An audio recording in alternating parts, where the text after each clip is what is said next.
Since the dawn of time, there existed beings of incomprehensible power, the Absolute, creators of countless universes in their eternal pursuit of infinity. Their strength knew no bounds, and their thirst for knowledge was insatiable. These beings gave rise to everything: laws, souls, matter, and existence itself. But despite all their creations, the vastness of their power, and the endless possibilities of the cosmos, none of it could stave off their deep and persistent boredom. One absolute being, in particular, turned to a new form of entertainment. He began observing the creatures he had crafted, closely studying their endless struggles, battles, and the intricate web of schemes they spun. Each conflict, each skirmish, fascinated him. He sought answers within their chaos, answers to questions that had plagued him since the first universe was born. He marveled at the creatures' capacity for destruction, the endless cycle of war, death, and rebirth. To him, this violent spectacle was more than just amusement, it was a glimpse into the mysteries of existence. But something unimaginable happened. During one of these wars, a creation, one of his own, struck down its creator. For the first time, an absolute had been killed by the very life he had shaped. When the news of this unprecedented event spread, other absolute beings from dimensions beyond reckoning turned their eyes toward the universe left without its master. The death of an absolute at the hands of his creation was a sign, an ill omen.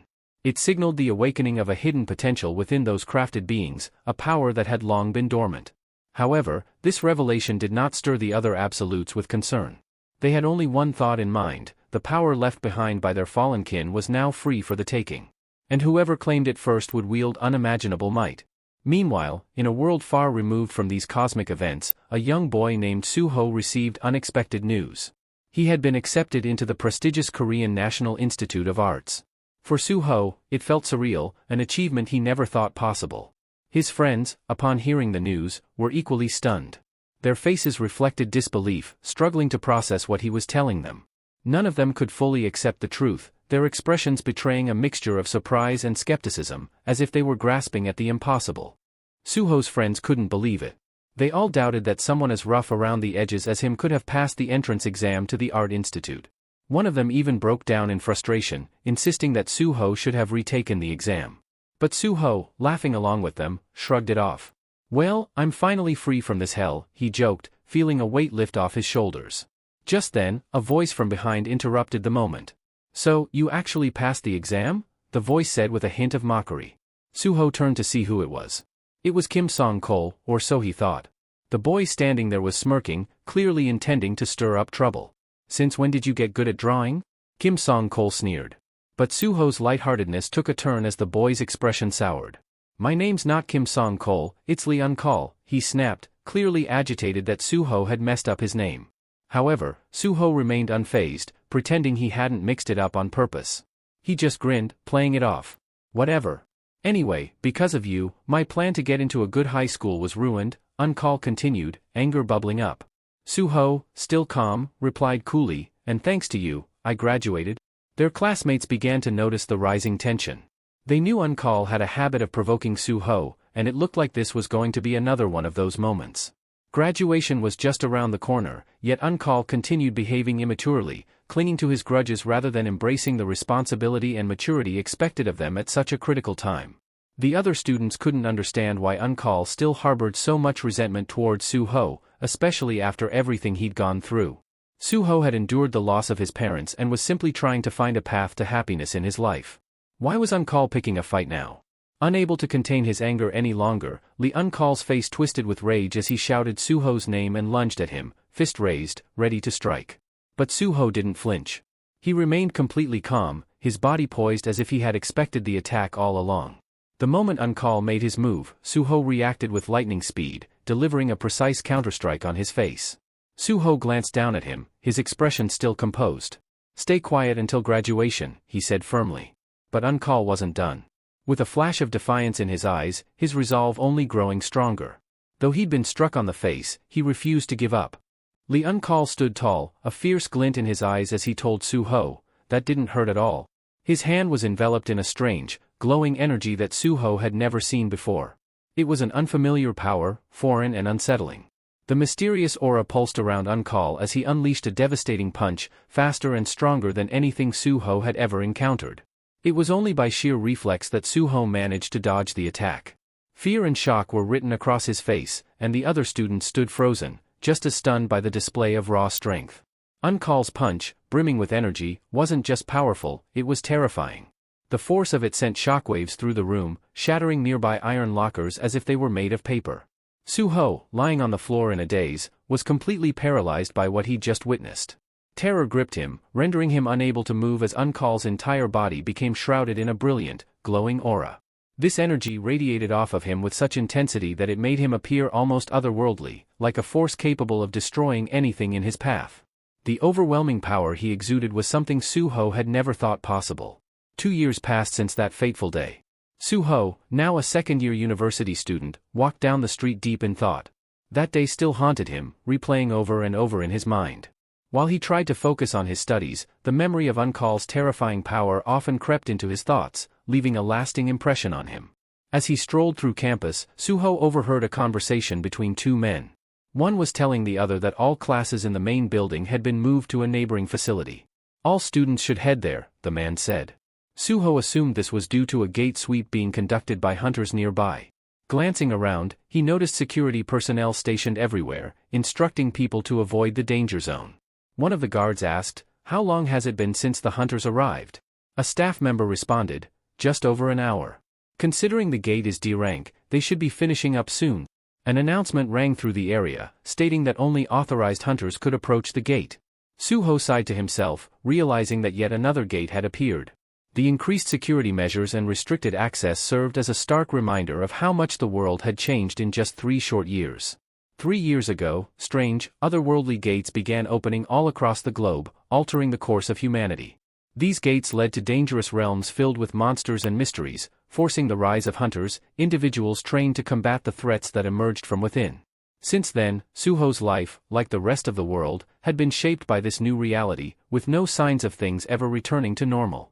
The world as they once knew it was gone, replaced by a reality shaped by the emergence of mysterious gates.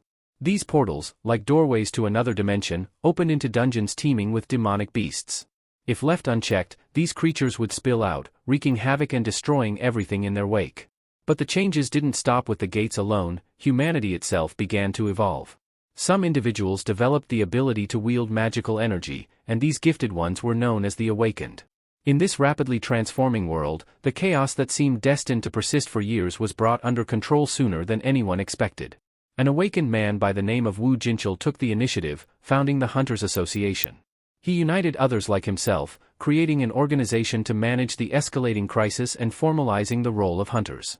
Society was now divided into 2 distinct groups, the awakened, who wielded supernatural power, and ordinary people, who couldn't awaken and had to live in the shadow of those who could.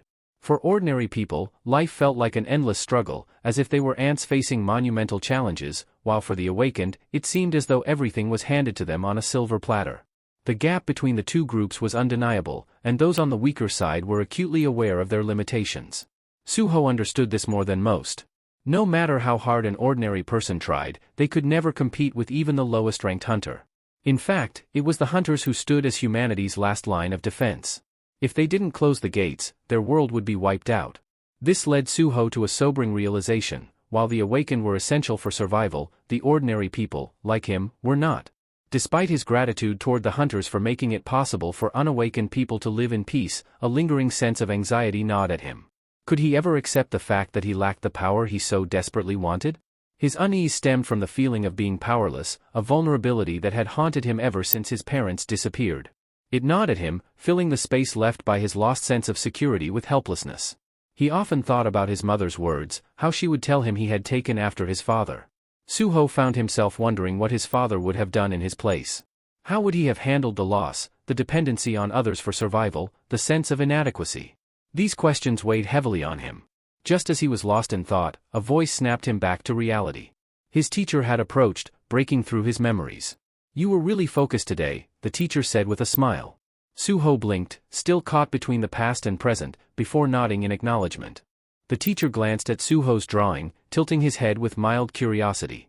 "Is it fun drawing like this?" he asked. Suho, looking at his work, shrugged. "I didn't really think about it. I just drew whatever came to mind." The teacher chuckled softly, then leaned in for a closer inspection. "Your aunt is quite imaginative," he mused. But then his expression changed. "Wait, it's not just an ant, is it? It's a human ant?" Suho stared at the sketch, confused. Why had he drawn such a strange image in the first place? The unsettling picture left him with an odd feeling, as though it carried a meaning he couldn't grasp. Meanwhile, outside near the gate, the staff were preparing to meet the returning hunters. The atmosphere was calm and relaxed, signaling that the raid had been a success. People gathered around the gate, exchanging relieved glances. One of the staff members approached a hunter and greeted him. "Thank you for your hard work, Hunter Kim Jong-soo," he said gratefully. Kim Jong-soo nodded, wiping sweat from his brow. "The dungeon's been cleared successfully. We'll need to report to the association right away." "There's something new to report," he said, his voice tinged with unease. "We encountered a new species of demonic beasts. They looked humanoid but had blue flames spewing from their eyes and mouths. They fought with claws and fangs, but they weren't very strong. Just low-level monsters. I got hurt a little, but it wasn't serious. No complications." The hunter paused, reflecting on the creatures. "We've never seen anything like them before, but luckily they don't seem too dangerous," he added.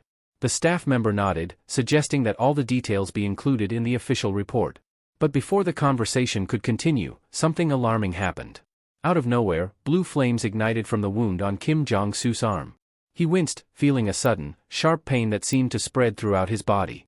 His sword fell from his grip, his hands trembling as if seized by some invisible force.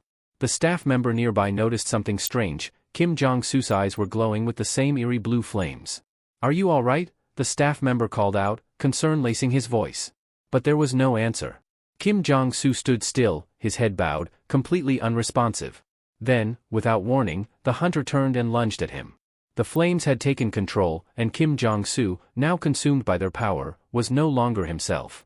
The staff member barely had time to react as the possessed hunter attacked, his actions driven by the mysterious blue fire that seemed to strip him of his will. The force that enveloped him was unlike anything they had faced before.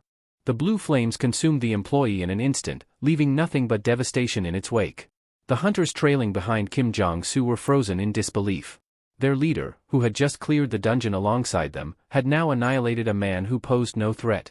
It became painfully clear to them that the flames within this dungeon weren't ordinary. The fire had infected Kim Jong-soo, turning him into a vessel of destruction, capable of spreading the affliction to anyone he bit. Panic erupted. The crowd near the gate realized the gravity of the situation and began to flee in terror, fearing that the infected hunter would turn on them next. People scrambled, searching desperately for shelter, trying to distance themselves from the chaos. Meanwhile, back in the classroom, the peaceful routine of the drawing lesson was abruptly shattered by the commotion outside. The noise grew louder, and the students rushed to the windows, curious and anxious to see what was causing such a disturbance. Suho glanced up from his drawing, confused by the rising shouts. Looking outside, the students were horrified.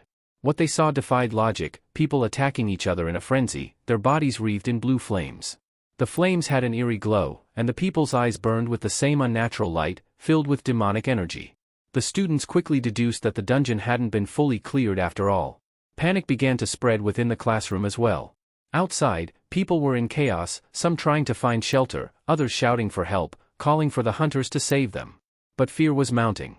One student turned to Professor Talum, who was standing by the door, and urgently reminded him that he was an awakened too. "You've got to do something," the student pleaded. But the professor shook his head, his expression grim. "I'm only an E-rank hunter," he said, helplessly. "There's nothing I can do against that." At that moment, Suho's eyes widened as he noticed something alarming. A hunter, engulfed in blue flames, was barreling straight toward the building. Instinct kicked in, and he shouted, "Get away from the windows. Now!" His voice cut through the rising panic as the students scrambled to find safety. But it was too late. The hunter's flaming body crashed through the classroom window with a deafening smash. Glass shards flew everywhere, and the possessed hunter, lost to the blue flames, began attacking anyone in sight. The classroom descended into chaos as the hunter, no longer in control of his own body, unleashed devastation on everyone inside. Suho spun around and bolted toward the exit, yelling for the other students to follow his lead. As he sprinted down the hallway, his heart pounded in his chest.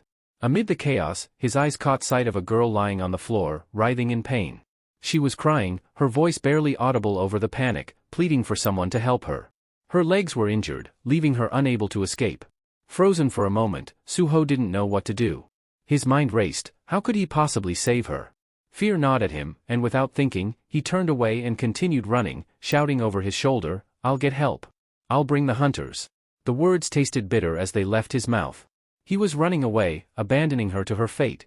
But as he fled, the weight of his actions pressed down on him. Guilt clawed at him, the thought of leaving the girl behind gnawing at his conscience. What good was he, an unawakened person, in a situation like this? He couldn't fight, couldn't save her. His powerlessness filled him with frustration. It's all because I'm not awakened, he thought bitterly.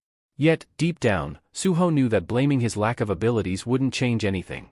If he wanted to make a difference, he had to act. He closed his eyes for a brief moment, remembering his father's words, imagining what his father would have done. His father would never have left someone in danger, no matter the risk. Determined, Suho turned back, eyes wide with fear but also resolve. The possessed hunter was already closing in on the girl, who was screaming, her hands shielding her face as if they could ward off the inevitable. She was alone, completely vulnerable. Without hesitation, Suho grabbed a fire extinguisher from the hallway, charging back into the fray. With a desperate swing, he struck the hunter, the impact enough to knock it back. He continued his frantic assault, using the extinguisher to keep the beast at bay, his heart racing with every blow. The hunter staggered, giving Suho enough time to grab the girl and pull her to safety. Breathing heavily, Suho looked down at her, relieved that he had acted in time. He realized in that moment that this was exactly what his father would have done. He wouldn't have run. He would have faced the danger, no matter how powerless he felt. As Suho helped the girl to her feet, a sudden notification flashed before his eyes. It was a message, something he hadn't seen before. You have completed the hidden quest, Courage of the Powerless. For a split second, Suho remembered a strange dream he once had, a dream so vivid it felt real. Now, in this moment, it seemed like more than just a dream, it felt like something greater was unfolding. In the midst of the chaos, Suho's mind wandered back to a strange dream he had once. In that dream, it felt as though he were in some kind of game where he wielded powerful gloves designed for combat, using them to fend off wave after wave of increasingly dangerous monsters. Every time the monsters grew stronger, Suho had to push himself to find new strategies, new methods of survival. He constantly leveled up, unlocking new skills as he fought, barely keeping the relentless creatures from overwhelming him. With every battle, he became more powerful.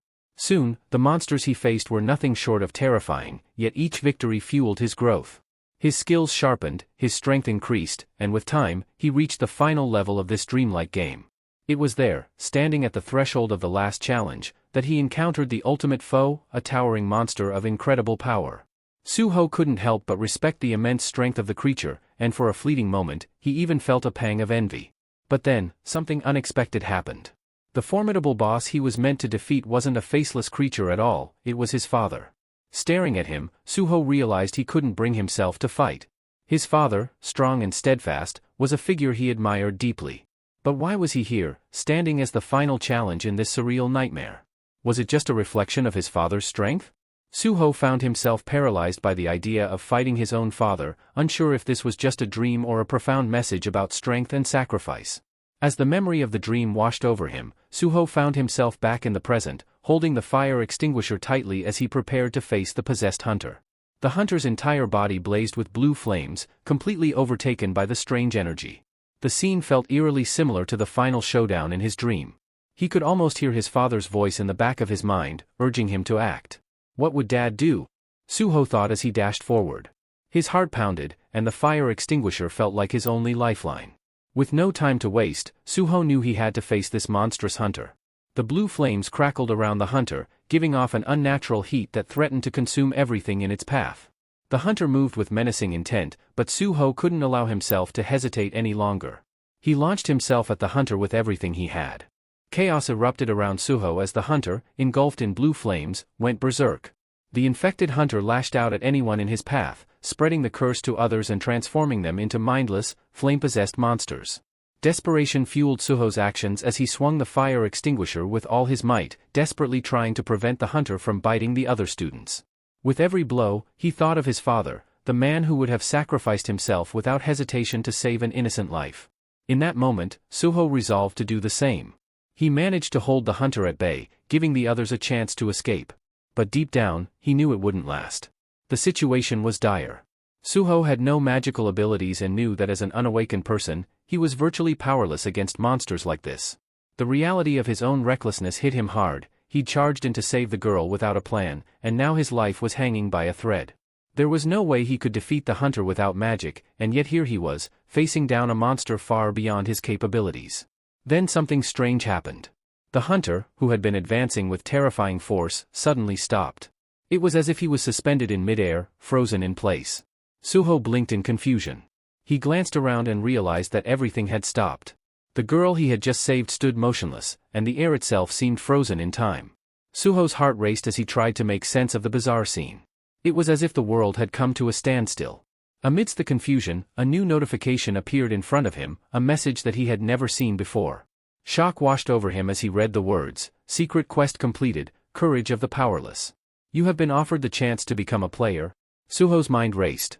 This was exactly like the dream he'd had, the one where he fought monsters and leveled up, becoming stronger with each battle. And just like in the dream, here was an opportunity to gain the power he never had. The power to fight back, to protect others. To become something more than just an ordinary person caught in a world filled with monsters. A smile crept onto Suho's face as he realized what this meant. The system was offering him a way out of his helplessness, a way to finally fight back. The choice was clear. Without hesitation, Suho accepted the offer to become a player. Suho's entire world shifted in that instant. The system congratulated him for becoming a player, signaling that his life would never be the same again. Though the future was uncertain, Suho felt ready to embrace it. As a reward for completing his first quest, the system gifted him a powerful spell from the mage Kandiaru. Along with the spell came a profound blessing. Suho was now immune to all illnesses, poisons, and harmful effects, and he would enjoy long life free from disease. However, the system warned him this was no longer a dream. He only had one life, and he needed to tread carefully. Curiosity flooded Suho as he examined his new stats, the window before him resembling the game-like interface from his recurring dreams. It filled him with a sense of familiarity, and surprisingly, he felt a thrill at the possibilities it offered.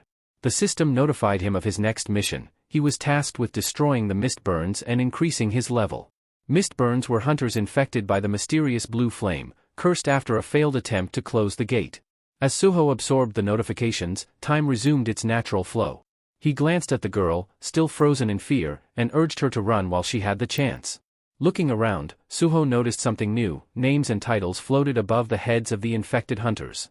All of them were now identified as Mistburns, marked for him to eliminate. Most were ordinary people, cursed by the flame, but there were also a few who had been hunters before the infection took hold. Among them, Suho spotted two Mistburns charging toward him, their eyes glowing with that same eerie blue flame. The surviving bystanders were fleeing, desperate to escape the chaos, but Suho remained calm. He had been awakened, and now wielded magical power capable of defeating these monsters. This was the moment to test that power. With determination, Suho gripped the fire extinguisher in his hands. As the first Mistburn lunged at him, he swung the extinguisher with all his might. The impact sent the creature flying several meters back, crashing into the ground. Suho discarded the fire extinguisher, eager to test the raw strength of his own fists. He focused intensely, aiming straight for the monster's head, feeling a surge of anger and determination course through him. For the first time, he wasn't gripped by fear, only a desire to unleash his newfound power. With a loud shout, he threw his punch with everything he had, channeling all his strength into the blow. His power had multiplied several times over, and he could sense it. The impact was overwhelming. His punch sent the creature hurtling upward, smashing through the ceiling above them. Suho stood in shock, unable to fully grasp the immense strength he had just displayed. Only moments earlier, this monster could have killed him in a single strike, but now he had obliterated it with one blow. The system confirmed his success with a notification: he had defeated the Mistburn unawakened. Staring down at his fist, Suho marveled at what he had just accomplished. As he processed this, another monster launched itself at him. However, Suho was faster now, his reflexes had sharpened. He effortlessly dodged the attack and retaliated, landing a powerful counterstrike that finished the creature instantly. The system chimed again, confirming that Suho had successfully defeated the second Mistburn. With his mission complete, he leveled up. A sense of triumph washed over him. Suho was thrilled by his transformation, realizing that he now wielded abilities he had only dreamed of. The system rewarded him for completing his task, but Suho's excitement wasn't just about the notifications. He wanted to explore his powers further. Eager to test his new limits, Suho confronted another monster. This time, he struck with confidence, certain that his attack would be just as effective. But to his surprise, the creature absorbed the blow with barely a flinch. It didn't recoil in pain, and Suho quickly realized that this opponent was far stronger than the ones he had faced before. Suddenly, it dawned on him: his next battle would be much tougher than he anticipated.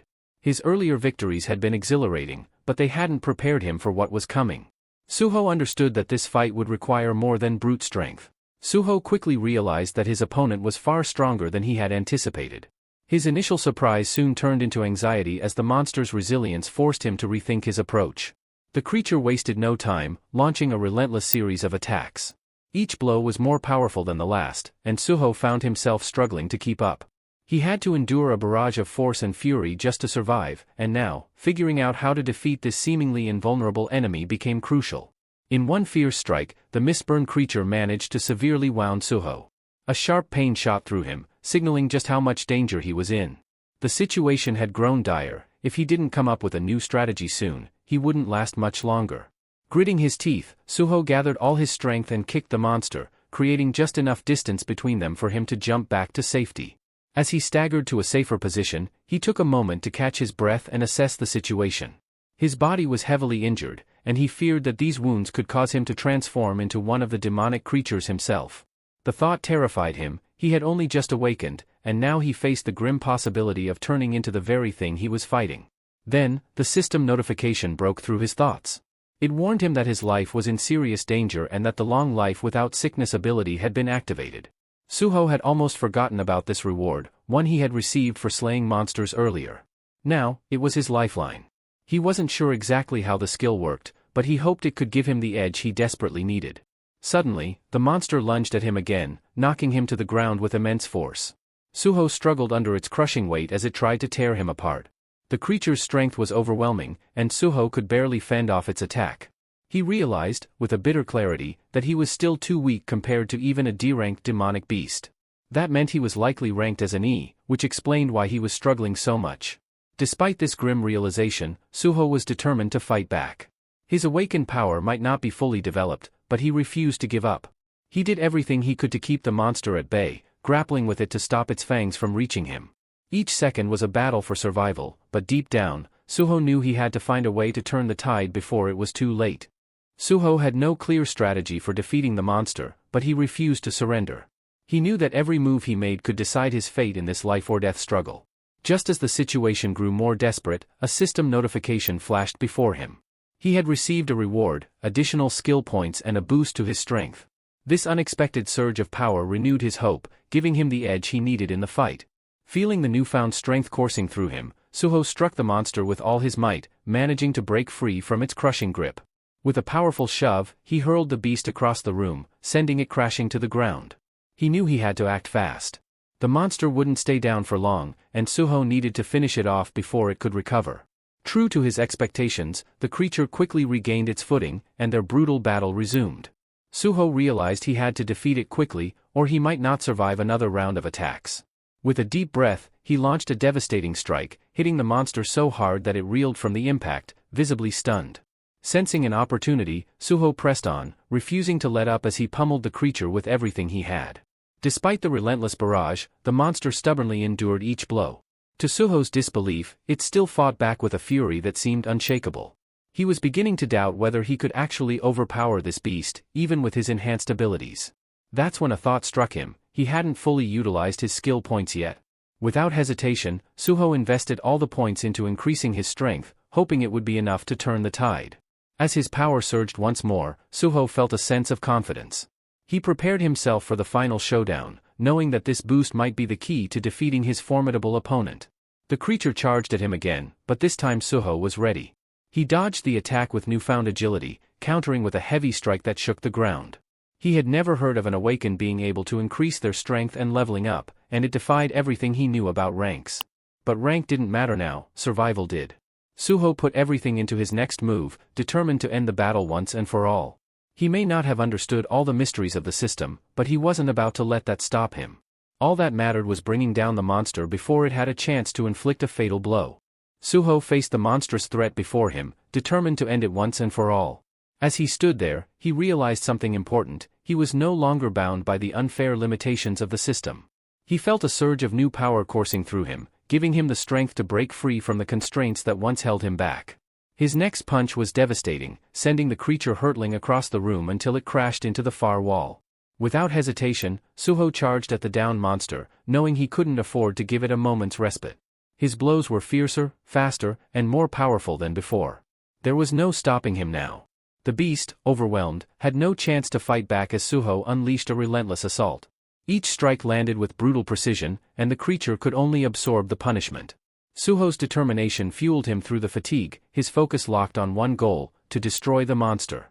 After what felt like an eternity of relentless blows, Suho delivered a final, crushing strike, hoping it was enough to end the battle.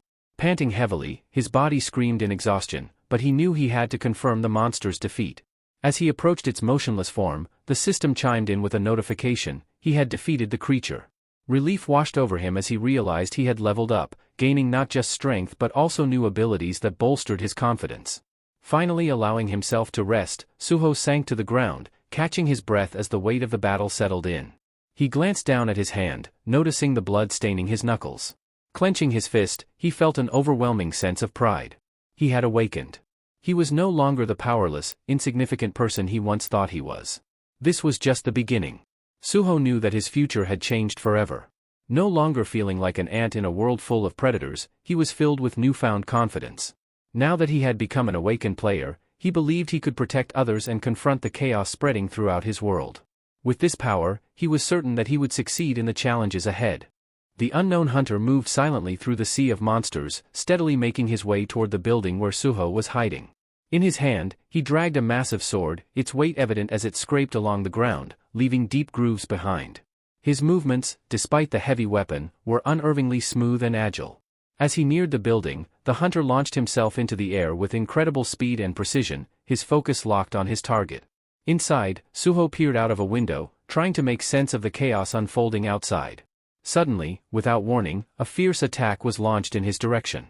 Suho barely registered the swift motion of the fog burn, a fearsome, awakened monster, drawing its sword and moving toward him with deadly intent. In a brief moment of shock, Suho froze, unsure of how to react. His mind raced as he realized he had to act quickly or face a lethal blow. This creature wasn't just any monster, it was a C-rank mist burn, far stronger than Suho's current level, making the battle seem nearly impossible.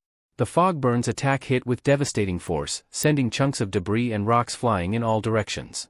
The impact left a cloud of dust swirling around Suho, obscuring his vision and throwing everything into disarray. The city was in turmoil, and he could hear an urgent announcement echoing from every corner of the streets. The warning was clear: a D-rank dungeon break has occurred near the Korean University district, and residents were ordered to evacuate immediately. High above, soldiers stationed on the rooftops watched the scene below, helplessly standing by as chaos consumed the city. They were ordered not to intervene, frustrating many of them as they saw innocent people falling victim to the madness. The commander, impatient and concerned, asked when the hunters from the association would arrive to help. His subordinate grimly answered that they were still waiting for word. In the midst of this escalating crisis, Suho realized that he was alone in this fight. The fog burn wasn't going to let up, and the authorities weren't coming to save him anytime soon.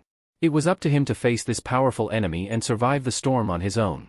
The commander received an unsettling update: they needed time to assign B-rank hunters to the situation. However, one of the soldiers was taken aback by this. In his mind, a D-rank should have sufficed. He voiced his surprise, but the commander explained that the Hunter Association feared the local hunters might have encountered far greater threats than expected. Scanning the list of infected hunters on his tablet, the soldier's eyes widened when he recognized a familiar face. It shocked him that even a C-rank hunter, with their advanced training and formidable defenses, could fall victim to the infection. Meanwhile, Suho faced a much more immediate threat: a dangerous mist burn had leapt onto his floor. Its eyes burned with malevolence as it gripped a massive sword, ready to strike at any moment.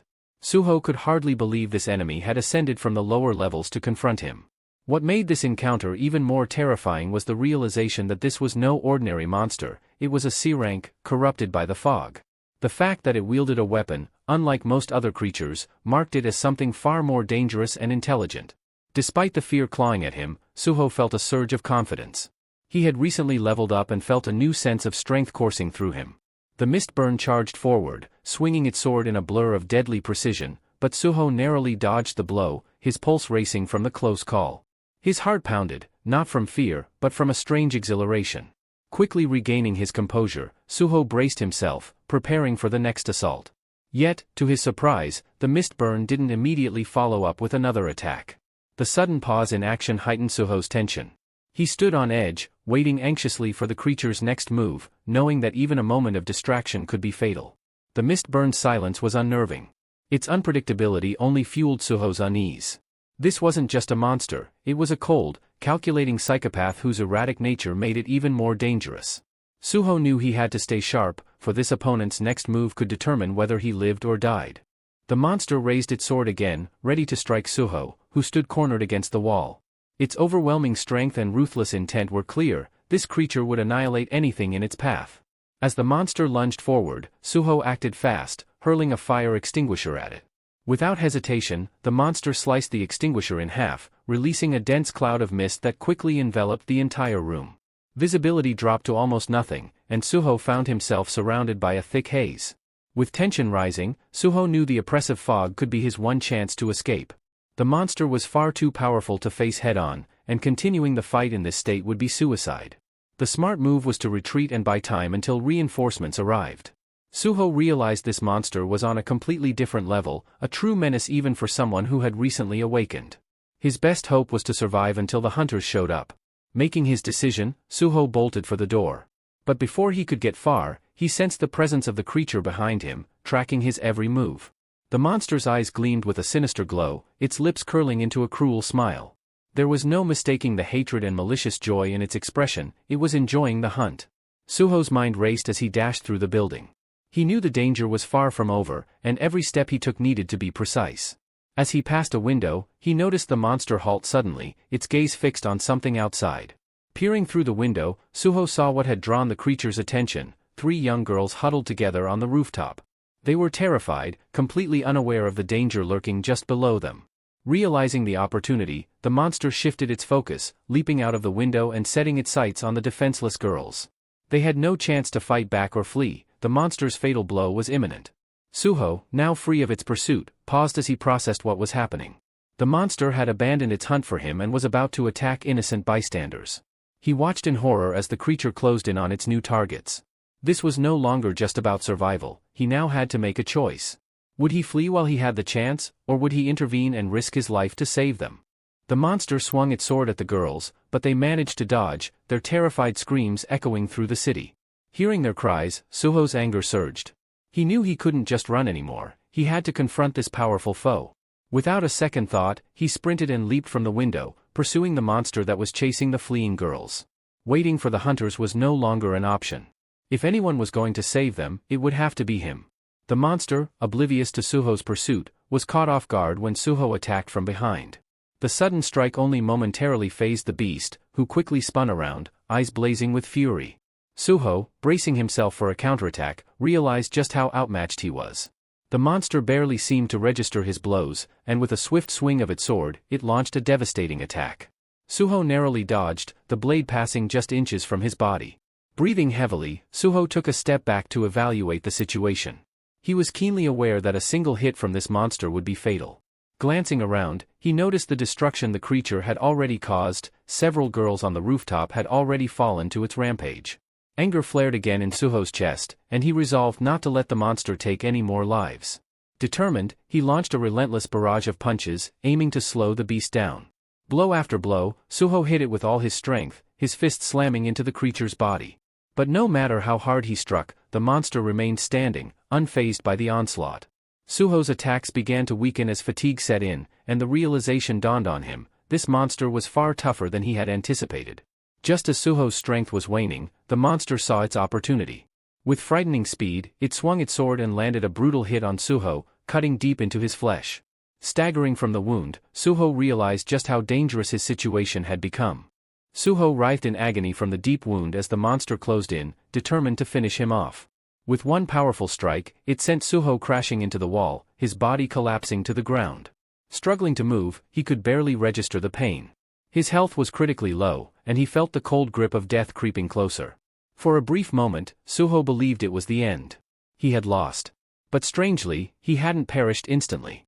The system hadn't let him die, at least not yet. As the monster approached, it began to laugh, a dark and malicious sound that filled the air. It relished its victory, confident that Suho's defeat was certain.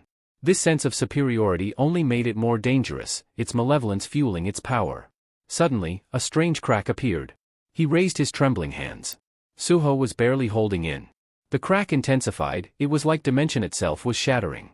But there was no time to fully comprehend what was happening. The monster was already looming over him, ready to strike.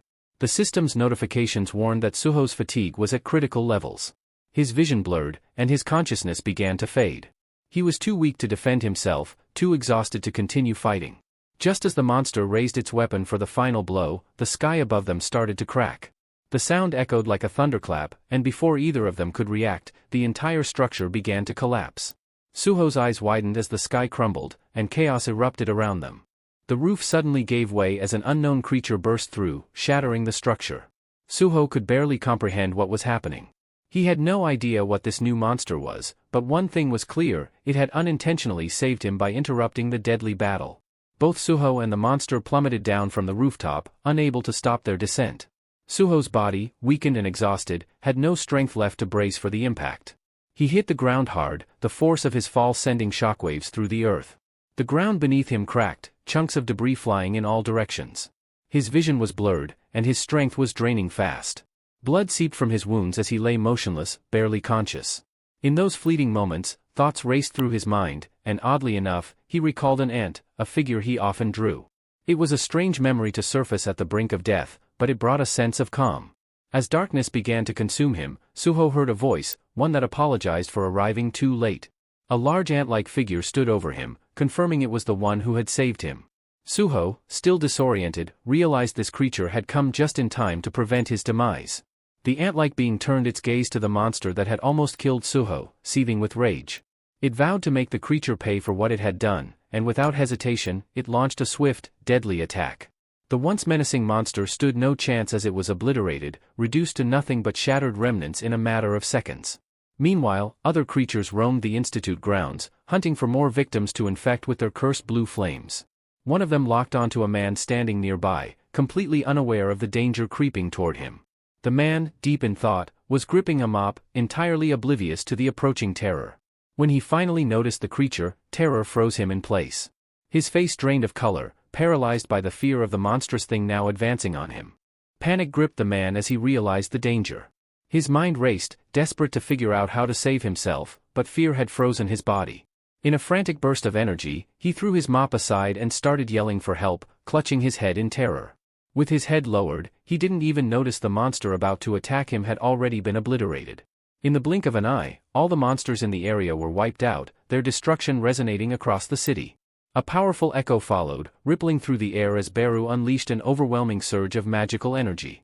Soldiers stationed nearby felt a strange, potent force but couldn't grasp what had just occurred. Their confusion was palpable. Meanwhile, Beru swiftly returned to his master, Suho. With a fond smile, he remarked how long it had been since they last met, expressing joy at seeing his young monarch again.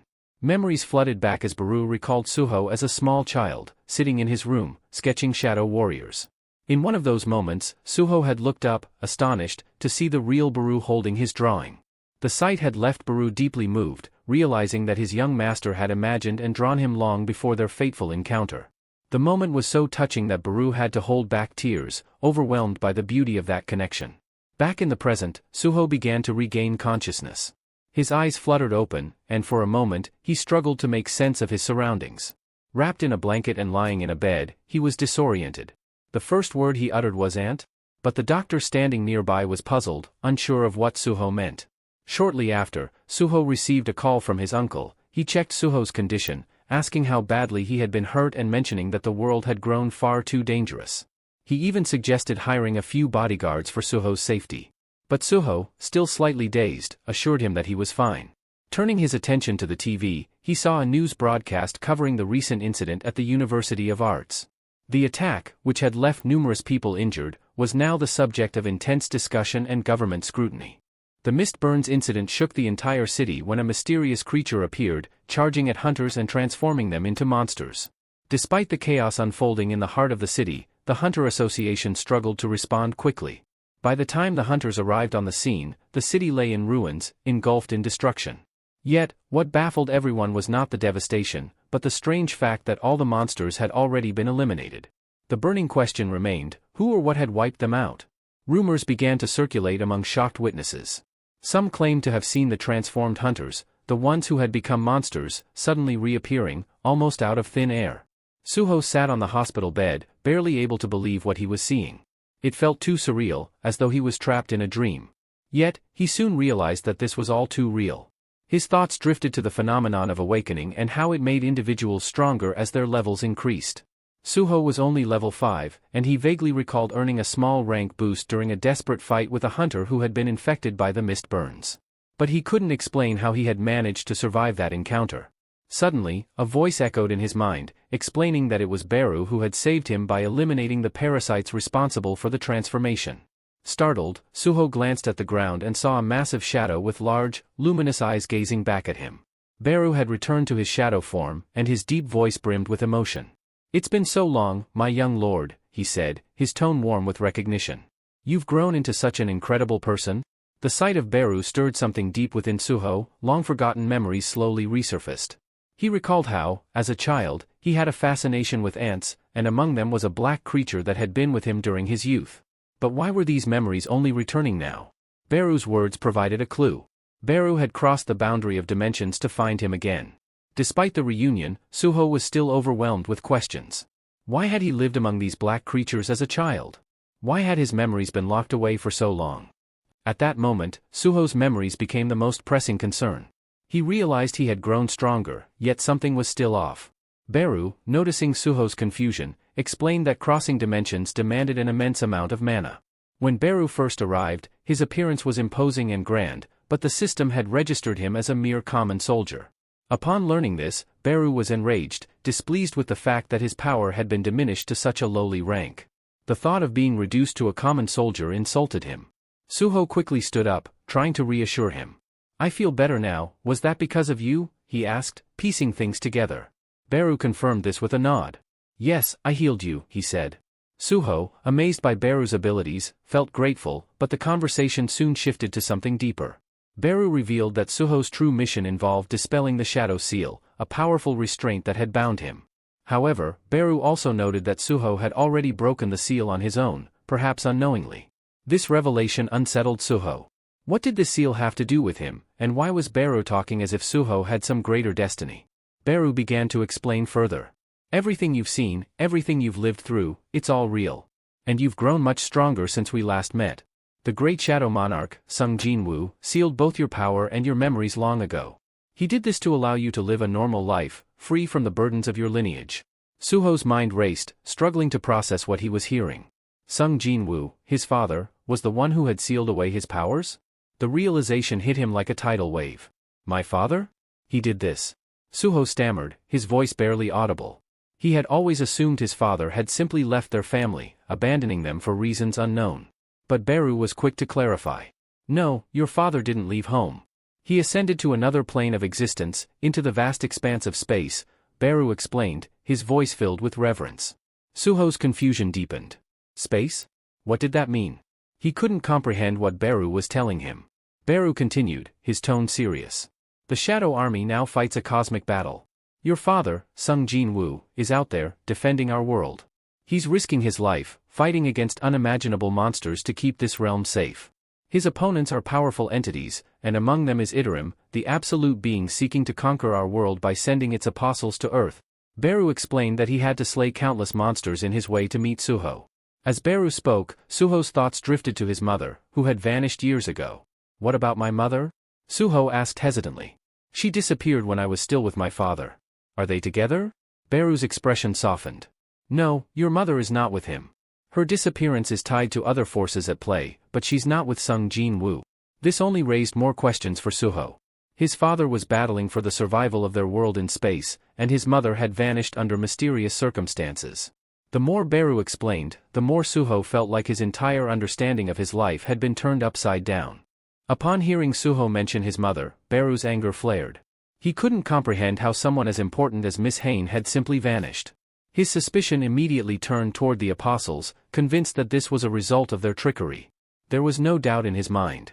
Suho, taking in Beru's words, asked if the Iterim were responsible, if these creatures had interfered in his parents' lives, preventing them from returning. Beru saw the deep desire in Suho's eyes, realizing just how much the young lord longed to reunite with his parents. "Of course, I want to see them," Suho responded with determination. "But it seems the only way to do that is to become stronger, to rescue my mother and meet my father." Beru, however, explained that because of the ongoing war with the Iterim, Suho's father couldn't return to Earth. If Suho wanted to save his mother, he would have to grow powerful enough to do it on his own. Beru told him there was a path forward, a key to unlocking greater strength. As they spoke, a notification window suddenly appeared before Suho, outlining a new quest, Shadow Test. The system revealed that Suho, as the son of the great Shadow Monarch, had immense innate abilities, but they were all sealed away. To regain his power, Suho would need to prove himself. His first step was to enter the Dark Dungeon, where he would be tested.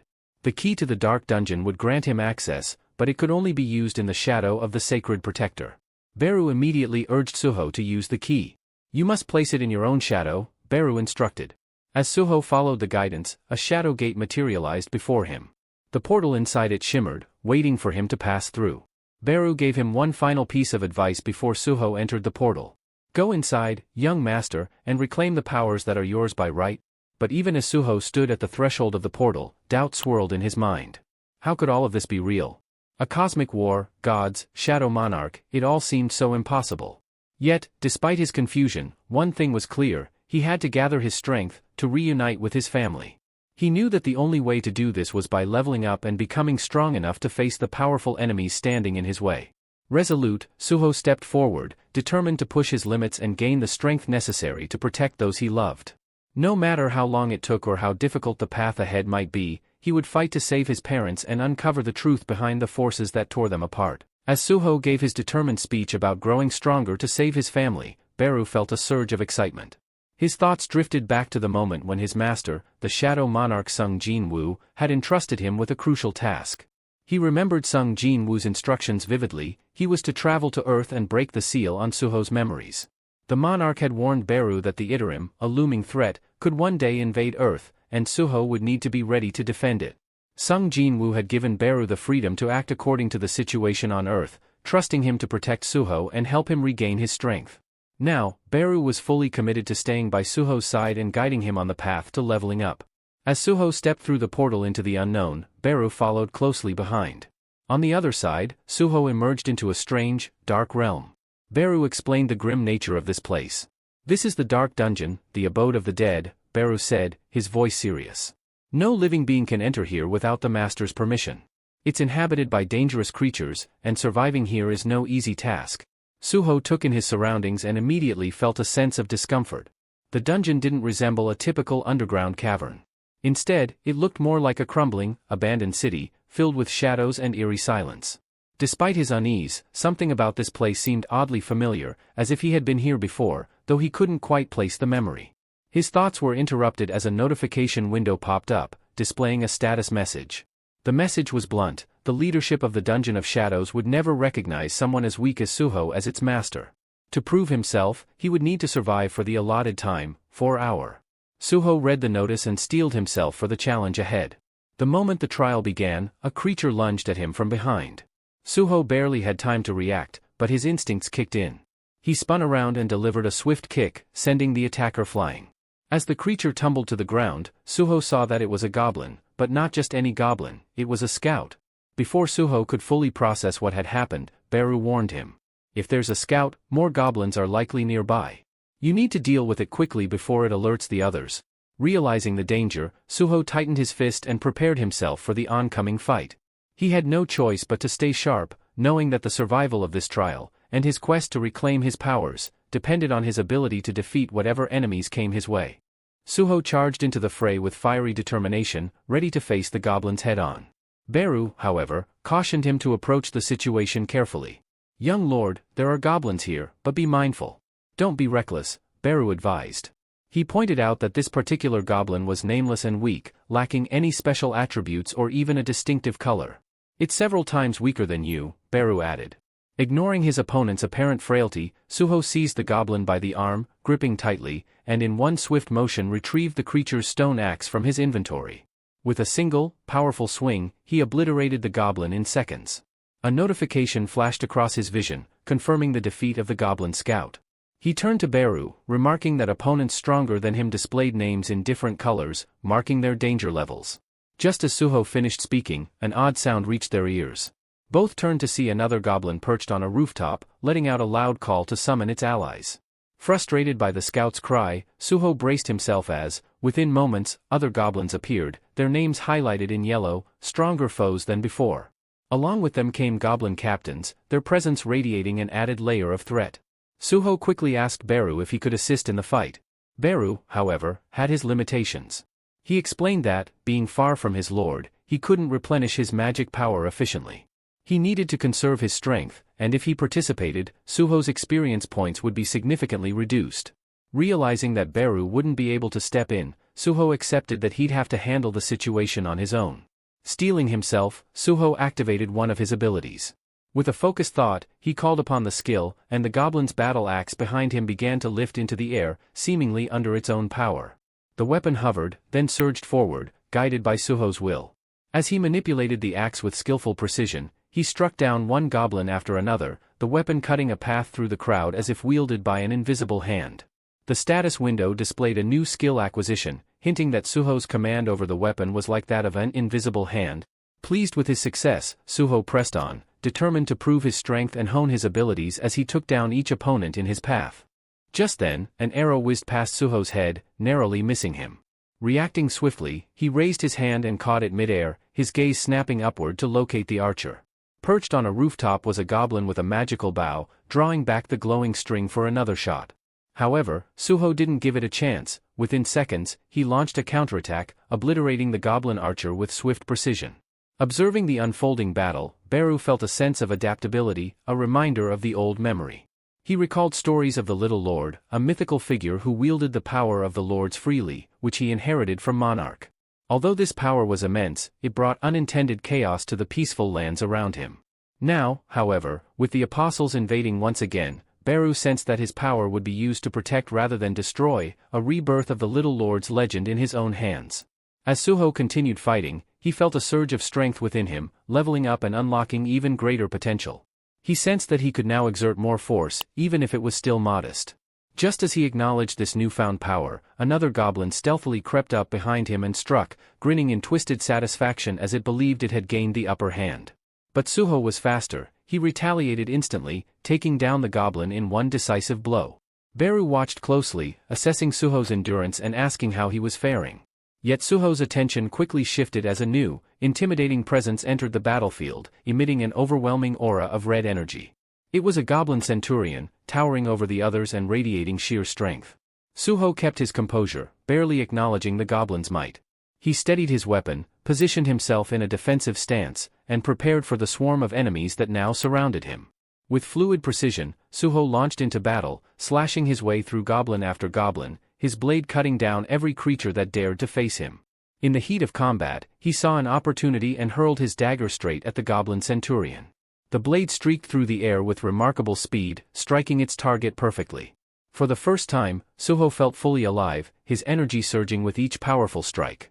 Now, with his powers growing, he was ready to face whatever came his way, wielding the strength and skill he'd worked to unlock in the heart of battle.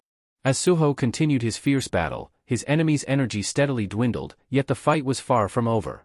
Determined to prove his strength, he poured all his energy into each strike, fully committed to enduring for the 4-hour duration, his best opportunity to gain significant experience against such formidable opponents. Moments later, the notification system blinked to life, alerting him that he had unlocked a new skill. Resilience. His level rose, signaling a noticeable increase in his power. With renewed vigor, Suho quickly eliminated the remaining goblins in his path, only to see another prompt indicating he had mere minutes left to complete the trial.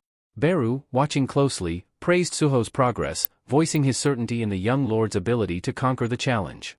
The notification system soon confirmed Suho's success, announcing his reward for completing the mission, a runestone. Beru's excitement was palpable, explaining that this stone contained the power of shadow extraction. By using it, Suho could unlock the potential to create shadow soldiers, a skill that had defined the Shadow Monarch himself. Suho examined his gains, noticing that his resilience skill now empowered him with greater endurance, a clear sign of his awakening. Compared to his previous state, he was far stronger, and Beru revealed that Suho's leveling system was an advanced form of the one his father, the Shadow Monarch, had used. This system was specifically tailored to facilitate Suho's steady growth, solidifying his role as the mightiest Shadow Lord yet. With the runestone in hand, Suho felt its potent energy and cracked it open, letting its power flow into him. A new notification appeared, confirming he had unlocked shadow extraction, allowing him to turn the bodies of fallen creatures into loyal soldiers bound to him. This ability mirrored that of a necromancer's skill but was unique in that Suho could only resurrect beings weaker than himself, ensuring his mastery over them. Although he had heard that summoning skills were often overlooked by other hunters, but Beru sensed that his newly gained shadow extraction was anything but ordinary. It was the very essence of his father's legendary power, an ability capable of shaping armies from shadows and defining his path as the new Shadow Monarch. As Suho prepared to use his new shadow extraction ability, the notification system prompted him to assign a unique command for the skill. Realizing the need for a distinct phrase, he pondered briefly before settling on a powerful and familiar command: "Arise," the same phrase his father had once used. The moment he spoke it, shadows began to coalesce, and from the darkness, small figures started to take form. To his amazement, a group of shadow goblins appeared, smaller and slightly weaker than their original selves but unmistakably under his command. Suho's initial doubts faded. Shadow extraction was clearly a skill of immense value. The system informed him that these shadow soldiers would persist for 24 hours before dissipating, and Beru, observing, remarked that Suho had yet to unlock the shadow power skill, something that could enhance his intelligence and strengthen his soldiers over time. Though Suho acknowledged this, he assured Beru it was no cause for concern. Just then, Suho's stomach let out a loud growl, reminding him that he hadn't eaten in over a day. He asked Beru how they could leave the dungeon, to which Beru explained that with the shadow dungeon key, he could exit whenever he wished. Deciding it was time for a meal, Suho exited the dungeon and soon found himself sitting in a makeshift hospital tent, savoring a simple yet surprisingly delicious meal. As he ate, Beru watched over him, addressing Suho as "my little overlord" and informing him of the 3 primary tasks that lay ahead. The first was to defend Earth from the demonic entities threatening it. Suho suggested they could tackle this by delving into dungeons to hunt these creatures, an idea Beru approved, noting that such hunts would strengthen both Suho and his soldiers, thus securing Earth further. The final task was more personal and pressing: to find Suho's missing mother, whose whereabouts remained a mystery. Determined, Suho knew that with Beru's guidance and his growing powers, he'd be able to fulfill each of these missions and unlock the full potential within him. Suho asked Beru if there was any possible way to locate his mother. Beru replied that, while they couldn't pinpoint her exact location, defeating more of these creatures in dungeons might eventually reveal clues. They both knew the third task, finding Suho's mother, was crucial. For now, however, Beru emphasized his need to regain lost strength. He wanted to unleash his true power, something he felt had faded after serving as a regular soldier. When Suho inquired about how to restore Beru's strength, Beru explained that he could absorb certain magical items, which would be converted into shadow energy. Although it wasn't as efficient as pure magic, it could still boost his strength. With a plan forming, Suho decided to begin dungeon training to prepare for what lay ahead. To enter the dungeons officially, however, Suho needed his magical abilities evaluated by the Hunter Association. While he had been rapidly leveling up since his awakening, Suho hoped for a high grade, ideally S rank. Yet, to his disappointment, the association's assessment placed his magical ability at E rank, branding him one of the weakest hunters. Frustrated, he left the association and vented his concerns to Beru, who reassured him. Beru explained that a hunter's ranking was typically based on raw magic power, so Suho, who had prioritized his physical abilities over magic, would understandably rank lower in this system. But Suho wasn't looking for consolation, he was frustrated. He realized that the shadow powers would ultimately demand a higher level of magical strength to defend Earth, but he needed a way to join a dungeon team, as hunters with such a low rank couldn't participate solo. Despite the setback, Suho thought of a solution that he intended to test immediately. If he couldn't rely on the association's ranking alone, he'd find another way to prove his strength and gain access to the dungeons. In the world of dungeon exploration, there were various roles beyond just the frontline fighters. Suho learned that the capture team fought the dungeon creatures directly, the collection team gathered creature remains, and finally, the extraction team handled the process of retrieving resources and magic crystals. To his surprise, he discovered that even lower-ranked hunters, like himself, could join the extraction team, which meant he had a ticket into the dungeons, albeit in a supporting role. One day, as Suho stood by while workers hauled large magic crystals from the dungeon, he couldn't help but scratch his head, realizing how grueling this job was. Turning to a nearby hunter, he greeted him gratefully. This man was one of the few familiar faces around. The hunter introduced himself as a teaching assistant in the art department at a university in Korea. Also an E rank, he had awakened on his own and was thankful for the opportunity to work in the dungeon. Out of nowhere, the man began apologizing, explaining that he hadn't been much help back when Suho was a student. Suho remembered his reaction when he'd first learned he was awakened. He'd mentioned his E-rank status, which didn't inspire confidence. But now, Suho reassured his former teacher's aide, encouraging him to raise his head, as they were both in the same boat. The association usually advised E-rank hunters to retreat from any creature they encountered in the dungeon, but Suho's determination had been different. The aide, however, seemed both puzzled and impressed. He recalled a time he'd seen Suho battling a creature on a rooftop, but he'd thought his eyes must have deceived him. It seemed impossible for an E-rank hunter to take on a creature like that, he remarked. If your rank improved since then, well, that's something else. Just then, Beru appeared at Suho's side, amused. With a slight smile, he affirmed, the young lord is certainly something special.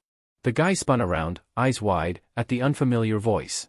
When he spotted Beru, the shadow soldier, he instantly stumbled back, yelling that a demonic creature had somehow appeared inside the dungeon. Suho frowned, puzzled by Beru's sudden materialization. Why did you step out of the shadows? He asked, trying to understand his companion's timing. Beru, with a calm demeanor, explained, young lord, you're still barely at the level of a hatchling ant larva. It's safer if I remain visible to guard you. The man, still looking shaken, rose to his feet and asked if Suho had become a summoned hunter. Suho shrugged with a grin, saying, it seems that way. Guess I'm lucky, many hunters don't have any skills at all. With a teasing glint in his eye, Suho ribbed the man about his speed, noting that he'd certainly been quick to escape from the monsters earlier. The hunter, clearly embarrassed, sat back down nervously, prompting Suho to laugh and assure him it was only a joke. As they advanced deeper into the cave-like dungeon, Suho found himself immersed in its eerie quiet. Unlike the shadow dungeon he had once experienced, this was his first official foray into a dungeon with a mining team, where they pursued demonic creatures together. Few hunters peered into the dungeon, noting they had only encountered demonic wolves so far, but knew that wolf pelts fetched a high price on the market. They needed to gather these pelts and look out for valuable magic stones, too. The idea of a big reward kept them moving, eager to reach the dungeon's core to see what awaited them. Then, one of the hunters spotted something strange up ahead. As they entered the next chamber, they found themselves standing in a massive, brightly glowing room. The walls were covered in intricate symbols and carvings, but they couldn't make sense of what these ancient markings meant. Unsure what they were facing and suspicious of the room's unsettling silence, one of the hunters suggested calling for backup. Despite the vast, illuminated space, they could see no sign of demonic creatures, though the room had a foreboding atmosphere. Suddenly, their eyes were drawn to a peculiar object resting on a pedestal in the center of the room, a strange, ancient-looking weapon, unlike anything they had ever encountered. The entire team paused, sharing bewildered glances. Was this some kind of hidden treasure, or a deadly trap waiting to be sprung? Cautiously, they edged closer, determined to uncover its secrets. The hunters debated in excitement, wondering if the mysterious weapon embedded in the ground might be a rare treasure instead of the dungeon's boss. Most were captivated by the thought of treasure hidden here, especially as the weapon itself appeared to radiate power. One hunter, skeptical but curious, suggested they test it to see if it was real, though another quickly warned him to be cautious, such valuable objects could be booby-trapped. Ignoring the caution, the captain approached the weapon confidently, reaching out to grasp it. As his fingers wrapped around the hilt, the blade ignited in a brilliant flash, bathing the chamber in a dazzling glow. The captain murmured something about his C rank, certain he could handle anything the weapon threw at him. But as the light enveloped him, his surroundings morphed into a strange and unfamiliar realm, bewildering both him and the others. One of his comrades, standing nearby, noted that while no immediate trap was evident, the captain should tread carefully with the weapon. Just as they reassured themselves, the captain swung the sword, and, to everyone's horror, struck down one of his own teammates. The other hunters recoiled, struggling to process the brutality of his action. Slowly, they watched as the captain's form distorted and twisted, his voice morphing into something darker. Declaring himself as the sword of monarch of the Fang, he vowed to destroy any who dared intrude upon his domain, the Fang monarch's territory. With terrifying precision, he proceeded to tear through his former allies, striking them down one by one. Meanwhile, in another part of the dungeon, the support crew remained blissfully unaware that a gate had just sealed them off from the main team. In the midst of this, Suho turned to his companion, displaying his ability to summon goblins as allies. His comrade, astonished, remarked that most summoning abilities allowed for 1 or 2 creatures, yet Suho had conjured 3 with ease. This power was clearly out of the ordinary, yet his rank remained bafflingly low. He continued, noting the constraints of Suho's power. Shadow extraction required a body to work, which limited its usefulness. But with the goblin corpses strewn across the dungeon, Suho could use them as a steady supply of labor, ensuring his summoning skills were as effective as possible. Suho was beginning to appreciate the immense potential of his shadow extraction ability. Being a lower-ranked hunter, he knew the Hunter Association strictly prohibited solo dungeon entries for those classified in his tier. However, he also recognized that the classification system wasn't foolproof. Over time, more errors surfaced in the grading process, often due to malfunctions in the evaluation machines. Suho speculated that as he leveled up, he might get reassessed and earn a higher rank. Turning to Beru, he brought up their third mission. Remember our objective? If it involves gaining strength by consuming magical energy, these crystals are the perfect source, Suho suggested, gesturing toward the magic crystals strewn about. Beru agreed, affirming that the crystals, though usually left as loot, contained latent magical power that could be harnessed. Beru went to absorb mana from magic crystals. Just then, he sensed something. Turning to Suho, Beru told him that he felt the presence of a monarch. Curious, Suho then asked, Beru, could the monarch truly have appeared here? Was it my father? Beru shook his head, explaining that although Suho's father held the title of monarch, he wasn't the only one with that title. If it were your father, my powers would have been restored by now. No, this presence is something else entirely, Beru warned, advising caution. Meanwhile, in another part of the dungeon, the diggers were oblivious to the impending danger until a rumbling echoed ominously from a cavern ahead. Turning toward the sound, they froze in shock as a monstrous form began to emerge. At first, they couldn't comprehend the source of the disturbance, assuming it might just be a large animal. But as they drew closer, horror dawned upon them. It was an unmistakably demonic creature, something that hadn't been there when the hunters first entered the dungeon. The workers scrambled to flee, panic erupting as they dashed toward the exit. One miner, trapped between terror and desperation, swung his pickaxe wildly, waving it at the demon as if to ward it off. But as the monstrous creature lunged forward, his pickaxe did little to keep it at bay. The demon advanced, ready to strike, while the workers' frantic retreat continued in sheer panic, the dungeon filling with echoes of their desperate flight. The miner watched in horror as the demon dog's powerful jaws crushed his pickaxe into splinters in mere moments. Shocked by how quickly the weapon was destroyed, he felt a wave of panic rise. He knew his own life was likely next. Heart pounding, he yelled for help, hoping that one of the hunters might hear him in time. The demon dog lunged for him, but he managed to leap backward, buying himself a precious second. In that instant, Suho appeared from nowhere, striking the demon dog squarely on the head with a powerful blow. I'll hold them off. You get out of here, he shouted urgently to the miner. His partner, barely able to process what had happened, nodded gratefully and took off as fast as his legs could carry him, glancing back once to mouth a silent thank you. With his companion safe, Suho assessed the pack of demon dogs before him.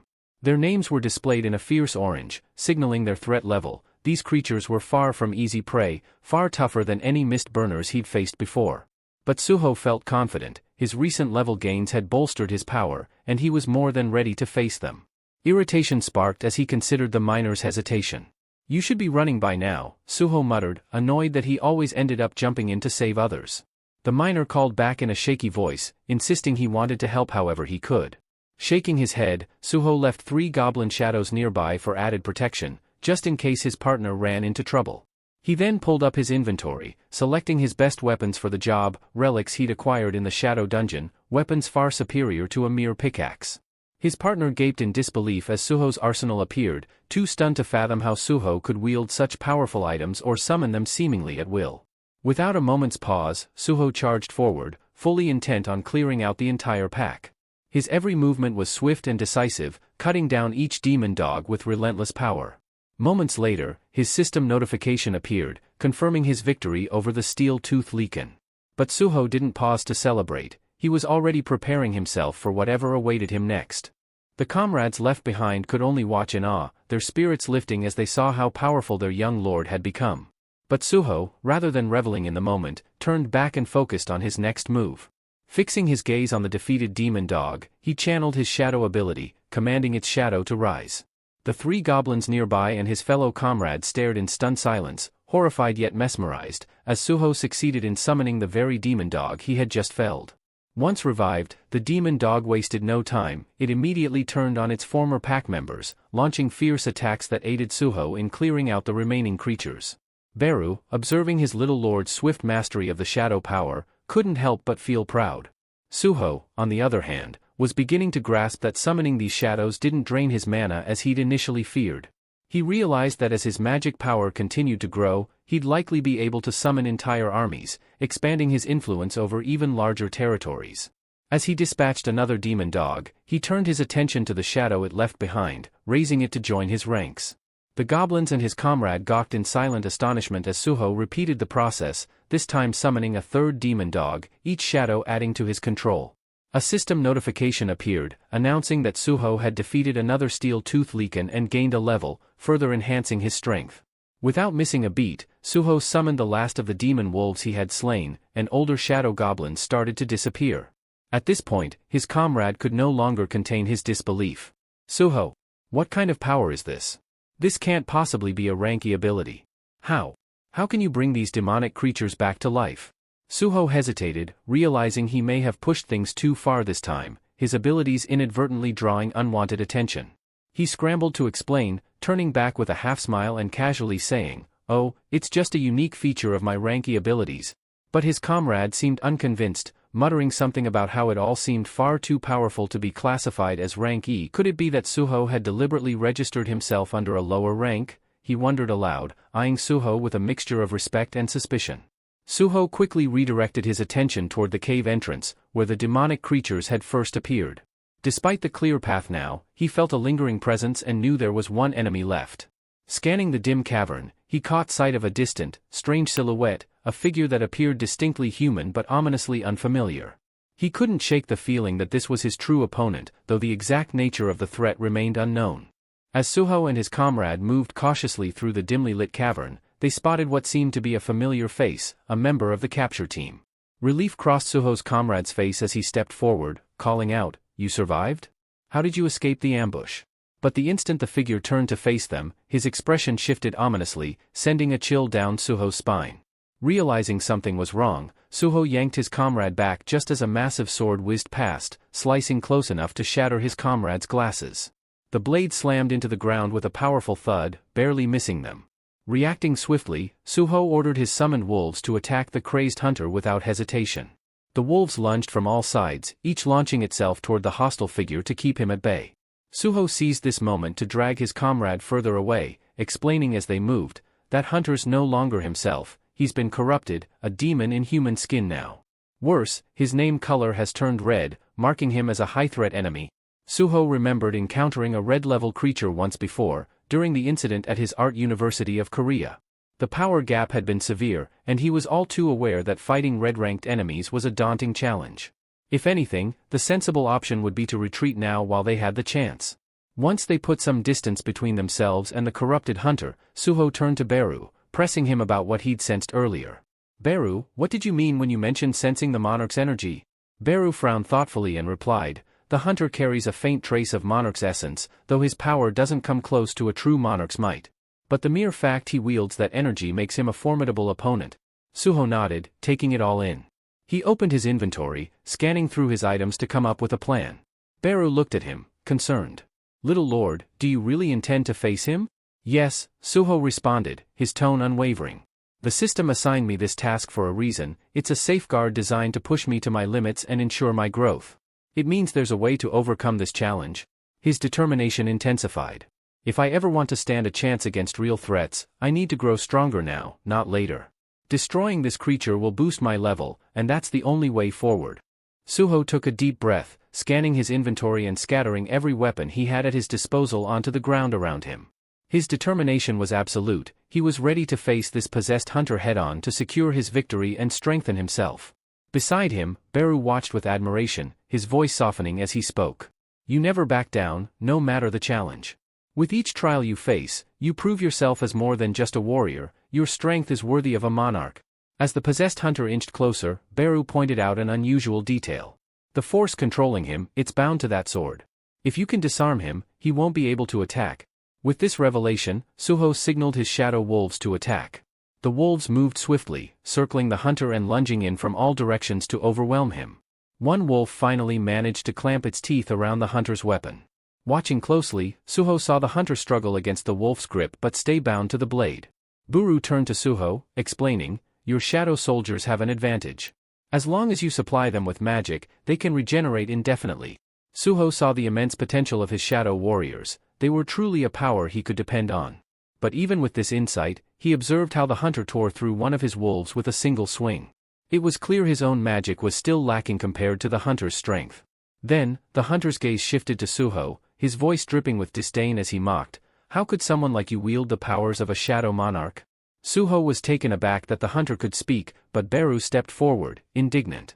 "You dare insult one from the shadow monarch's bloodline? Show some respect." The hunter's expression twisted into something dark, and he growled, "Never thought I'd encounter the shadow monarch's kin here." His eyes narrowed, and with a menacing tone, he shouted, "You are an enemy of the Fang monarch." Suho's resolve only hardened. He knew that defeating this hunter would require both his strength and strategy. Without hesitation, Suho gripped his weapon tightly, declaring that it was time to push his abilities to the limit. He launched a rapid series of strikes, targeting both the sword and the hunter in his path.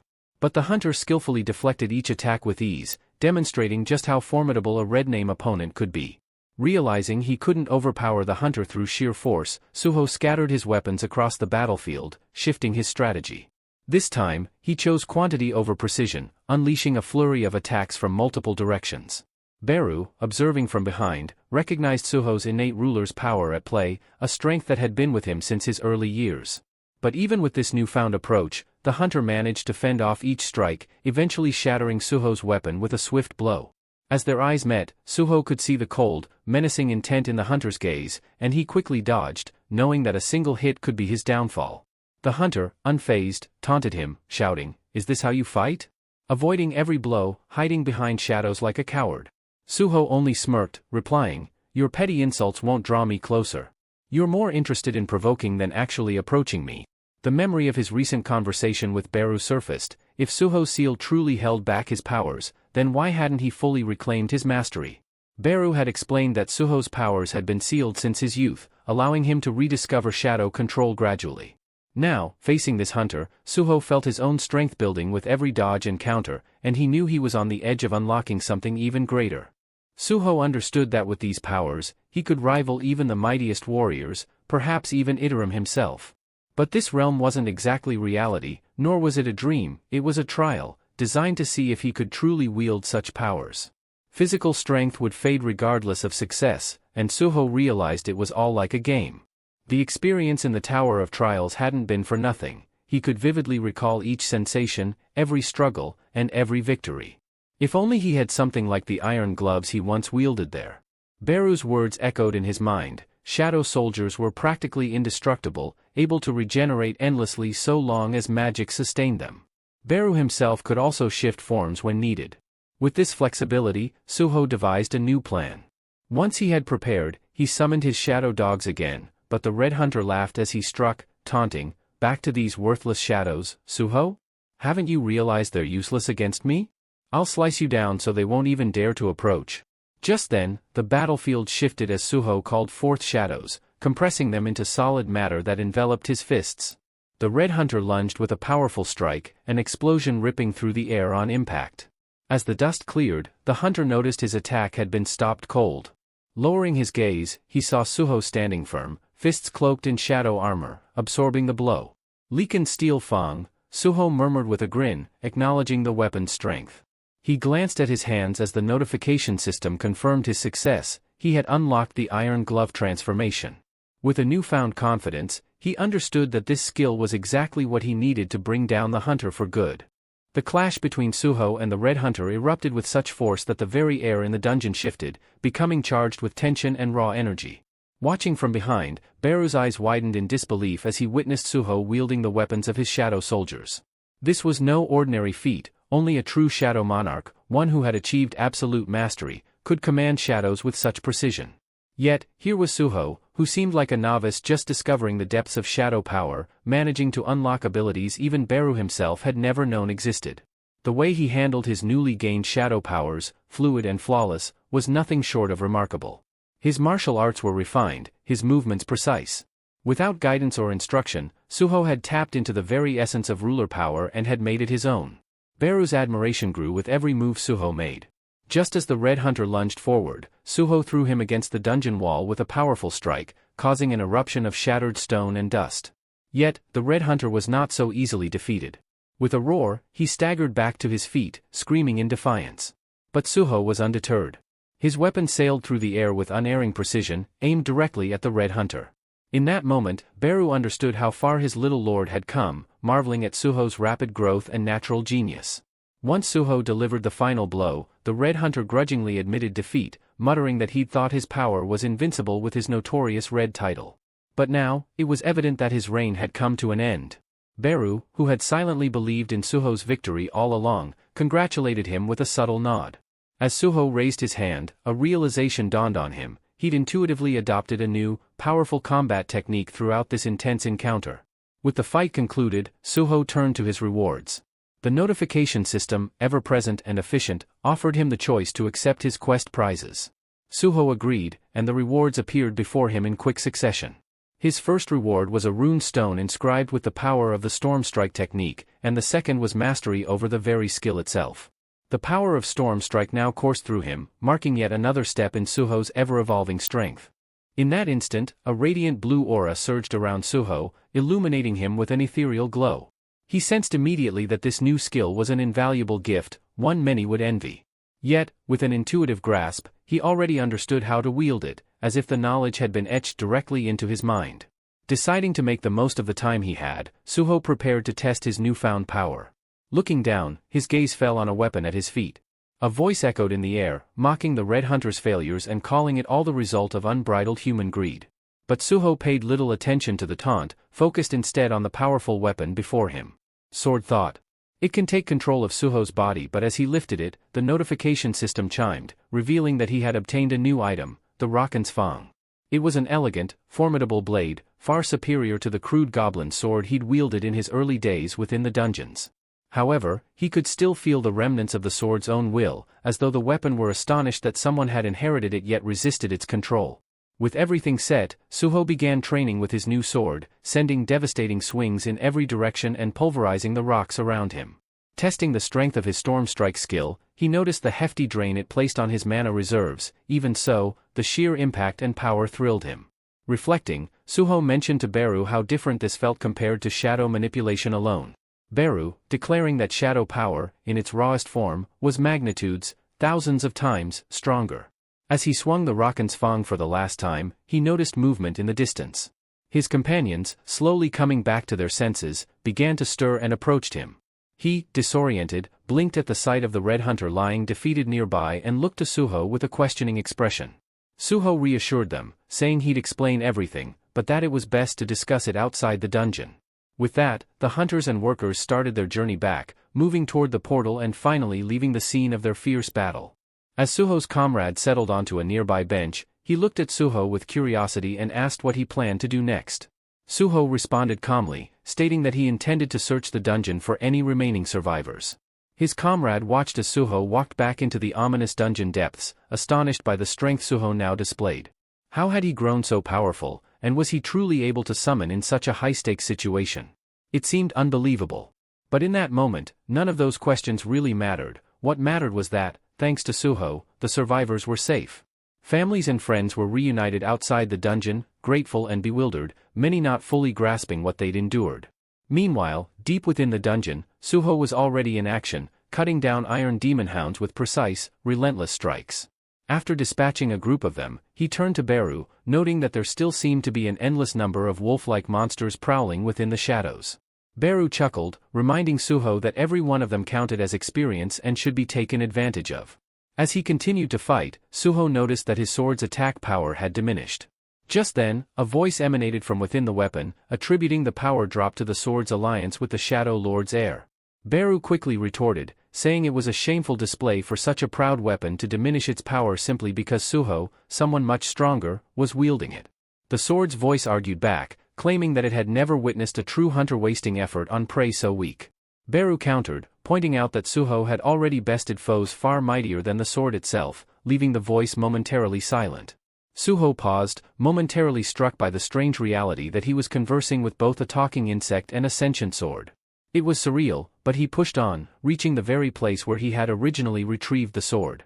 Observing his surroundings, he discovered a grim scene. All of the hunters who had been in that area had been utterly wiped out.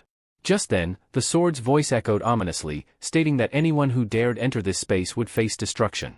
The sword pulsed with an ancient resolve as it spoke, "My duty is to guard the sanctuary of the Fang monarch."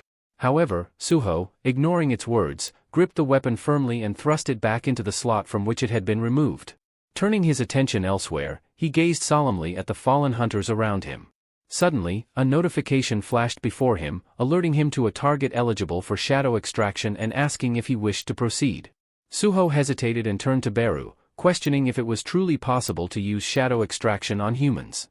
Beru confirmed, explaining that as long as the body was dead, any creature, human or otherwise, could be converted into a shadow soldier. But instead of taking the opportunity, Suho quietly began lifting the remains of the hunters, carrying them carefully towards the dungeon's exit. Perplexed, Beru watched, unsure why Suho was refraining from utilizing shadow extraction. When he asked, Suho simply replied that binding someone to fight after death felt too close to punishment. Beru was taken aback by this response. He hadn't expected such a choice from his young master. The respect Suho showed even in battle left Beru stunned. Then, Suho asked another question, confirming with Beru that this place was indeed a sanctuary for the Fang monarch. Beru nodded and went on to explain further. Suho mused aloud about his father and how the defeated lord, whom he had confronted earlier, was somehow entangled with a group known as the Teetering. Beru took a moment and then elaborated, "The Teetering are current enemies of the Shadow Monarch. But other monarchs are the past enemies." Beru continued, detailing the 9 great monarchs, each of whom was powerful beyond imagination. Among them was Suho's father, Sung Jinwoo, the king of death and monarch of shadows, a revered protector who had saved the world countless times. Beru recited their titles with solemn respect: the Beast King, also known as the Fang monarch, who wielded a power equal to any of the monarchs, the Queen of Insects, the Plague monarch, the iron-bodied monarch of monstrous humanoids, the King of Demons, known as the Monarch of White Flames, the Colossal Giant Monarch, Lord of the Beginning, the Frost monarch, ruler of the Snowfolk, the Monarch of Transfiguration, sovereign over spectral demons, and finally, the Berserk Dragon King, Monarch of Destruction. 8 of these monarchs had fallen when they sought to conquer Earth, leaving only Sung Jinwoo, the Shadow Monarch, victorious over them all. And it was this same Shadow Monarch who had defeated the Fang Monarch, Suho's current opponent. As the tales of the past hung heavily in the air, the sword's voice growled with malice. "Were my power restored," it sneered, "I'd rip apart the descendant of the Shadow Monarch's bloodline and toss him to the wolves for sport." Suho regarded the sword with a measured gaze, addressing the voice within. "It's not that I don't understand your perspective," he began. "But my father defeated the other monarchs to protect this world. His only goal was to shield it from destruction. In the same way, aren't you here to guard this place from invaders? Whatever side we stand on, we're both simply defending what matters to us. You wish to fight me purely because of our blood connection, but that seems pointless if your mission is to defend this sanctuary." He paused, then added, "I want nothing more than to meet my parents, those whom I can't see because of past invasions. For that purpose, I'm willing to draw on any strength. When the Teetering come again, even this place won't remain safe. If you aid me, together we can protect both this sanctuary and our world." The spirit within the sword fell silent, contemplating Suho's unexpected proposition. Could this young heir of the Shadow Lord truly mean to join forces? Suho grasped the sword's hilt firmly, waiting to see if it would submit to his resolve, prepared to unite shadows and fangs in a common cause. For a moment, an aura of understanding seemed to pass between them, as though the sword were weighing Suho's words deeply. Meanwhile, in a bustling cafe, a group of reporters gathered with several of Suho's friends, eager for any first-hand account of the previous day's harrowing dungeon incident. They had been keen to speak to anyone who could give them the full story, and one of the survivors, Lim Dog-yoon, who still bore signs of exhaustion, took the opportunity to share his experience. Holding his coffee, he addressed the reporters, wanting to bring attention to Suho's bravery, despite his rank as an E-class hunter. "It's important people hear what happened," Lim said. He detailed how Suho had stepped forward without hesitation to protect the others, painting a picture of courage that would be hard to overlook. The reporters listened closely, capturing every word to relay in the next headline. Not long after, articles began circulating, highlighting the unlikely hero, a rank E hunter who had shielded his fellow hunters from certain doom. The reports recounted Suho's selfless stand against the dungeon monsters, featuring interviews from many survivors who owed their lives to him. Elsewhere, editors and writers gathered to discuss their next steps, pens tapping thoughtfully as they selected the best story angles to bring this extraordinary event to the public.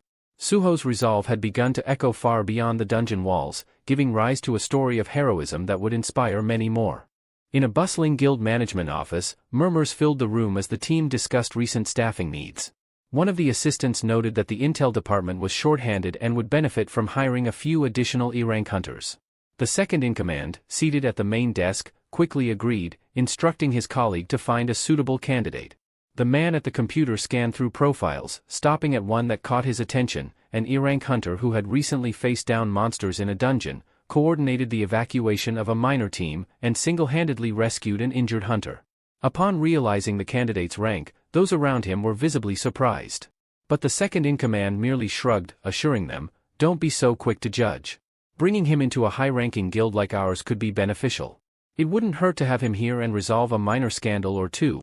A staffer then inquired if Hunter Suho had responded to their initial outreach.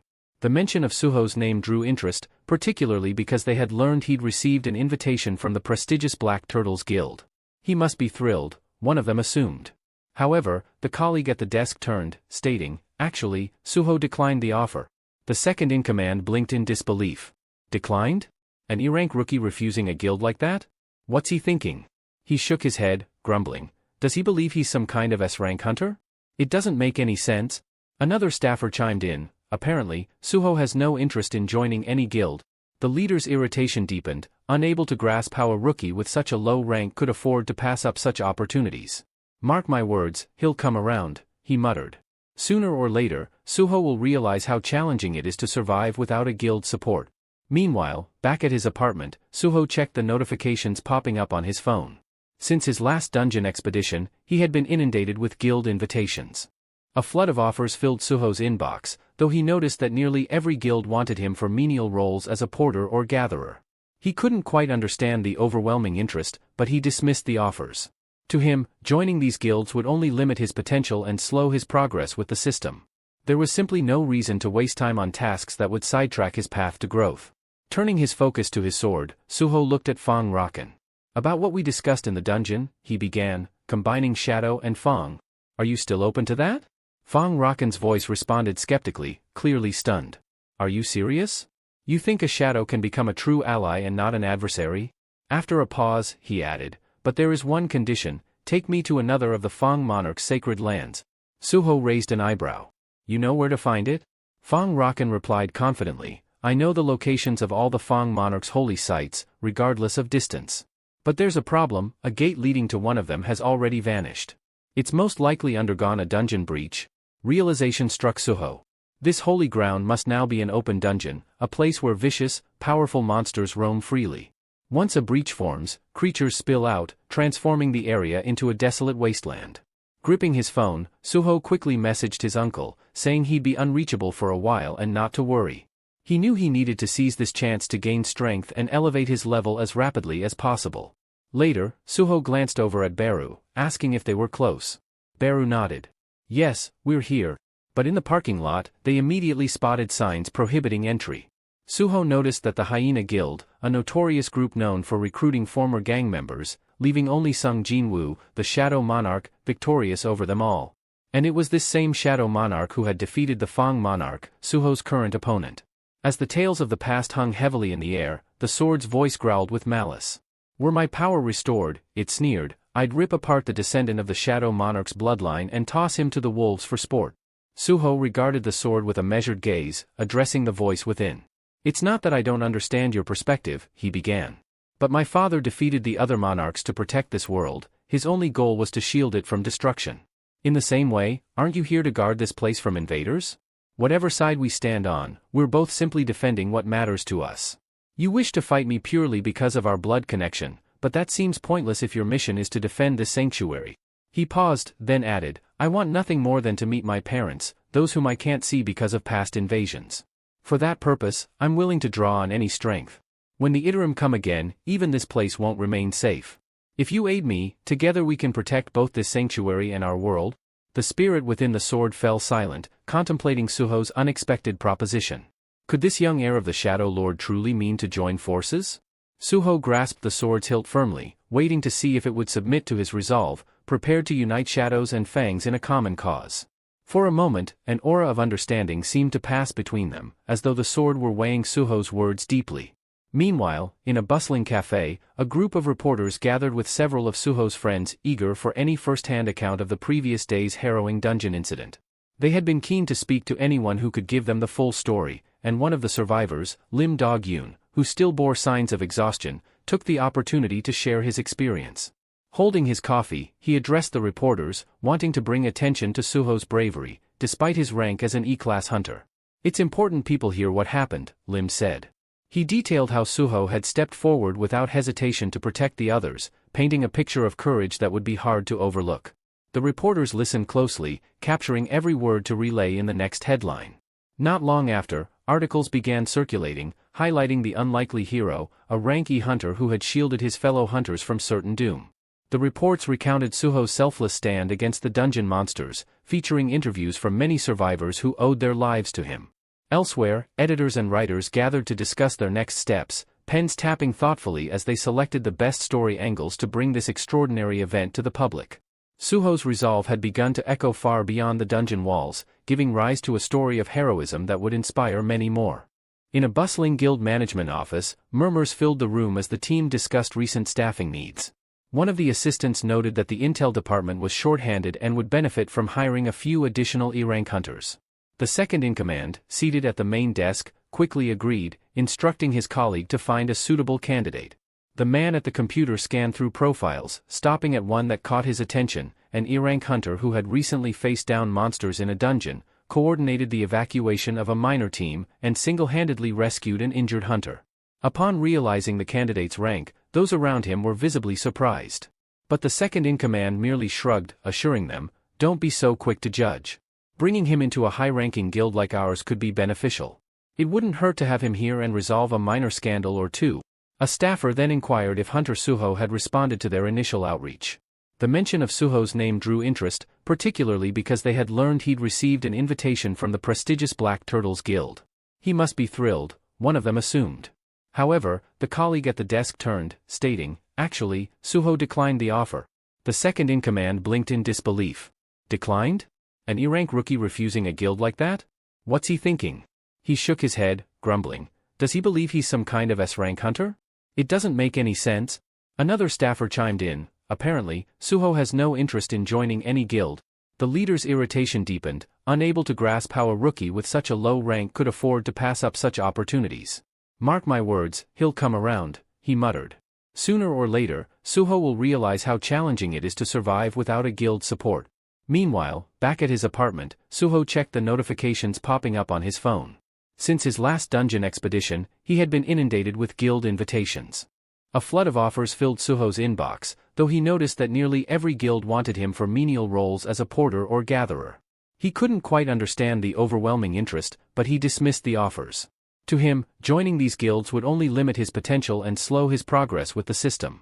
There was simply no reason to waste time on tasks that would sidetrack his path to growth. Turning his focus to his sword, Suho looked at Fong Raken. "About what we discussed in the dungeon," he began, combining Shadow and Fong. "Are you still open to that?" Fong Raken's voice responded skeptically, clearly stunned. "Are you serious? You think a Shadow can become a true ally and not an adversary?" After a pause, he added, "But there is one condition, take me to another of the Fong monarch's sacred lands." Suho raised an eyebrow. "You know where to find it?" Fong Raken replied confidently, "I know the locations of all the Fong monarch's holy sites, regardless of distance. But there's a problem, a gate leading to one of them has already vanished. It's most likely undergone a dungeon breach." Realization struck Suho. This holy ground must now be an open dungeon, a place where vicious, powerful monsters roam freely. Once a breach forms, creatures spill out, transforming the area into a desolate wasteland. Gripping his phone, Suho quickly messaged his uncle, saying he'd be unreachable for a while and not to worry. He knew he needed to seize this chance to gain strength and elevate his level as rapidly as possible. Later, Suho glanced over at Beru, asking if they were close. Beru nodded. "Yes, we're here." But in the parking lot, they immediately spotted signs prohibiting entry. Suho noticed that the Hyena Guild, a notorious group known for recruiting former gang members, had claimed the area, adding a layer of tension. Understanding that a direct approach might be met with hostility, Suho steeled himself, ready for whatever awaited him beyond the barrier. Beru advised Suho to ignore the petty creatures and focus on leveling up. As Beru and Fong bickered, Suho cut them off, irritated, demanding to know what they were doing. He stated he was ready to break in and would use his powers to make it happen. With that, he began shattering the surveillance cameras one by one. Beru questioned what would happen if the guild noticed, but Suho confidently responded that he had a plan for that. When he broke the final camera, it shattered into tiny fragments, ensuring there'd be no evidence. Beru observed with amusement, noting that Suho's approach reminded him of the monarch. Upon entering, Suho was struck by the eerie, blue mist filling the open dungeon. Beru explained that this mist was actually mana from another realm, seeping through dimensional walls and leaving a trail. The mist originated from the monarch's sanctum, filtering to Earth through a dimensional rift. Beru continued, revealing that beings from the outer worlds were trying to tear a large breach between realms to send their armies through. Due to the dense concentration of mana required, only the weaker creatures could currently slip through, the strongest forces hadn't arrived yet.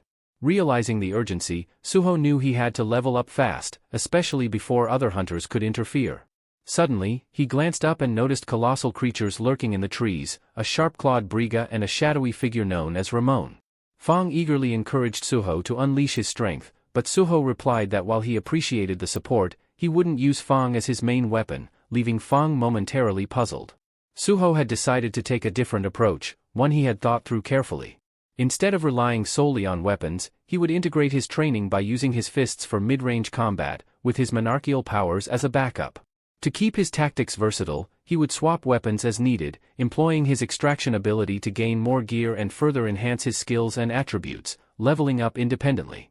Hearing this, Beru was thrilled with the young monarch's determination and strategy.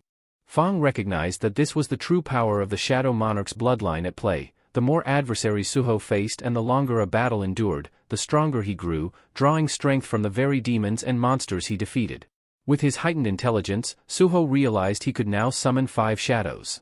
However, Beru was quick to point out that it was a far cry from the mighty monarch, who could command thousands. Embarrassed, Suho told Beru to keep quiet. As they ventured further into the forest, Suho noticed a peculiar building in place of the Holy Land's gate Fong had mentioned. Fong explained that this was indeed where the gate was supposed to be, but now a strange warehouse stood in its place. Suho observed people still bustling about the area despite the late hour, wondering what was keeping them out here at night when hunting was typically safer during the day. Just then, a vehicle arrived, and several individuals were escorted out, their hands and legs bound. Realizing he was witnessing a kidnapping, Suho felt a surge of anger. Beru suggested caution, reminding Suho that, being here illegally, they would be vulnerable if these hunters realized they were trespassing. But as Beru finished his warning and turned, he found that Suho had vanished. Surprised, Beru wondered if Suho was seriously about to engage with those people. With a background of justice ingrained in him by his father, a dedicated police officer in violent crimes, and his legendary firefighter grandfather, Suho couldn't stand by idly. Acting on instinct, he dashed forward, closing the distance in an instant, and with a powerful kick, struck the nearest hunter, sending him reeling. The shadows watching were stunned by Suho's decisiveness. The other hunters, seeing their comrade taken down by a single, unexpected strike, were equally astonished. After the forceful kick, the hunter's face smashed into the ground, and the others only saw a fleeting shadow, the silhouette of Suho. The hunters couldn't immediately tell who had attacked, but Suho quickly assessed the situation, realizing that his body had reacted faster than his thoughts. Realizing he had unintentionally invaded another guild's territory, Suho wasn't entirely sure of his next move. He slipped on his shadow mask and turned to confront them, asking, "Are you seriously kidnapping people? What exactly is your guild, Hyena, up to?" The other hunters, surprised and angered, demanded to know why he was trespassing and attacking them without warning. They taunted, claiming he had sealed his fate by intruding, as they readied their weapons and began channeling their magic to retaliate. One of the hunters lunged toward Suho, but Suho skillfully dodged each blow. He recalled what he knew of the Hyena Guild. Their average strength hovered around D rank, so he resolved to stay on guard, not underestimating his opponents. When Suho struck one of the hunters, he put all his strength into the hit, sending the man flying through the air. The others watched, stunned by how swiftly their comrade had been thrown aside, and they could hardly believe what was happening. But Suho didn't hesitate. He moved on to the next hunter, taking them down one by one as they came at him from all directions. Beru, watching intently, was astounded, realizing that these D-rank awakened ones, who were fairly powerful by human standards, were now no match for Suho. Glancing at his status, Suho noted his progress. He had now reached level 16. Once the last hunter was subdued, Suho tied them up tightly to prevent any escape. Satisfied, he turned his attention to the people who had been bound by the guild and began untying them. As they were freed, they expressed their deep gratitude to Suho for rescuing them, while Beru, watching the aftermath, couldn't help but comment on the graceful way his young monarch had wrapped up the battle. The freed captives, uncertain but curious, asked Suho if he was part of the Hunter Association. He nodded and said they could assume so, instructing them to get to safety while he handled the situation here. Once they hurriedly got into their car and drove off, Suho lingered, puzzled about why the Hyena Guild would go to such extremes as to kidnap people. Just then, Fang's voice echoed in his mind, saying he could sense something nearby. Intrigued, Suho asked what Fang meant, and Fang hinted that this was the reason he had insisted on coming here in the first place. Suho and his companions moved toward a building on the other side of the fence. Entering the dimly lit room, Suho was taken aback by what he found. Rows of cages lined the walls, and a faint, strange energy filled the space, barely noticeable yet present. Beru pointed this out as well, though the source of the energy was difficult to pinpoint. As Suho scanned the room, his gaze settled on a small creature locked in one of the nearby cages. Initially, he thought it was a mere dog, but Fang quickly corrected him, suggesting that the creature was, in fact, a young wolf, a descendant of the legendary beast monarch, Fang. Hearing this revelation, Suho could hardly believe his ears. Fang then elaborated, explaining that after a brutal conflict with the Shadow Monarch, the beast monarch Fang had given the order for the last of his bloodline to be hidden in a shrine. He had hoped that one day, if his lineage survived, another Fang monarch might rise. Fang admitted that he hadn't expected to find a Fang descendant here of all places. Moved by the story and the little wolf's plight, Suho broke open the cage and gently lifted the wolf cub into his arms, feeling the faint traces of a noble aura that had suffered greatly and was almost depleted. Fang warned him that the young wolf's energy was so low it wouldn't survive if left in its weakened state. Beru then asked Suho what he planned to do next. Suho, eyes blazing with newfound resolve, muttered that while he had expected to find a few minor figures here, he now understood there was one last foe he would have to deal with. At that moment, Suho sensed a twisted aura. Turning, he spotted a demonic figure emerging from the shadows, its voice dripping with malice as it sneered that trust in others was a futile sentiment.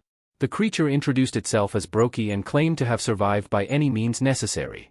Instantly, Suho asked Fang if he knew this creature. Fang confirmed, explaining that this was the guard responsible for taking care of the descendant he had just described. Brokey smirked as he approached Fang, sneering that it had been ages since they last saw each other and taunting Fang Rakan by mentioning how glad he was to see him still alive. Fang's expression grew darker, and he responded sharply, reminding Brokey of his duty to protect the descendant. All this time, while this wolf cub was in chains, what exactly were you doing, Brokey? Fang demanded, his voice thick with contempt.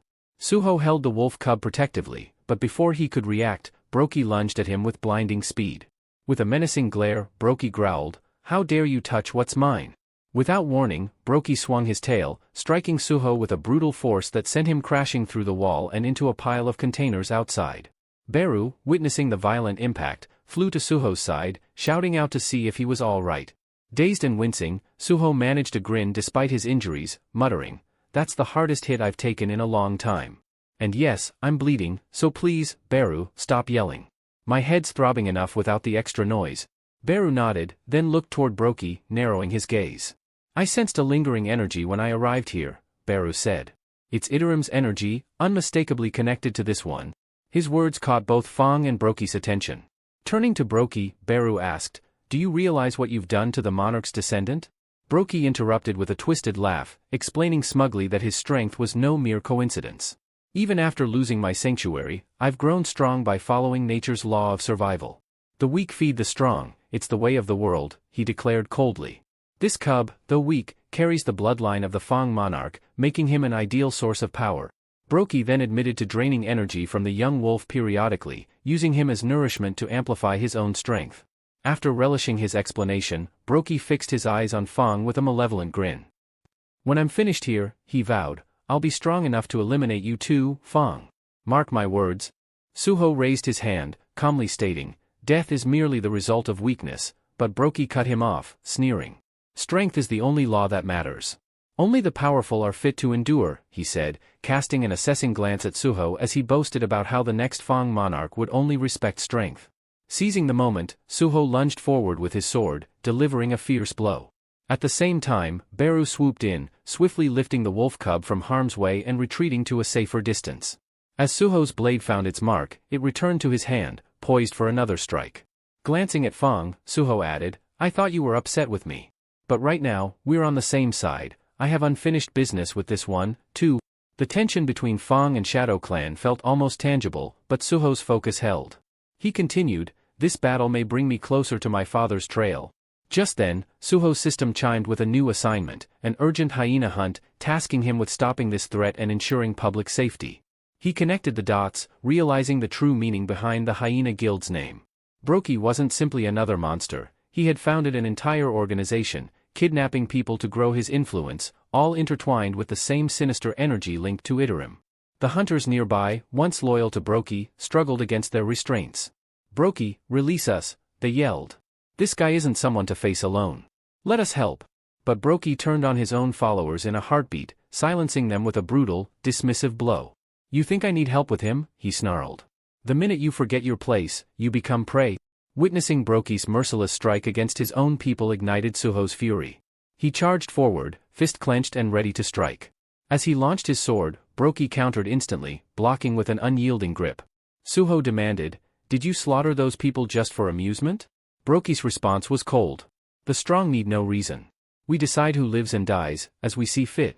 Brokey followed with another powerful swing, but Suho managed to dodge just in time, shifting to the side and steadying himself, more determined than ever to bring down the monster before him.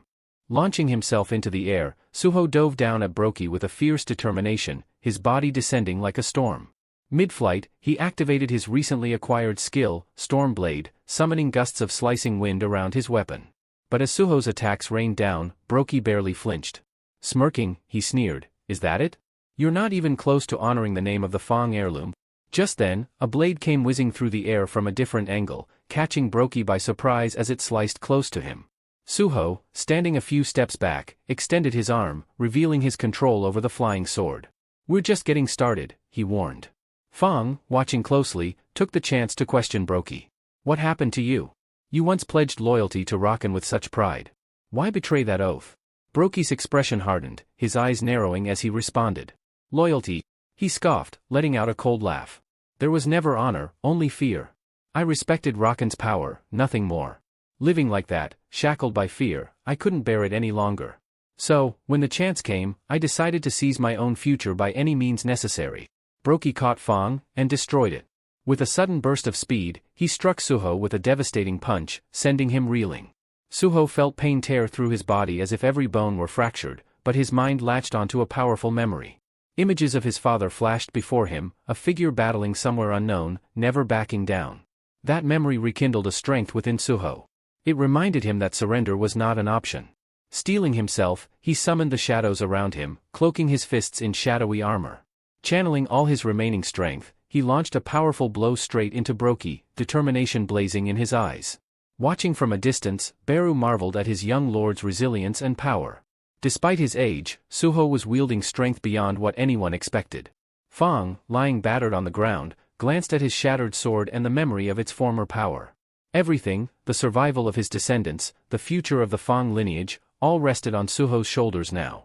The fight wasn't over, it had only just begun. Fang could sense that Suho, just like him, was ready for the battle still to come. At that moment, the young wolf cub began to stir, slowly rising to its feet despite the strain and pain it felt. Fang Rakan watched, understanding that this cub, the last descendant of Lord Rakan, was summoning the strength to stand. Inspired by Suho's fierce determination, the cub struggled to its paws, its resolve mirroring Suho's own. Realizing what he had to do, Fang Rakan thought, "The least I can do now is offer the remainder of my power to the next generation." As Suho continued his fight, each clash echoing through the battlefield, he barely held off his opponent's relentless onslaught. With a powerful strike, Brokey sent him crashing to the ground. Lifting his head with difficulty, Suho noticed a system notification displaying his remaining hit points. The monster loomed closer, radiating an ominous aura and taunting, impressive endurance for such a lowly creature. Brokey raised his arm to deliver a finishing blow, but suddenly, a sharp set of claws swiped across his paw. The young wolf cub had intervened, striking just as Brokey was about to end Suho. Suho blinked, surprised by the wolf's sudden appearance and courage. Standing firm, the cub positioned itself protectively in front of Suho, its eyes blazing with determination. A notification appeared in front of Suho, showing that the Fang descendant had acknowledged his bravery and offered to join him as an ally. Suho hesitated, uncertain. Is this little cub really the descendant of the Fang? The monster, equally shocked, glared at the cub, snarling, "Is that truly a descendant? Has he absorbed the power of Rakan Fang?" At that moment, Suho pieced it together. The cub had inherited the essence of Rakan Fang, who must have sacrificed himself to infuse his power into this young wolf. Suho had intended to align with the Fang from the start, and after a quick look at the system's notification, he decided there was no reason to hesitate. Accepting the Fang descendant as an ally, he confirmed the bond. Almost immediately, a new system window appeared, indicating that data synchronization was underway. Suho felt a strange influx of energy, memory seeping into his mind as if he were tapping directly into the wolf cub's past. The images formed into fragmented memories, an ominous cave, where Brokey told Fang's descendant that they lost the war to Shadow Monarch and he must become stronger. Soon after, shadowed figures gathered around a small, trembling wolf cub. Among them, Suho saw beings vowing to challenge the powerful lord, declaring that the survival of the fittest ruled their world. The Fang clan member asserted that, no matter the risk, they would grow stronger to secure a future for their kind. As one figure extended a hand, the little cub cowered, and a creature laid a hand on the cub's head, transferring some mysterious energy while muttering, "I choose you. Use this power wisely, it's a gift that will help you survive, depending on your resolve." The memory then shifted as Brokey's sinister plot came into focus, his henchmen tasked with capturing people alive and delivering them to fulfill the monster's twisted purposes. The memories showed how Brokey, fueled by power, fell further into darkness, and how the little wolf grew more fearful with every passing day. Witnessing the memories, Suho realized that these beings, who marked the wolf's mind with such fear, were somehow linked to the dark force of Iterim. The Fang descendants' motivations were clear to Suho now. The cub didn't simply want revenge on Brokey but hoped to stop him entirely. Determined, Suho recognized that if Brokey's actions were tied to Iterim, he had to end this here and now. But he knew he wasn't strong enough to do it alone, not yet. As if in response, the notification system updated, presenting Suho with a new quest, Monarch's Descendants Quest. The details urged him to find the Monarch's heirs and forge alliances with them. This would be the first step towards strengthening his position and securing allies in the battle against darkness. The Monarch's Descendants Quest demanded 8 alliances, with the first already forming through Suho's connection to Fang's lineage. As Suho acknowledged this bond, a vivid blue aura enveloped him, intensifying with each passing second. Beru, watching intently, noticed that his young lord was undergoing a transformation unlike any before. Meanwhile, Brokey grew tense, bewildered by the strange surge of power emanating from Suho. Driven by desperation, Brokey launched himself at Suho, intending to end it all in one decisive blow. He struck with such force that the ground around them began to crumble, sending shockwaves through the air. But just as Brokey's blow landed, the system flashed another notification, confirming that a skill had awakened through Suho's bond with the Fang descendant. Suho had activated a level 1 beast transformation, a bonding skill that consumed 1 mana per second. This skill infused his body with the descendant's essence, enhancing his physical power and awakening heightened, animal-like senses. For a moment, Suho struggled to grasp what was happening. His body felt feather-light yet powerful, his senses keener than ever. The world around him seemed sharper, each detail vividly clear, and his movements flowed effortlessly as he instinctively avoided Brokey's assaults. Then, in a sudden counterstrike, Suho unleashed a powerful kick, sending Brokey reeling. Stunned, Brokey struggled to process how this human, who had been on the defensive moments ago, now moved with such swiftness and strength. Enraged and confused, Brokey roared, insisting he could not be losing to the same mere mortal he had dominated minutes prior. This power was supposed to belong only to him. He had fought, sacrificed, and clawed his way to the strength he wielded. In the background, Beru looked on in awe, sensing the drastic increase in Brokey's magical aura.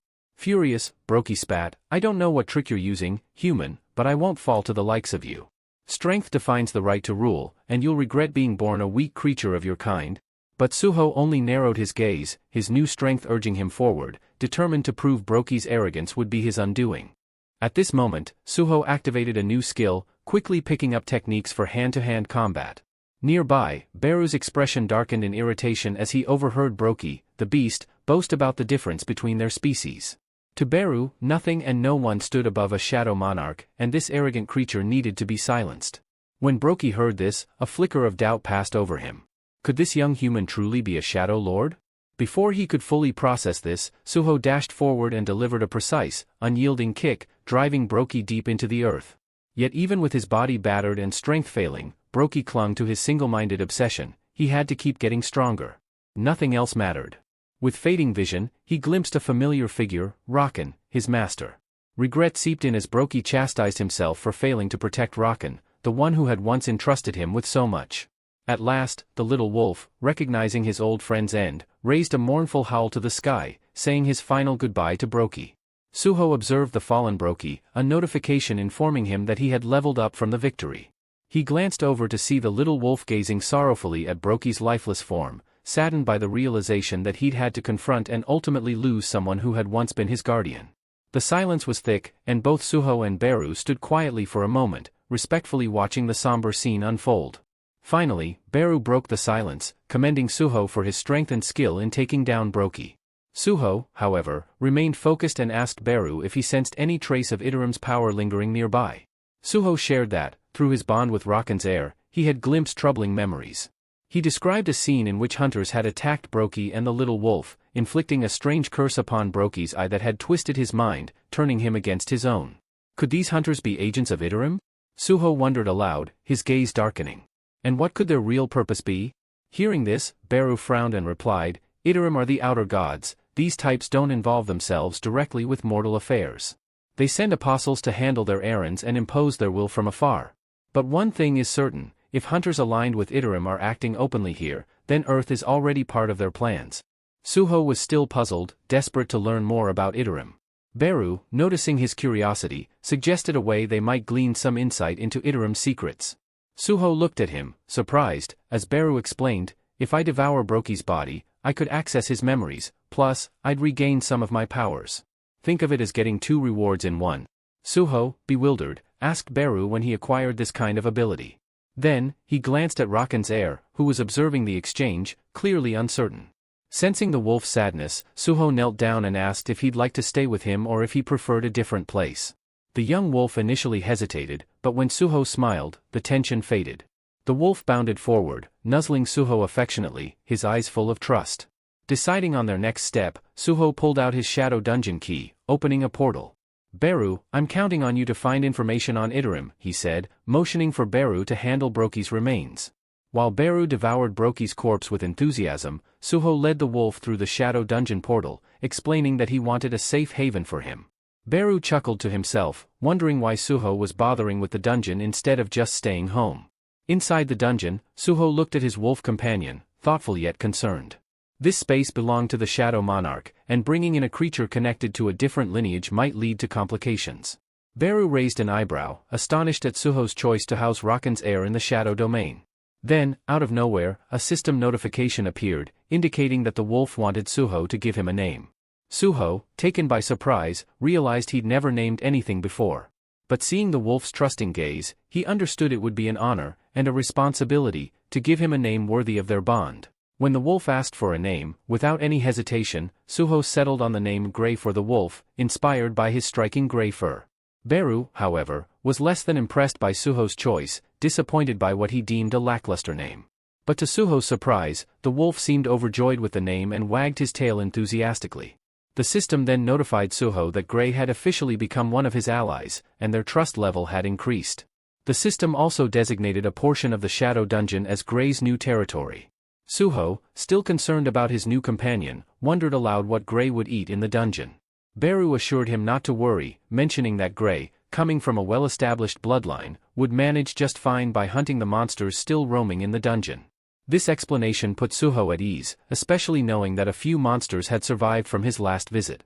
Gray, thrilled with his new home, eagerly began his hunt, quickly proving his worth by attacking a goblin with a single strike, effortlessly killing it. Meanwhile, Suho and Beru sat on a tree branch, quietly watching as Gray hunted down multiple goblins. Suho couldn't help but marvel at how swiftly Gray adapted to his powers, despite being so new to them. Just then, a system notification appeared, informing Suho that he had earned the title of Wolf Slaughterer for defeating Brokey, and had gained additional ability points. Suho was a bit confused, as he had always thought of Brokey as a hyena, not a wolf. Beru, sensing Suho's confusion, urged him not to focus too much on the strange title, suggesting he should be proud of the recognition instead. Suho nodded but couldn't shake off his uncertainty, especially regarding the mysterious quest he had been given to find the heirs of all the monarchs. Beru explained that the system was often cryptic in its methods, designed to make Suho stronger, but also warned that it might have an ulterior motive. Suho, still not fully grasping the gravity of Beru's words, asked for further clarification. Beru sighed, recalling his own experiences. He explained that in his father's system, the architect had planned to make Sung Jinwoo into a shadow monarch. The intention had been to crush his soul in the process, turning him into a mere puppet for the old shadow monarch's use. This revelation left Suho in deep thought, aware that the system's true purpose could be far more complex and dangerous than he initially realized. Yet, Sung Jinwoo defied the system's intentions, ultimately conquering it rather than letting it dominate him. He achieved the rank of Shadow Monarch while maintaining his autonomy and developed his power without being dependent on the system's levels. But explained that this new system is designed for Suho, removed all ill intentions. Taking Beru's words to heart, Suho pondered if the system might be attempting to groom him for a similar role. When he voiced this suspicion, Beru responded cautiously, noting that only one true Shadow Monarch could exist. Nevertheless, he speculated that the system would continue guiding Suho toward an unknown purpose, one that would reveal itself in time. Reflecting on this, Suho accessed his status window and noticed that, despite significant growth and powerful skills acquired since his battles with the Mistburns, his class still appeared none. This dissonance gnawed at him. He knew he wouldn't have overcome Brokey without Gray's crucial help. Resolving to follow the system's quests as long as they aligned with his personal ambitions, Suho leapt down from the tree, curious to hear Beru's findings from consuming Brokey's body. Beru reported that, while he hadn't uncovered evidence of any apostles directly brainwashing Brokey, he'd found that a human guild called Grim Reaper was involved. This guild was working behind the scenes with the Hyena Guild, aiding in the capture and delivery of people to Brokey. Beru suggested that tracking down the Grim Reaper Guild might yield crucial insights into Iterim's true intentions. The revelation stunned Suho, as he realized another guild's sinister involvement only added to the complexity of the situation. Meanwhile, the scene shifted to a well-dressed man in an opulent office, calmly answering a phone call. He was speaking to Tegu, who seemed to be mid-raid. Tegu confronted the man, demanding to know about his potential involvement in the recent chaos surrounding the Hyena Guild. The man, unbothered, flatly dismissed Tegu's insinuations, claiming that he had no proof to back up his suspicions. Tegu warned him that the Hunter Association wouldn't rest until they uncovered the truth, suggesting that the man should clean up his operations. Incensed by Tegu's defiance, the man slammed his fist onto the desk, splintering the polished surface in a burst of rage. It was then revealed that this man held the position of vice CEO in the Grim Reaper Guild. With a sly grin, he drew out a shimmering pearl, an awakening stimulant known as stardust, which hunters could use to amplify their powers. As he examined it, he mused on how this rare substance could become a lucrative asset in expanding his influence. Meanwhile, in the Shadow Dungeon, Gray was tearing through goblins with ease, his strength advancing at an astonishing rate. Each strike was more powerful and precise than the last, earning even Beru's admiration. "You're getting stronger with every blow, Gray," Beru remarked, encouraging him to keep pushing his limits to become the weapon Suho could one day depend upon. Watching from the shadows, Suho was equally stunned at the wolf's rapid progress.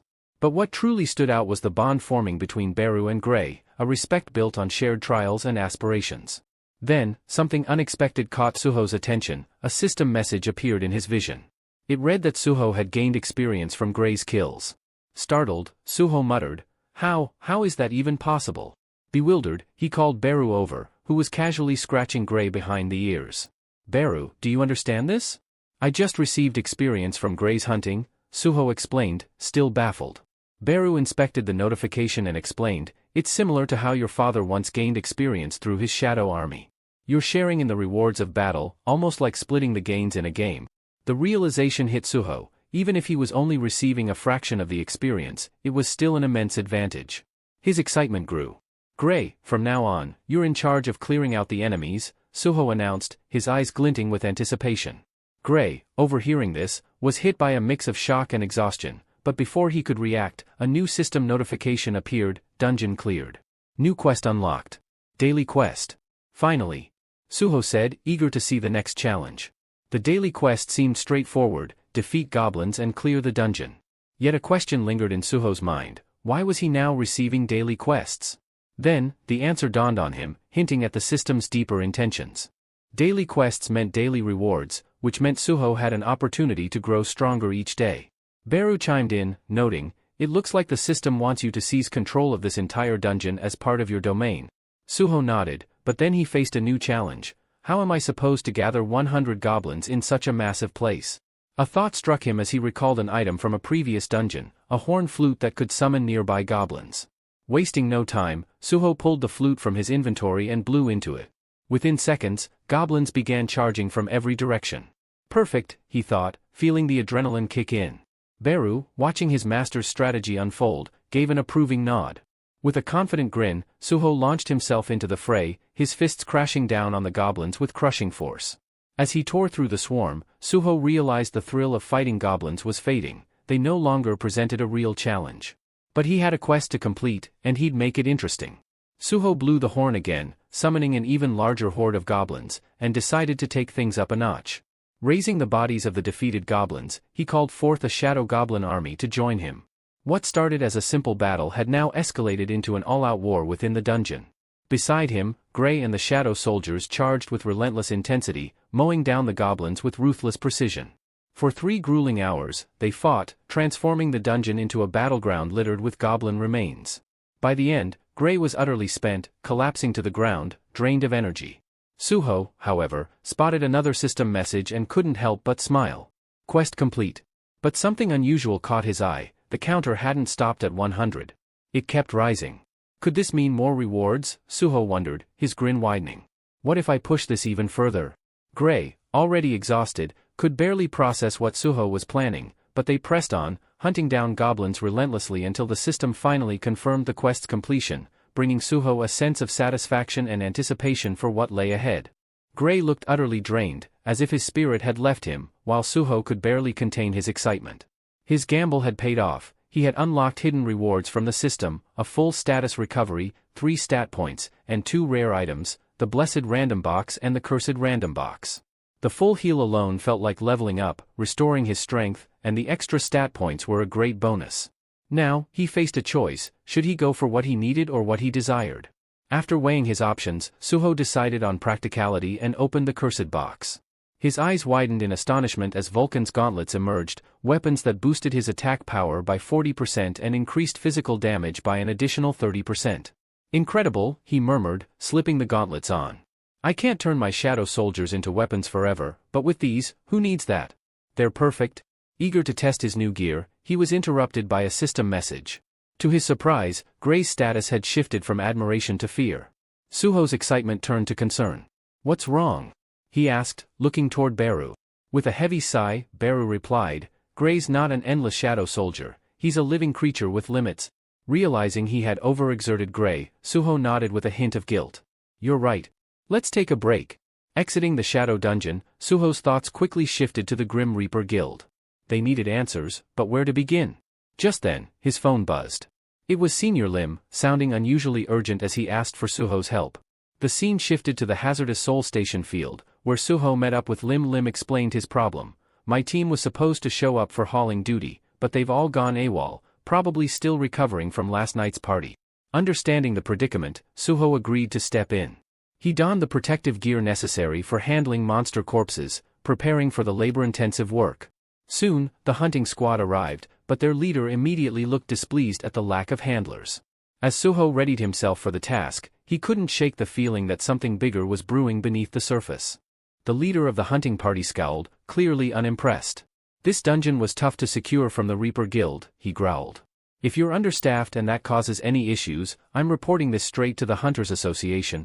Suho studied the situation carefully, observing that the leader, a healer, of all things, was also the highest-ranked member here.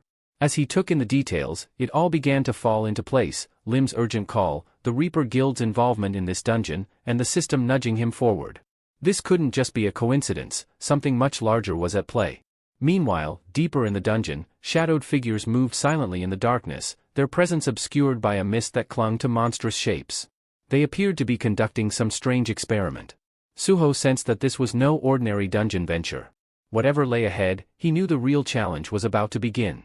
As the hunters prepared to advance, the dungeon's atmosphere shifted. Flames crackled as the mages in the party cast fireballs, illuminating the pitch-black halls. "We've got visibility now," one mage said, his voice steady but tense. The party leader, a veteran hunter with a sharp eye for danger, quickly ordered the team into formation. From the shadows, the enemy emerged, lizard-like creatures, their eyes blazing with a fierce hunger as they approached in packs. The leader turned to Suho and Senior Lim. "Stay close to the strike team," he commanded firmly. "Collect the bodies the moment they drop, we can't afford any delays." Lim frowned, obviously uncomfortable with the idea. "You want us to be right in the middle of the fight?" he muttered, but the leader's attention had already shifted back to the approaching creatures. Suho, however, was deep in thought. "Lizard monsters?" he murmured to himself, unimpressed. These creatures were hardly the kind of threat he had been hoping for, especially after recently acquiring Vulcan's horn. He had anticipated facing a more formidable opponent, something truly worthy of his evolving skills. Yet, he recognized an opportunity here. By watching the hunters handle the lizard monsters, he could learn something valuable about team-based combat, a skill he rarely practiced due to his preference for solo battles. As the hunters faced off against the monsters, Suho braced himself. While this might not be the challenge he expected, there was still much to gain from the coming skirmish. As the strike team clashed with the monsters, Suho crouched low, pressing his hand against the damp earth. In a quiet voice, he whispered, "Arise." Instantly, from the shadows, his summoned army of goblins materialized, each ready and waiting. Suho couldn't help but feel a surge of pride. Summoning 7 shadow soldiers now was proof of his growing power. Without a moment's hesitation, the goblins got to work, collecting the fallen monster bodies with surprising speed and precision, even leaving Suho impressed by their efficiency. Meanwhile, the hunters continued their fierce battle, swords and spells meeting the resilient hides of the lizard creatures. As the fight reached its conclusion, the team leader glanced over his shoulder and froze, dumbfounded. The collection work was already finished. Suho's shadow goblins had completed it all in record time. What are those?" the leader managed, his eyes wide with astonishment. Suho stood calmly amid the aftermath, a slight smile playing at his lips. "They're my summons," he replied, as if it were perfectly ordinary. Senior Lim, nervously watching the exchange, braced himself, hoping the leader wouldn't start a confrontation. But to their surprise, the leader suddenly grasped Suho's hand, his expression shifting to excitement. "Join our strike team as an exclusive collector," he said eagerly, his tone filled with enthusiasm. "I'll pay you top rates." Suho raised his brows, momentarily surprised by the offer. "I don't see collection work as a long-term path," he replied carefully, though he couldn't help but appreciate the offer. Unfazed, the leader pressed further.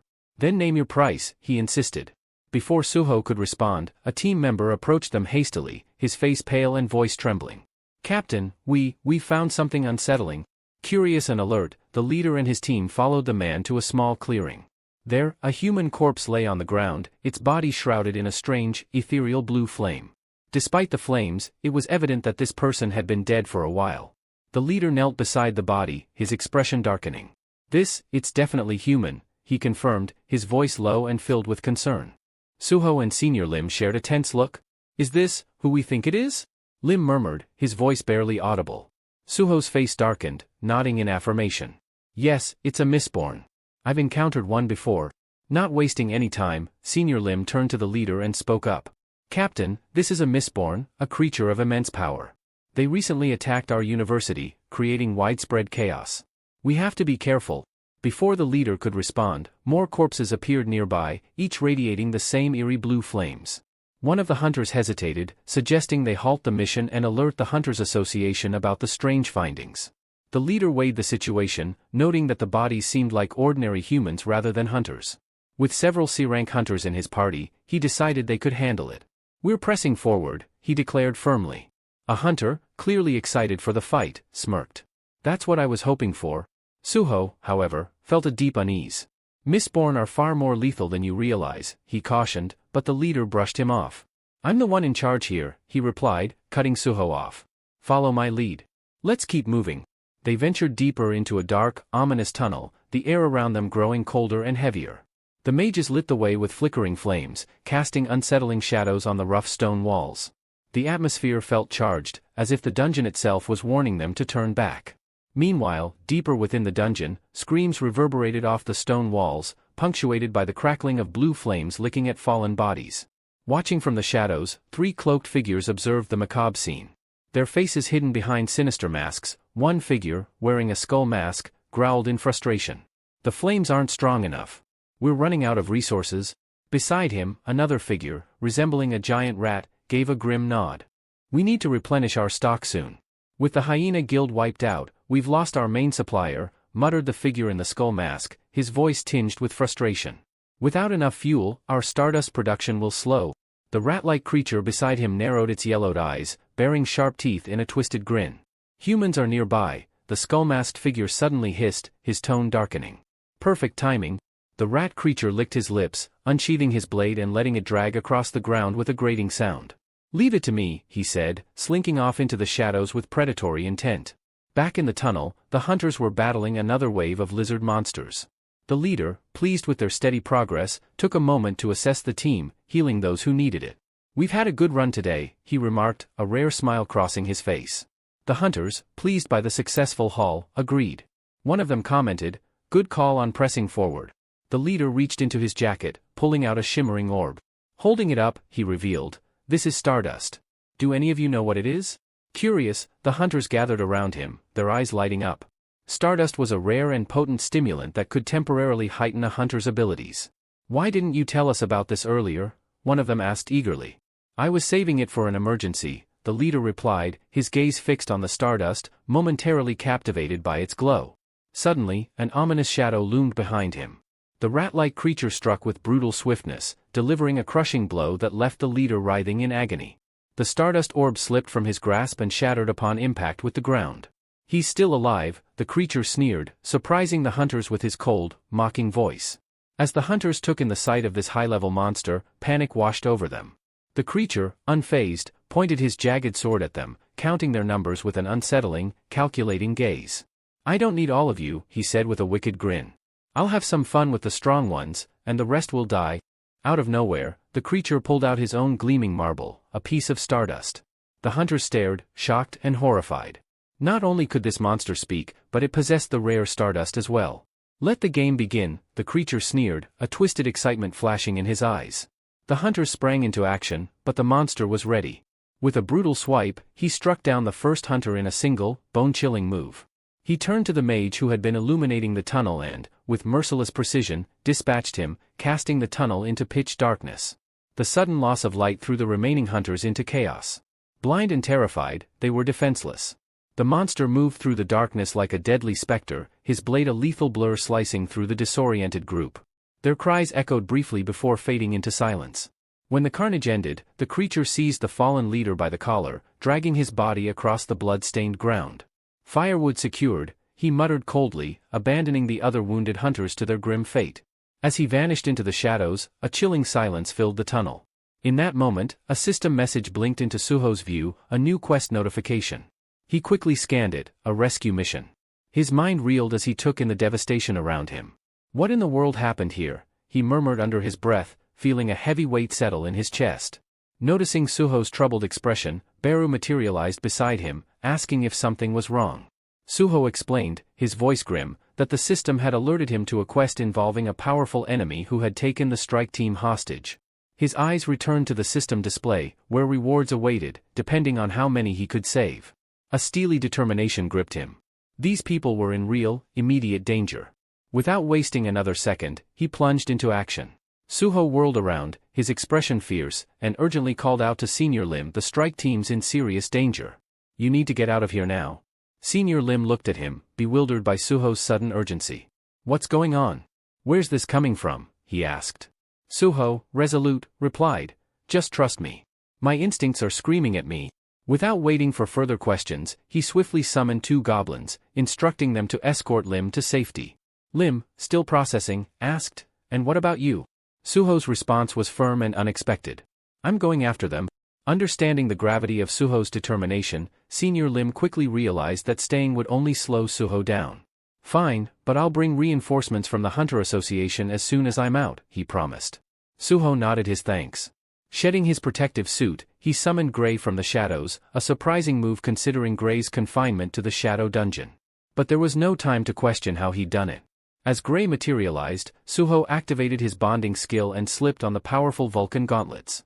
The transformation was striking, he looked like he was ready for an all-out battle. With urgency, he turned to Beru. Let's go. The two raced through the dungeon, silence pressing in on them, tension building with every step.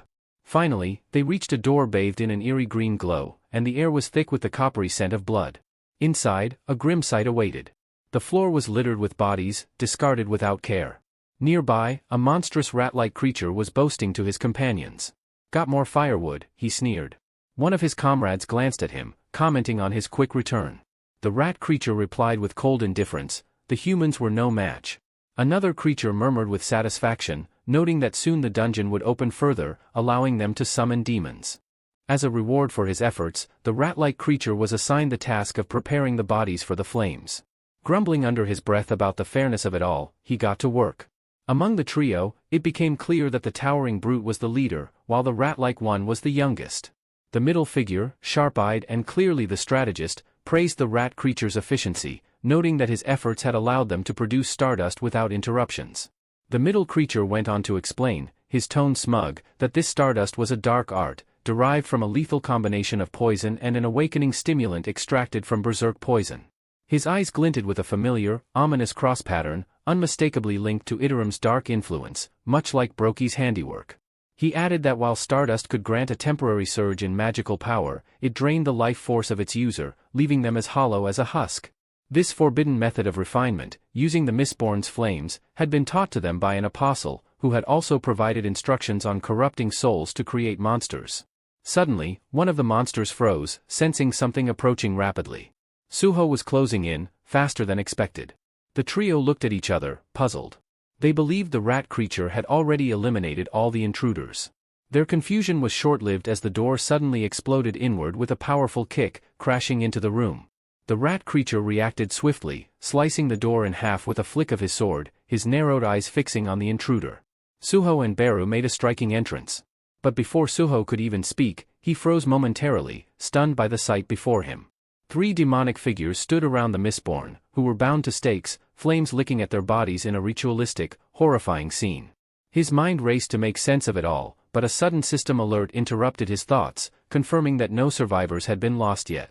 He had no time to process this revelation as a blade suddenly sliced through the air toward him. Suho arched back just in time, narrowly dodging the strike aimed at his neck. The rat monster, who had launched the attack, looked surprised at Suho's reflexes. Suho steadied himself, his gaze intense, and demanded, "Are you the one responsible for the hunters I found dead outside?" His voice cut through the tension, ready for the battle that was about to unfold. Before the rat creature could even respond, Suho landed a powerful punch, sending the monster flying back. The rat managed to brace himself with his sword, absorbing some of the impact, but he still staggered. Recognizing Suho's formidable strength, the demon leader and the strategist knew that the rat couldn't face him alone. Without delay, they pulled out their own pieces of stardust and consumed them, enhancing their magical power. Locked in fierce close combat with the rat, Suho sensed another attack approaching. The boss charged at him with a massive fist, ready to unleash a devastating blow. Sensing the trap, the rat creature quickly sidestepped, clearing the way for the boss's punch. Instinctively, Suho executed a swift backflip to avoid the oncoming strike, only to land directly in another ambush. The middle demon, who had been gathering energy, unleashed a crackling surge of electricity the moment Suho touched down. Pain surged through Suho's body as he was electrocuted, leaving him momentarily stunned. Before he could fully recover, the rat creature lunged at him again, sword poised to strike. Gritting his teeth through the pain, Suho summoned his shadow goblins. They materialized with menacing expressions, surprising the trio of demons and momentarily throwing the middle demon off his focus. Seizing this chance, Suho grabbed the middle demon's arm and threw him across the room. Regaining his footing, the middle demon exchanged a wary glance with the boss, voicing an uneasy question. "Is this the same power we saw years ago, when our kind was obliterated by that man?" The boss nodded grimly, but added, "Yes, but he's not as powerful as the Shadow Monarch. Together, we can take him down." With renewed confidence and a sharpened strategy, the three demons coordinated their attacks and quickly decimated Suho's goblin forces. Watching his shadow army crumble, fury boiled inside Suho. He could tell that resurrecting his fallen goblins would be pointless, they simply weren't strong enough to contend with these enemies. Individually, each demon was weaker than Brokey, but combined, they became a fearsome adversary. The scene briefly shifts to earlier that day, where Beru had asked Suho why he hadn't yet revived Brokey as a shadow soldier.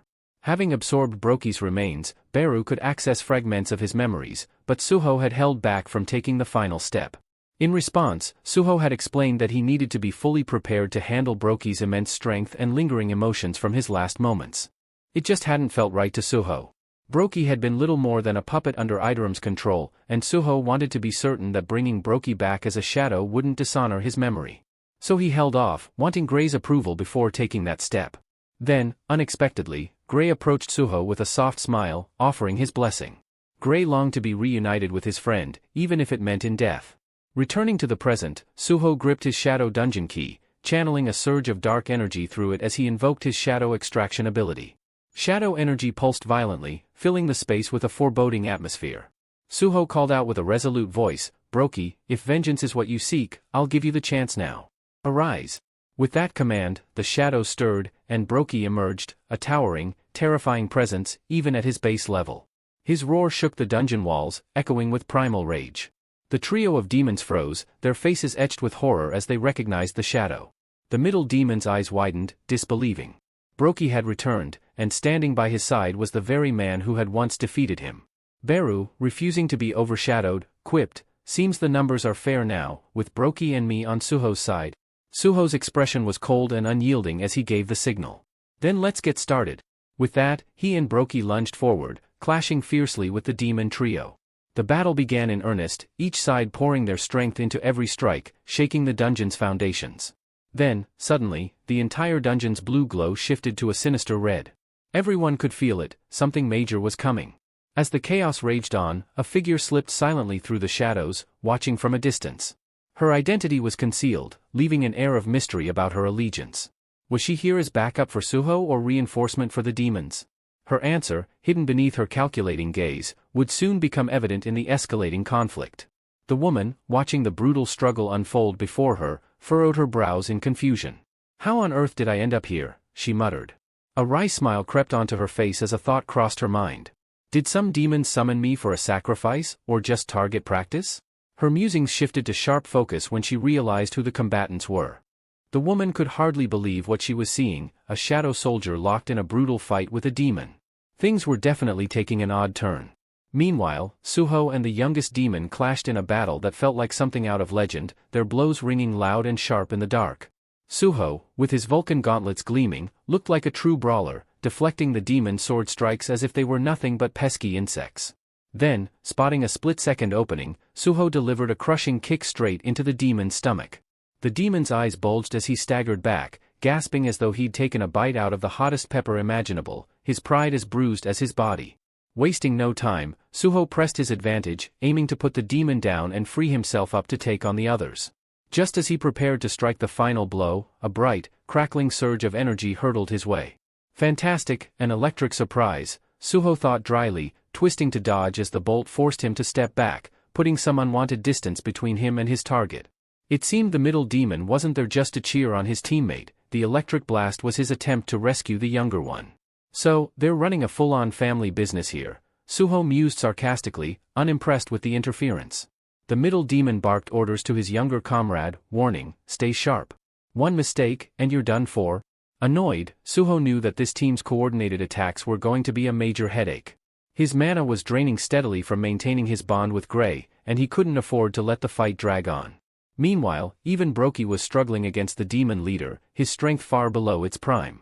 Suho realized he needed to find a way to split up the trio if he wanted any chance of taking them down individually. Just as he was racking his brain for a solution, an unexpected event turned the tide, a stroke of luck that might just tip the scales. Out of nowhere, Essel suddenly sprang into the fray, landing between Suho and the demons. Both sides paused, utterly bewildered by her entrance. With a fierce expression, she declared, "Tell me where Mr. Sung Jinwoo is, or prepare to face the consequences." Suho blinked, caught off guard. "Wait, she's looking for my dad?" he thought, astonished. He had no clue who this stranger was, nor why she appeared as if she'd just stumbled out of some disaster. Meanwhile, Beru, Suho's faithful shadow ant, looked more disappointed than any giant insect had a right to. He approached her cautiously and managed, with an almost painful amount of restraint, to ask, "Essel, what are you doing here? Why did you come?" Essel's face brightened at the sound of his voice.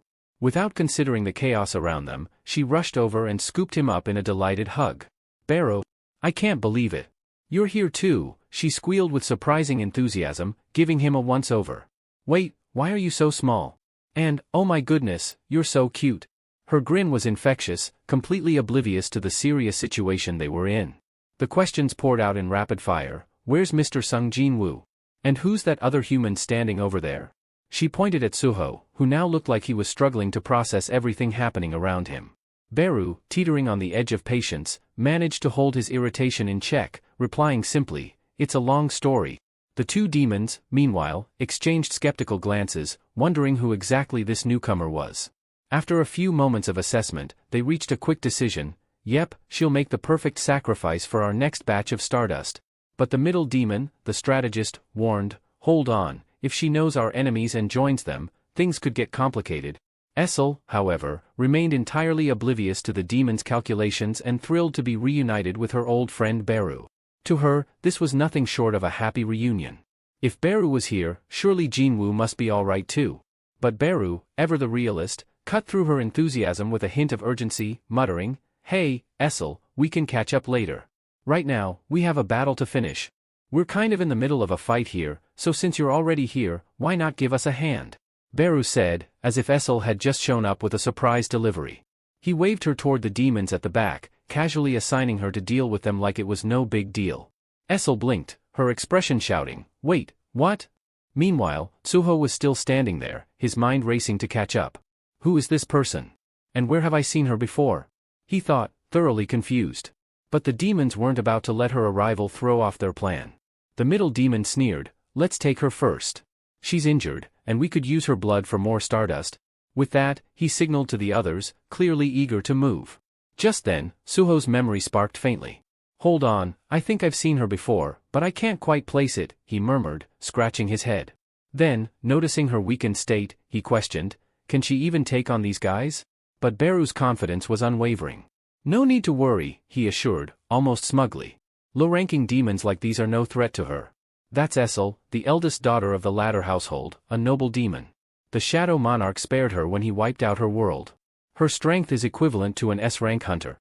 Suho's eyes lit up, practically buzzing with excitement at the thought of seeing an S-rank hunter in action. But just as he was anticipating an impressive display, reality took an abrupt turn. The youngest demon lunged at Essel, and with one swift, brutal strike, sent her sprawling. Her weapon flew from her grip, and she skidded across the ground like a forgotten rag doll. Suho and Beru stared in stunned silence, their excitement deflating instantly. This is not S-rank material," Suho muttered, his disappointment painfully clear. Face down in the dirt, Essel slowly, painfully dragged herself back toward them, looking like she'd just survived a disastrous party she was ready to leave. Beru, barely concealing his irritation, leaned down and asked sharply, "What happened to you? How did you get this weak? Even your mana levels are pathetic?" Essel winced, but before she could respond, Suho and Beru exchanged a look of resignation, their hopes for backup officially dashed. Tears welling up, Essel sniffled miserably. "It's not my fault. Half a year ago, there was a rebellion. My entire household fell, and while I was escaping, they took my blood, my powers, everything," she whimpered, looking up at Beru with the saddest puppy dog eyes. "Can you lend me some of your power?" Beru didn't even bother responding. He simply turned his back with a withering, disappointed glare that could rival any disapproving dad. Essel's lip quivered, and she pouted as if denied her favorite candy. "You're so mean," she whined, while Suho looked on, deadpan. "Perfect. Now there are two people around here with no powers. Just fantastic." Suddenly, the boss demon, who had overheard every word, laughed darkly. "Did you hear that, boys? She's from the later household. A survivor, huh?" He stepped forward with a gleam in his eye. "If we consume her blood, we'll grow even stronger." Suho groaned. "Right back to square one. If only I could separate them for a one-on-one fight, I'd take them down without a problem." But then, Beru, ever the tactician, raised his hand with a smirk, red energy swirling around him. "I think I have a brilliant solution," he said, voice dripping with smug confidence. "I've got some mana back, and I'm about to put it to good use." He activated his skill, Harsh Orders, directing a surge of red aura into Essel. Her stats shot up by 50%, but as a trade-off, she also got hit with a nasty side effect, a curse of insanity. "Go get M, you useless demon!" Beru barked, thoroughly enjoying himself. Foaming at the mouth, Essel charged forward, her eyes blazing with fury as she hurled herself at the demons like a force of nature. Suho, wide-eyed, couldn't help but think, she looks utterly miserable, but hey, if it gives me a shot at some one-on-one fights, I'll take it. Seizing the chance, Suho ordered Brokey to engage the demon boss while Essel, in full berserk mode, launched herself at the middle demon with unmatched ferocity. The fight quickly turned chaotic as the rat demon leaped in, sword swinging wildly toward Essel. But just as he was about to land a hit, Suho dashed in, grabbing the rat demon in a swift headlock like he was about to pull off a wrestling move. In that moment, he knew the real fight was just beginning. With a surge of strength, Suho lifted the rat demon high and hurled him straight into the blazing mistborns. The demon smashed into the flames, shrieking in agony as the fire spread across his body. But Suho wasn't finished. He seized the demon's fallen sword and, with a powerful strike, cleaved the rat in two, ending its life with finality. Standing amidst the chaos, Suho caught his breath while Essel, still lost in her berserk fury, continued her reckless charge at anything within range. A system notification blinked before Suho's eyes, congratulating him on defeating a low-ranking demon and immediately granting him a level up. Another alert informed him that his Vulcan gauntlets had absorbed the demon's soul, boosting his physical damage by 31%. The newfound power coursed through him, an electric surge that amplified his strength. Nearby, Essel fought like a whirlwind, relentlessly assaulting the middle demon. Her attacks, though uncoordinated and wild, forced the demon on the defensive. He suddenly realized, with rising horror, that his rat companion had been slain. As he processed this, a system message popped up, indicating Essel's exhaustion. Harsh orders had worn off. The moment the skill faded, Essel collapsed face-first into the dirt. The middle demon hesitated, surprised at her sudden fall. But before he could act, Suho closed the distance like a wraith in the shadows. With a swift, iron grip, he locked the demon in a crushing headlock and twisted sharply, breaking the demon's neck with a sickening crack. Another notification flashed, a level up, and once again, his gauntlets absorbed the demon's soul. 2 down. Now, only the boss demon remained. Furious at the loss of his allies, the demon let out a thunderous roar and launched a devastating blow, sending Brokey hurtling into the dungeon wall. Dust and debris scattered in all directions as Brokey's body collided with the wall, shaking the ground under Suho's feet. The boss demon, realizing he was now alone and outnumbered, cursed his fallen allies. Useless, every last one of them, he snarled, surveying his situation. With Brokey on one side and Suho on the other, the demon was trapped. But his eyes quickly darted to Essel, lying unconscious and defenseless nearby. She was the key, her blood held the power he needed to turn the tide. Desperation drove the demon forward in a frenzied rush toward her, but Suho was quicker. He intercepted with a brutal kick, landing directly on the demon's arm. The impact twisted it with a sickening crunch and cracked the ground beneath them. The demon reeled back, howling in agony, his attack completely thwarted. Suho stepped forward, calm yet lethal, a faint smirk on his face. "Your turn, Brokey," he commanded, stepping aside. Brokey lunged without hesitation, his fangs bared as he tore into the demon in a savage attack. The boss demon's scream echoed through the dungeon before finally fading into silence. A flood of system messages appeared before Suho, notifying him of yet another level up. With his progression past level 20, a new feature had unlocked, store access. Curious, he deactivated the bond with Gray and began browsing the system's offerings, his eyes lighting up with interest at the options. Meanwhile, Essel began to regain consciousness, letting out a groan as she rubbed her temples. She shot a withering look at Beru. "That ridiculous skill nearly killed me," she snapped. Then, spotting Suho, she narrowed her eyes suspiciously. "Who is this?" "Another human with shadow soldiers, besides Sung Jin Woo." Beru, unperturbed, tilted his head and replied coolly, "Perhaps if you were a bit more loyal, you'd have remembered who could be a worthy successor." Essel's gaze snapped back to Suho, her expression shifting as the realization dawned on her, hitting her like a jolt. Essel's expression transformed entirely, her eyes filling with tears as she looked at Suho. Slowly, the realization washed over her. He's the young monarch," she murmured, her voice trembling. Her gaze was locked on Suho, disbelief and awe mingling in her features. Suho stiffened, caught off guard by the sudden recognition. Questions raced through his mind. How did she know? Did she really just call me, the young monarch? Before he could respond, laughter rang out from the corner where Brokey and Gray, apparently untroubled by the serious moment, were sharing a light-hearted exchange.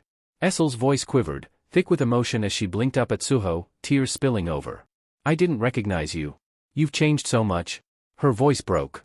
"You look so much like your father, the Shadow Monarch." Her lips trembled as she continued, her words barely a whisper, and then, without warning, she collapsed, falling into unconsciousness. A tense silence fell over the room. Suho's eyes widened as the shock registered, and he quickly turned to Beru, his voice urgent. Beru, check her condition. Is she all right? Beru stepped forward, shaking his head with his usual dramatic flair. Kneeling beside Essel, he examined her carefully before shrugging. She's fine, he said, his tone almost dismissive.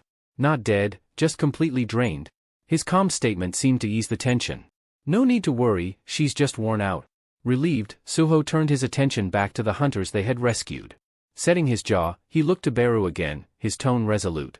Heal them just enough to stabilize. I want everyone to make it out of here alive. As Beru set to work healing the injured hunters, the system chimed, confirming the completion of Suho's quest. A small smile crossed his face. Mission accomplished. He glanced at the group of 7 survivors, a deep sense of satisfaction washing over him as he saw them still standing. Saved them all, he thought. Then, the system notification popped up again, awarding him 3 ability points and an unexpected bonus, 700 gold. His eyes widened in surprise. Gold, he muttered, hardly believing it. They're giving me gold. Curious, Suho opened the system store and found an array of items at his disposal. Potions, weapons, tools, everything he might need was there, waiting to be bought. He chuckled, a nostalgic smile crossing his face. Feels just like getting pocket money after chores when I was younger, only now, it's like Dad sending me rewards through the system. The thought filled him with warmth. Essel, still unconscious on the ground, caught his eye. Suho bought a basic healing potion from the store, frowning as he read the label. Restores 500 HP, but only works on me. Glancing at Essel's pale face, he shrugged and decided to give it a shot anyway. Beru, should I? He started but didn't wait for an answer, carefully tilting the potion to her lips. As the liquid slipped down, her breathing evened out, and a faint flush returned to her cheeks. Beru watched with raised eyebrows, muttering, "Gold, for a demon? Young monarch, your generosity never fails." Suho sighed, already calculating his next steps. "We're not leaving her behind. Let's bring her with us to the Shadow Dungeon." He nodded to Brokey, "And bring the demon corpses too. We can't leave evidence of our fight lying around." Without delay, Brokey dragged the twisted remains of the demons while Gray lifted Essel with care, following Suho through the portal. Suho examined the rat demon sword in his hand, lost in thought, when Beru's voice cut through his musings. "Why aren't you heading back to the Shadow Dungeon as well?" Suho's fingers tightened around the weapon, his gaze shifting to the Mistborns writhing in agony, still smoldering from the earlier flames. Their suffering was plain, etched in every painful twist of their forms. "I can't just abandon them like this," he murmured. Moving swiftly, he put each of them out of their misery, one by one. His voice was soft, almost regretful. "I'm sorry. This is all the mercy I can offer." Suho lowered his head, the weight of regret lingering as he left the dungeon. Meanwhile, outside, the scene at Soul Station was anything but calm. Hunters from the association had assembled, and among them stood a high-ranking hunter with a steely expression. "What did you find inside?" he demanded.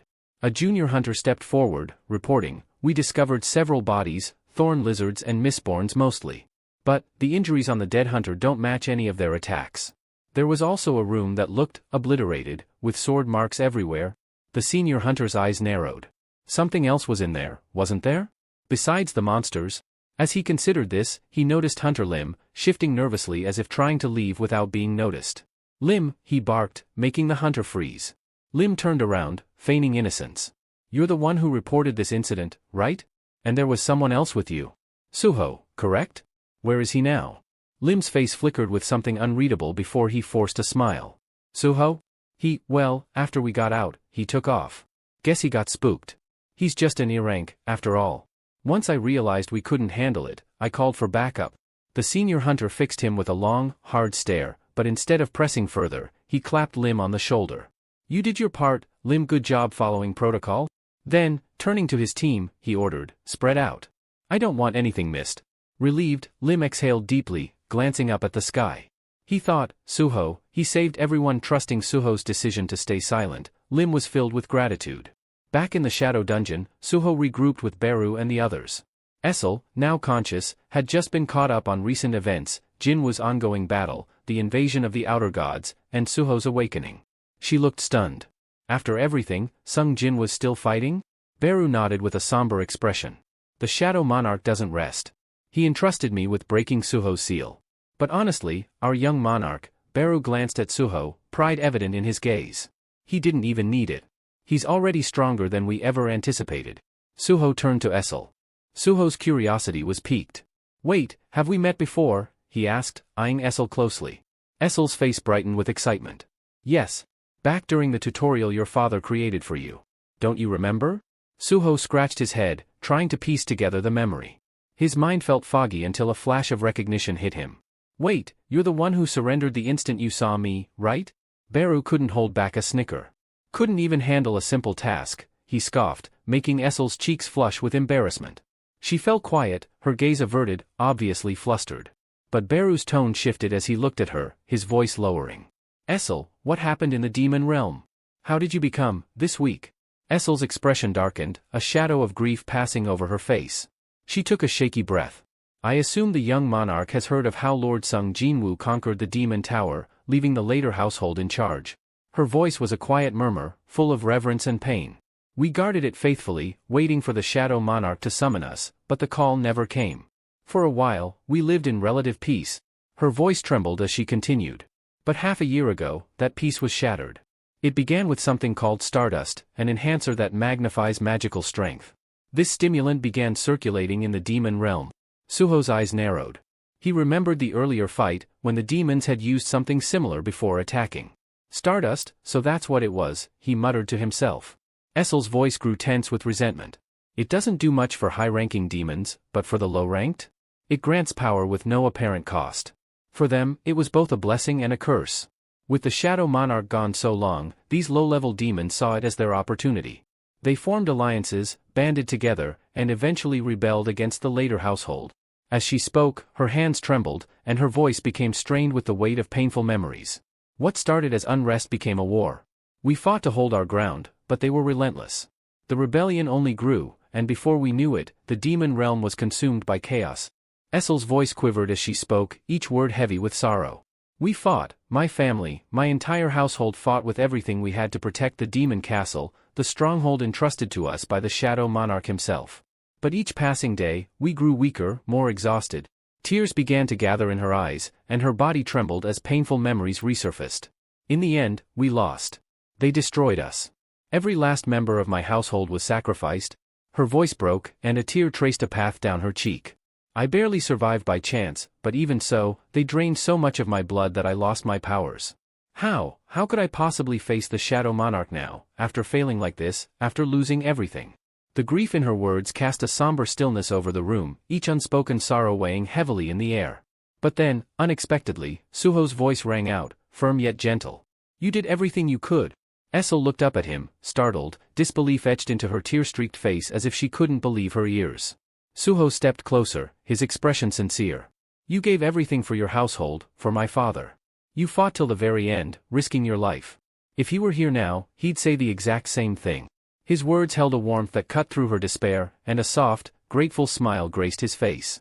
Thank you, Essel. For everything you and your people did. You stood strong, and that's something I'll always honor. For a moment, Essel was speechless, the intensity of his gratitude flooding through her. But gradually, her shock gave way to something more hopeful. She met his gaze, a spark of determination rekindling within her. Suho's expression hardened with resolve. And now, I'll do everything in my power to help you. We'll restore the later household, bring it back to its rightful place. Her eyes filled with tears again, but this time, they were born of hope. With a tremulous smile, she whispered, the household's name, its later, young monarch. Just as the moment settled between them, the system suddenly chimed, breaking the quiet. A message appeared before Suho's eyes, catching him off guard. This time, it was unlike anything he'd seen before. The notification informed him that the last surviving member of demon nobility had formally expressed her thanks. And then came a question that made Suho's heart skip a beat. A notification from the system flashed before Suho's eyes, stopping him in his tracks. The message read, Essel later, last of the pure-blooded demon nobles and descendant of White Flame, has expressed her gratitude. Would you like to recruit her as your companion? Suho's expression shifted from surprise to disbelief. Essel, the descendant of the White Flame monarch? It was difficult to grasp. Beru and Essel sat nearby, both relaxing after everything they had been through. But the moment Suho processed the message, his face twisted with shock, drawing Essel's attention. Suho, are you okay? You look like you've seen a ghost, she said, her voice tinged with concern. Suho's mind whirled as he pieced it all together. So, because she's the last of the demon nobility, this bond is possible? Then, a mischievous grin crept onto his face. Well, things just got a whole lot more interesting, he muttered under his breath, and with a confident smile, he accepted her as his companion. The instant he did, a flood of new system notifications lit up his vision. One announcement read, "You have recruited the descendant of the White Flame Monarch. New bond skill created, Demon Strike." He raised an eyebrow as he read the skill's description. It would let him channel Essel's energy to unleash a fierce, destructive attack. Meanwhile, Essel's shocked gasp brought him back to reality. Her own system screen appeared in front of her, and she stared at it, utterly baffled. What is this?" she exclaimed, clearly alarmed. Suho tried to hold back his laughter. "Relax, it's the system for my companions. You're officially part of the team now." He glanced at Baru, raising an eyebrow. "So the system shows up for my companions too. No wonder Gray never mentioned it, he can't exactly tell us anything." Baru nodded, smirking. "That explains a lot. But this also means she's truly the White Flame's descendant." Essel looked between them, still in shock. "White Flame's descendant? What are you talking about?" "Me." Suho gave her a reassuring smile, though he didn't answer her just yet. "Let's put our new bond skill to the test, shall we?" He nodded at her encouragingly. "Are you ready to give it everything you've got, Essel? We need to see what Demon Strike is capable of." Essel, though bewildered, met his gaze with a determined glint in her eyes. Essel, not entirely confident in her abilities, nodded reluctantly.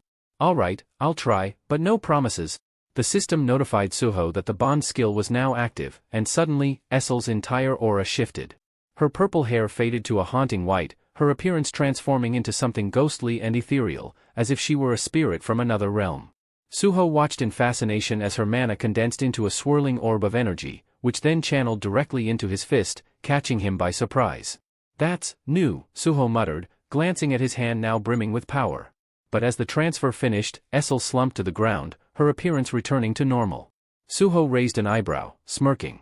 "You know, the whole spirit look kind of suits you," he teased, only to realize Essel was thoroughly drained, looking pale and exhausted as if she'd just fought a war.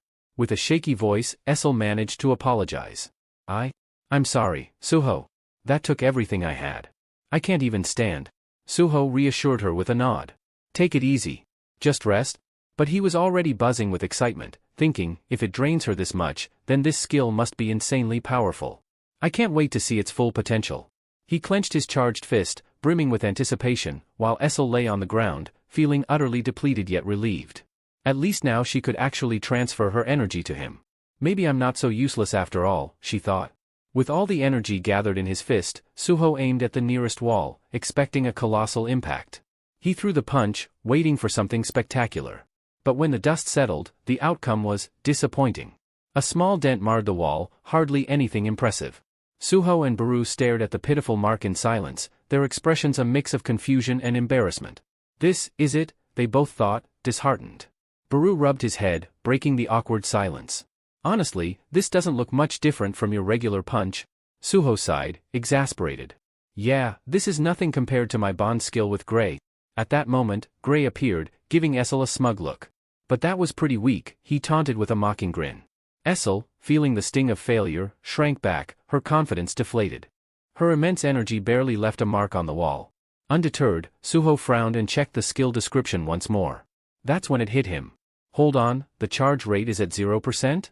No wonder it didn't work. He scanned the description again, frustrated. It doesn't even say how to charge it. Realizing they were stuck for now, Baru seized the moment, gesturing toward the scattered demon corpses. "Young monarch, I have a humble request," he began, his tone oddly eager. "Since these demon corpses are just lying here, could I eat them?" Suho's expression darkened immediately. "No way. I'm going to turn them into shadow soldiers." Baru shrugged, unfazed. "Then you'd better hurry. Shadow soldiers weaken the longer the corpses remain dead." Suho hesitated but realized Baru had a point. With a reluctant sigh, he raised his hand toward the nearest corpse and channeled his mana. "Arise," he commanded. Nothing happened. He tried again, but still, the corpses remained lifeless. The system chimed with a notification: extraction failed. The corpse's mana is corrupted, preventing shadow conversion. "Great," Suho muttered in frustration. He turned to Baru. "The mana in these demons is tainted. I can't extract their shadows." Baru nodded knowingly. Even the Shadow Monarch couldn't create shadow soldiers from corrupted beings. He used contracts instead, like with the later household. Essel, sitting quietly nearby, flinched at the mention of her fallen household. Though the memory stung, she kept her head low, saying nothing to avoid drawing attention to herself. With the corpses now useless to him, Suho relented. Fine, Baru. Go ahead and eat them. Baru's eyes gleamed with satisfaction as he began devouring the corpses, while Suho turned his attention back to Essel. He crouched beside her, offering a small vial. Here, drink this. It'll help you recover. Essel blinked, startled by his gesture. I don't deserve this. I've done nothing but fail you, she murmured, her voice tinged with guilt. Suho's expression softened, his tone reassuring. You're being too hard on yourself. We're companions now. You can rely on me a little? He paused, then added with a grin, besides, I've already set aside a space for you to stay. You can rest here in the shadow dungeon? Essel's eyes widened in surprise. A space, for me? Before Suho could answer, the system chimed again, a section of the shadow dungeon has been designated for the descendant of the White Flames. Essel later had officially become the ruler of her designated area within the shadow dungeon. However, the peaceful moment was shattered when Beru let out a sharp, alarming cry. Both Suho and Essel immediately turned toward him, their faces etched with concern. What's wrong? Suho asked, his voice steady but tense. Beru, still finishing the remnants of his macabre meal, paused. Swallowing hard, he fixed them with a grave expression. I've uncovered something critical, he said, his tone growing darker. A heavy silence descended over the group.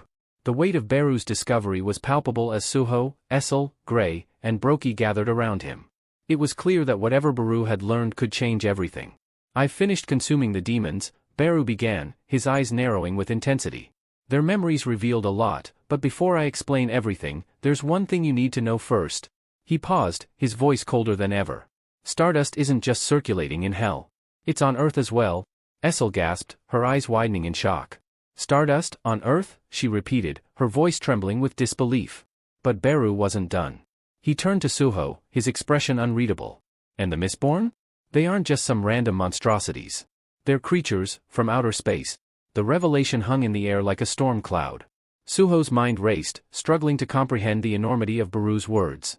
What they faced wasn't just confined to hell. This was a battle far greater in scale, one that spanned realms and dimensions. And it gets worse, Beru continued, his gaze now shifting to Brokey. This isn't just some isolated incident. By sheer misfortune, Brokey is tied to this mess too. But it's not just him, the entire hyena guild is involved. Beru raised a hand, conjuring shadowy images in the air. The visual projections played out the grim truth, their horrifying details striking a nerve with everyone present. The demons were supplied with humans, Beru explained. And those humans came from the hyena guild. Once captured, they were subjected to a horrifying process, transformed into Mistborn. But that's not all. The Mistborns were then harvested. Their very essence was extracted and used as the core ingredient for Stardust. Essel recoiled in horror, the truth shaking her to her core. Meanwhile, Suho clenched his fists, his mind ablaze with fury. The sinister connections Beru outlined painted a far more grotesque and widespread conspiracy than he had anticipated. Beru's voice grew colder as he continued. There are facilities dedicated to this atrocity. Stardust isn't made in hell or by some rogue alchemists. It's manufactured on Earth, in places called Stardust factories. And there's more than one? The room seemed to darken under the weight of Beru's revelation. The sinister network of demons, Mistborns, Stardust, and human traffickers was more insidious than they had imagined. For Suho and his companions, the battle ahead was no longer just about survival, it was about stopping an interdimensional nightmare from consuming both Earth and Hell. Beru's voice remained calm but carried an ominous weight as he explained the sinister operation. The Hyena Guild abducted the humans, and then the Reaper Guild transported them to these factories. There, the factories extracted materials from the Mistborn to mass-produce Stardust. He paused, his sharp gaze locking onto Suho. The Iterim are behind all of this.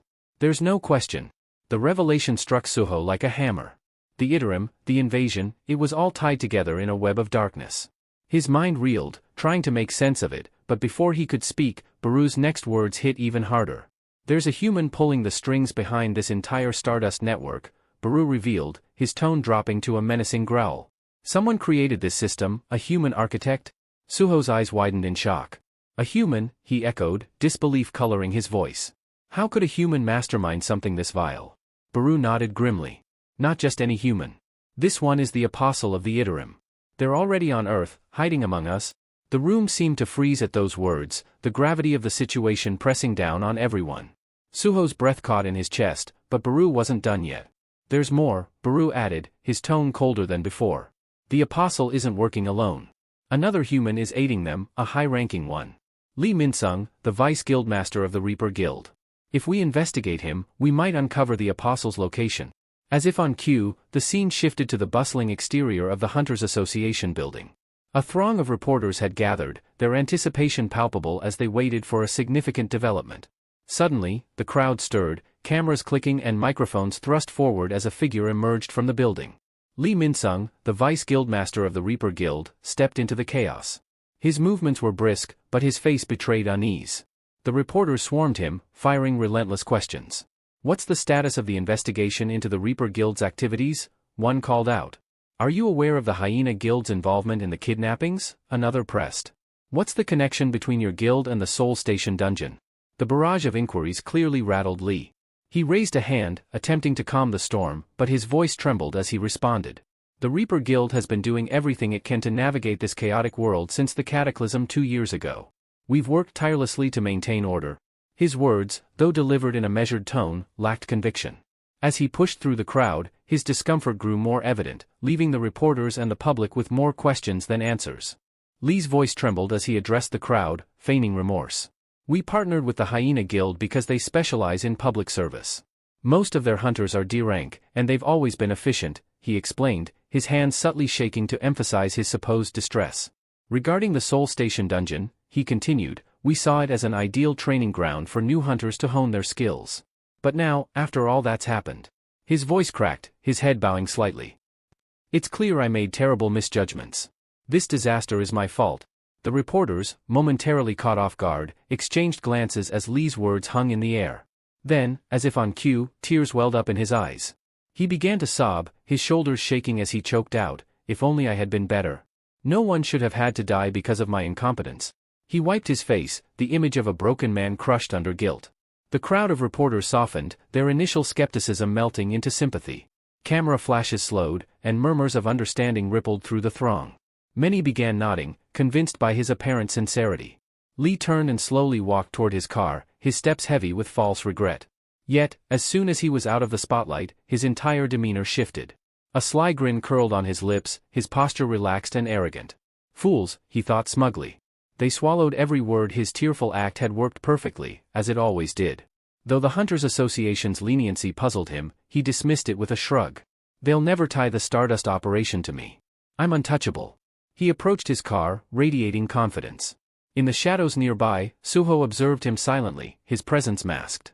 "Beru," he whispered to his loyal companion standing at his side, "do you sense any trace of the Iterim's influence on him?" Beru focused for a moment before shaking his head. "No. He's not controlled by the Iterim like Broki was." Suho's expression darkened, his mind racing. "Then we'll find out the truth another way," he muttered, preparing to act. Beru's hand shot out, gripping Suho's arm firmly. "Don't act recklessly," he cautioned, his voice low but firm. "I've seen your strength, Suho. I've watched you overcome enemies no one else could face. But this is different. If you rush in now, it could cost us everything. And if it comes to that, I'll stop you myself, even if it costs me my life." Suho's gaze locked onto Beru's, a flicker of frustration flashing in his eyes. But beneath that, he saw the unwavering loyalty in his companion's expression. After a tense moment, Suho relented, his clenched fists relaxing at his sides. "All right," he said, his tone measured. "We'll wait, for now." As Lee Minsung approached his car, he suddenly stopped, his body tensing unnaturally. His crimson eyes flickered, scanning the surroundings with a penetrating gaze. His head tilted slightly, as if sensing something unseen. After a moment of silence, he seemed to brush off the feeling and resumed his stride, his casual demeanor returning. Hidden in the shadows, Beru's expression darkened. "The mana radiating from him, it's extraordinary," he murmured to Suho, his voice heavy with unease. "I've never felt anything like it. He's far stronger than he appears." Suho's fists clenched, the frustration evident in his tightened jaw. "What are you saying, Beru?" he demanded quietly. Beru met his gaze. "Lee Minsung isn't just a vice guildmaster. His power rivals that of an A-rank hunter, perhaps even higher. If we're going to confront him, we must tread carefully." The scene shifted to a lavish lounge, a setting dripping with opulence. The plush velvet chairs, ambient lighting, and meticulously crafted dishes spoke of extravagant indulgence. The air was thick with a sense of exclusivity, a place where only the elite could afford to relax. Lee lounged in one of the oversized chairs, exuding a casual arrogance. His fingers scrolled lazily across his phone as he smirked, his face lit up by the glow of the screen. Articles flooded his feed, all singing his praises. The Hunters Association clears Lee Min-sung of all allegations, one headline blared. Seoul Station dungeon to reopen, thanks to the Reaper Guild's efforts, proclaimed another. Lee chuckled under his breath, leaning back with a satisfied grin. A little bit of acting, he murmured to himself, and they eat it up like sheep. His eyes gleamed with smug satisfaction as he relished the adoration of the media and public. His self-indulgent moment was interrupted by the soft click of heels against the marble floor. A woman entered the lounge, her presence commanding attention. Her sharp gaze locked onto Lee immediately, her perfectly poised smile betraying a hint of sarcasm. "Well, well," she said smoothly, her voice carrying a biting edge. "What's the hero of the hunter industry doing lounging here instead of basking in the public's admiration?" Lee's smirk faltered momentarily, but he quickly recovered, raising an eyebrow at her. She strode confidently across the room, brushing past the other women surrounding him as if they were insignificant. Without hesitation, she took a seat beside him, her polished demeanor never wavering. With a simple flick of her hand, she dismissed the girls lounging around him. They hesitated for a moment but obeyed, casting curious glances as they left the room. Her gaze remained fixed on Lee, sharp and unyielding. "You should have contacted me first when you got here," she said, her voice calm but laced with authority. The woman maintained her sweet smile, her tone light but her gaze sharp as she poured Lee a drink. "Still, you could have let me know," she added. Lee shrugged her off with a dismissive wave, his eyes never leaving his phone. "I don't need to report every little thing to you," he replied coolly, his tone laced with indifference. The woman chuckled, masking her contempt with a veneer of politeness. Arrogant fool, she thought, her mind painting a picture of the man before her. Born into privilege, he was blind to his flaws, too full of himself to recognize how far he had fallen. As she handed him the drink, her thoughts drifted to the aftermath of the cataclysm. His pride had taken a hit when he awakened as only an A-rank hunter. The once celebrated star of South Korea's hunter world had been overshadowed by his former driver, Lim Tae-yu, one of the rare S-rank hunters in the country. The power dynamic had shifted dramatically, and Lee's ego had yet to recover. What puzzled her most was why Lee had joined the Reaper Guild, a guild established by Lim Tae-yu himself. Still, she pushed the thought aside and leaned in closer, her voice dropping to a near whisper. "Shall we talk business now?" Lee's expression didn't change as he scrolled through his phone. "What business?" he asked flatly, disinterest dripping from his tone. Her lips curled into a cunning smile as she leaned closer, her voice soft and conspiratorial. "Stardust," she said, her eyes glinting with calculation. "You know what I mean. I want to buy it in bulk." Lee's demeanor shifted, his fingers tightening around his glass before he slammed it onto the table, irritation flashing in his eyes. "Haven't you heard?" he growled, his voice low and tense. "I've lost a distributor and a factory recently. Meeting demand is out of the question right now." The woman's smile didn't waver. If anything, it widened. "Oh, come now," she said sweetly, ignoring his frustration. "A man of your resourcefulness must have other options. Surely, the vice guildmaster of the Reaper Guild can find a way to meet his client's needs." Lee studied her for a long moment, weighing his options.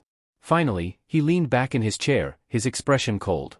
"I could put some pressure on my business partner," he said slowly, his tone calculated.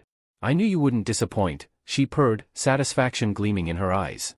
But Lee's thoughts were already elsewhere, his mind churning with frustration. "I'll have to deal with him again," he mused, irritation bubbling to the surface. "That damned partner of mine has grown too defiant lately." The scene transitioned to a high-rise office overlooking the glittering Seoul skyline. A figure stood silently by the window, his back turned, the city lights casting an eerie glow around him. His yellow eyes gleamed unnaturally, exuding a menace that could chill even the bravest soul. This was no ordinary man, he was the apostle of the Yttrium, Lee's enigmatic and dangerous partner in the Stardust operation. Meanwhile, deep within the shadow dungeon, chaos reigned as waves of goblins surged forward. Gray moved like a phantom, his blade slicing through the air with lethal precision. He darted between the goblins, each strike finding its mark, leaving a trail of lifeless bodies in his wake. His movements were fluid, efficient, a testament to his growth as a hunter. Nearby, Essel held her ground, her spear a blur as she struck down multiple goblins at once. Her skill had improved significantly, her attacks were sharp and controlled, though they lacked the raw brutality that defined Suho's combat style. And Suho was a force of nature. With his Vulcan gauntlets glowing faintly, he charged into the fray, each punch obliterating clusters of goblins with ease. His relentless assault turned the tide of battle, leaving destruction in his path. As the last goblin fell, Suho's expression remained grim. He wiped sweat from his brow and surveyed the carnage. This still isn't enough, he muttered, frustration flickering in his eyes. Suho's expression darkened as his thoughts churned. Gripping the summoning horn tightly, he turned to Beru, his voice cold and commanding. "Call the next horde," he ordered, his tone leaving no room for argument. Beru, standing silently beside him, studied Suho intently. He's getting impatient, Beru thought, recalling the conversation they had earlier. But given everything that's happened, it's understandable. Earlier, Beru had gathered Suho and his companions, his shadowy figure looming over them as he outlined their mission. His voice was low and steady, carrying the weight of his authority. "Our objective is to uncover information about the Apostle of the Yttrium from Lee Minsung. He controls the Stardust distribution chain, and his knowledge could lead us directly to the source. But know this, contact with him will likely lead to a confrontation, and it won't be an easy one." Suho had asked the question on everyone's mind. "And if he refuses to talk?" Beru's response was chilling. "If he refuses, I'll have no choice but to consume him. The Shadow Monarch has granted me permission to devour those who are irredeemably evil. But remember, this only works if we can defeat him first." Beru's gaze swept across the group, assessing their capabilities. "Suho," he said, his tone direct, "without your bonding skill, your current strength is equivalent to a C-rank hunter. Gray, you're at D-rank without enhancements. Essel," Beru's voice trailed off, and his expression hardened. "You're barely at C-rank." Essel's face fell, her eyes shimmering with unshed tears. "If only I had my powers back," she thought bitterly. "I could be more helpful to Suho." Beru, sensing her despair, continued. "With your bonding skill, Suho, you can reach B rank. But remember, rank isn't everything. Even within the same rank, power can vary drastically. It can take 10 D-rank hunters to bring down a single C rank." His voice grew darker. "And Lee Minsung, he's A rank. As we are now, we don't have the strength to face him head-on." Essel, her emotions flaring, snapped. "What about you? You're not weak, Beru. You could fight him?" Beru shot her a sharp look, irritation flashing in his golden eyes. "I am a marshal," he retorted firmly. "Don't underestimate me." Suho, however, looked down, frustration written across his face. "How can I grow stronger?" he wondered. Back in the present, the air in the dungeon grew heavy as the system window flickered into view, displaying the number of goblins they had defeated. The count was high, but it wasn't enough to satisfy Suho. His grip tightened on the horn as he prepared for the next battle. After completing their daily quest, Essel and Gray paused to catch their breath while Suho's eyes stayed fixed on the system screen. His brow furrowed as he noted something peculiar. The kill count isn't increasing like it used to. So that hidden reward was just a one-time deal, he thought, his tone inwardly laced with disappointment. With a flick of his finger, Suho opened the rewards list. Among the items displayed was a random loot box. He tapped to open it, watching with anticipation as the box revealed its contents. An ashen ring. The description blinked on the screen. D-rank item, ashen ring. Increases sense by +5. A faint smile tugged at Suho's lips as he slid the ring onto his finger. Immediately, he felt a subtle but noticeable shift in his awareness. 5 points to my sense stat, he mused. Not bad. But the fleeting sense of satisfaction quickly gave way to frustration. His smile vanished, replaced by a dark scowl. This isn't enough, he realized bitterly. This small boost doesn't change anything. Suho clenched his fists as his thoughts spiraled. I've been slaughtering goblins endlessly, yet my level remains stagnant. Even my Vulcan Gauntlet's damage output has only improved by a measly 3%. He glanced at his items again, desperately searching for answers that weren't there. The path to progress felt agonizingly slow, the grind too tedious to bear. I need to grow stronger, and fast, he resolved. But how? The only way was to enter real dungeons, face tougher magical beasts, and gain proper experience. Later, back at his apartment, Suho sat on his bed, his frustration palpable. He furiously scrolled through job postings on his tablet. Mining jobs. Hauling jobs, he thought bitterly. That's all anyone wants from an E-rank hunter like me. Not a single strike squad would take me, and I can't even enter a dungeon without the Hunter Association's clearance. Beru, who had been silently watching Suho's growing agitation, finally spoke. What if you get yourself re-evaluated? Suho sighed deeply, the idea exhausting him before he could even consider it. Re-evaluation? If I did that, my name would be plastered all over the news. Articles, headlines, it'd be impossible to avoid attention. His voice grew more serious, tinged with frustration and caution.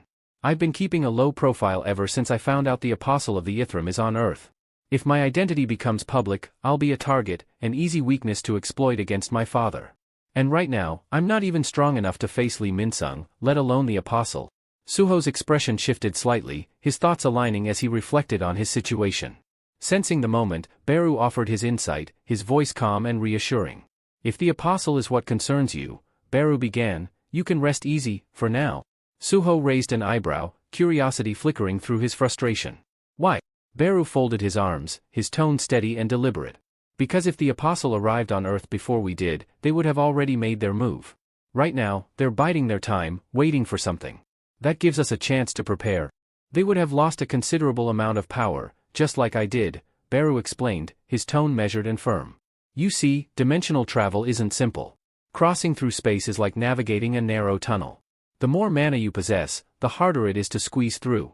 That's why the Ithram can't send an army and why even the Shadow Monarch himself can't easily return to Earth. Suho absorbed the explanation, his brows furrowed in thought. So, that's why they relied on Brokey and the demons, he said, piecing it together. They didn't want to expose themselves because they'd be weakened here. Beru nodded, a flicker of approval crossing his shadowy features. He's starting to understand, Beru mused, silently impressed. Suho's eyes steeled with determination as the realization settled in. The Ithram invasion is inevitable. But if what you're saying is true, I've got time. I need to get stronger, before they make their move. Beru observed Suho closely, a sense of purpose evident in his glowing gaze. The Shadow Monarch entrusted me with guiding him, he thought. And he gave me a Shadow Dungeon key, along with the option to request aid from him. Perhaps now is the time to share this with Suho. Beru's mind flashed back to the moment the Shadow Monarch handed him the key, his words still resonating. This will be a lifeline, a powerful ally for Suho. Use it wisely. Just as Beru opened his mouth to speak, Suho stood abruptly, his eyes alight with realization. How did I miss this? He murmured, his voice tinged with shock. Beru hesitated, choosing to remain silent, curious about what had sparked Suho's epiphany. Suho quickly fished his phone out of his pocket, his fingers flying across the screen as he searched for something. A slow grin spread across his face, his earlier frustration replaced by excitement. I've got it. A way to enter a dungeon without breaking any of the Hunter Association's rules. The scene shifted, revealing the sleek interior of a towering office building. Suho sat across from a well-dressed man in a tailored suit, seated behind a polished mahogany desk. The man leaned back in his chair, studying Suho with a bemused smile. It's been a while since we last saw each other, the man said, his tone light yet sharp. You haven't visited since your awakening, and now, out of nowhere, you show up with a business proposal? You've certainly grown. Suho chuckled, leaning forward slightly. I've got an offer you won't want to refuse, uncle. Standing behind Suho, Beru glanced at the man, his sharp eyes taking in every detail. So, this is the uncle, he thought. The young monarch is as resourceful as ever. He already knew exactly who to approach. The man was none other than Eugene Ho, now the president of Gene Software, a highly influential figure in Korea. Gene Ho smiled, his amusement barely hidden as he steepled his fingers. So, Gene Ho said, his tone half teasing, you've come to ask for your dear uncle's help sneaking into a dungeon, haven't you? Suho leaned back in his chair, exuding quiet confidence. Exactly. A massive, radiant poster hung on the wall, showcasing Beautiful World, the virtual reality game that had taken the world by storm. With millions logging in daily, it had dominated the gaming scene for 4 consecutive years, becoming an unprecedented global sensation. No one could have predicted its meteoric rise, and behind this digital empire stood none other than Gene Ho and his company, Agensoft. The magnitude of the game's success was beyond imagination, and the way the world had become so immersed in it was staggering. Earlier that day, Suho had stepped into Agensoft's headquarters for the first time, trying his best not to appear out of place. The sleek building felt like a maze of glass and steel, and Suho couldn't shake the feeling that he was walking into an unfamiliar territory. As soon as he entered, a man approached him with the kind of energy you'd expect from a game show host. Are you Mr. Sun Suho? The man asked, his voice dripping with rehearsed enthusiasm. Suho blinked, momentarily thrown off guard. He felt as if he had accidentally walked into the wrong building, but he nodded anyway, unsure of what to make of it. The man's face lit up as though he had just won the jackpot. Ah, fantastic. The CEO's been expecting you, he exclaimed, his voice almost too eager. Suho followed the man, trying his hardest to maintain a neutral expression, though he couldn't help but wonder why he was being treated as though he were the guest of honor. What was going on? As they walked through the corridors, Suho's eyes were drawn to a group of awakened individuals lounging casually in the hallways. These were tough, battle-hardened individuals, People who had the look of warriors, yet here they were, idly hanging around a tech company. Shouldn't they be out fighting monsters or something? Suho thought, feeling oddly out of place among them.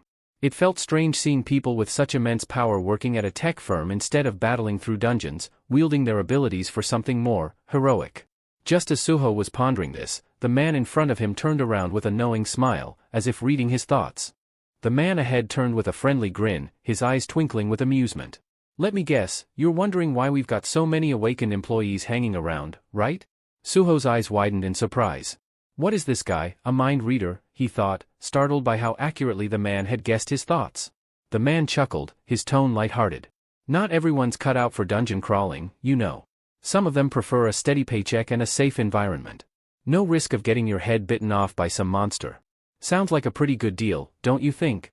Suho nodded slowly, still trying to reconcile the image of powerful hunters settling for office work. Yeah, I guess it beats the whole getting eaten alive scenario, he muttered, though the curiosity in his voice was evident. Unable to suppress his intrigue, he asked, so, what exactly does a game company need hunters for? Seems a little out of place. The man's demeanor shifted slightly, his voice dropping as if he were about to reveal a classified secret. We've got a special project in the works. Something big. Top secret, actually. That's all I can say. Confidential, huh? Suho thought, his skepticism growing. What are they doing? Developing a game about hunters or something? Their conversation ended as they reached an imposing door, which opened with a soft click. Inside, the room was sleek and modern, with a commanding presence at its center, Jin-ho, lounging behind a polished desk. His trademark grin spread across his face as he stood to greet Suho with open arms. Well, look who finally decided to show up. Jin-ho exclaimed, his voice full of mock surprise as he clasped Suho's shoulder in a playful grip. Long time no see, huh? What's it been? A couple of months. Before Suho could respond, Jin-ho gestured toward a chair, inviting him to sit. He leaned back in his own seat, launching into conversation like no time had passed between them. Last I heard, you caused quite the commotion at the Korean Arts University when you awakened. Your aunt's been beside herself with worry. Suho scratched the back of his neck awkwardly, searching for an excuse. Yeah. I've been a little busy, he muttered sheepishly. Sorry about that. Jin-ho raised an eyebrow, his grin widening. Busy, huh? Well, let's hear it. What's so important that you'd leave your poor aunt hanging? Suho muttered under his breath, guilt creeping in as he glanced at Jin-ho. Jin-ho, noticing the hesitation, chuckled as he leaned back in his chair. Busy, huh? Looks like you're all grown up now, even too busy for family. Suho laughed nervously, scratching his neck. I guess you could say I am in growth spurt. Not wanting to dwell on the topic, he quickly shifted gears and pulled out his tablet. Actually, uncle, I came here to discuss something important. Jin-ho raised an eyebrow, a mix of curiosity and amusement flashing across his face. Oh? Straight to business, are we? We haven't even caught up yet, and you're already talking shop. You really have grown up? Suho wasted no time and handed the tablet over. It's a proposal where you can't lose. I've gone through all the details carefully. Jin-ho leaned back and began scanning the data displayed on the screen.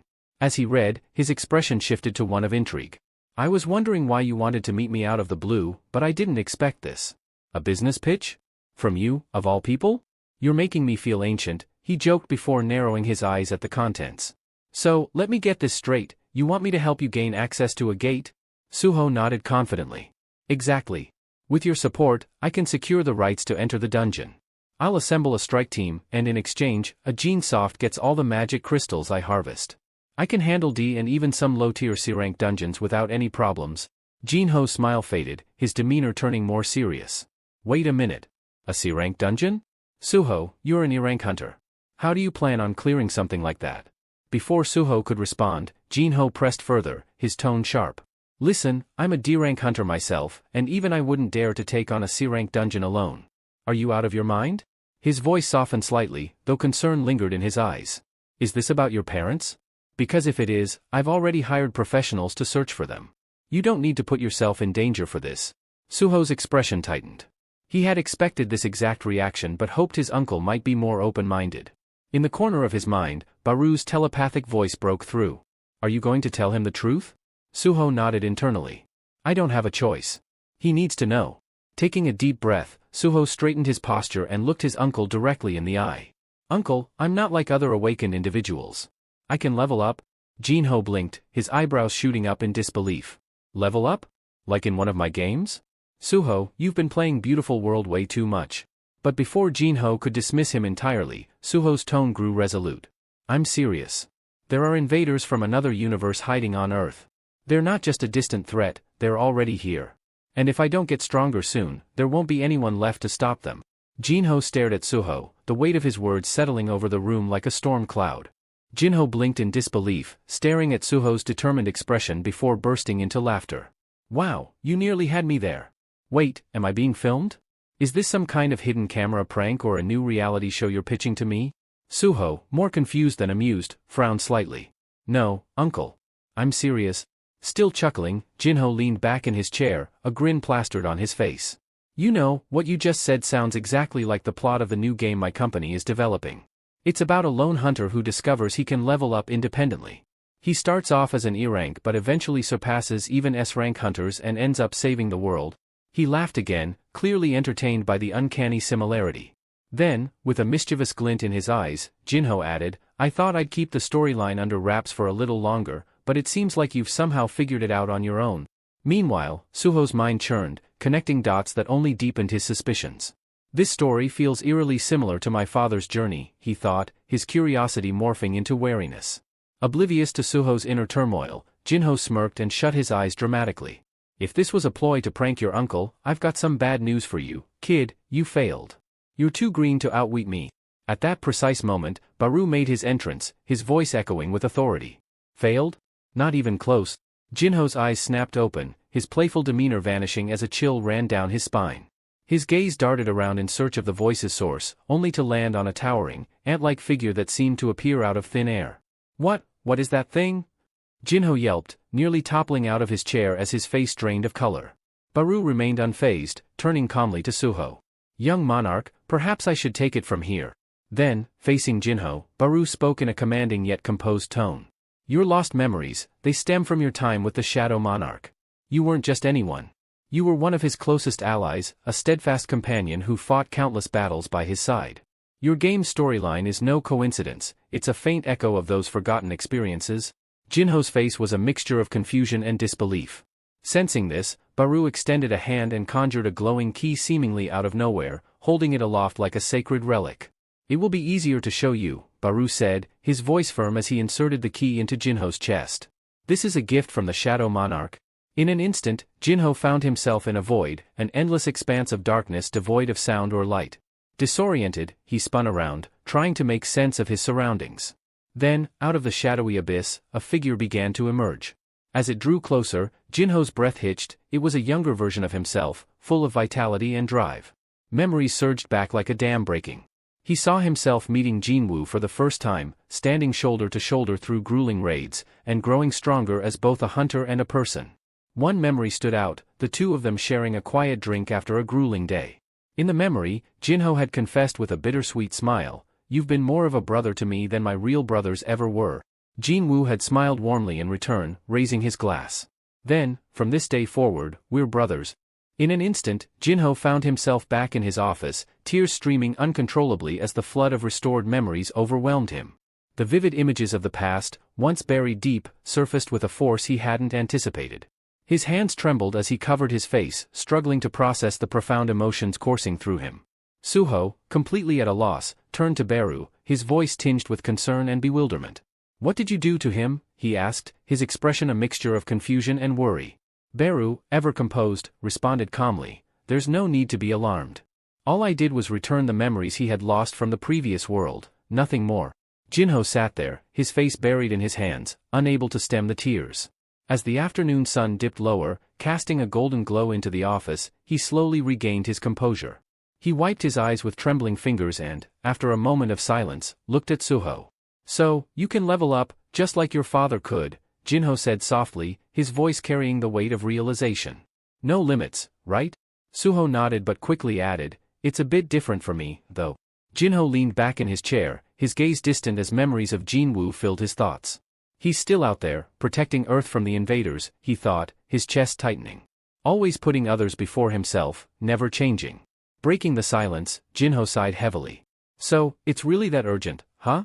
And you came to me with a business proposal, just like your father would have done?" A small, bittersweet smile crossed his face as he shook his head. Suho scratched the back of his neck, his laugh nervous. Well, you know how it is, he said with an embarrassed chuckle. Jinho, now fully grasping the seriousness of the situation, reached out and placed a firm hand on Suho's shoulder. I understand now. I shouldn't treat you like a kid anymore. You've inherited your father's strength, and you're capable of standing on your own. With a resigned sigh, Jinho added, all right. You have my support. I'll help you. Suho's face lit up, his excitement bursting forth as he leaped from his chair. Really, he exclaimed, his voice filled with joy. The realization that his plan to enter the dungeon was finally taking shape filled him with exhilaration. As Suho celebrated, Jinho leaned back in his chair, a shadow of sadness darkening his expression. Jinwoo is still out there, facing unimaginable trials alone, he thought, his heart aching. But maybe this is my chance to finally do something to help him, just as he always helped me. Clenching his fists, Jinho silently vowed to give his all for both Suho and Jinwoo. The scene shifts to the entrance of a dungeon, where Suho stood clad in a shadowy mask to obscure his identity. Around him, a group of individuals idled, people Jinho had hired to meet the minimum headcount required for dungeon entry. Suho glanced at them briefly, a wave of gratitude toward his uncle filling his chest. As he approached the gate, a frail man seated on a nearby bench called out, his tone skeptical. Hey, kid. You're really gonna pay me 400,000 won just to sit here and not step inside? Suho smiled warmly, nodding. That's right. Just sit tight and relax. The man raised a doubtful eyebrow. And you're going in there alone? Listen, I don't know how confident you are, but these gates hold terrors you can't even imagine. Be careful. Suho offered a polite nod, his voice steady. Thanks for the advice. If things get dicey, I'll be sure to ask for help. With that, he turned and strode toward the shimmering gate, his determination unwavering. Stepping into the dungeon, Suho's thoughts turned to his father. Dad carried so much on his shoulders, facing everything alone, he reflected. But I'm not alone. That's why I have my team.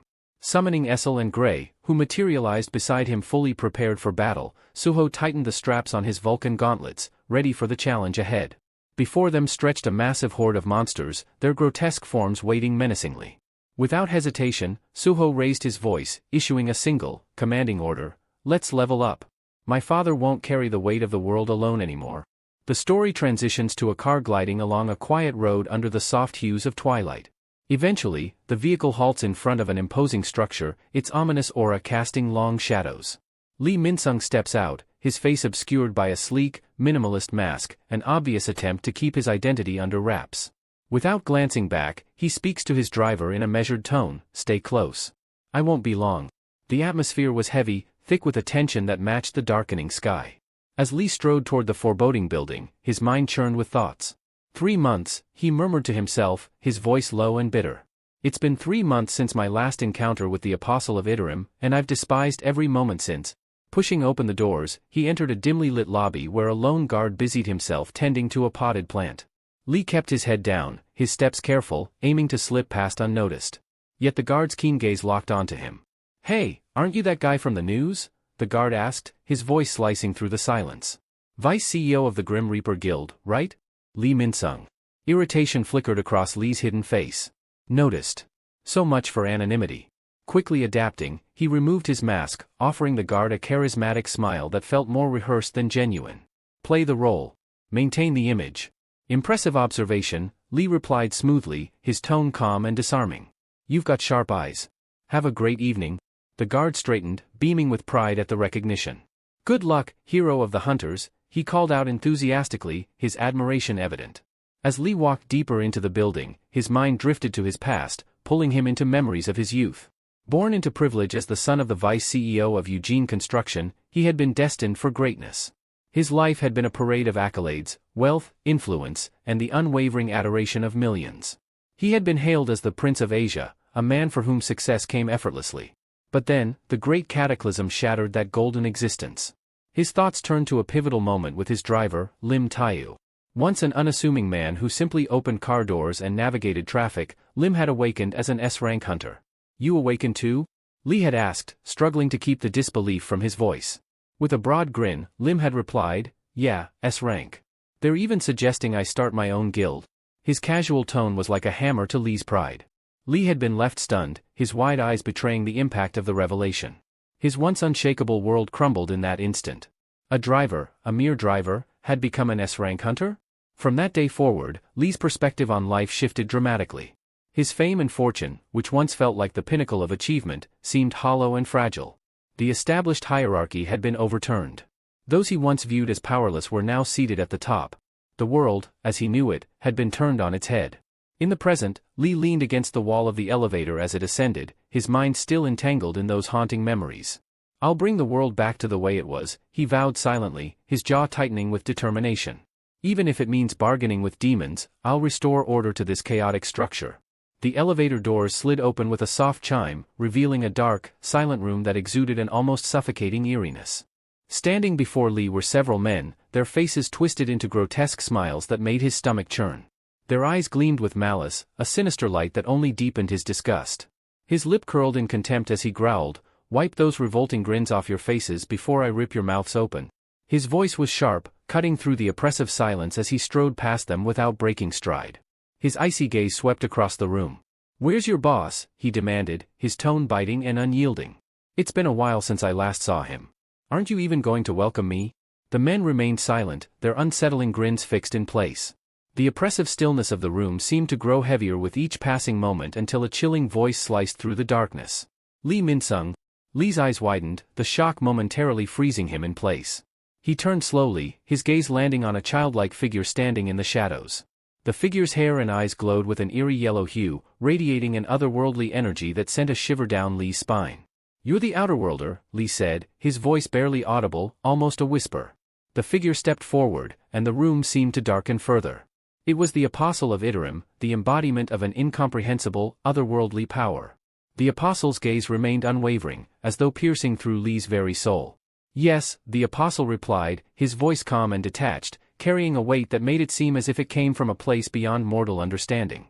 Lee, masking his unease with a nonchalant air, approached the Apostle. He lightly tapped the childlike figure on the head, a casual smirk playing on his lips. "Last time I saw you, you were just a kid," he said, his tone deliberately light-hearted. "And now look at you, fully grown. Not only that, but your mana, it's grown significantly stronger." A sly grin spread across Lee's face. "Seems like everything's going according to plan." The Apostle's expression didn't waver. His cold, distant voice cut through the tension. "I told you before," he said evenly, "I am not growing. I am recovering." His words carried an otherworldly weight as he continued. "When beings like me, those with immense mana reserves, cross dimensions, our bodies must fragment to withstand the journey." The Apostle's glowing eyes never left Lee as he explained. "The first fragment to arrive is always the weakest. But now, I have fused with a second fragment." The Apostle's voice was calm, almost indifferent, as he returned his focus to the book he held in his hands, flipping through its pages as if the conversation was of little importance. Lee sank into a worn-out sofa nearby, trying to exude an air of casual indifference. Yet, the Apostle's faint, detached voice echoed through the dim room, making the space feel heavier, as if the very air had been imbued with the weight of another realm. "My memories may remain intact," the Apostle began, his tone devoid of warmth, "but my personality has changed. I am not the individual you once knew. Don't expect the familiarity of the past, let's dispense with that illusion now." Lee raised an eyebrow, a crooked grin creeping onto his face. "Complex stuff, huh?" he said, his voice light-hearted, though his piercing gaze betrayed a deeper intent. His sharp eyes bore into the Apostle as he continued, "But honestly, I don't care about who you are now or who you were before. What matters is the deal we struck. You haven't forgotten, have you?" The Apostle, still engrossed in the pages of his book, replied in an almost disinterested manner, "Wealth, fame, and..." Before he could finish, Lee's grin widened, taking on a twisted edge. "And Lim Taigu's removal," Lee interjected, his voice laced with venom. The mention of the S-rank hunter brought a dark glint to his eyes, the malice in his words unmistakable. Leaning back against the worn couch, Lee stretched his arms lazily, his body language exuding a casual ease as if they were merely discussing mundane business. "As long as you haven't forgotten that part," he said coolly, his tone calm yet carrying an unsettling undertone, "then we're on the same page." The Apostle finally tore his gaze from the book, his cold, unfeeling eyes settling on Lee. "Why are you here, Lee?" he asked, his voice sharp and cutting. "I was clear, come to me only if it's something urgent." "This had better be worth my time," the Apostle said coldly, his eyes narrowing as he glanced at Lee. Lee's posture straightened, his demeanor shifting to a more formal tone. "We've hit a serious snag in the Stardust production line," he began, his voice measured. "The Hyena Guild, our supplier for firewood, and the Soul Factory, both have been wiped out." He paused, letting the gravity of his words settle in the dimly lit room. I'm here to discuss reinforcements. We need additional resources to keep production running. The apostle's glowing yellow eyes flickered briefly with interest. An attack on both? He asked, his voice sharp. Do you know who's responsible? Lee let out a slow breath, his fingers tapping rhythmically against the armrest of the worn sofa. Some masked individual took down the hyena guild, he admitted reluctantly, before faltering as the apostle's piercing gaze grew more intense. You were the one who designed this system, the apostle said icily, his tone dripping with contempt. You guaranteed its stability, assuring me there would be no flaws in the network. And now? You're here asking me to clean up your incompetence? The apostle's words were like daggers. Lee's jaw tightened, and his fingers twitched involuntarily. Listen, kid, he said, his tone low and controlled, though frustration simmered beneath the surface. If we wasted time addressing every minor flaw before starting, we'd still be sitting on square one. Progress demands risks, and you know it. The apostle's expression didn't soften. If anything, it hardened further, disdain flickering across his features. Incompetent, he repeated, his voice cutting. It seems my earlier self erred in choosing you as a pawn. That miscalculation is becoming glaringly obvious. The insult hit like a sledgehammer. Lee's pride, already frayed, snapped under the weight of the apostle's words. A dangerous glint appeared in his eyes as his hand slid almost instinctively to the hidden blade concealed beneath his pant.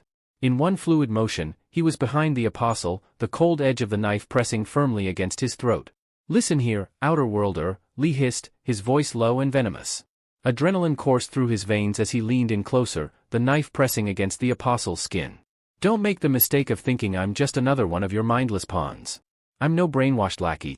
His grip tightened, the blade grazing the apostle's cheek as his voice dropped even lower. I'm an A-rank hunter. I could end you here and now before you even have a chance to recover your full power. Don't push me. The apostle, however, remained unfazed. His glowing yellow eyes stayed locked on Lee's, cold and unyielding, his voice as detached as ever. And yet, here you are, proving exactly what you are, a pawn, easily manipulated by your own emotions? Human hunters, the apostle said with a tone of disdain, his gaze sharp and piercing. You cling to such primitive metrics, measuring strength by mana levels, as if that's the ultimate gauge of power. How utterly unsophisticated. Without warning, a sudden surge of energy radiated from the apostle. The very air seemed to shift, growing thick and oppressive. Lee's instinct screamed at him to move, but before he could react, the apostle's influence spread like wildfire throughout the building. What the hell is going on? Lee thought, his eyes darting around as the immense surge of power pressed down on him. In the lobby below, the guard Lee had passed earlier stood frozen, his demeanor entirely changed. His once human eyes now glowed with the same sickly yellow hue as the apostle's. Lee's chest tightened as realization struck him like a thunderbolt. He's taken control of everyone here, Lee thought, his pulse racing. This isn't just a display of power, it's domination. The walls seemed to vibrate with an ominous hum, a manifestation of the collective force of every mind under the apostle's command. It was as if the entire building had become a part of the apostle's will. The sinister realization clawed at Lee's confidence. What he had initially dismissed as a childlike figure now loomed as an unfathomable threat.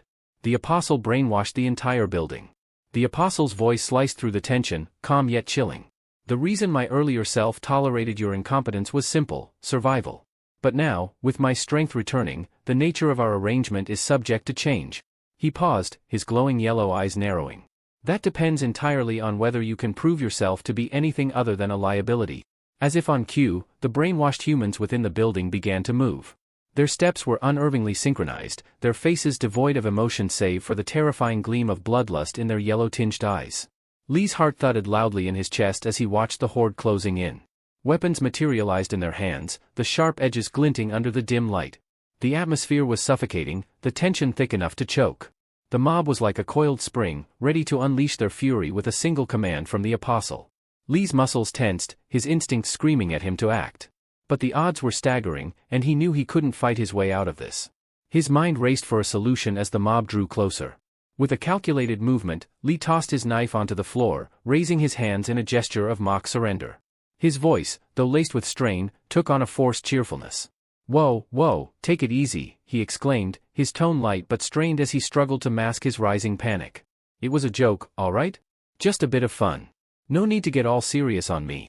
Lee's grin stretched unnaturally across his face, his attempt at humor barely masking the tension in the air.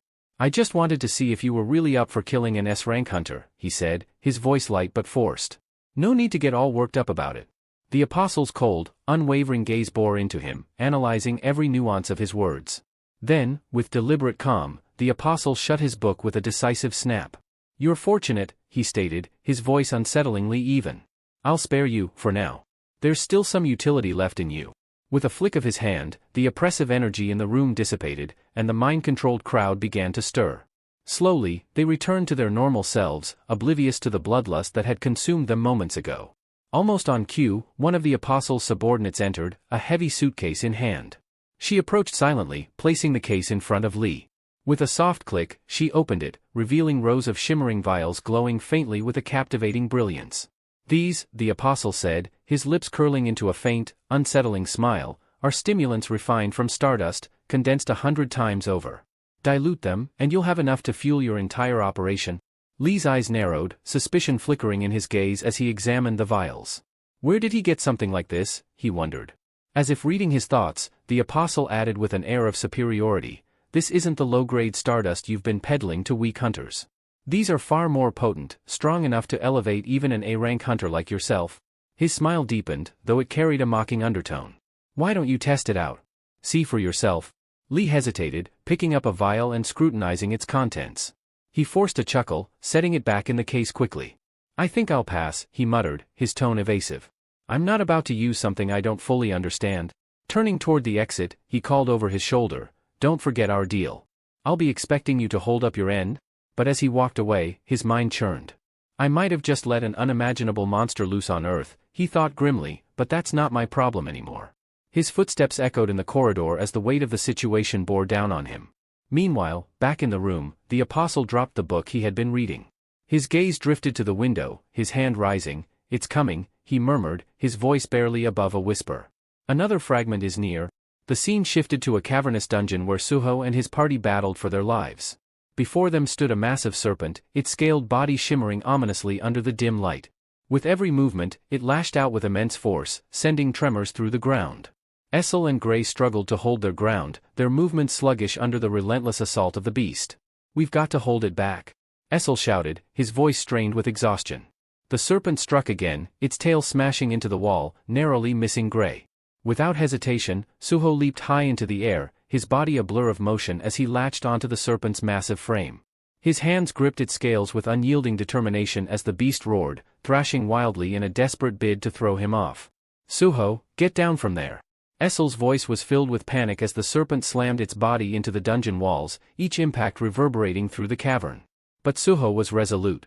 Gritting his teeth, he wrapped his arms tightly around the serpent's thick neck. With every ounce of strength, he began to squeeze. The serpent writhed violently, its roars turning into agonized screams. Blood seeped from its mouth and nostrils as its movements grew weaker. With a final, thunderous crash, the serpent collapsed, its massive body slamming onto the dungeon floor. The ground shook with the impact, dust rising in thick clouds. Suho landed gracefully, his chest heaving as he wiped the blood from his hands. His expression remained stoic, his resolve unshaken. Back at the room, a sinister smile stretched across the apostle's lips as his aura darkened, his presence growing more oppressive. "Once I've merged with it, there'll be no need for this facade anymore." His tone turned ominous, dripping with malice. "That's when the real invasion begins." The focus shifts to a young woman whose face is a canvas of unease, her lips pressing into a thin line. She glances nervously at the others, her voice tinged with skepticism. "This isn't risky, is it?" she asks, her gaze darting toward the shimmering gate in the distance. "We're being paid 5,000,000 each just to sit here and wait for that hunter to come out. All we have to do is keep quiet about whatever we see or hear. Doesn't that sound too easy?" Her fingers fidget with the brim of her cap as she shakes her head, clearly struggling to make sense of the situation. Why would Suho throw around this kind of money for something so simple? Sitting nearby on a weathered bench, a man with a crippled leg observes her with weary eyes. His voice is steady, almost detached, as he replies, "This is the 4th time they've hired us. They've always paid, no exceptions. For a hunter, clearing gates is routine, practically second nature. To them, it's like doing a bit of community service." Though his tone remains calm, a flicker of intrigue dances in his expression, betraying his curiosity. The girl nods hesitantly, though her unease lingers. "I guess that makes sense," she murmurs, her voice quieter now. "But still, something about this doesn't sit right with me." She rubs the back of her neck, her doubt evident despite her attempt to brush it off. I mean, as long as they keep paying us, I suppose it's none of our business. Overthinking it won't change anything. The man's gaze shifts toward the gate, narrowing as his thoughts begin to race. None of this adds up, he muses silently. Why would Suho come to a gate like this without an excavation crew or a collection team? It gnawed at him. The setup was all wrong. What's he planning to gain here? He mutters under his breath, his eyes locked on the glowing gate. He recalled Suho's earlier exploits, starting with D-rank gates, then moving to C-rank ones with apparent ease. Why's he rushing headfirst into these dungeons? What's he really after in there? Within the gate, the air buzzes with a different kind of tension. The cavern, once eerily silent, now reverberates with the sharp clang of tools striking crystal-coated walls. Suho's shadow goblins, clad in their spectral armor, worked tirelessly under the flickering dungeon light. Their movements were precise, almost mechanical, as they chipped away at the luminous crystals embedded in the rock. Standing at the center of the organized chaos was Beru, his imposing figure radiating authority. His booming voice cut through the din, barking commands that the goblins obeyed without hesitation. Every strike of their tools, every scrape of the crystal shards, was synchronized like a perfectly oiled machine. The dungeon floor shimmered with fragments of the mine treasures, and the goblins moved efficiently to gather and transport them, their glowing eyes betraying no emotion. Faster! Put your backs into it! Do you think this is a leisurely stroll? Beru's commanding voice reverberated through the cavern, his sharp eyes scanning the scene as the shadow goblins scrambled to meet his demands. The relentless pace had them working tirelessly, mining crystals and gathering resources with mechanical efficiency. Nearby, Essel and Gray worked on salvaging valuable materials from the fallen monsters. Kneeling beside a grotesque spider carcass, Gray tore at its tough leg joints with unwavering focus. Essel paused her own task, glancing at him with a faint smirk. You know, looting isn't as easy as people think, she remarked, her voice light but tinged with humor. Gray didn't respond, his concentration fully absorbed in extracting a venom sac from the spider's abdomen. Essel sighed, her gaze shifting toward the massive door leading to the boss room. Her expression darkened, a hint of worry creeping into her eyes. Suho's in there alone with the boss, she murmured under her breath. Should we really be this calm about it? Inside the dimly lit chamber beyond, the air thrummed with tension. Suho darted between the monstrous spider boss's strikes, his movements fluid and precise. The creature's enormous legs slammed down with earth-shaking force, cracking the stone floor with every miss, but Suho's agility kept him just out of harm's reach.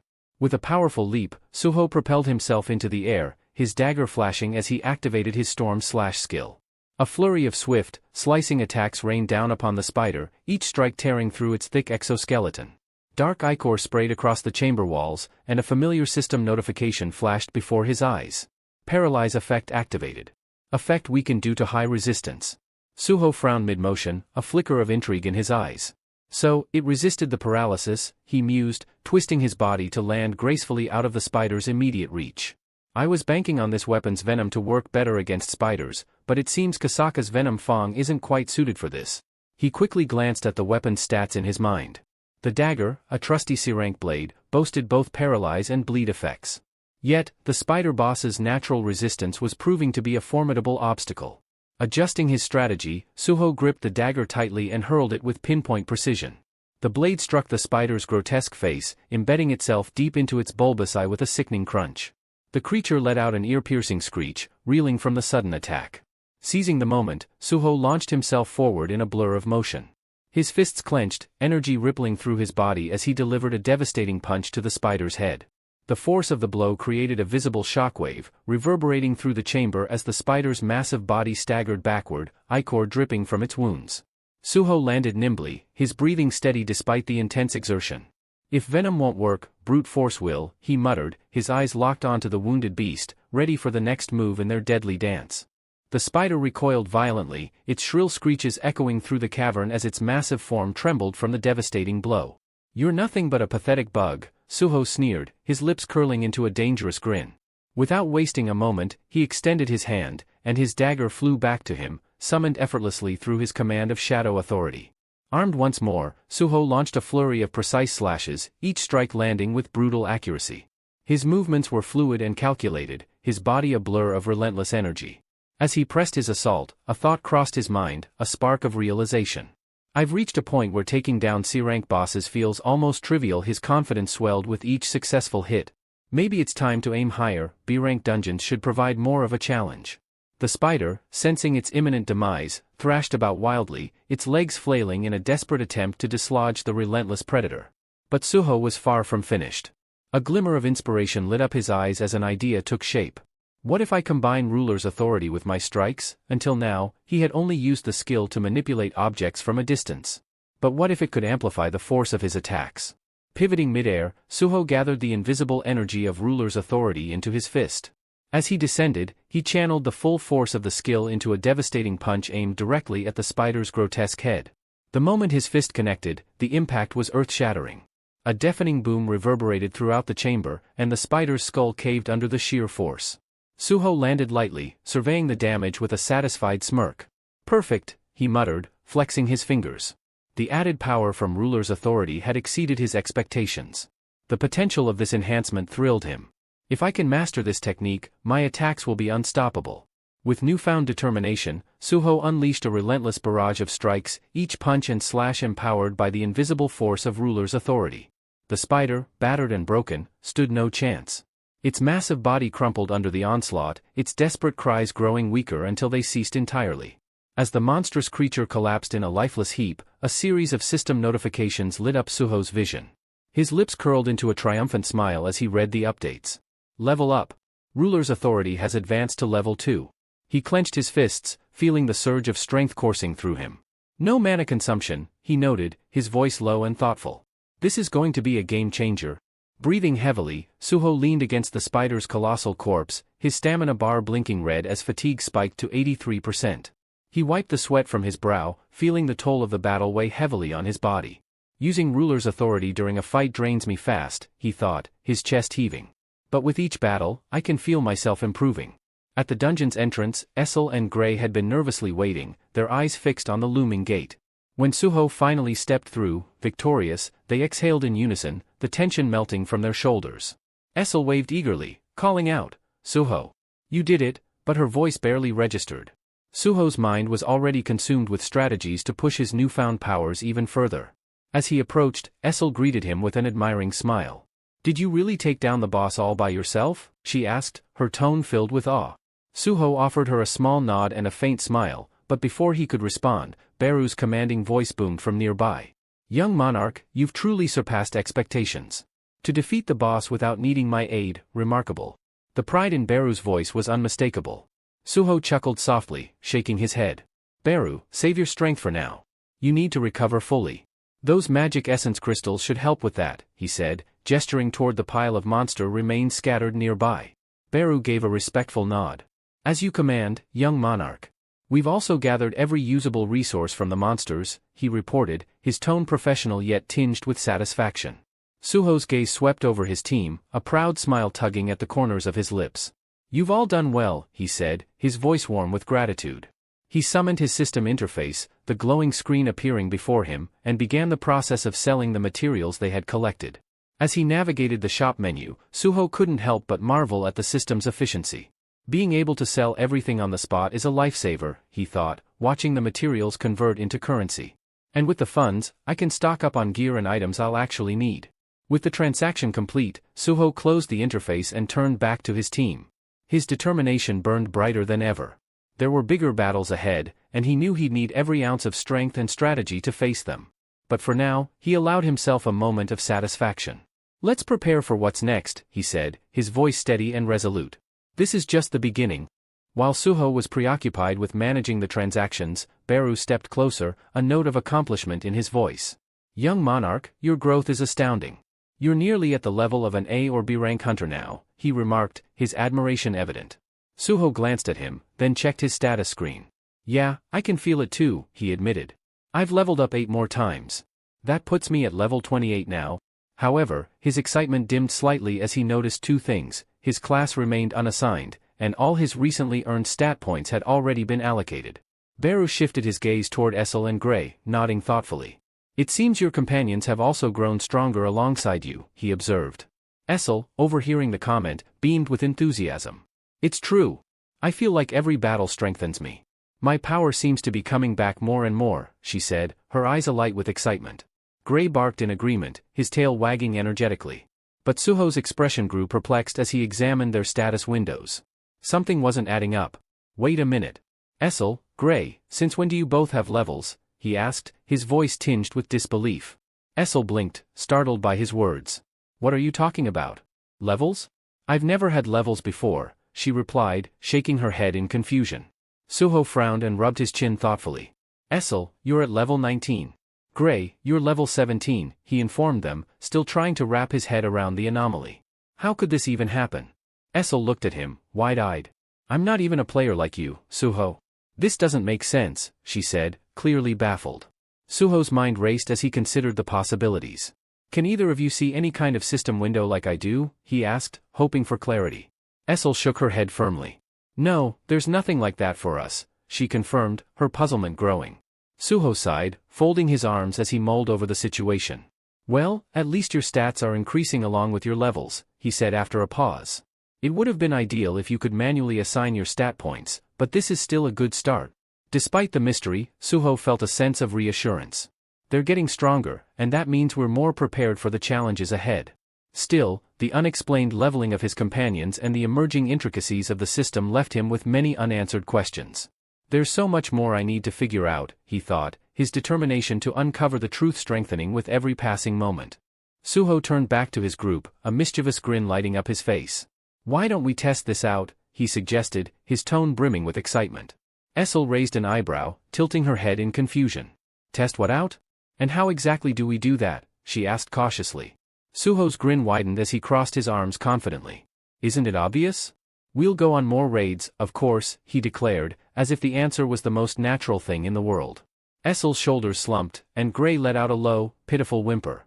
Both of them looked as if the life had been drained from their faces. Another raid? But we've already done 2 back-to-back. Essel groaned, her voice tinged with exhaustion. Suho laughed at their reactions but quickly raised his hands in mock surrender. Okay, I get it. No more raids for now. How about we tackle the daily quest instead? Though Essel and Gray didn't look particularly thrilled about the suggestion, they didn't protest further. Before the conversation could continue, Beru stepped forward, his tone stern. Young monarch, a word of caution. Even leveling up has its limits. It's dangerous to become too consumed by it. His steady gaze emphasized the seriousness of his words. Just as Suho was about to respond, a peculiar sight caught his attention, a faint, glowing red shimmer in the distance, cutting through the dimness of the dungeon. His eyes narrowed as the light grew stronger, revealing a red gate that seemed to materialize out of nowhere. It pulsed ominously, radiating an unsettling energy. What the? Suho muttered, momentarily frozen in surprise. Essel's alarmed voice broke through his thoughts. A gate? Inside the shadow dungeon? How is that even possible? Suho frowned, his gaze locked onto the gate.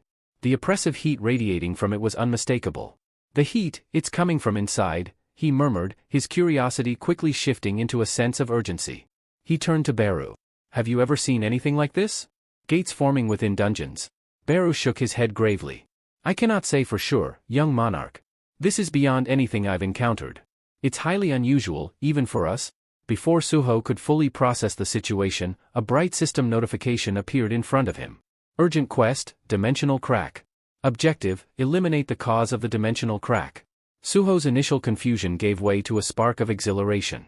A wide grin stretched across his face. Perfect timing, he said, his voice laced with anticipation. Without wasting a moment, he rummaged through his inventory and pulled out heat-resistant robes, handing them to Essel and Gray. Put these on, Suho instructed, his tone firm. We're heading inside. Essel hesitated, staring at the ominous gate, but Suho's unwavering confidence seemed contagious. With a deep breath, she nodded, pulling the robe over her shoulders. Gray barked softly, already prepared to follow his leader's command. As the group approached the red gate, Suho couldn't suppress the excitement bubbling within him. Whatever's inside, I'm ready for it, he thought, determination gleaming in his eyes. Suho could barely contain his anticipation as they readied themselves to step through the ominous red gate. This is exactly what I needed, he thought, his grin spreading wider. Another chance to level up, and the system delivered right on time. Meanwhile, the scene shifted to a completely different landscape, a sprawling desert under the unrelenting blaze of the Egyptian sun. Towering sand dunes surrounded an imposing ancient pyramid, its jagged silhouette casting long shadows over the barren expanse. Standing at the forefront of the scene was Lu Xing, a seasoned B-rank hunter from the Azura Guild. Frustration etched deep lines into his face as he gripped his sword, his knuckles whitening under the strain. This is outrageous, he spat, his voice laced with anger as he glared at the man facing him. How dare you demand we leave? We were here first. Unmoved by Lu Xing's fury, the opposing figure stood calm and confident, his piercing green eyes gleaming with cold menace. Who arrived first doesn't matter, he replied evenly, his voice devoid of empathy. This is your last chance. Leave now, or we'll resolve this with blood. Lu's jaw tightened, his body tensing as he prepared for the worst. His mind raced. Why did it have to be the scavenger guild? He cursed inwardly. The man before him was none other than Randolph, an A-rank hunter notorious for his brutal methods and unrelenting arrogance. Strength is all that matters here, Randolph declared, his tone dripping with disdain. And against overwhelming power, your claims mean nothing? Lu's eyes darted to his guildmates, who had already drawn their weapons. They stood ready, though the tension in the air was palpable. Prepare yourselves. Lu commanded, his voice firm despite the dire circumstances. Randolph sighed, his disappointment evident as he waved a hand at his own guild members, signaling them to ready for combat. But before the first blow could be struck, a casual voice interrupted the standoff. Hey! Both Lu and Randolph turned, startled by the unexpected intrusion. A figure stood off to the side, cloaked in shadow and mystery. The person wore a mask, their relaxed demeanor a stark contrast to the tension thick in the air. Scratching the back of his head, the masked figure tilted it slightly, as if pondering something trivial. Can someone tell me where I've ended up? Suho asked, his tone light and casual, completely oblivious to, or perhaps unconcerned by, the impending clash. As if he had accidentally stumbled into the wrong scene, Suho's relaxed demeanor caught everyone off guard. But how did he end up there? 30 minutes earlier, Suho and his group stepped through the shimmering red gate, only to be met by an onslaught of swirling sand. Instinctively shielding his face, Suho muttered, no wonder there was sand blowing out of the gate. The harsh desert environment was immediately apparent. Gray, as usual, maintained his carefree attitude, wagging his tail happily despite the challenging surroundings. Around them stretched an endless expanse of dunes, with a pyramid-like structure faintly visible on the horizon. Suho squinted toward it, assessing the situation. Looks like we've landed in a desert-type dungeon, he observed. As they debated their next move, Baru stiffened, his eyes narrowing as he gazed toward the distant pyramid. I sense a powerful mana source coming from there, he said, his tone tense. Suho followed Baru's gaze and noticed something odd. Scattered across the sand were trucks, machinery, and various other pieces of equipment. What's going on here? Suho murmured, his brows furrowing. Machines shouldn't even function inside a dungeon. As they moved closer, the sight became even stranger, cars, fences, and barbed wire, all completely incongruous with the dungeon setting. A creeping suspicion began to form in Suho's mind. Turning to Essel, he asked, did we somehow cross into another world line? Equally perplexed, Essel examined the logo printed on one of the trucks, her expression uncertain. Maybe, she replied cautiously. Or this place might not be a typical dungeon at all. Baru, however, was skeptical. Shaking his head, he said, that can't be it. There's something else at play here. Determined to unravel the mystery, Suho addressed the group. As long as the original gate remains in the shadow dungeon, we should be fine. I'll go check it out quickly. Essel couldn't help but admire Suho's calm leadership. You're amazing, Suho, she said with a smile, while Gray, true to form, simply wagged his tail in agreement. Suho disappeared briefly into the shadow dungeon to confirm his suspicions. When he returned, his expression was grave, his usual confidence replaced by a tense unease. The shift in his demeanor immediately alarmed the group. Essel stepped forward, her voice cautious.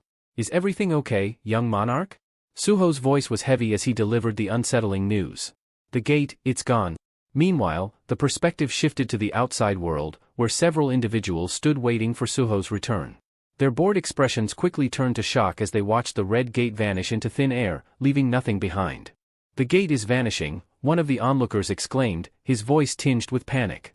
Does that mean the boss has been defeated? Another inquired, his gaze fixed on the fading portal. But a crippled man seated further back shook his head grimly. No, he said, his voice heavy with worry. Suho hasn't come out yet. We need to alert emergency services immediately. Inside the pyramid, Suho stepped cautiously into the ancient structure, his eyes adjusting to the dim light. To his surprise, he wasn't alone, there were people already there. The sight of them brought a fleeting sense of relief. So, they must have been the ones driving those trucks outside, he reasoned. As he drew closer, he heard them speaking in English. Suho's brow furrowed as the realization struck him. Could we have crossed into another country? Deciding to test the waters, Suho put on his most approachable expression and addressed two of the individuals nearby. In clear English, he asked, "Excuse me, but could you tell me where I am and what this place is?" He silently thanked himself for taking his college English studies seriously. The practice was now proving invaluable. One of the men, a lean figure with sharp features, turned his attention to Suho, his eyes narrowing in suspicion. This was Lu Xing. Another hunter? Xing thought, irritation flickering across his face. As if dealing with the scavenger guild wasn't bad enough, now hunters from the east are showing up too. Beside him stood a towering man with a muscular build, wielding a hammer almost as large as he was. This was Randolph, his presence exuding authority. He let out a long, weary sigh. "How annoying," Randolph muttered, shaking his head. "I didn't expect this many people to converge on the dungeon." His thoughts briefly wandered back to the prophecy he had heard before arriving. A life born from death, rising from the fractured seal. It will appear at the tomb, wielding the power to command the dead. The words had stuck with him. The prophecy spoke of a fateful connection between the pyramid, the tomb, and death itself. Randolph's master had sent him with explicit orders to secure the dungeon before any other group could interfere. Snapping back to the present, Randolph's gaze hardened as it fell on Suho. He took a step forward, his imposing presence magnified by the weight of his hammer. "If you're here for this dungeon," he said coldly, "this is your only warning. Turn around and leave now, and I might let you walk out alive." Suho's mind raced as he analyzed the situation. His earlier suspicions were confirmed, this was undoubtedly a dungeon. But now, he faced a new challenge. The man before him wasn't just hostile, he was a formidable threat. Suho's mind raced as he assessed the situation. If this truly is a dungeon, then I have no choice but to clear it. I can't walk away, not with this urgent quest hanging over my head. Locking eyes with Randolph, he spoke firmly, his voice unwavering. "And what if I decide not to leave?" Randolph's lips curled into a mocking smirk, his grip tightening around his massive hammer. "Then it's simple," he replied coldly, suddenly surging forward with surprising speed. "I'll kill you." The tension in the air was palpable as Randolph charged. Essel and Gray's faces were stricken with horror, watching the colossal weapon arc through the air, leaving devastation in its wake. The hammer crashed down with a deafening roar, shattering the ground beneath it and sending debris flying in every direction. Even Xing, who had seen Randolph's might firsthand, couldn't help but flinch at the sheer ferocity of the attack. As the dust settled, Randolph's eyes darted around, searching for his target. To his astonishment, Suho stood a short distance away, entirely unscathed. Calm and composed, Suho had evaded the attack with uncanny precision. "You attacked first," Suho muttered, his tone icy as he clenched his fist. Without hesitation, he darted forward, delivering a powerful punch to Randolph's abdomen. The moment Suho's fist connected, his mind raced. "I've grown far stronger, but I still don't know my limits. If I go all out, I might kill him outright." The blow landed with a resounding thud, causing Randolph to stagger backward, his face twisting in pain. The force of the strike was enough to crack the armor encasing Randolph's torso, leaving him momentarily stunned.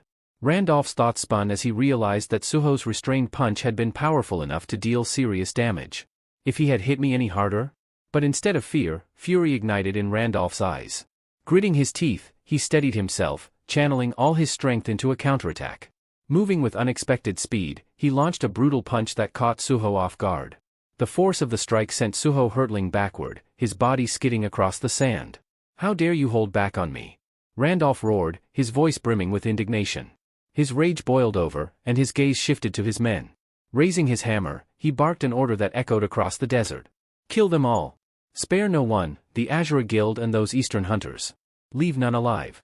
The battle was far from over, and the air grew heavy with the promise of chaos as Randolph's forces prepared to strike. Suho, still recovering from the blow, wiped the sand from his face and steadied his breathing. Essel and Gray's faces contorted with anger, their fury igniting as they watched Suho stagger back. Essel's voice cut through the chaos like a war cry. "How dare you lay a hand on the young monarch," she roared, charging into the fray with Gray at her side. Gray, whose usual carefree demeanor had vanished, now wore a deadly seriousness that sent chills through those around him. Every step he took radiated purpose, his movements sharp and deliberate. Xing, standing nearby, clenched his jaw as he drew his dual blades. "So, it's come to this," he muttered, his grip tightening. "Looks like we're fighting after all?"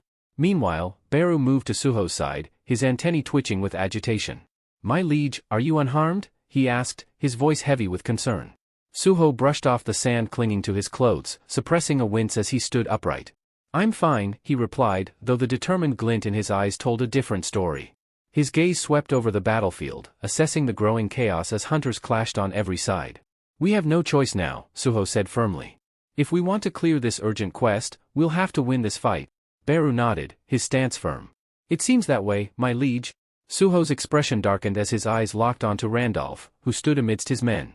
The Scavenger Guild, Suho muttered. They've made themselves our enemies. Without another word, Suho leaped into action.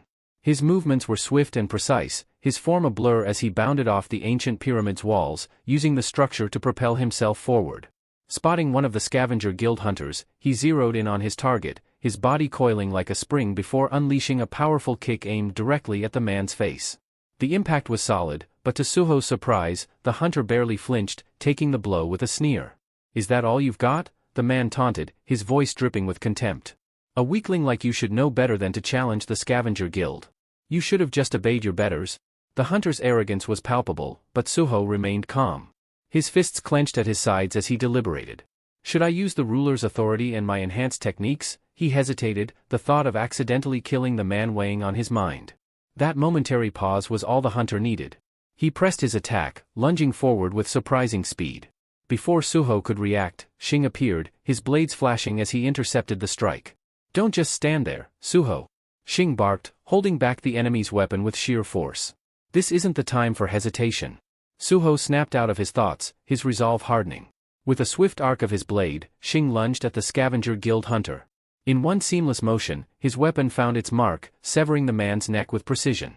The hunter's lifeless eyes widened in disbelief as his body crumpled to the ground, collapsing into the sands below. Suho stood frozen, his mind grappling with the brutal finality of the scene. Thanks, he said at last, giving Shing a brief nod of acknowledgement. Shing turned to Suho, his face set in a grim expression. You dodged Randolph's attack earlier, I saw that much, but you hesitated, he said, his tone sharp yet steady. His piercing gaze bore into Suho's. Tell me, are you afraid of killing someone? The question hung in the air like a blade poised to strike. Shing continued, his voice edged with experience. Listen well. Magic beasts aren't the only danger we face as hunters. You need to understand that. Men like this, he gestured to the lifeless hunter on the ground, are often far worse. If you want to survive, you'll need to steel yourself for what lies ahead.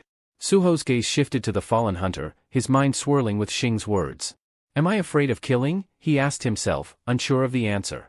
I thought I was prepared to fight, even ready to lay my life on the line. But is that enough? Memories flashed through his mind, of past battles where he'd fought fiercely yet managed to avoid taking lives, even against those who had wronged him, like the Hyena Guild.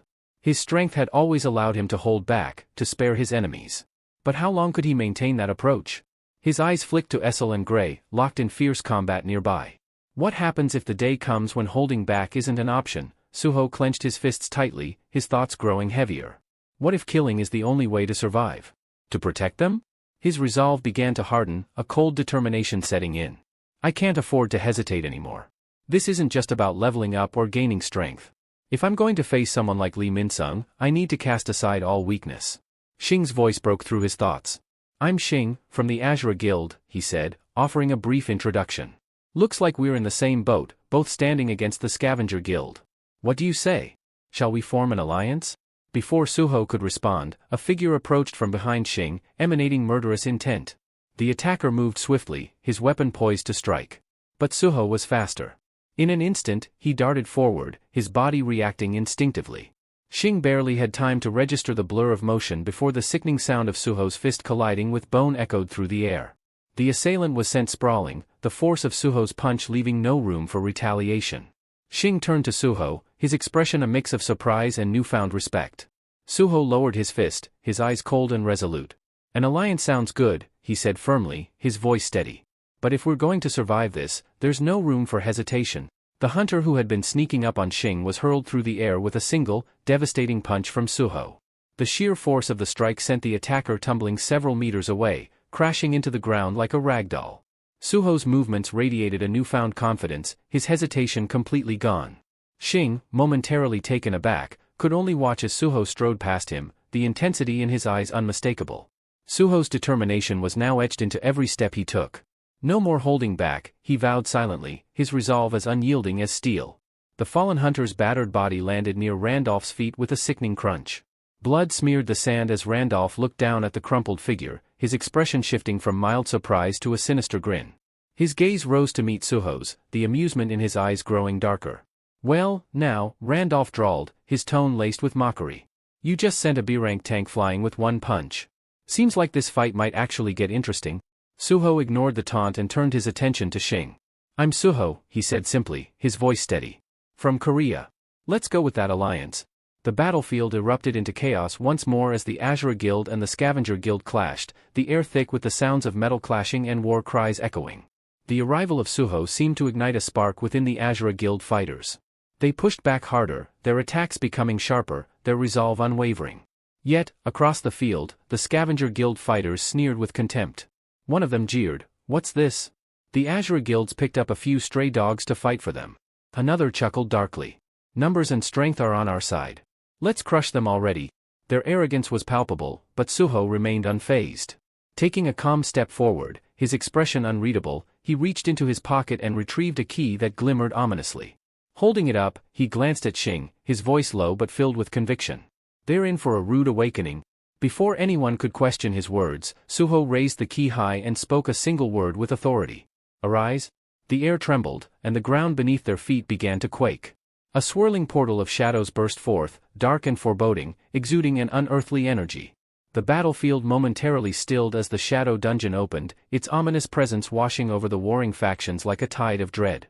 The Scavenger Guild fighters stared in shock, their earlier bravado faltering. Shing's jaw dropped, though his eyes betrayed a flicker of unease. "What the hell did you just unleash?" he muttered under his breath, gripping his weapon tighter. Suho didn't answer, his focus fixed on the unfolding battle. The darkness of the shadow dungeon seemed to echo his own resolve, unyielding, unstoppable, and ready to consume all who stood in his way. From the swirling portal emerged Suho's army, a terrifying horde of enormous spiders with gleaming, predatory eyes, followed by a legion of shadow creatures, each more grotesque and menacing than the last. The Scavenger Guild's mocking jeers died in their throats, replaced by stunned silence and widening eyes. Shing could only stare, his mouth agape as the tide of shadows spilled forth. "This can't be real," he murmured, his disbelief palpable. "Suho's not just a fighter? He's a summoner? And not just any summoner, he commands an army like this." Suho's voice cut through the stunned murmurs, commanding and resolute. "Attack." The shadow army surged forward like an unstoppable wave, their roars mingling with the clash of steel and the cries of the Scavenger Guild. Chaos erupted on the battlefield as the creatures tore into the ranks of their enemies with savage ferocity. Randolph, the towering leader of the Scavenger Guild, stood firm amidst the mayhem, his lips curling into an ominous grin. His sharp eyes followed the advancing shadows before locking onto Suho. "So, you've been hiding your true power all this time, kid," he sneered, his voice dripping with disdain. "Guess I've been playing nice for no reason." With that, Randolph hefted his colossal hammer and swung it in a devastating arc, cleaving through one of the massive shadow spiders in a single blow. The creature's remains disintegrated into wisps of darkness, but Randolph didn't stop. He surged forward, his hammer smashing through the ranks of Suho's shadow army like a force of nature, leaving shattered remains in his wake. Beru, observing the carnage, approached Suho with an urgent tone. "Young monarch," he said gravely. "This man is no ordinary foe. He's tearing through your army like it's nothing. He's undeniably the strongest human here." Suho's jaw clenched as his mind raced. Turning to Gray, his voice took on a commanding edge. "It's time. We'll use the bonding skill." Before they could proceed, Essel stepped forward, her eyes blazing with determination. "No," she interrupted firmly. "Let me bond with you this time." Both Suho and Gray turned to her in surprise. Gray's expression darkened, clearly displeased, but Essel pressed on. "During training, I found a way to enhance the bonding rate. I can make a real difference." Gray bristled, his fists clenching as he looked to Suho. Suho hesitated, doubt flickering across his face as he glanced between Essel and Gray. The weight of the decision bore down on him. Time was slipping away, and Randolph was still cutting through his forces like a scythe through grass. Finally, Suho exhaled, his gaze steadying as he made his choice. The battle's outcome now hinged on their next move. "We haven't tested it in combat, Essel," Suho said firmly, his tone laced with hesitation. "This is a dangerous gamble." Essel's expression faltered for a moment, but her resolve remained unshaken. Her voice softened as she murmured, "I just want to stand beside you, young monarch." Before Suho could respond, the ground trembled violently, and an ominous rumble filled the air. From the shadowy recesses of the dungeon, mummified figures emerged, their hollow, glowing eyes casting an eerie light. They shuffled forward in unnerving unison, their decayed forms radiating malice. Xing, nearby, struck one of the advancing mummies with a powerful swing of his blade. "Are these things drawn to the noise of our battle?" he shouted over the chaos. Essel turned to Suho, her voice sharp with urgency. "Young monarch. The other exit is blocked, too. We're surrounded on all sides." Across the battlefield, Randolph observed the approaching mummies with a calculating look. His lips twisted into a smirk as he muttered under his breath. So, this is what the prophecy meant. The one born of death, who shattered the seal, raising the dead within the grave. His gaze shifted back to Suho, and a glint of grim understanding flickered in his eyes. "It's him," he whispered, the weight of his realization palpable. Straightening, Randolph barked an order to his guild. "Forget the other hunters. Scavenger Guild, head straight for the boss room." Xing, still locked in battle, caught sight of the Scavenger Guild forcing their way through the swarm. His eyes narrowed, and he shouted toward Suho. "They're heading for the boss room. They're trying to steal the dungeon from under us." Suho's jaw tightened as he processed the situation, his gaze darting between the mummies and the retreating Scavenger Guild. "We can't let that happen," he said, his voice steady and determined. Turning to Gray, he said with finality, "It's time. We'll use the bonding skill."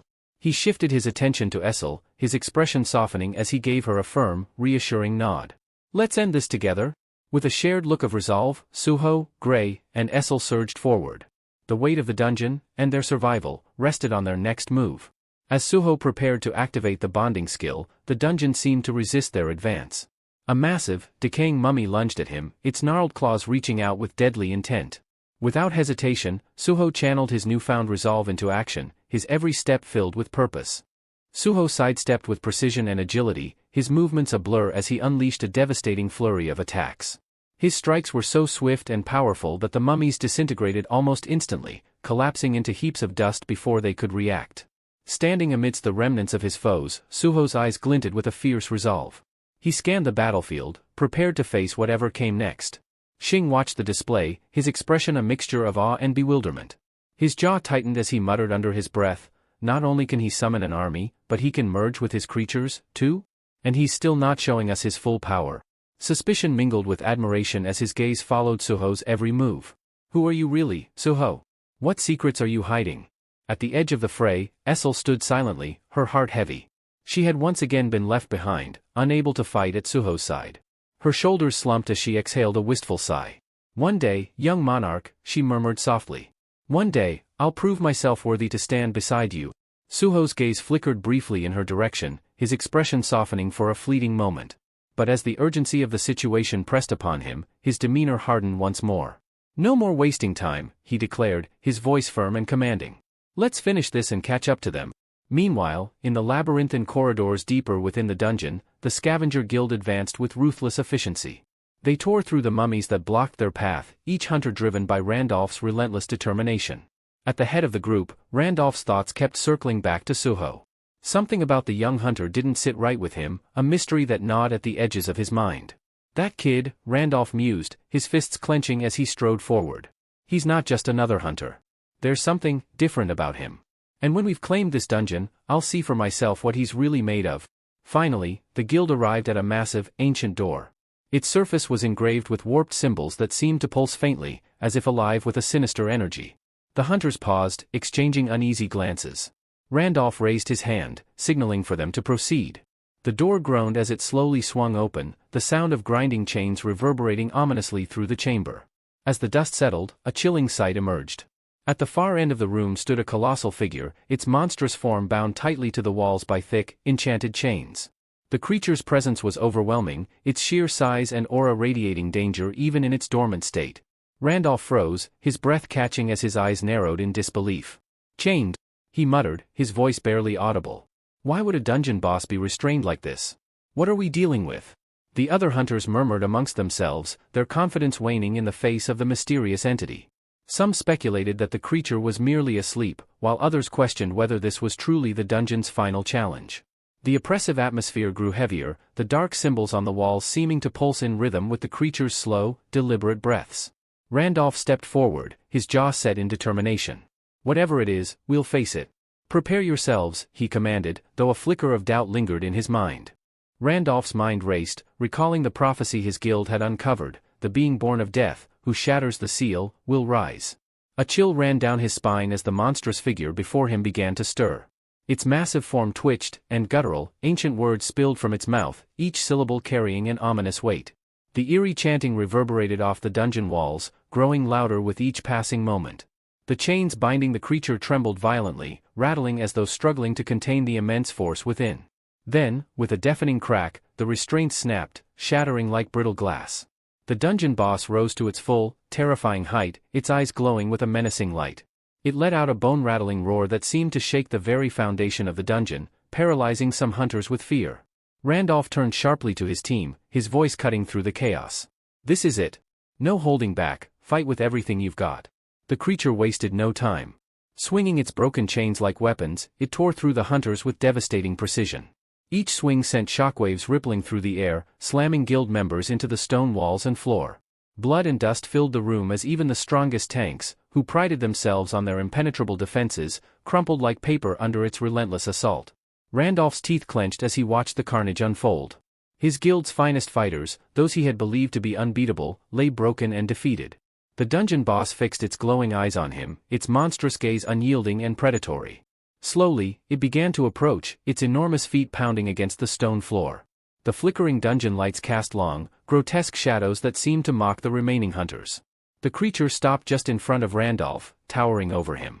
It spread its massive arms wide, as though daring him to attack, a mocking gesture that sent a surge of anger through Randolph's chest. "You're mocking me?" Randolph growled, his pride stinging. His grip tightened on his hammer. "I'll make you regret it." With a roar of his own, he activated his ultimate skill, Giant's Armor. A green, pulsating aura enveloped him, his body surging with newfound power. Muscles bulged, and his size increased, radiating strength and confidence. Randolph charged forward, his hammer raised high, each step echoing with determination. Channeling every ounce of his energy, he swung the hammer with all his might, aiming for the creature's chest. The impact shook the dungeon, the shockwave reverberating through the chamber. But the monster didn't move. It stood like a mountain, unmoved and unyielding. The force that had toppled many before it had no effect here. Randolph's heart sank as realization struck. "Impossible," he muttered under his breath. Sweat dripped down his brow, and his breathing grew heavy. He had poured everything into that attack, only to be met with utter futility. The dungeon boss let out a low, guttural laugh, its voice dripping with cruel amusement. Its glowing eyes narrowed, and a massive fist began to crackle with dark, otherworldly energy. Randolph froze, terror washing over him as the creature raised its fist. "Master, forgive me," he whispered, his voice barely audible. "I should have waited. But it was too late." The monster's fist descended, and Randolph's world plunged into darkness. The creature's massive fist descended with devastating power, slamming Randolph's body into the far wall with an earth-shattering impact. The sound of the collision reverberated through the chamber as his broken form crumpled to the floor, half of his body mangled beyond recognition. Standing tall and triumphant, the dungeon boss gazed down at Randolph's shattered figure with a cold sneer. "The first human to reach me," it rumbled, its voice laced with disdain. "And he barely lasted a heartbeat. How pitiful." With a malicious grin, the creature turned its attention to the chamber entrance. Its glowing eyes gleamed with anticipation as it muttered, "But there are more intruders in these depths, aren't there? Let's see if they provide better entertainment." Meanwhile, elsewhere in the dungeon, Suho was locked in a relentless battle. His fists and feet struck with incredible speed and precision, each blow shattering mummy monsters into heaps of dust. The battlefield was chaos, but Suho moved through it like a storm, a blur of calculated fury. Yet no matter how many he defeated, more kept rising from the darkness. "They just won't stop," Suho muttered, frustration bubbling under his calm exterior. His gaze swept the battlefield, searching for a way to shift the tide. A sudden idea sparked in his mind, and he decided to test his shadow extraction on one of the defeated mummies. Extending his hand, Suho activated his ability. But instead of the usual surge of energy, a cold, mechanical response echoed in his mind. Shadow extraction failed. Old souls cannot be extracted. Suho frowned, confusion clouding his features. "Old souls, so I can't extract them either?" he murmured. "First demons, now this. These restrictions are becoming a problem." Behind him, Beru stood silently, his sharp gaze fixed on the battlefield. Though he said nothing, his presence was a steadying force, a silent reminder of the strength Suho could still rely on. Suddenly, the ground beneath them trembled, a faint vibration at first, but it quickly grew into a violent quake. Suho froze, his instincts screaming that something was terribly wrong. The earth beneath their feet began to crack and split, jagged lines snaking outward as the dungeon itself seemed to rebel. Without warning, the ground gave way entirely, collapsing into a yawning chasm. Suho and the scattered members of the Azura Guild fell, their shouts of alarm blending with the thunderous sound of crumbling stone. Amidst the chaos, the ground erupted with a deafening roar. A massive centipede-like creature emerged, its segmented body glistening with a metallic sheen. Towering above them, its countless legs writhed in an unsettling rhythm, each movement radiating predatory intent.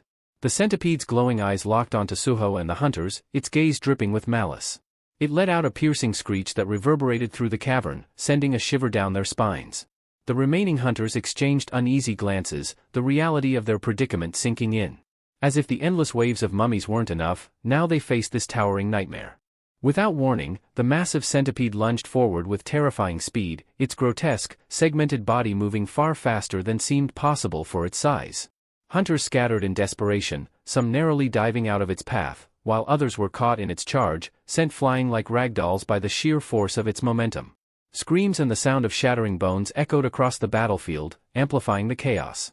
Amidst the pandemonium, Essel's sharp eyes locked onto the creature's movements.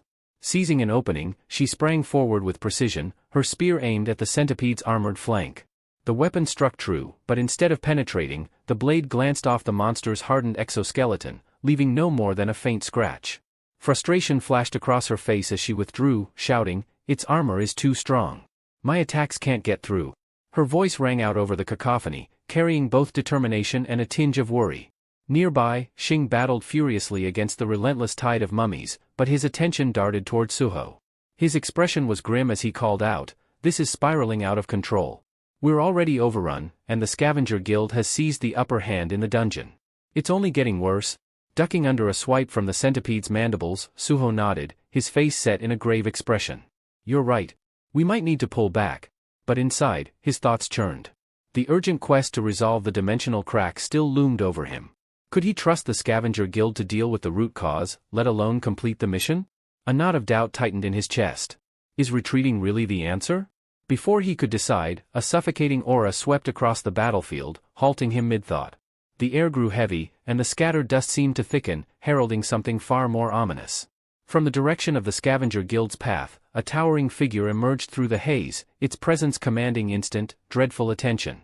The creature radiated an oppressive energy so dark and malevolent that every hunter froze in place, their instincts screaming at them to flee. Xing's face turned pale as he stared in horror at the advancing figure. He swallowed hard, his voice trembling. "The boss, it's coming from where the Scavenger Guild went." Suho's gaze locked onto the approaching monster, his mind racing even as his body instinctively tensed.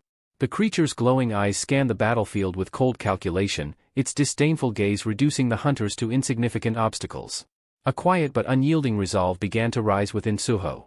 Every fiber of his being told him to retreat, that this foe was beyond anything he had faced before. Yet the looming presence of the boss monster stirred something deeper, an unrelenting will to stand his ground. The battlefield, already nightmarish, had transformed into something far worse.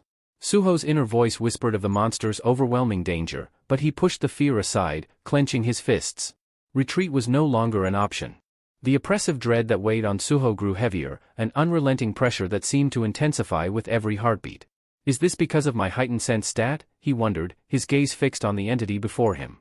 Above the monster, glowing in a sinister red that pulsed with an aura of calamity, was a name that sent chills through his core, Amit, the prisoner of the tomb. This wasn't just a boss, it was a harbinger of destruction, a creature born of pure malice. The darkness surrounding Amit wasn't merely an aura, it seemed alive, a shadow given form. It shifted and writhed, a palpable manifestation of the monster's immense power. With an air of unchallenged authority, Amit's glowing eyes swept across the battlefield, focusing briefly on the mummies that had been relentless moments before. His voice, deep and resonant, carried a command that sent ripples of unease through the air. "Disappear." The single word echoed like a decree, and the mummies immediately faltered. Their previously unyielding aggression melted into terror as they scurried away, their retreat a testament to their overwhelming fear of Amit. Essel, standing amid the chaos, felt her breath hitch. Her fingers tightened around her spear as she whispered, Did that thing just speak? And the mummies obeyed it?" Before anyone could respond, Amit's massive form descended, landing near Essel with an impact that cracked the earth beneath his feet. His shadow engulfed her, and despite her battle-hardened composure, a cold sweat formed on her brow. Suho, noticing the sudden proximity, shouted for her to fall back, his voice edged with urgency. But Amit's glowing eyes bore into Essel, and for a moment, she couldn't move. Then, to her astonishment, the monster spoke, not in a tongue meant for humans but in the guttural, ancient language of monsters. "You understand my words?" His tone carried more curiosity than hostility, which only deepened her unease. Gripping her spear tightly, Essel forced herself to answer, her voice steady despite the tension in her body. "Yes. I am of the demon race." A low, chilling laugh rumbled from Amit, a sound that resonated with a mix of amusement and menace. "How long it has been," he mused, "since I've encountered a creature capable of understanding me. Day after day, I've been surrounded by mindless dead things and insignificant insects crawling through the desert." For a fleeting moment, Essel's fear gave way to cautious hope. Maybe he isn't as hostile as he seems, she thought. But her optimism was short-lived. From behind her, a massive centipede lunged, its fangs bared and ready to strike. Essel barely had time to react before Amit's arm lashed out with blinding speed. The force of his swing unleashed a violent shockwave that obliterated the centipede instantly, scattering its remains like shattered glass across the battlefield. Essel stood frozen, her mind struggling to process what she had just witnessed. The sheer power of that single motion left her shaken. What, is this creature, she wondered, her fear returning tenfold. Amit turned his gaze back to her briefly, his disdain evident. "Before we continue this conversation," he said coldly, "it seems I must deal with these vermin who fail to heed my warnings." With that, he surged forward, moving like a bolt of darkness unleashed. In an instant, he reached another giant centipede and struck with devastating precision. The monster was cleaved cleanly in two, its massive body collapsing lifelessly to the ground. The battlefield fell silent. The Azura Guild members could only watch in stunned disbelief, their faces etched with a mixture of awe and terror. Amit stood amidst the carnage he had wrought, a dark force that none dared challenge. Suho stood frozen, his thoughts a chaotic whirl. A monster, fighting other monsters? What kind of nightmare is this? His gaze remained fixed on Amit, the enigmatic figure who had just effortlessly dismantled a centipede. Who is this creature, really? Before he could ponder further, another centipede launched itself from above, its massive jaws snapping shut around Amit with a sickening crunch. Gasps rippled through the battlefield as the beast closed its fangs over him, enveloping the monster in its gruesome maw. For a moment, an eerie silence blanketed the scene, tension mounting as every hunter held their breath. Then, a horrifying transformation began. The centipede's body writhed unnaturally, its insides twisting in grotesque shapes. A wet, tearing sound echoed as Amit violently tore his way out, his body emerging from the shredded remains, drenched in the creature's blood. The crimson liquid dripped down his form, but Amit's expression remained unchanged. With a casual motion, he wiped his face, muttering with disdain, "I despise insects." The battlefield stilled, an oppressive silence descending as the guild members stared at Amit in a mix of awe and dread. He stood amidst the carnage, a walking embodiment of death, his presence suffocating. Xing's face was pale, his voice trembling as he spoke, almost to himself. A monster, capable of slaughtering other monsters so effortlessly? What kind of being is this Amit? And why is he here? His gaze darted to the shattered remnants of the centipedes, his hands trembling. This dungeon was supposed to be a standard investigation. But this is something far beyond our understanding. Amit turned his gaze toward Xing, his eyes narrowing as he observed the human's incomprehension. A faint spark of malice lit his features, and he growled in a deep, guttural tone, "Another who cannot understand me. How tiresome." Without warning, Amit surged forward, his movements faster than the eye could follow. His voice carried a cold decree, "Then you must die." Xing barely had time to react, crossing his blades in a desperate attempt to block the incoming attack. The sheer force of Amit's charge made the air vibrate. Essel's voice rang out in desperation, a sharp plea cutting through the tension. "Amit, stop. Don't attack him." But Amit's strike was relentless, his fist descending with lethal precision. Just as the blow was about to connect, a blur of motion interrupted him. Suho threw himself into the fray, his fist landing squarely against Amit's side in a defiant punch. "Attacking us because we can't communicate?" Suho shouted, his voice filled with frustration and intensity. "What kind of twisted values do you hold?" Amit paused, the force of Suho's attack barely registering on his imposing frame. His expression shifted, a flicker of intrigue crossing his features. He tilted his head, scrutinizing Suho with newfound interest. "A human who speaks of values," he mused, his voice dripping with disdain. Without warning, Amit retaliated, his punch delivered with brutal force. The room shook as the impact sent shockwaves rippling through the ground, the sheer power of his strike a testament to the nightmare that he was. A violent burst of debris erupted from the site of impact, scattering shards of stone and dust across the dungeon. Guild members scrambled to shield themselves from the chaotic onslaught, their footing precarious in the shaking terrain. Suho, however, bore the brunt of the blow, his body hurtling through the air before slamming into the dungeon wall with a resounding crack. The force of the collision sent ripples through the chamber, silencing the clamor of battle for a fleeting moment. Essel's heart clenched as she saw Suho's crumpled form against the wall. Her expression twisted in a mixture of fury and desperation as she cried out, "Young monarch." Her voice rang clear and defiant, cutting through the thick air as her sharp gaze snapped to Amit. With venom in her tone, she spat, "You fiend! How dare you strike down the young monarch?" Amit responded with a low, mocking laugh, a sound that sent chills down the spines of all who heard it. His laughter resonated like a sinister melody, his expression one of bemused disdain. "That human?" he said, tilting his head as though pondering a trivial matter. "He's your ally, then?" The edges of his tone softened slightly, though the menace in his words remained palpable. "Consider this mercy," Amit said, a sinister smirk creeping across his face. "I'll spare you for now. If you truly hail from the demon race, you may hold knowledge that intrigues me." Amit's gaze bore down on Essel with an intensity that seemed to pin her in place.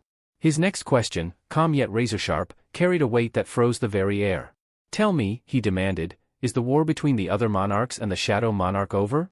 And if so, who emerged victorious?" Essel's face remained firm, though beads of sweat began to trickle down her temple. Her mind raced, grappling with the implications of Amit's words. How does this creature know about the war between the monarchs? Who, or what, is he? Around them, the battlefield was strewn with the fallen. Suho and Gray lay crumpled near the dungeon wall, their forms battered and broken. The strain of their battle had pushed their bonding skill to its limit, leaving Gray unconscious and Suho barely clinging to life. Beru knelt beside them, his usually composed face tinged with uncharacteristic concern. He placed a steadying hand on Suho's shoulder, his voice a low murmur as he urged him to wake. The dungeon seemed to hold its breath as tension stretched across the space. Hunters and monsters alike had ceased their movements, caught in the heavy stillness that Amit's presence commanded. Amit's gaze returned to Essel, his expression hardening, his voice as cold and unyielding as steel. "So, you refuse to answer," he said, his tone dripping with disdain. "It seems that whether it's a mindless beast incapable of thought or a demon who chooses silence, you're all the same to me." With that, he lifted his foot high into the air, his actions a terrifying promise of devastation. The oppressive weight of his curiosity and wrath loomed over the battlefield, threatening to shatter the fragile standstill at any moment. "You all must die." Amit's voice thundered through the dungeon, drenched in merciless intent as he prepared to unleash his wrath. His looming figure radiated a dark energy that promised annihilation. Amidst the chaos, Suho lay sprawled on the ground, his body battered and broken. Blood trickled from the corner of his mouth, painting a grim picture of his state. Every breath felt like fire, his ribs aching under the strain, yet his resolve remained unbroken. With immense effort, he whispered hoarsely, "Claim reward. Status recovery?" A soft green light flared into existence behind Amit. The gentle glow enveloped Suho, mending his wounds and washing away the pain that had racked his body moments ago. Renewed strength coursed through him as he slowly pushed himself to his feet, one hand gripping his shoulder for balance. He exhaled, a faint smirk playing on his lips. "Good thing I saved my daily quest rewards," he muttered under his breath, a flicker of relief in his voice. His eyes locked onto Amit, and his expression hardened, his renewed vitality giving him courage. "If you're asking about the Great War of the Monarchs," Suho began, his voice steady and resolute, "then let me tell you, every last one of them fell at the hands of the Shadow Monarch." Essel's voice broke through the tension, a sharp cry of alarm. "Young monarch!" she shouted, her tone laced with worry. Amit's glowing eyes narrowed, a spark of surprise flashing across his face. He took a step forward, his towering form exuding menace and curiosity in equal measure. "Is that so?" he asked, his tone a blend of disbelief and fascination. "Are you saying that while I languished in this accursed prison, the war of the monarchs came to an end?" Suho nodded firmly, his gaze unwavering despite the monstrous aura emanating from Amit. "That's the truth," he replied, though his mind was racing. "This creature knows about the monarchs' war. Could he have ties to one of them?" The realization struck like a bolt of lightning. Suho's jaw tightened. "He's powerful, at least S-rank, maybe even stronger. If I provoke him, it could mean my death." Amit's eyes glimmered dangerously as he stepped closer, the distance between him and Suho closing rapidly. His voice dropped to a menacing growl. "So, the Shadow Monarch triumphed in the end," he said, his words laced with malice. "That means he killed them all, even Tarnak, the monarch of the Iron Body." A sinister red aura began to seep from Amit, spreading like an oppressive fog and filling the dungeon with a suffocating presence. His immense shadow seemed to stretch endlessly, engulfing Suho as he loomed over him. Amit's voice grew colder, each word cutting like a blade. "Are you certain?" he demanded, his eyes burning with an intensity that threatened to pierce through Suho's very soul. Are you truly telling me the truth? Did the Shadow Monarch truly kill Tarnak, the monarch of the iron body? Suho's gaze locked onto the hulking figure before him, unease creeping into his thoughts. The monarch of the iron body, he mused, his fists tightening as if bracing for what was to come. Could this creature have some connection to him? Another being of iron flesh? The notion sent chills down his spine, but a far graver concern loomed in his mind. If Amit finds out who my father really was. Suho clenched his jaw. The devastation he might unleash would be catastrophic. Amit, however, seemed to have no patience for Suho's internal struggle. Before Suho could piece his thoughts together, the monstrous entity moved. Without warning, Amit's massive foot came crashing down, descending with the force of a meteor. Young monarch, look out! Essel's voice rang out, shrill with panic. The impact was earth-shattering, sending tremors across the dungeon. The ground beneath Amit splintered like glass, and cracks raced up the dungeon walls. Dust and debris filled the air as Suho narrowly evaded the attack, flipping backward just in time. His heart pounded furiously in his chest as he landed, steadying himself with a sharp exhale. What the hell, man? Suho shouted, his voice laced with frustration. I thought we were talking. Amit's glowing eyes narrowed in irritation, his voice a deep rumble like stones grinding together. You're taking too long, he snapped, his tone cutting. Only liars hesitate. His towering form loomed closer, and the threat in his voice was unmistakable. Speak the truth now, or I'll crush you where you stand. Suho swallowed hard, the weight of the moment pressing down on him. He's not bluffing, he thought grimly. One wrong move, one word too slow, and I'll be dead. Amit's voice boomed again, colder than before. Answer me. Did Tarnak, the monarch of the iron body, fall to the Shadow Monarch or not? This time, Suho didn't falter. Yes, he said firmly, his voice steady despite the tension. The Shadow Monarch killed every one of the monarchs. Suho's fists tightened as he braced himself for Amit's reaction. Would he explode in rage at the confirmation of Tarnak's demise? The thought made Suho's pulse quicken, but what followed caught him entirely off guard. Amit's face twisted into something unexpected, a grin. His lips curled upward, and then, with a sudden, booming laugh, he threw his head back.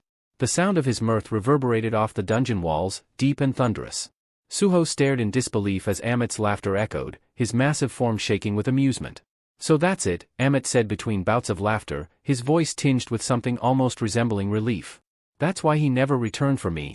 Amit spread his arms wide, his towering figure casting a massive shadow across the room. His laughter subsided into a dark chuckle, his grin still plastered across his face. So the great Tarnak, the mighty monarch of the iron body, actually met his end. He really did bite the dust, huh? The sight of Amit reveling in the news left Suho speechless, the tension in the room replaced with a chilling sense of unease. I suppose I owe the Shadow Monarch a toast, Amit mused, his booming voice laced with unexpected amusement. Perhaps even a banquet in his honor. Suho's mind reeled at the bizarre reaction, his thoughts racing to comprehend what he had just heard. Finally, mustering the courage to voice his confusion, he asked, Wait, weren't you a kin of the Iron Monarch? The laughter that had echoed moments before disappeared as if sliced away by an invisible blade. Amit's expression darkened instantly, his eyes narrowing with venomous intensity. Kin, he hissed, his tone dripping with contempt. Don't you dare accuse me of such filth. His massive hands clenched, crackling energy sparking violently around them, growing denser with every breath. His kin, he repeated, his voice rising to a thunderous growl. How dare you insult me with that blasphemy? The power coalescing around him surged in intensity, the very air trembling under its weight. You've gone too far, he snarled, the malevolent glow of his energy reflecting in his eyes. And now, you will die for it? Before Suho could react, Amit lunged forward, his massive fist aimed directly at him.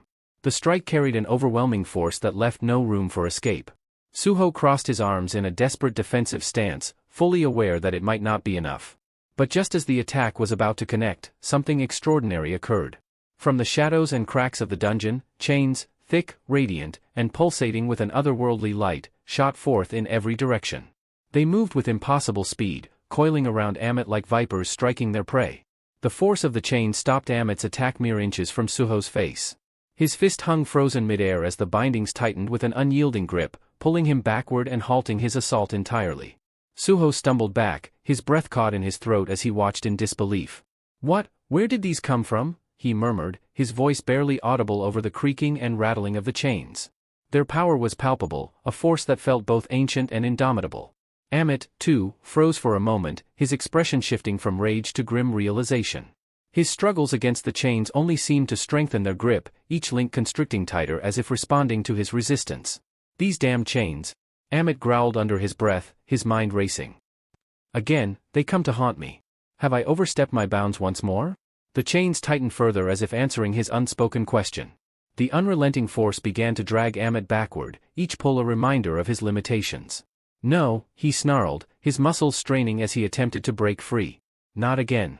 But his defiance was in vain. The chains, imbued with a power that surpassed his own, yanked him further away from Suho, pulling him back toward the void that had once imprisoned him. The room echoed with the sound of grinding metal as the chains clanged and groaned, their purpose clear and their will unyielding. Amit stumbled, his enormous frame struggling against the merciless bindings. Each step backward felt like an eternity, his roars of frustration filling the air. Yet the chains did not falter, dragging him inexorably back toward the domain he had dared to leave behind. With a deafening roar, Amit cursed the chains that bound him, the memory of Tarnak, and the enigmatic caster who had sentenced him to this unending torment. His struggles were futile as the relentless chains pulled him back. Shadows surged around his form, enveloping him entirely until his massive figure disappeared, leaving only a swirling cloud of dust in his wake. Suho stood rooted to the spot, his breath shallow, his expression frozen in utter disbelief. His wide eyes and slackened jaw betrayed his struggle to comprehend what had just unfolded before him. What were those chains, he wondered, his mind racing. Where did they come from, and why did they suddenly drag that monster away? Essel hurried to his side, her face pale with worry. "Young monarch, are you all right?" she asked, her voice quivering with concern. Suho gave a brief nod, masking the confusion brewing within. "Yes, I'm fine," he replied tersely, though his thoughts screamed otherwise. "I have no idea what just happened, but for now, I'm just relieved Amit is gone." Taking a steadying breath, Suho surveyed the ravaged dungeon. His gaze lingered on the crumbled walls and battered bodies. "We need to tread carefully now that we know of that creature's existence," he said grimly. "Let's focus on getting Grey and the injured Azura Guild members the help they need." But just as he finished speaking, his expression shifted. His eyes widened, and his lips parted slightly in disbelief. The system's interface suddenly glitched, the urgent quest text flickering erratically, distorting in a way Suho had never seen before. "What's happening?" Suho thought, alarmed. Noticing his unsettled demeanor, Essel moved closer, her worry deepening. "Young monarch, what's wrong?" Without taking his eyes off the screen, Suho pointed toward the flickering interface, frustration tightening his features. "The emergency quest," it changed on its own. He read the new prompt aloud, his voice tinged with disbelief. "Free the heir of the iron body, Amit, from the pyramid." The words reverberated in his mind like a tolling bell. Amit is the heir of the iron body? Is this real? The scene shifted abruptly to a dim chamber suffused with an eerie glow. Scattered across the cold stone floor were the mangled remains of scavenger guild members and the carcasses of slain beasts, their blood pooling and staining the ground. The air was heavy with the acrid stench of death, making every breath a challenge. As Suho and Essel entered, their eyes were drawn to the carnage. Suho's expression hardened, understanding the grim reality before him. These were scavenger guild members. Amit must have slaughtered them without mercy. His gaze then fell upon the center of the chamber, where a massive figure loomed, bound tightly by a web of luminous chains.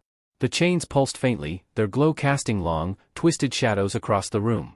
Amit's piercing gaze met Suho's, filled with a mixture of disdain and intrigue. The chains binding him creaked as he shifted slightly, his voice dripping with dark amusement. "I can't believe you've come looking for me," Amit growled, his tone laced with a sinister edge. "You've got guts, human. I wonder if they'll be your undoing."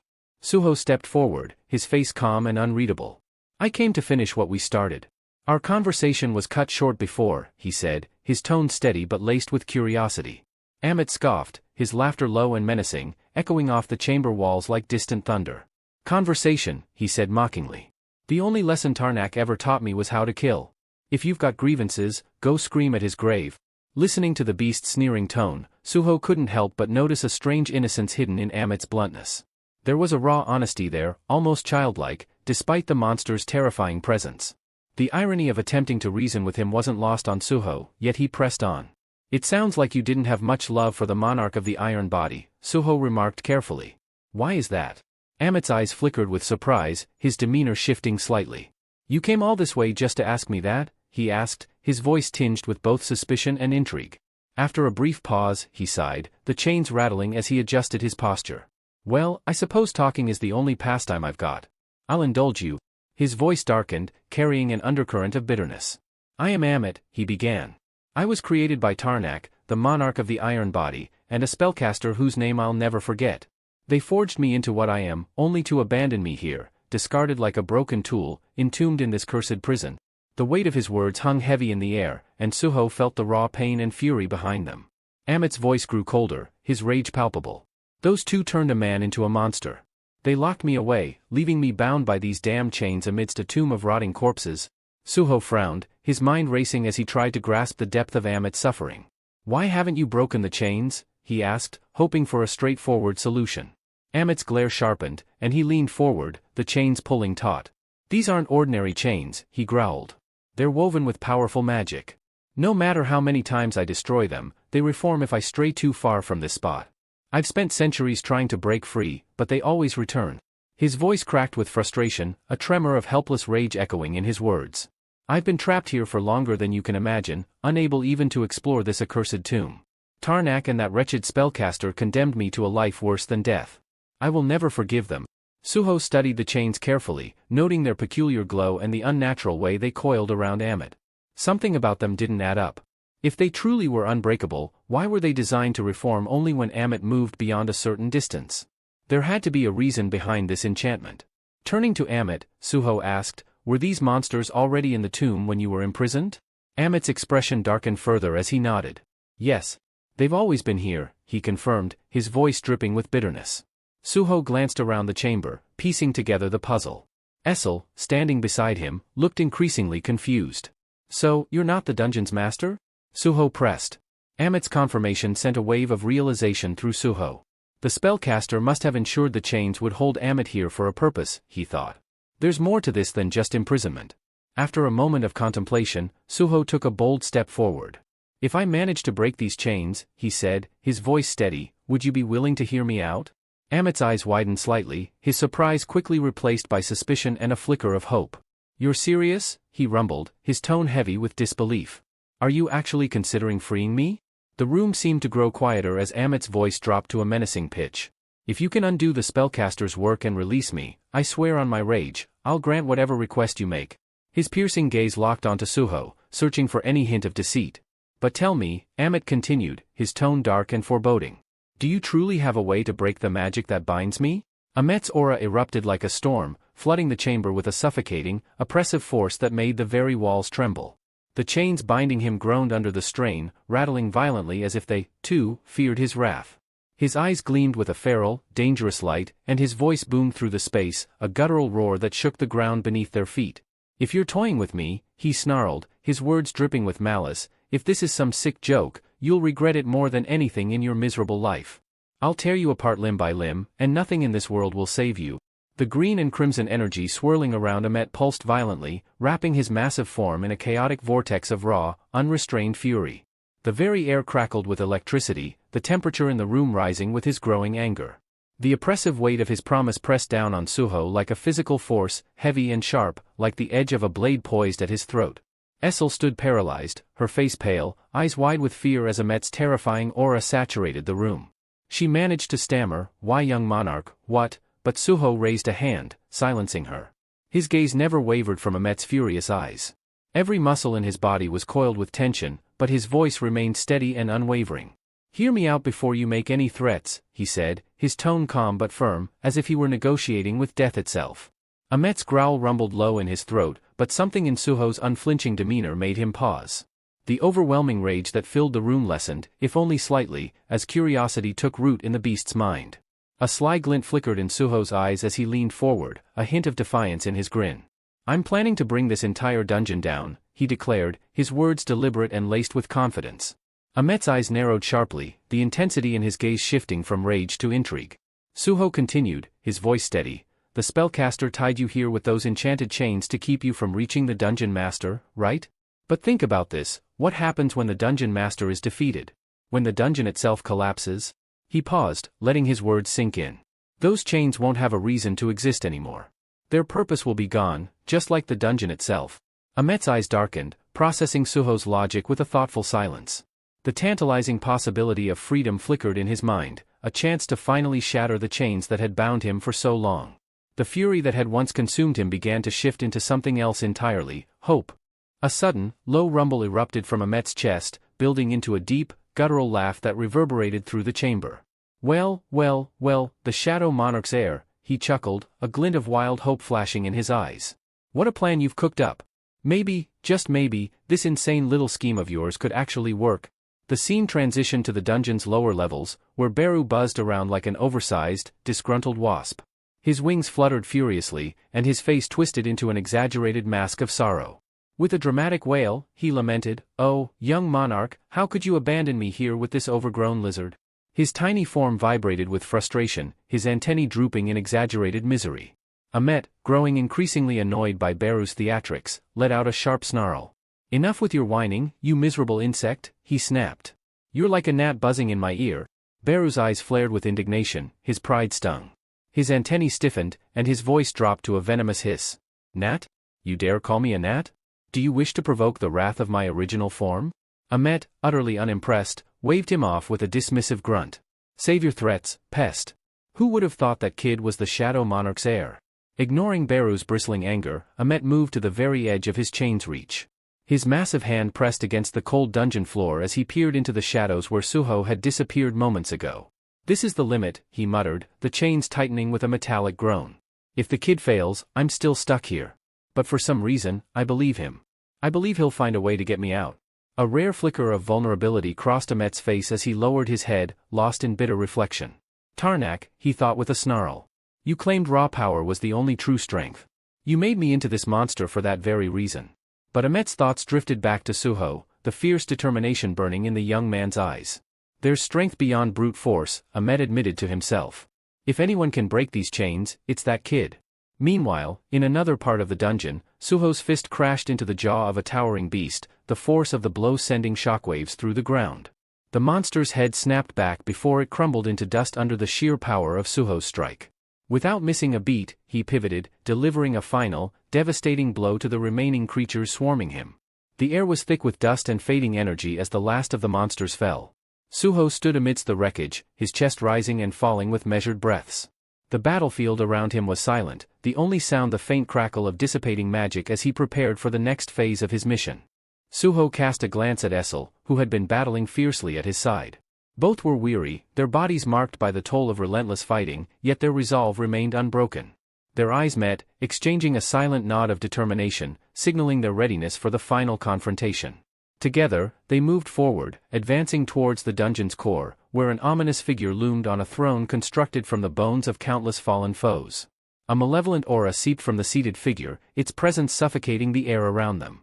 Suho's gaze sharpened, focusing on the crimson letters hovering above the throne, spelling out the name of the dungeon's warden, Shika.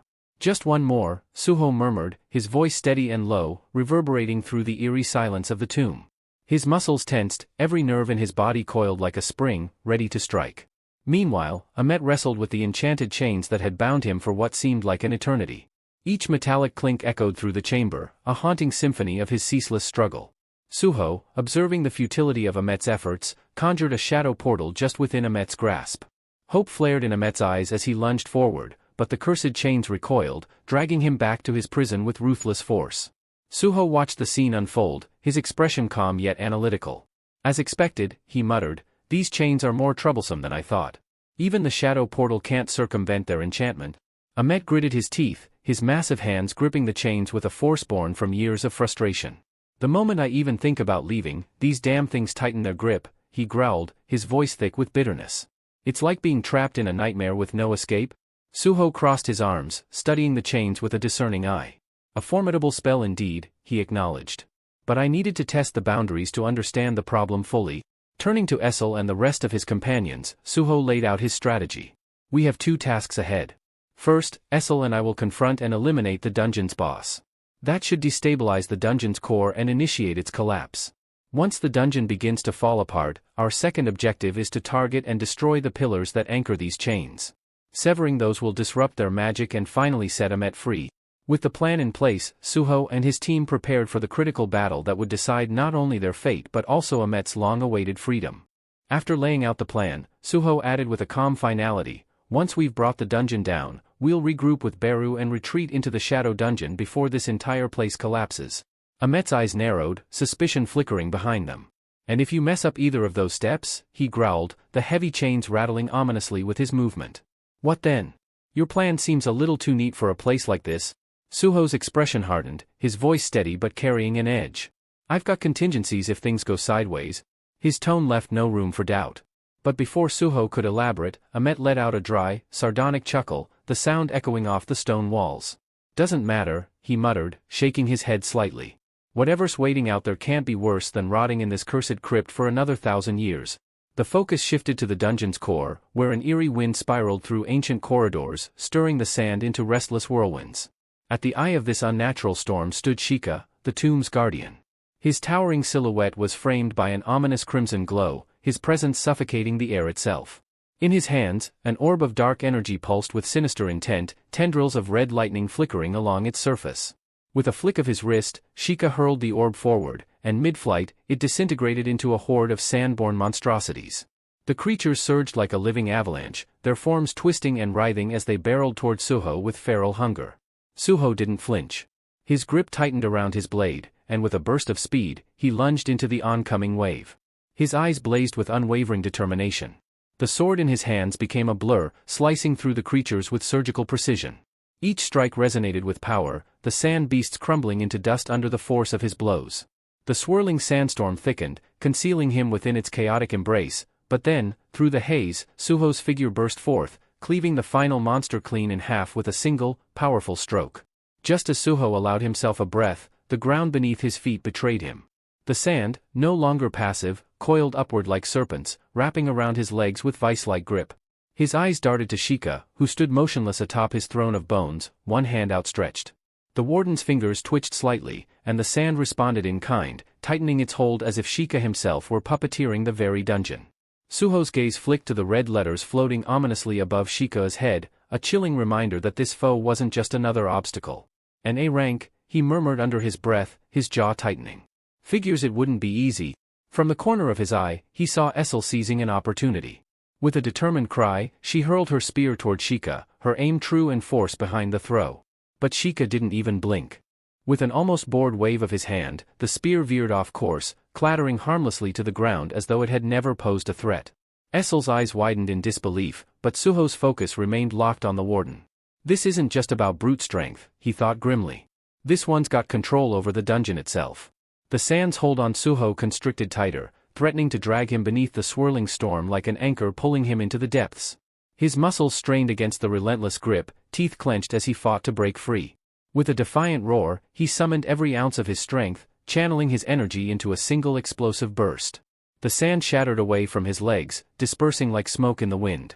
Gasping for breath, Suho shouted over the howling storm, his voice cutting through the chaos like a blade. Essel! Now's the time. We need the bond skill, there's no other way out of this.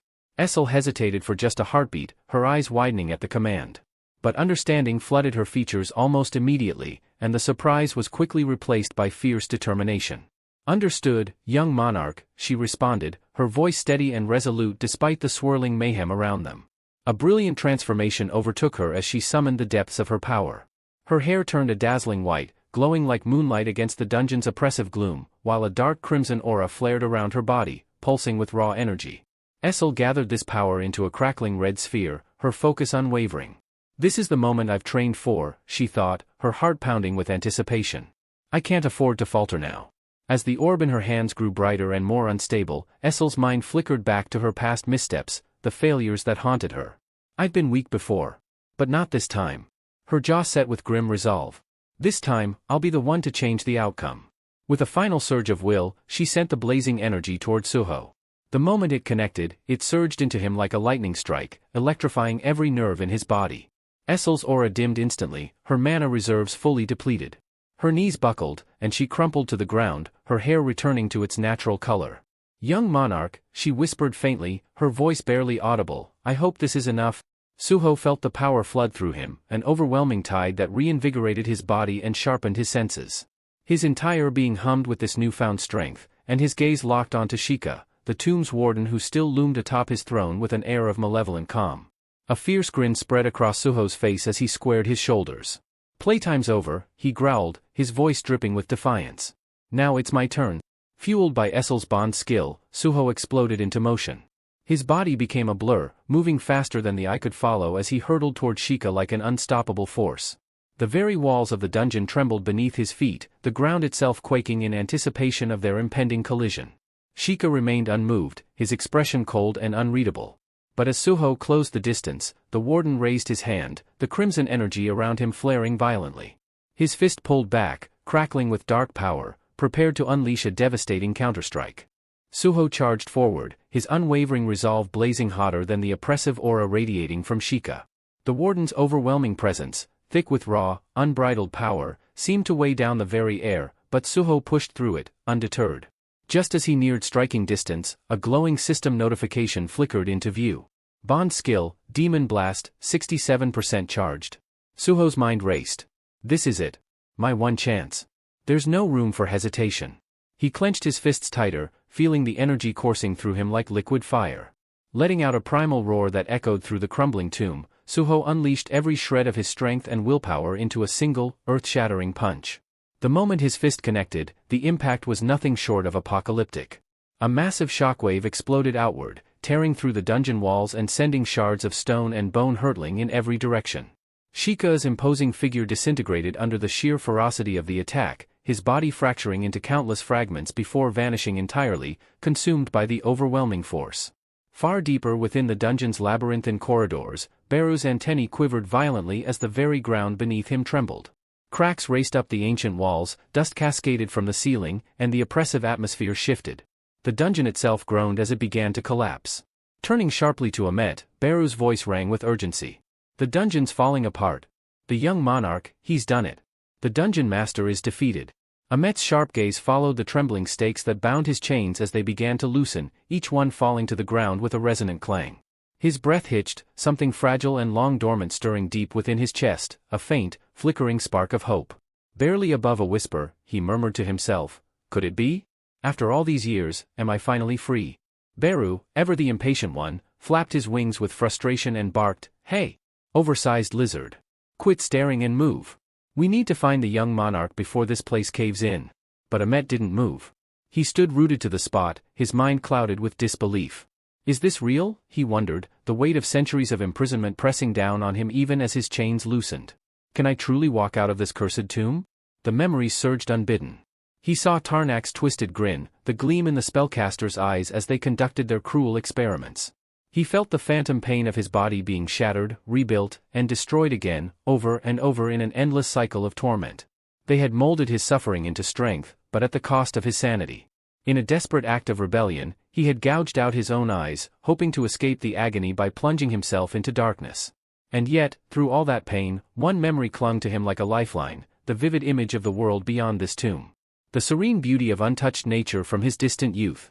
The feel of sunlight on his scales, the rustling of leaves in a gentle breeze, and the scent of fresh earth after rain. For centuries, he had clung to the hope of feeling that warmth again, of escaping this desolate prison.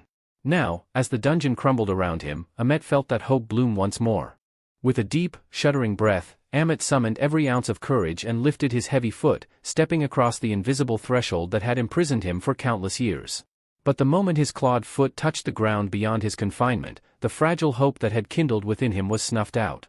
From the shadows, a gleaming stake shot toward him like a bolt of lightning, its speed blinding. It tore through his side with brutal precision, embedding deep into his flesh.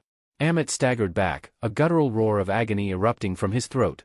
Blood spurted from his mouth, staining his fangs crimson as his powerful frame shook from the unexpected assault. Beru's wings beat frantically as he cried out in alarm, his voice shrill with panic. Amet! What's happening? What is this? But Amet barely heard him. More stakes, sharp as razors and relentless as a storm, hurtled toward him in a deadly barrage. His furious roar echoed through the crumbling tomb, shaking the very walls. Tarnak! Spellcaster! You'd rather see me dead than let me taste freedom? I will never forgive you for this treachery. Just as another stake spiraled toward Amet's chest, Suho appeared, his body battered and bruised, but his spirit unbroken. Without hesitation, Suho launched himself into the fray. Acting on pure instinct, he spun midair and drove his foot into the incoming stake. The force of the impact reverberated through his leg, a sharp jolt of pain radiating up to his hip. He gritted his teeth as his leg nearly buckled beneath him, but there was no time to falter. The stakes kept coming, merciless and unending. Suho's eyes darted to the glowing chains binding Amet, realization dawning in an instant. These aren't just physical restraints, they're cursed to keep him trapped, no matter what. His mind raced. If I can't break the chains, I'll have to sever their source. With a swift motion, Suho summoned a portal to the shadow dungeon, a swirling vortex of darkness opening beside him. He positioned himself between Amit and the barrage of enchanted stakes, his body a living shield. As each stake flew toward them, Suho kicked, punched, and deflected them, redirecting the deadly projectiles into the shadowy void. Each impact sent fresh waves of searing pain through his already fractured body, his bones groaning under the strain, but he pushed through it all. Amit, watching Suho's relentless efforts, felt a surge of disbelief flood his chest. His voice trembled, not from pain, but from sheer confusion. "Why?" he rasped, his eyes wide. "Why are you doing this? What could you possibly gain by shedding your blood for me?" Suho didn't answer. His face was slick with sweat, his muscles screaming in protest with every movement. But his resolve remained unshaken. He didn't need words, his actions spoke louder than any explanation could. Suddenly, one final stake tore through the air, its tip gleaming ominously as it zeroed in on Suho's heart. Suho, exhausted beyond measure, barely had the strength to react. But before the stake could pierce him, Amit surged forward with a roar that shook the walls. His massive fist crashed into the stake, sending it hurtling into the shadow portal with a deafening clang. Blood dripped freely from Amit's wounds, but his eyes burned with a newfound fire as he turned to Suho. His voice, though ragged, was steady. "I see it now," he said, his words heavy with understanding and gratitude. "Why Tarnak?" Amit growled, his voice thick with bitterness. "No, why did all the monarchs fall to the Shadow Monarch?" His eyes burned with a fierce clarity as he turned toward Suho. It wasn't just power. It was conviction. Suho's breath hitched. He hadn't anticipated such words, let alone from a being as formidable as Amit. The towering beast's respect, spoken aloud in the midst of chaos, struck deeper than any weapon could. In that moment, Suho realized Amit no longer saw him as a mere opponent but as an equal, a comrade bound by shared struggle. Amit's voice boomed through the crumbling dungeon, echoing off the cracked stone walls. It was a roar filled with defiance, but also with something more profound, purpose. "If all that stands between us and freedom are these cursed stakes, then let's end this nightmare together," sung Suho. Suho shook his head, his voice firm despite his exhaustion. "No, young monarch." Side by side, the two faced the incoming barrage of stakes, each gleaming like a shard of death sent to finish them off. Without a shred of hesitation, Amit swung his colossal fists, sending the enchanted stakes flying into the swirling maw of the shadow dungeon portal.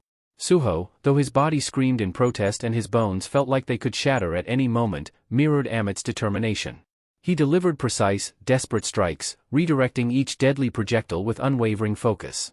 Meanwhile, deep within the shadow dungeon, a faint stir broke the silence. Essel's eyelids fluttered open, her body weak, her limbs heavy, but her spirit still burning with determination. As her vision cleared, she was met with the familiar, unamused gaze of Beru, his antennae twitching slightly. "Took you long enough," Beru muttered, his tone as dry as ever. Essel jerked upright, her heart racing. "Beru, what happened? Where's Suho? Amit, are they okay?" Beru raised one of his claws to his lips, silencing her with a sharp motion. "Quiet. They're resting now. Don't disturb them." Confused but obedient, Essel followed Beru's gaze.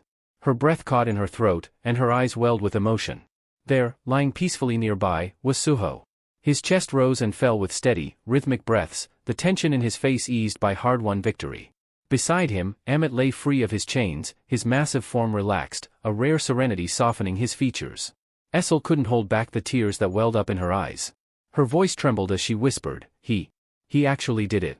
The young monarch, he saved Amit." Just as her words hung in the air, a series of soft chimes echoed through the dungeon. System notifications flickered into view above Suho's sleeping form. System notification. "Congratulations. You have successfully recruited Amit, heir of the Iron Body, as a companion.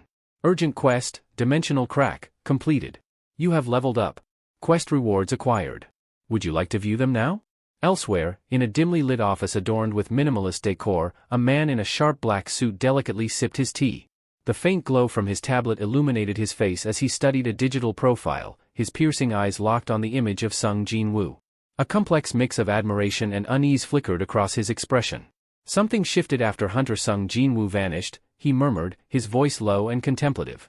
"The Hunter gates started appearing again, but the memories he left behind allowed me to establish the Hunter Association quickly and avoid another catastrophe like the Great Cataclysm." Setting the tablet aside, he leaned back in his leather chair, letting out a slow, deliberate breath. His thoughts drifted to recent developments, his brow furrowing. But Stardust? That wasn't part of the previous timeline? His fingers drummed against the armrest, the name lingering in the air. And its distribution by Li Min, Sung of the Grim Reaper Guild. It doesn't add up. Especially with their guild master's absence. Is he acting on his own? Before he could dive deeper into this puzzle, his phone vibrated aggressively on the desk, shattering his focus. His eyes narrowed as he glanced at the caller ID. Incoming call, Mr. Jinho. His curiosity piqued, he answered, his voice smooth but tinged with interest. It's rare to hear from you, Mr. Jinho. To what do I owe this unexpected call? The voice on the other end was fraught with desperation and panic, shaking with urgency. Jinchul.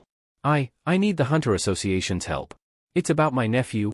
Jinchul's posture straightened immediately, alarm flashing in his sharp eyes. Your nephew, he repeated cautiously. You mean, Suho? Yes, Jinho's voice broke, thick with worry. He's awakened as a hunter. But I believe he's trapped inside a gate. Please, you have to help him. A cold wave washed over Jinchul as the words sank in. His face lost all color, a bead of sweat trickling down his temple. Sung Suho, trapped inside a gate? His mind raced, connecting the dots faster than he could process them aloud. The Shadow Monarch's heir is in danger. This wasn't just any hunter lost in a dungeon, this could shift the entire balance of power. The scene shifted dramatically to the desolate outskirts of the Pyramid Field dungeon, where a convoy of military-grade trucks stood like silent sentinels against the backdrop of devastation. The ruins of ancient structures loomed in the distance, casting jagged shadows across the cracked earth, while the eerie silence hinted at the chaos that had unfolded within. Inside one of the battered trucks, the surviving members of the Azura Guild lay sprawled across the metal floor, their breathing labored as if they'd sprinted through a sandstorm with no end in sight. Among them, Xing stirred, his mind foggy, weighed down by exhaustion and fragmented memories of the chaos they had just endured. A voice, sharp and insistent, pierced through the haze like a blade cutting through thick fog. Xing, hey, wake up. You've been napping long enough. It was Suho. His voice wasn't loud, but it was impossible to ignore, like a persistent alarm you can't snooze. Xing groaned, bringing a hand to his pounding head, feeling like he'd been hit by something large and unforgiving, maybe even pyramid-shaped. His memories flashed in brief, disjointed fragments, the storm, the dungeon, the overwhelming terror. The more he remembered, the worse the headache throbbed. Meanwhile, Suho stood over him, arms crossed with the casual patience of someone waiting at a bus stop in the middle of nowhere. His expression was calm, almost too calm given the circumstances. Dungeons cleared, Suho announced with a shrug, as if he'd just finished sweeping the floor. Oh, and by the way, can I borrow your phone? Need to make a quick call. Kinda important. For a moment, Xing's brain lagged like a computer struggling under too many open tabs. He blinked up at Suho, the words not quite registering. But when they finally clicked, it hit him like a freight train. What? Xing shot upright, ignoring the protest from his aching muscles. The dungeon's cleared? His gaze darted to the truck's grimy window. Outside, where the once imposing pyramid had loomed like a sinister monument, there was now only an empty wasteland.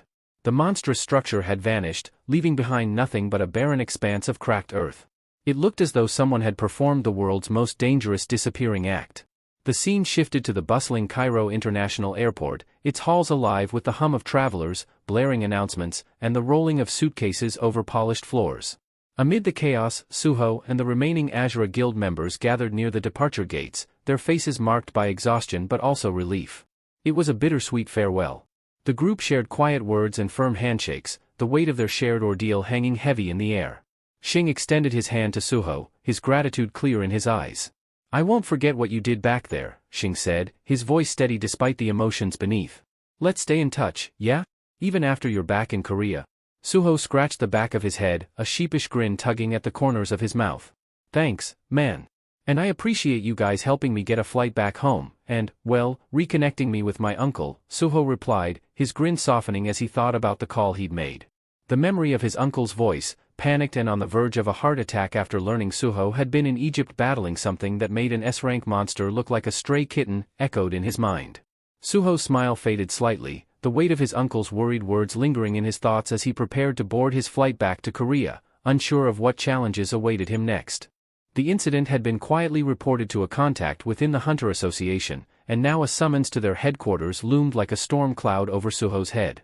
As if sensing the tension, Xing's eyes narrowed, suspicion flickering across his face like a detective piecing together a conspiracy in a late-night drama. You know, Xing started, his tone laced with curiosity, it's kinda weird, don't you think? An S-rank demon just walked away and let the dungeon collapse like it was no big deal. Suho forced out a laugh, trying to sound casual, though his clenched fists betrayed his nerves. Yeah, weird's the right word, he replied with a weak grin. Guess I just got lucky.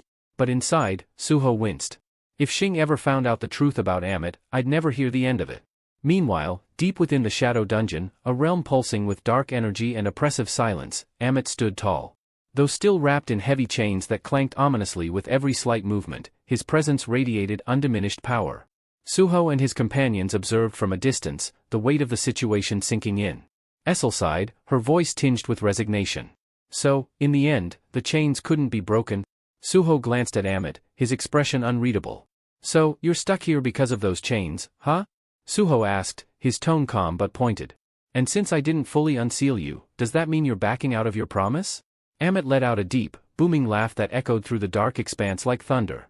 Relax, kid, Amit rumbled, his voice filled with amusement. The deal was to get me out of that cursed tomb, and you did exactly that. Flexing his massive arms, the chains rattled like oversized ornaments. These? Amit scoffed, shrugging his shoulders. They're just for show now. I can move better here than I ever did trapped in that dusty coffin. Suho blinked, caught off guard by Amit's sudden shift in attitude. The once terrifying overlord now sounded more like someone enjoying a spa retreat rather than a chained beast of destruction. Before Suho could form a reply, Amit's enormous hand shot out, gripping the back of Suho's jacket like he was scooping up a misbehaving child. Hey! What the? Suho began to protest, but his words were cut off as Amit launched them both into the air with a powerful leap. The ground below cracked under the sheer force of his takeoff. Essel's panicked voice echoed behind them. Amit! Where are you taking the young monarch? After soaring through the dense darkness, Amit landed atop a towering structure within the Shadow Realm, releasing Suho, who stumbled slightly before regaining his footing. Standing tall, Amit spread his arms wide and inhaled deeply, as if savoring the atmosphere of his new domain. It's faint, Amit murmured, his deep voice carrying a hint of nostalgia. But I can sense it, the essence of nature. It's been far too long since I felt this. Turning toward Suho, Amit's eyes gleamed, not with menace, but with something closer to respect. As I promised, young monarch, I will follow you. Suho met his gaze, a rare smile tugging at the corners of his lips. He gave a firm nod. Then let's get started. Back in the present, Suho offered Xing a casual wave before stepping through the boarding gate. The automated doors slid shut with a soft hiss, leaving Xing standing there, watching him go. As Suho walked down the terminal, his thoughts drifted. The shadow dungeon, the urgent quest, meeting Amit, none of it was random, it all felt like pieces of a larger puzzle falling into place. Everything had led to this, gaining Amit not as an enemy, but as an ally. Before disappearing completely from view, Suho turned for one final glance at Xing, his voice steady, but carrying an unspoken promise. I'll see you again. Xing's eyes lingered on Suho's retreating figure, his mind racing. This guy doesn't just summon monsters. He fights like a demon himself, and even transforms into one. A smirk tugged at Xing's lips. B-rank, huh? Yeah, right. There's no way that's the whole story. He pulled out his phone, determination hardening his expression. I'll have the guild dig into this. Scouting him just became our top priority.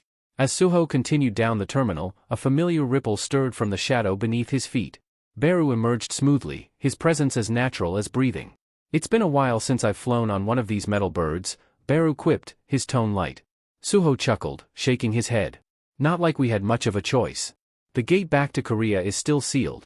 Glancing up at the departure board, Suho brought up his status window, the translucent screen glowing faintly in front of him. 7 levels in one shot, he muttered, a spark of pride lighting his eyes. Guess that boss monster and urgent quest paid off. Turning to Beru, a curious glint in his gaze, he asked. With my stats now, where do you think I rank as a hunter? Beru scrutinized the numbers, his piercing eyes scanning the data like a predator honing in on its prey. After a thoughtful pause, he gave a firm nod, his tone resolute. You've definitely reached A rank now. Beru's words hung in the air like a final verdict. Hearing this, Suho's expression hardened, like steel tempered in the forge. A rank, ha, he murmured, his voice quiet yet filled with conviction. That's good enough. The preparations are done. It's time. His gaze darkened, a storm brewing beneath his calm exterior. Lee Min-sung, and the Iterum Apostle, they won't see this coming. Meanwhile, across the ocean in Korea? The Chivalry Guild's headquarters buzzed with activity. Their new building, modern, sleek, a symbol of their growing influence, stood as a testament to their rapid ascent in the hunter world. Inside one of the many offices, a group of hunters engaged in lively chatter, their voices laced with excitement. "We've come so far," one of them said, shaking his head in disbelief. "From a C-rank guild to taking on B-rank gates in Incheon. Who would have thought?" "Not just the gates," another chimed in, reclining in his chair. "Even this headquarters is massive. I still get lost in here." At that moment, a hunter pulled out a small, shimmering vial filled with stardust, holding it up like a prized relic. "This right here," he said with reverence, "is the reason for our success." "Yeah," another hunter grinned. "Who'd have thought a team of mostly C-rank hunters could clear B-rank gates? This stuff makes the impossible look easy." "The black market made it way more accessible, too," someone added. "And cheaper. Whoever's behind this supply, they're practically a saint." Leaning casually against the wall, Kim Sung-soo, a B-rank hunter with spiky hair, crossed his arms. His expression remained unreadable. "A saint?" He scoffed. "You guys really believe it's all sunshine and rainbows?" His sharp gaze flickered to the vial. "Something about that stuff feels off." A few hunters rolled their eyes. "Come on, Kim," one of them groaned. "You're B-rank. Of course, you don't get how much this helps us." Kim didn't flinch. Instead, he cracked open a soda, taking a slow, deliberate sip. "The Hunter Association is talking about banning it." The room, once filled with easy banter, suddenly fell into silence. The tension was palpable. "Wait, what?" one of the hunters blurted out. "Why the hell would they ban something that's helping us close more gates?" "They don't care about small guilds like ours," another muttered bitterly. Kim exhaled, shaking his head. "Ask them, not me," he said. "I don't make the rules." Before anyone could respond, the atmosphere shifted. The door creaked open, and three unfamiliar figures stepped inside. Every head turned, the light-hearted tension morphed into something far colder. These newcomers exuded power, not just strength, but danger. Their presence alone was enough to make the air feel heavy, suffocating, even. At the front of the group stood a boy. He seemed out of place, too young, too calm, too wrong. Taking a slow step forward, his piercing eyes swept across the room, analyzing, calculating, judging. So, the boy finally spoke, his voice soft, yet cutting sharper than a blade. "This is the Chivalry Guild?" Kim took a cautious step forward, his instincts screaming at him to be on high alert. His gaze sharpened as he studied the boy in front of him. "Who are you, and what do you want?" His voice was firm, demanding answers. The boy didn't blink. His expression remained eerily calm, as if this conversation was nothing more than a formality. "The Incheon Gate. You hold the rights to it." Kim's brows furrowed. Something about this kid felt wrong. "So what?" he asked, folding his arms. "Surrender them." Kim scoffed, unable to hide his disbelief. "You're kidding, right?" He let out a dry chuckle. "You march in here, throw around demands, and expect us to just hand over a B-rank gate?" The boy's cold, unwavering stare sent a shiver down Kim's spine. His next words cut through the room like a blade of ice. "I said, hand over the gate." Behind him, his companions stirred, their movements sharp and calculated, like predators about to pounce. The tension in the air thickened. Kim's instinct screamed danger. The boy's expression darkened, his patience wearing thin. His voice boomed, sharp and absolute. "I won't ask again. Hand over the gate." A heavy force exploded from him, pressing down on everyone in the room like an unseen weight. Kim's heart pounded as a strange glow flickered across the eyes of his fellow guild members. Their pupils shrank, consumed by a sinister yellow cross. One by one, they dropped to their knees, their voices eerily synchronized, their tone devoid of emotion. "Apostle. We obey." The soda can slipped from Kim's grasp, hitting the floor with a dull clatter. His stomach twisted as he stumbled back, his breath coming in shaky gasps. "What the hell is wrong with all of you?" His voice cracked, raw with panic. "This isn't normal. This isn't some guild prank." He lunged forward, grabbing one of his guildmates by the shoulders. He shook them, hard, but they didn't even react. They were like statues. His blood ran cold. Then, the boy's eyes settled on him. Unlike the others, Kim hadn't changed. "Ah," the boy mused, tilting his head as a cruel smirk curved his lips. "So you didn't consume stardust." Kim's chest tightened. The boy's grin widened, his voice dripping with amusement. "Perfect." He took a slow step forward. A pure one among the flock. Raising a single finger, he issued a new command. "The rest of you, you see nothing. You hear nothing. Until I say otherwise." In an instant, the room fell into absolute silence. The controlled hunters froze in place, their expressions utterly vacant. Kim's breath came ragged, his mind racing for an explanation. What the hell is happening? His voice trembled, but he forced himself to stand his ground. Why are they listening to you? Who the hell are you? The apostle chuckled softly, leaning back against the table, his posture exuding an unsettling calm menace. I was hoping for a proper conversation, he mused, brushing an imaginary speck of dust from his sleeve. His tone was almost bored. The others are so dull. Kim clenched his fists, his pulse roaring in his ears. The apostle's gaze flickered, amusement dancing behind his golden irises. Your kind, he continued, voice smooth as silk, was created to serve the Creator's will. Kim stiffened. What the hell is he talking about? And yet, the apostle sighed, shaking his head, you stray, clinging to the illusion of free will. His smile grew razor-sharp. But don't worry. He took another step forward, his presence overwhelming. I'm here to correct that. Kim's instinct screamed danger, every fiber of his being warning him to retreat. His grip tightened around the hilt of his sword as he took a step forward, eyes locked onto the boy standing before him. You're insane, he spat, voice laced with disbelief. Creator? Free will? What kind of twisted cult is this? For the first time, the apostle's smirk disappeared, his expression turning deathly cold. The room seemed to constrict, the very air growing thin under the weight of his presence. A cult, he repeated slowly, his voice dripping with venom. The lights above flickered erratically, struggling against the crushing energy now suffocating the room. Kim stepped back, muscles tensing, his sword trembling slightly in his grip. Did you just insult the Creator? The apostle reached for a blade resting against the wall. As his fingers curled around the hilt, an eerie yellow glow pulsed from his palm, seeping into the weapon. Amplify. The single word carried an unnatural force. The sword crackled to life, vibrating with a dark energy that radiated pure malice. Kim's heart pounded. He couldn't afford to hesitate. He lunged. His sword slashed through the air, a precise and desperate arc aimed at the apostle's throat. But the apostle moved like a phantom, effortless, untouchable. His counter came swift and merciless, a blur of motion that Kim barely registered. The room seemed to hold its breath. Then, a flash of steel. A brutal, decisive cut. Blood sprayed in a gruesome arc as Kim's body was severed cleanly in two. His bisected form crumpled to the floor, lifeless, while the broken half of his sword spun through the air before embedding itself with a sickening crunch into the skull of a controlled guild member. The room plunged into silence. Death had spoken. The apostle stood amidst the carnage, his presence suffocating. His gaze swept over the bodies, unreadable. Then, with a lazy wave of his hand, he issued a single order. You may see and hear again. The controlled hunters responded without hesitation. Their expressions remained hollow as they moved in unison, dragging the corpses away like lifeless dolls. Footsteps pounded in the hallway as more guild members rushed toward the disturbance, alarm evident in their voices. The apostle didn't spare them a glance. Forget everything. The newcomers' eyes dulled, their faces going slack as confusion clouded their features. Blinking rapidly, they turned away, their minds now void of what had just transpired. Without another word, the apostle strode toward the exit, his thoughts coiling like a storm. What is free will? The question gnawed at him, a parasite burrowing deep into his consciousness. Creations exist to fulfill their purpose. Yet this world's inhabitants had defied that purpose, had destroyed their own creator. Such insolence. As he reached the dungeon's entrance, his gaze settled on the massive creature restrained by glowing chains. The beast roared, eyes burning with untamed fury, its struggle shaking the ground beneath it.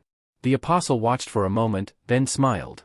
The apostle advanced toward the bound creature, lifting a glowing yellow crystal in his palm. His voice, eerily soft, carried an almost unnatural warmth. You've wandered long enough, lost between dimensions, he murmured. Let your rage fuel you. Without hesitation, he pressed the crystal into the monster's eye. The beast let out a guttural roar, the very ground trembling beneath its fury. A sickly yellow energy surged through its massive frame, warping its form into something even more nightmarish. A slow, satisfied smirk crept onto the apostle's lips. Go forth, he whispered. Unleash destruction. The will of the Creator must reign supreme. A deafening explosion of force erupted as the transformed creature broke free, charging into the world like a harbinger of devastation. Standing amidst the rising storm of chaos, the apostle's gaze burned with an unholy radiance. This world will know its rightful order, he vowed. Its purpose shall be restored. The airport bustled with activity, a steady stream of travelers weaving through the automatic doors, luggage in hand. Outside, taxis lined the curb, their horns blaring impatiently as vehicles crawled through the congested drop-off lanes. Near a discreet surveillance van parked by the entrance, 3 members of the Hunters Association stood watch, their sharp eyes surveying the crowd. To any bystander, they seemed like ordinary security personnel. But beneath their calm exteriors, a subtle tension brewed. Then, without warning, a faint red glow pulsed in the distance. It throbbed rhythmically, like the beat of a heart. One of the hunters stiffened. "This isn't normal," he muttered, taking a cautious step forward. The others followed, moving toward the disturbance. As they neared, a wave of oppressive mana slammed into them, thick and suffocating. The second hunter instinctively gripped the weapon at his side, his expression darkening. The energy pouring out of this gate. "If we don't handle the boss inside soon, we're looking at a full-scale dungeon break." The third, seemingly the leader, studied the swirling mass of crimson light with an unwavering stare. The energy crackled dangerously, its instability worsening by the second. "At an airport this busy?" His voice dropped, laced with urgency. The destruction would be catastrophic. Before they could react, something changed. Their eyes flickered, an unnatural yellow hue overtaking their irises. One of them, his posture unnervingly rigid, slowly turned. From the darkness beyond the gate, a figure emerged. Tall, poised, and exuding a suffocating aura of command, the Apostle of Iterum stepped forward.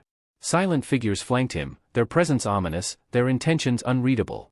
The first hunter, his voice now devoid of emotion, spoke in a flat monotone. "There is no threat here," he stated.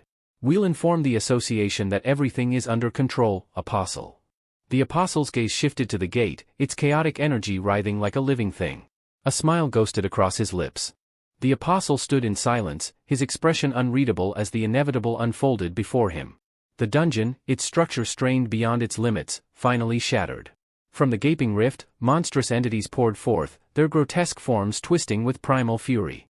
They moved like a relentless tide, flooding the surroundings with chaos. Yet, neither the Apostle nor his followers showed the slightest sign of fear.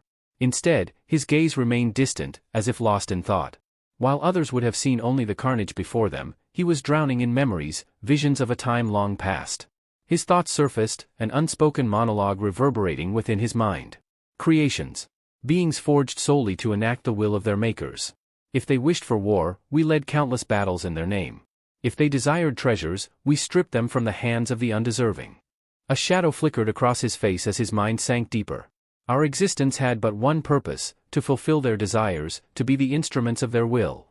Then, a memory surfaced, one that hardened his expression. One day, our Creator spoke. "One of our kin has fallen in another realm. Go forth and seize dominion over the world left without a master." The moment replayed vividly, as if time had folded in on itself. His voice, heavy with both reverence and disdain, echoed within him. And so, we obeyed.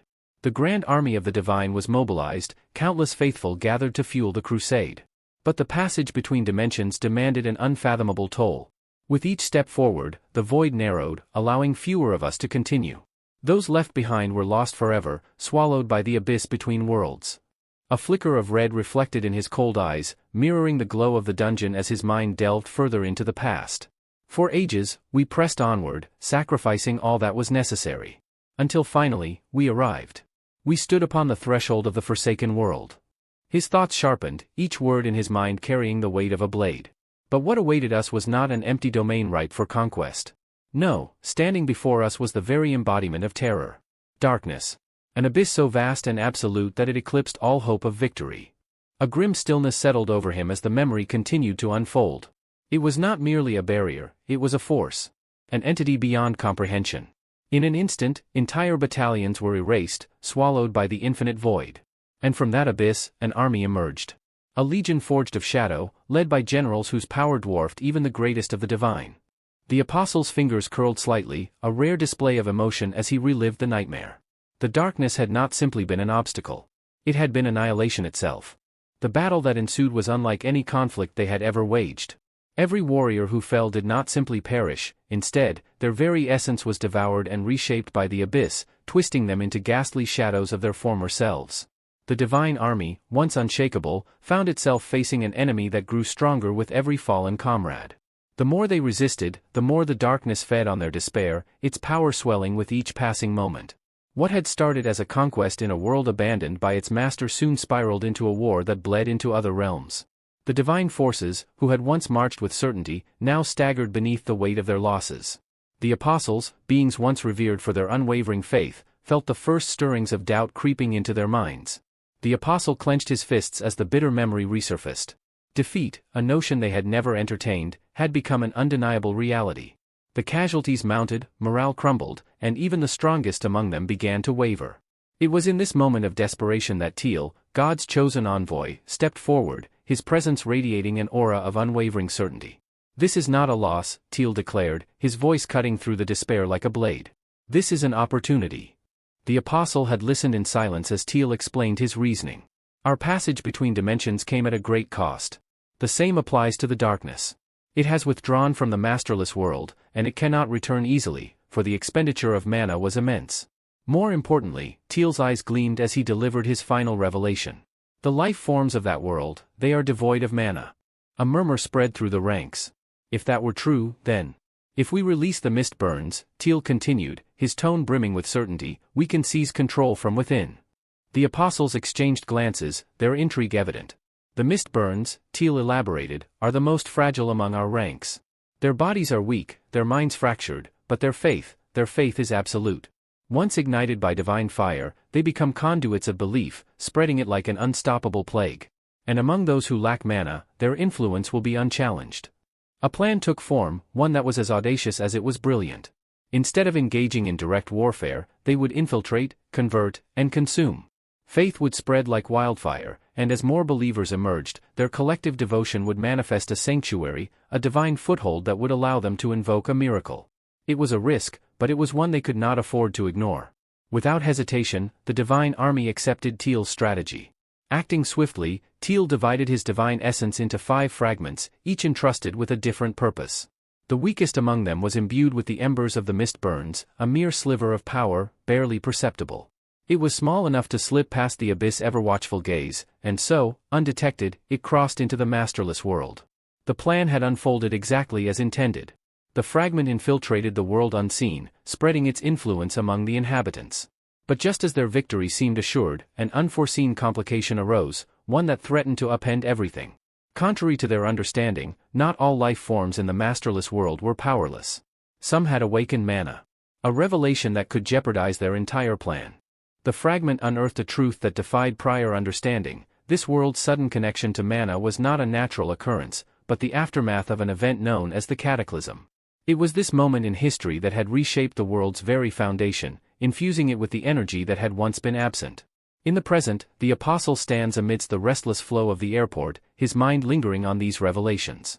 The first fragment, upon encountering this anomaly, chose to bide its time, awaiting reinforcements rather than acting rashly. When it merged with me, the second fragment, our strength solidified, and our purpose became clear, he reflects. But doubt creeps into his thoughts. A change so sudden, so precise in its timing, cannot be mere coincidence. It must be orchestrated. With an unreadable expression, he casts his gaze over the crowds bustling around him. Mortals move about their business, oblivious to the presence of something far beyond their comprehension. His golden eyes narrow slightly. There can be no more disruptions. The mission must proceed unchallenged. Yet, there remains one factor he cannot ignore: humans who have defied their natural state, those they call hunters. Individuals who wield mana not as a passive force, but as a weapon. He must understand them. Their limitations. Their true power. To gauge the pinnacle of their kind, I must witness an S-rank hunter in battle. As if the world itself conspires to answer his thoughts, a thunderous explosion erupts, shaking the airport's foundation. The impact sends shockwaves through the air, glass shattering and debris flying in all directions. Panic spreads like wildfire. Travelers scream as they scramble for safety, their fear drowning out the sounds of wailing alarms. Unmoved by the chaos, the apostle remains a silent observer. Through the swirling dust and settling rubble, monstrous figures emerge, hulking, grotesque creatures, their forms bristling with crude, jagged weapons. Their eyes sweep over the terrified masses before unleashing guttural roars, their predatory instincts driving them forward in a merciless charge. Among the fleeing crowd, a desperate voice cries out, "It's a dungeon break. Someone call the Hunters Association." The sheer terror in those words fuels the hysteria, sending people surging in every direction like a tide of helpless prey. The apostle, however, remains composed. If these creatures wreak enough havoc, a hunter of notable strength will surely appear, he muses. Perhaps even an S-rank. As if on cue, a figure dashes into the battlefield, weapon drawn and eyes ablaze with resolve. A dungeon break, here of all places? The apostle's golden gaze locks onto the hunter, his piercing stare dissecting every movement with chilling precision. Were these hunters already stationed here, or is this merely coincidence? The apostle's thoughts turned sharp as he observed their movements. Their coordination, their seamless use of mana, it was too precise to be happenstance. His golden gaze narrowed slightly. All of them, users of stardust. A flicker of intrigue crossed his expression as he took a step forward, the cacophony of battle raging around him like a chaotic symphony. To him, this was not an accident. This was fate revealing itself. His voice dropped into a murmur, laced with quiet disdain as his thoughts deepened. Stardust. The word held a weight of reverence in his mind, yet his tone carried a chill of calculation. An amplifier born from the distilled faith of the mist burns, it was ordinarily insignificant, a flicker in the grand design.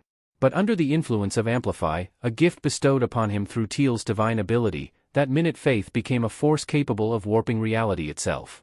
A faint pulse of crimson light emanated from him, subtle yet undeniable. The hunters closest to him, eyes already tinged with yellow from prolonged exposure to his influence, suddenly froze, as if an unseen force had bound them.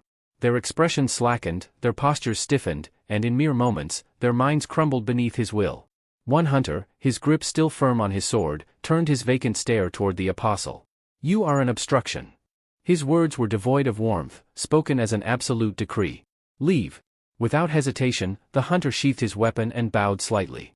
"Yes, apostle. As you command." With mechanical obedience, he turned and walked away, disappearing into the chaos as if his presence had never mattered. Meanwhile, the monsters continued their brutal rampage, unchallenged.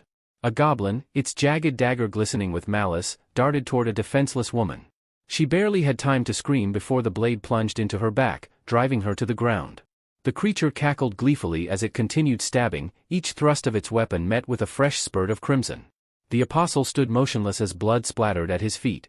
The woman, gasping through the agony, extended a trembling hand toward him, her last act of desperate hope. A silent plea. A wordless cry for salvation. Her wide, fear-filled eyes met his. And he simply stared. Cold. Unmoved. Creations exist solely to fulfill the will of their creator. This was the truth he had always known. Life has only one purpose, obedience. Nothing more. As her fingers slackened and fell lifelessly, the apostle's expression grew unreadable, his eyes shadowed with a storm of thought. Why, he pondered, do humans possess such insatiable desire? What force compels these fleeting, fragile creatures to strive for something greater, their willpower rivaling even that of their makers? Turning his head slightly, he surveyed the chaos unfolding before him, the relentless slaughter carried out by the monstrous horde. The screams of the dying, the scent of blood thick in the air, and the sight of destruction fed his contemplation. Could it be, he wondered, that these insignificant beings held some higher purpose, some unknown strength beyond mere survival?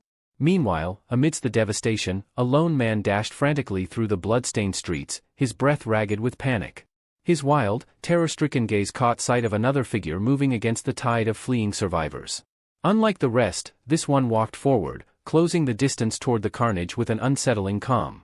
What kind of lunatic runs straight into a massacre? The fleeing man gasped, stumbling over debris, his mind struggling to process what he was witnessing. The approaching figure was none other than Suho. With a quiet scoff, he adjusted the black mask concealing the lower half of his face, his tone laced with irritation. A dungeon break, huh? What a warm welcome. Nearby, a desperate scream rang out as a man lost his footing and hit the ground hard. He barely had time to raise trembling hands in a feeble attempt to shield himself before a towering beast loomed over him, its crude weapon poised to strike. The fatal blow never came.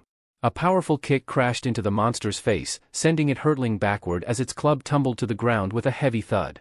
The rescuer landed smoothly, his stance unwavering. "Get up," Suho commanded, his voice cutting through the chaos like a blade. "I'll handle these. You, just run." From his vantage point, the apostle observed the scene with sharpened interest. Unlike the helpless masses, this masked warrior moved with seamless precision, each motion efficient, calculated, and lethal. His strikes were neither reckless nor hesitant, every swing of his blade carried the weight of mastery, carving through the enemy with effortless control. The battlefield itself seemed to shift around him, as though the tide of battle bent to his will. The apostle's gaze narrowed. This hunter was unlike the others. There was something about the way he moved, the way he carried himself with absolute certainty, an air of power that transcended the ordinary. And then, recognition flickered in his mind. That mask. Lee Min-sung had spoken of a man who wore a black mask. The one who annihilated the Hyena Guild. A sliver of intrigue crept into the apostle's cold, impassive stare. His lips curled slightly, though not in anger, rather, in something akin to curiosity. The saboteur, so, this was the man who opposed him. Fascinating. Meanwhile, chaos engulfed the airport as goblins rampaged unchecked, their grotesque forms moving with bloodthirsty eagerness. Wielding crude, rusted weapons, they hacked through anything in their way, reveling in the terror of their prey. Screams filled the air as civilians scrambled for shelter, only to be mercilessly cut down by the savage creatures. The terminal, once a place of bustling movement, had transformed into a battlefield soaked in blood and despair. Then, in the midst of the carnage, a shadow moved. Too fast for the goblins to register, it flickered between them like a wraith. In an instant, bodies dropped where they stood, a precise slash or a crushing blow ending their miserable existence before they could react. Suho's movements were seamless, every strike carrying lethal efficiency. There was no wasted effort, only swift, decisive execution. A group of goblins, still clutching their weapons, barely had time to register their vanishing comrades before a devastating punch sent them sprawling. Their bodies crumpled to the ground, motionless. Suho exhaled, adjusting the hood over his head, his mind briefly assessing the situation. This doesn't add up. A gate of this magnitude, one capable of producing such a disastrous outbreak, should have been detected long before reaching this level of destruction. The Hunter Association would never allow a dungeon break of this scale to spiral out of control, especially in such a densely populated area. Something was wrong. His sharp gaze flickered to the slaughtered goblins at his feet. Whatever was behind this, it wasn't natural. But right now, speculation could wait. First, get the civilians to safety. Everything else comes later. Unbeknownst to him, from a vantage point shrouded in chaos, the apostle watched intently, his sharp mind rapidly piecing together observations. No traces of stardust. That alone set the masked man apart from most powerful individuals. The apostle's eyes narrowed slightly. The faith of the Mistborns does not flow through his body. He was neither blessed by their doctrine nor marked by their corruption. A rogue force. And yet, his aura was staggering. His presence, raw and untamed, crackled with potential. Comparable to Li Minsung? No, perhaps even greater. The apostle's thoughts churned, but Suho had already shifted his focus. Kneeling beside the fallen goblins, he extended a hand. In response, the shadows beneath the corpses stirred unnaturally, coiling and writhing like living entities. Dark tendrils slithered outward, wrapping around the lifeless bodies. And then, without hesitation, the shadows swallowed them whole. Moments later, 3 figures emerged, their twisted goblin forms now shrouded in inky blackness, glowing eyes locked onto their master in silent obedience. Suho barely spared them a glance before standing upright. Suho wasted no time issuing commands, his voice steady yet authoritative. Assist the civilians. Make sure those who can't escape on their own get out alive. Without hesitation, the shadow goblins nodded before vanishing into the battlefield, weaving through the blood-stained ruins of the airport. Their movements were swift and precise, slipping past the carnage as they sought out survivors. Hidden within the depths of the destruction, the apostle's confidence wavered for the first time. His breath hitched as he processed what he had just witnessed. A cold sweat formed at his temple, the weight of realization pressing down on him. That power, the command over darkness. It was impossible. Yet, there it was, unfolding before his very eyes. His fingers twitched slightly as a memory clawed its way to the surface. This authority, it can't be. It was identical. The same ominous force, the same dreadful presence that once sent tremors through entire armies. The power of the Shadow Monarch. His throat tightened as his mind was flooded with recollections of the unstoppable Shadow Army. He had seen it before, an overwhelming tide of blackened warriors that left nothing but ruin in their wake. The apostle clenched his jaw, his unease deepening as he watched the shadow goblins cut down the remaining monsters with effortless precision. A human wielding the power of darkness? The implications were terrifying. If this masked man was truly connected to the authority of shadows, then everything suddenly made sense. The annihilation of the Hyena Guild, the destruction of the Stardust Factory, all of it had been orchestrated by him. Every act of sabotage, every disruption to their plans, it was his doing. Just as the apostle was beginning to piece everything together, Suho's gaze shifted sharply. His eyes locked onto something in the distance, his expression unreadable yet piercing. A shudder ran through the apostle's body. "He's seen me." His heartbeat surged as he instinctively attempted to suppress his presence, willing himself to disappear into the background. He couldn't afford to be discovered. Not here. Not now. If the remnants of the Shadow Monarch's authority still existed in this world, then their entire mission was at risk. I must leave. He cannot learn of us. Before he could act, a deafening crash shook the building. A massive truck came hurtling through the air, spinning wildly before slamming into the terminal. The impact sent shockwaves rippling through the airport, and in the next instant, a fiery explosion erupted, shattering windows and hurling glass and debris in all directions. The force of the blast roared through the structure, swallowing everything in a blinding inferno. Reacting instantly, Suho lunged forward. Without hesitation, Suho positioned himself in front of the boy, shielding him as the explosion ripped through the area. Flames and jagged shards of glass slammed against his back, but the force barely fazed him. His body remained unshaken, an unyielding shield against the chaos. As the fire and smoke cleared, Suho turned his head slightly, his voice calm despite the destruction surrounding them. "Hey, kid. You all right? Any injuries?" Iterim's apostle could only stare in stunned silence. A short distance away, the apostle stood frozen, overwhelmed by the sheer dominance radiating from the man before him. Yet Suho's focus didn't linger on him for long. A deep, guttural roar suddenly tore through the air, powerful enough to send tremors through the ground. Suho's sharp gaze snapped toward the source. From the gaping hole where the truck had crashed, a monstrous, bull-like beast emerged, its glowing yellow eyes burning with raw hostility. Towering over the wreckage, the creature exuded a menacing aura that made the very air feel heavy. Suho's muscles tensed instinctively. Is that the dungeon boss? He wondered, his stance shifting in preparation for battle. Before he could make a move, a shadow rippled at his feet, and from its depths, Beru materialized, his regal form imposing as ever. "Young monarch," Beru intoned, his voice carrying a weight of authority. "I sense the presence of Iterim's energy within that beast." Suho's brows drew together as he processed the revelation. "If that's true," he murmured, his eyes narrowing, "then this dungeon break, it's connected to Iterim." Just then, Beru's antennae twitched, picking up another faint trace of the same energy, but this time, it came from behind them. With a sharp turn, his piercing gaze locked onto the apostle. For a fleeting second, Beru tensed, his instincts honed for battle. However, just as quickly as he reacted, his posture relaxed. His glowing eyes studied the figure before him. "It's just a child?" Beru mused skeptically. "Am I imagining things? There's no way someone so young could be radiating Iterim's energy." Dismissing the thought, he redirected his attention to the real threat. The bull-like monster, clearly growing impatient, stomped its colossal hooves against the shattered pavement, unleashing an earth-shaking bellow. Then, with alarming speed for its size, it lunged forward, fists clenched, aiming directly for Suho. Yet Suho didn't flinch. Instead, he tightened his grip, his own fists curling with resolve. "I'll need to give it everything I have," he thought, already making a swift decision. Without hesitation, he allocated all of his newly acquired stat points from reaching level 35 into strength. His stat jumped from 70 to 77 in an instant, and his muscles tightened with fresh power. As the beast's incoming fist barreled toward him, Suho met its strike head-on.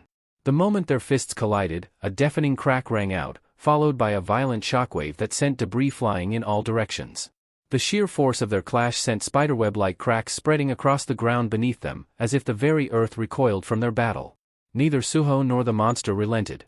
Locked in a fierce test of strength, they pushed against each other, both refusing to yield an inch. Meanwhile, standing in the dimly lit shadows, the apostle remained an observer, his eyes darting between the combatants. His mind raced as he tried to comprehend the battle unfolding before him, piecing together the significance of what he was witnessing. Did he just save me? The apostle's gaze lingered on Suho's back, his expression flickering between irritation and confusion. His lips curled into a sneer as he processed the situation. "He thinks I'm just a helpless human child."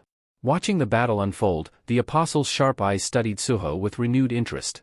He could sense the authority of darkness flowing through him, but compared to the true depths of darkness, Suho's power was a mere fragment, an insignificant shadow of something far greater. Still, his potential remains unknown. A slow smirk crept across his face as realization dawned. Fate has handed me an opportunity today. Meeting him here, this is perfect. If I eliminate him now, I can erase any future threats before they arise. Just as he resolved to act, a sudden voice shattered the tense atmosphere. "Sorry I'm late." The words echoed through the air, drawing every eye toward the new arrival. A man strode into the ruined airport with effortless confidence, his presence exuding undeniable authority. In his outstretched palm, flickering flames burst to life, crackling hungrily as they fed on his mana. "All right then," he continued smoothly, firelight dancing across his sharp features. "Let's wrap this up quickly." His charisma was undeniable, an aura of raw power radiating from his very being. As he raised his arm, fireballs materialized above his palm, each one burning with an intensity that made the air shimmer with heat. The goblins lurking in the vicinity froze, their beady eyes widening in shock at the sight of the floating infernos above them. Even the apostle, despite his usual composure, couldn't suppress a flicker of curiosity. Who is this hunter? For the first time, his attention wavered from Suho. Meanwhile, Suho, still locked in combat, instinctively took a step back. His sharp eyes darted around the battlefield as he muttered under his breath. Where are these fireballs coming from? His question was answered moments later as the new hunter stepped forward, unfazed by the battlefield's chaos. His piercing gaze burned crimson with fierce determination, and the flames around him roared higher, as if responding to his resolve. With a single commanding motion, the hunter, Choi, unleashed his attack. The fireballs hovering ominously above the goblins rained down in a relentless storm, each one finding its mark with terrifying accuracy. The creatures barely had time to react before they were consumed by the flames, their shrieks of agony drowned out by the roar of the inferno. In mere seconds, their bodies disintegrated into nothing but smoldering ash, the heat distorting the air around them. Suho stood frozen, his eyes wide with shock. This is unreal. He had faced powerful individuals before, but witnessing so many enemies erased in an instant left him momentarily speechless. His gaze snapped toward Choi, scrutinizing him more carefully than before. Who is this man? The crimson glow of his eyes, the overwhelming presence, and the absolute mastery over flames, there was no mistaking it. Could this be Choi Jiang, the S-rank fire-wielding hunter? Suho's mind raced, but before he could dwell on the thought, Choi shifted his focus to the monstrous bull that had somehow endured the blazing onslaught. A smirk played at the corner of his lips, his expression unreadable yet laced with amusement. So, you're still standing, he mused, his voice carrying a note of intrigue. You're tougher than I thought. Without wasting another moment, Choi raised his hands, summoning flames that coiled around him like living serpents. The fire twisted and condensed, reshaping itself into a bow, its string crackling with embers. An arrow of pure fire materialized, radiating such intense energy that even the apostle instinctively took a cautious step back. Suho's eyes narrowed. That attack, it's on a completely different level. Choi took careful aim, his fiery weapon poised and ready. His crimson eyes locked onto the bull monster, his focus razor-sharp. Let's see how you handle this, he muttered, pulling the bowstring back. Sensing the lethal threat, the bull monster bellowed furiously and charged, its massive hooves shattering the ground beneath it. It leapt, muscles coiled, ready to strike down the hunter in a single devastating blow. But Choi was faster. The instant he released the arrow, it tore through the air with a piercing screech, moving at a speed beyond comprehension. In the blink of an eye, the fiery projectile struck its target dead center. A violent explosion erupted. Blinding flames engulfed the bull monster, the sheer force sending shockwaves through the battlefield. The creature's massive frame was hurled backward, crashing through layers of concrete and steel, obliterating everything in its path before vanishing beyond the horizon. Then, silence. All that remained was a trail of smoke and the distant glow of embers. Choi lowered his arm as the firebow disintegrated into wisps of flame, his breath steady, his expression calm. Surveying the destruction he had wrought, he let out a quiet chuckle. Well, he said casually, brushing off stray embers from his sleeve, that's that. Suho, still rooted to the spot, barely registered the words. His fists clenched as he tried to process what he had just witnessed. He defeated that thing in a single strike. Just how strong is he? Around them, the remnants of the battlefield flickered with dying flames, casting eerie shadows across the wreckage of twisted metal and shattered glass. The tension that had gripped the air moments ago broke as the remaining civilians finally grasped what had happened. Whispers turned to cheers. It's him, it's really Hunter Choi, someone shouted, their voice filled with awe. As expected of the human weapon, another added, trembling with excitement. He's invincible. Choi merely lifted a hand in acknowledgement, a modest smile tugging at his lips. Glad you're all safe, he replied smoothly. Yet, even as the applause echoed around him, his demeanor subtly shifted. The warmth in his expression cooled as his sharp gaze swept over the battlefield once more, scanning the rubble with careful calculation. Choi's eyes scanned the wreckage, his gaze sharp and searching. He was certain he had seen a child just moments ago. Where did he go? His eyes landed on a torn jacket lying amidst the debris. Brow furrowing, he knelt and picked it up, inspecting the fabric with quiet contemplation. The hunter who was fighting before I arrived? Did they really just slip away without taking any credit? Why? Meanwhile, hidden behind a collapsed pillar, Suho remained crouched in the shadows, his breathing measured and silent. His sharp eyes followed Choi's every movement, analyzing the seasoned hunter's actions. I should be grateful he arrived when he did, Suho thought, his mind racing. But I can't afford to let my identity be exposed. It's too soon. I need to vanish before anyone realizes I was here. His gaze flickered over the scene one last time, taking in the destruction, the fading embers, and the lingering energy of the battle. A chill ran down his spine as his thoughts darkened. The teetering always operate from the shadows, manipulating events from behind the scenes. But this, attacking civilians in broad daylight? This wasn't random. His fists tightened. They're planning something far bigger. With that, Suho slipped deeper into the ruins, merging into the wreckage as effortlessly as a shadow fading into the night. As dusk settled over the city, the sky transformed from a fiery orange to a brooding shade of midnight blue. The sun's dying embers gave way to the silver glow of the rising moon, casting long, eerie shadows across the shattered streets. The air was thick with the remnants of smoke and dust, an unsettling stillness draping itself over the ruins. Far from the battlefield, in a dimly lit room tucked away in the depths of an abandoned building, the apostle stood motionless, his gaze fixed on the world outside through a cracked, grimy window. His mind was a storm of thoughts, replaying the events of the day with cold, calculating precision. Then, without warning, the air beside him rippled, distorting as though reality itself was unraveling. The distortion widened into a swirling, obsidian vortex, its edges pulsating with an unnatural energy. The apostle did not flinch, though his sharp eyes flickered with recognition. The portal expanded further, a deep void swallowing the dim candlelight. From its center, a pulsating red sphere emerged, radiating a malevolent aura. The room was instantly drowned in its eerie crimson glow. Then came the voice. Low, resonant, and dripping with authority. It has been some time, second fragment. The apostle remained seated, his expression unreadable. He did not turn to face the entity, but his voice remained eerily calm. So, you've arrived? Third fragment.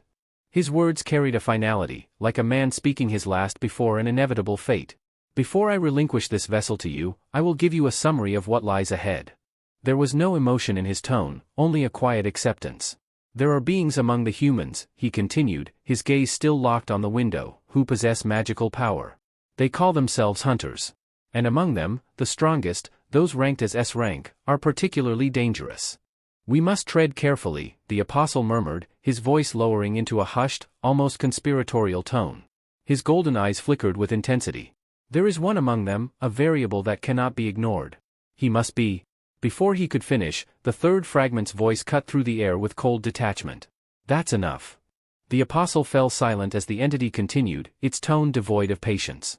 I will see everything myself once I take control of this vessel. Your role is complete. As planned, you will now be absorbed into me. A subtle tension flickered in the apostle's gaze, though his face remained composed. His fingers curled slightly at his sides. What's this? The third fragment questioned, its voice carrying an edge of amusement. Are you hesitating? The apostle exhaled slowly, shaking his head ever so faintly. His voice was steady, yet something unspoken lingered beneath his words. It's nothing, he replied. I leave everything to you. As the red sphere began its consuming process, a thought surfaced in the apostle's mind, unbidden, unwanted. Am I reluctant to leave? The moment the notion formed, he crushed it. His expression steeled as he dismissed the weakness. No. This is the Creator's will. Everything we do is in service to him. Then, the merging began in full. The crimson energy of the third fragment expanded, swallowing the apostle's golden radiance. The glow intensified, spilling through every crack in the room, flooding it with an ominous light. Outside, the night itself seemed to retreat as the violent energy pulsed outward, illuminating the darkened streets like a burning beacon. The walls trembled, barely holding against the sheer force of the transformation. The apostle's body twisted and contorted, his very essence unraveling and reshaping. The red glow deepened, warping the air itself until it was over. When the blinding light finally receded, a new figure stood in the apostle's place. The body had matured, taking on a fully grown form, its presence now suffused with a terrifying sense of command. No longer golden, his aura burned a deep, pulsating crimson, surging with immense power. He flexed his fingers, testing the strength of his new body. A slow smirk curved his lips as he relished the overwhelming force coursing through him. Then, a memory surfaced. A flicker of an image. That boy. His narrowed eyes gleamed with intrigue as his mind recalled the battle, recalling the one who wielded darkness like a weapon. The variable, he muttered, his voice laced with amusement. A quiet chuckle escaped him, deep and foreboding. To think someone exists with the same authority over darkness, he exhaled, his smirk stretching wider. How fascinating. His expression darkened, his thoughts shifting. The second fragment's judgment was flawed, he murmured, almost mockingly. To kill him would be wasteful. His eyes gleamed with malicious intent. No, if we bring him to our side instead. If he can harness his power fully, even command the dead. he would be far more valuable as a follower. Suho sank deeper into the couch, the plush cushions doing little to ease the exhaustion weighing down on him. The events at the airport had drained him completely, and now, in the rare silence of his living room, his eyelids grew heavy. For once, he allowed himself a moment of respite, his mind drifting toward the edge of unconsciousness. But peace, as always, was a luxury he was never meant to have. Like a hesitant shadow, Beru emerged from the darkness, his presence subtle yet impossible to ignore. His usual sharp gaze softened with concern as he studied Suho's slumped posture. "Young monarch, you look like you just fought through an entire war and came out the loser," Beru muttered, his voice laced with worry. Without opening his eyes, Suho exhaled sharply, his tone carrying both exhaustion and frustration. "Well, I did just survive an hour-long interrogation by my uncle." He tilted his head slightly, deepening his voice in an exaggerated impression. "It's great that you're saving the world, but what about your safety? What am I supposed to tell your parents if you end up face down in a ditch somewhere?" The memory alone was enough to make his jaw clench. His uncle's words still rang in his ears, a constant reminder of the worry he left in his wake. But as he stared up at the ceiling, his expression softened, thoughts shifting to the two people who had always been at the center of his world. "Mom and Dad must be worried too," he murmured, almost to himself. A small, fond smile played at the corner of his lips. The weight of his exhaustion had not lifted, but a renewed sense of determination stirred within him. With a sudden burst of energy, Suho pushed himself upright, tossing the damp towel from his neck in one swift motion. "Rest can wait. Beru, we're heading to the Shadow Dungeon. It's time to train." Beru blinked, momentarily taken aback. "Young monarch, shouldn't you at least take a short break? Even those with the power of shadows need to sleep." Suho smirked, already rolling his shoulders in preparation. "I just remembered, I haven't completed my daily quest yet. I can't afford to miss those rewards. You know, priorities." Beru let out a nervous chuckle, though the twitch of his antennae betrayed his concern. "I swear, the young monarch treat's getting stronger like an addiction, like one of those players who can't stop pulling for rare items." Ignoring the remark, Suho raised his hand, summoning a swirling vortex of darkness. The portal to the Shadow Dungeon spiraled open before them, an endless abyss stretching beyond its borders. Without hesitation, they stepped inside. However, the moment Suho set foot in the dungeon, his confident expression shattered. His breath hitched, his body going rigid as his eyes widened in sheer disbelief. Suho's group stood in an awkward silence, the tension in the air thick enough to cut with a blade. His eyes darted between them, searching for some kind of explanation. What did you just say?" His voice wavered, barely above a whisper. A sinking feeling took root in his stomach as he hastily summoned his status window. The color drained from his face. His daily quest had expired. The goblins, the very creatures he had been relying on to advance, were gone. Every last one of them. A cold dread settled in as he turned toward his companions. Essel, Gray, and Amet stood before him, and though none of them spoke, their expressions told him everything. "What the hell happened here?" he demanded, barely keeping his composure. Essel fidgeted nervously, like a student caught red-handed in the middle of an exam. "Well, about that," her voice trailed off, avoiding his gaze. It was Amet who stepped forward, utterly unfazed. "I simply eradicated them," he declared, arms crossed over his chest, his tone matter-of-fact. "They were an infestation, a blight upon your domain. It was long overdue." Suho's jaw tensed. "Wait, you're telling me you killed all the goblins?" His voice cracked slightly as realization dawned. Amet's grin widened, completely unfazed. "Every single one," he confirmed. "And as promised, not a single human was harmed." For a long moment, Suho simply stared at him. Then, with an audible smack, his palm met his forehead. He exhaled sharply, frustration bubbling over. "You wiped out all of my training targets in a single night. Do you realize what that means?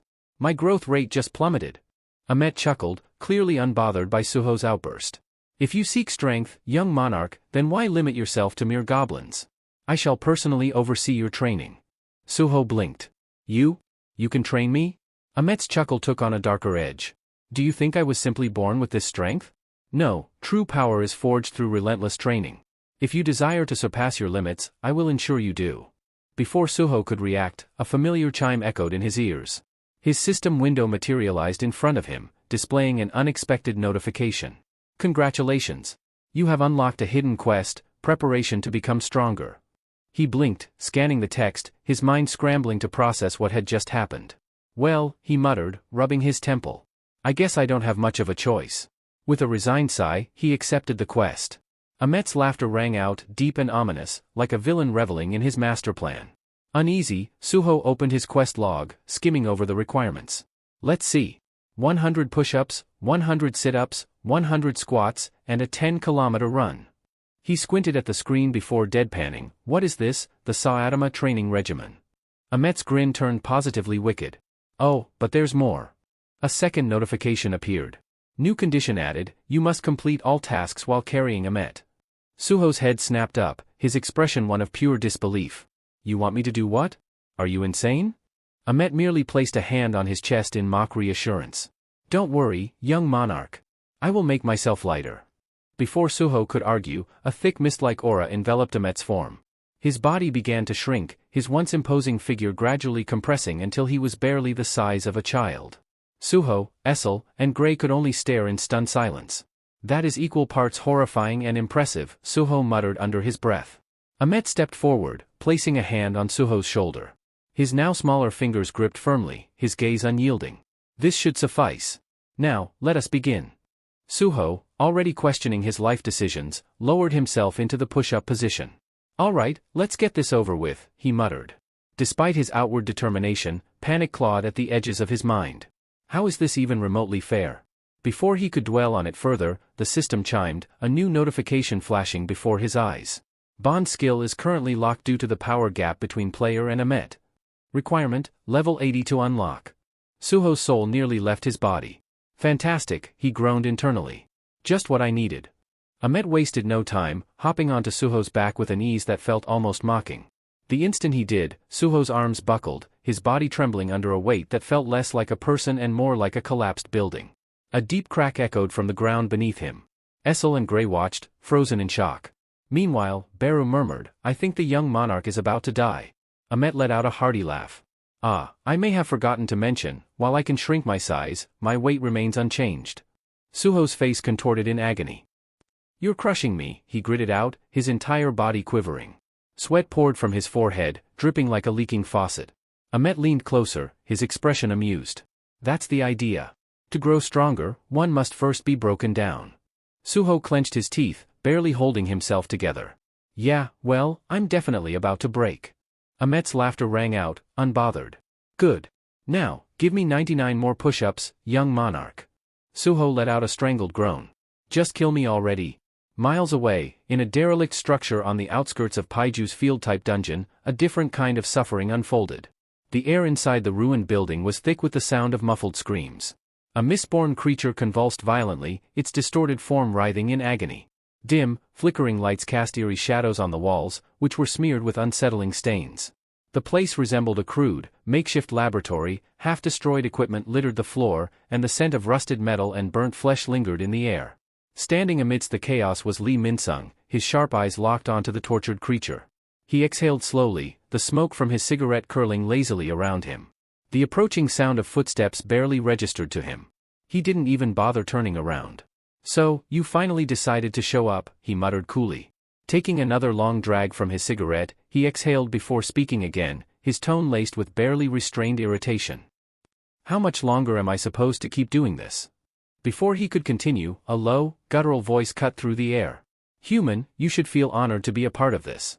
The voice belonged to the figure standing just behind him, a towering presence cloaked in darkness. Murmu, the overseer of the Stardust Factory, stepped forward, his grotesque form barely illuminated by the dim lighting. His presence was suffocating, an ominous shadow that loomed over everything. A twisted grin spread across his monstrous face. You wouldn't want to disappoint us, now would you? Murmu's expression shifted, his voice taking on a reverent tone. The Chosen One delivered us from our miserable existence. He granted us purpose. At those words, something inside Lee Minsung snapped. With a flick of his fingers, he discarded his cigarette, its ember hissing softly against the cold floor. In the same motion, he whirled around, his blade flashing through the dim light. A sharp shlick echoed through the room as his sword carved through the demon's writhing tentacles, severing them cleanly. The amputated limbs hit the ground with a grotesque squelch, oozing dark ichor onto the already stained floor. His voice was low, but each word dripped with venom. A wretched life? Lee's glare burned into Murmu, his grip tightening on the hilt. And a monster like you dares to judge me? Do you have a death wish? Murmu remained unfazed, his unreadable gaze meeting Lee's fury without flinching. He neither retreated nor retaliated, simply watching.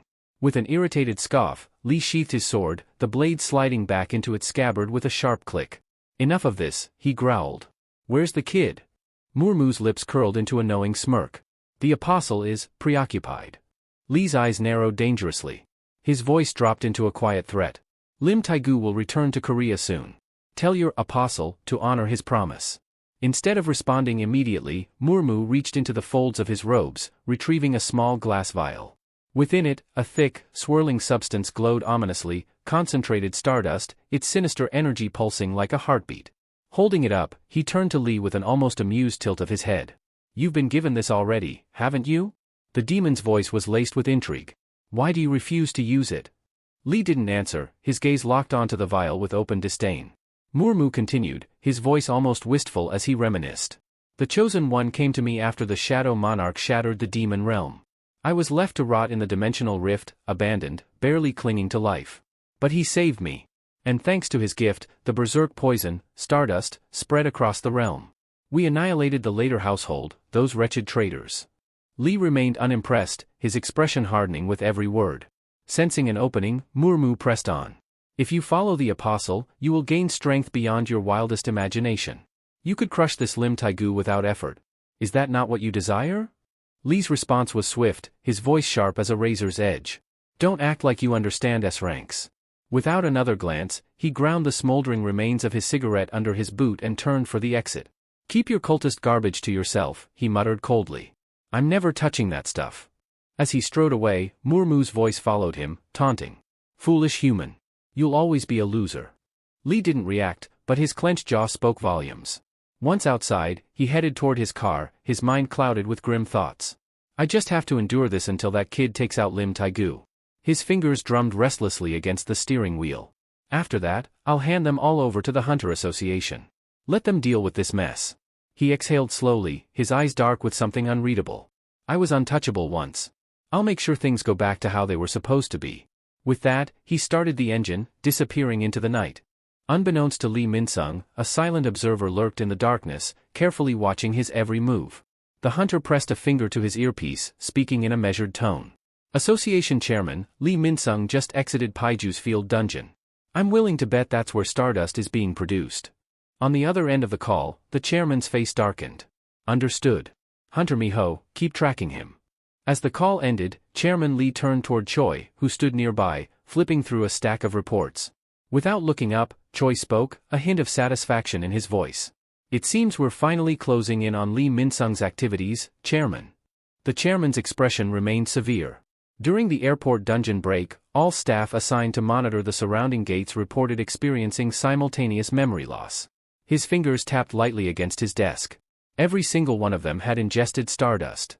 Choi adjusted his glasses, his expression sharpening. Reports of hunters behaving erratically have surfaced across multiple regions. And they all have one thing in common, stardust. The chairman exhaled slowly, his resolve hardening. The Hunter Association will issue a full ban on stardust. As for Lee Min-sung, his voice grew colder. We'll bring him down. And whoever is pulling the strings behind him. Choi straightened, determination gleaming in his eyes. My hunters stand ready, Chairman. The chairman's gaze drifted to a framed photograph on his desk, one of him and Jin Woo. His thoughts grew heavy. CEO, you assured me Suho returned safely. If he's a growth-type hunter like his father, the system may prove to be an obstacle. I'll do everything in my power to support him. Meanwhile, deep within the shadow dungeon, Suho's entire body trembled under the immense strain. His breath came in ragged gasps, his muscles screaming in protest. Sweat and blood dripped onto the ground beneath him as he struggled through his 99th push-up. Lowering himself for the final repetition, pain tore through his arms, the overworked muscles finally giving way. A sickening rip echoed through the training hall as his flesh split open, crimson spraying across the stone floor. Yet, through sheer willpower, he forced himself upward one last time. The moment he completed the 100th push-up, his body collapsed with a heavy thud, motionless against the cold ground. Ahmet climbed off Suho's back, stretching casually. Young monarch, are you finished already? His tone carried nothing but mild amusement. That was just the push-ups for today. Essel and Gray gawked at Suho's broken form, their expressions filled with horror. Essel's voice cracked as she cried out, his arms, his bones, he's completely shattered. Even Beru, usually unfazed by such things, bared his fangs in fury. "You reckless beast," he growled, fists clenched. "What have you done to the fragile young monarch? This training ends now." But just as Essel reached out, Suho stirred. His bloodied hand twitched, then lifted slightly. His voice, weak yet unyielding, cut through the heavy silence. "Status window," he rasped. A radiant interface flickered into existence before Suho, the translucent glow illuminating his battered frame. Without hesitation, he navigated to the system store, swiftly purchasing a set of healing potions. The others watched in stunned silence as he uncorked the vial and drank, the golden liquid seeping into his wounds like molten light. Within moments, his torn flesh mended, his broken muscles knitting back together. A faint grin tugged at the corners of his lips. "I have to get stronger," he murmured, his voice hoarse yet resolute. His gaze sharpened. "Before I face Li Minsung." Ahmet, standing tall, observed Suho with something akin to approval. His amusement deepened as Suho, still trembling, forced himself onto his feet. "3 tasks left, right?" Suho asked, shaking off his exhaustion with sheer willpower.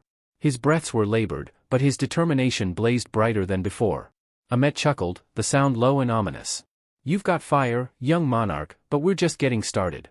Essel and Beru remained frozen in place, their expressions pale as they watched the brutal training unfold.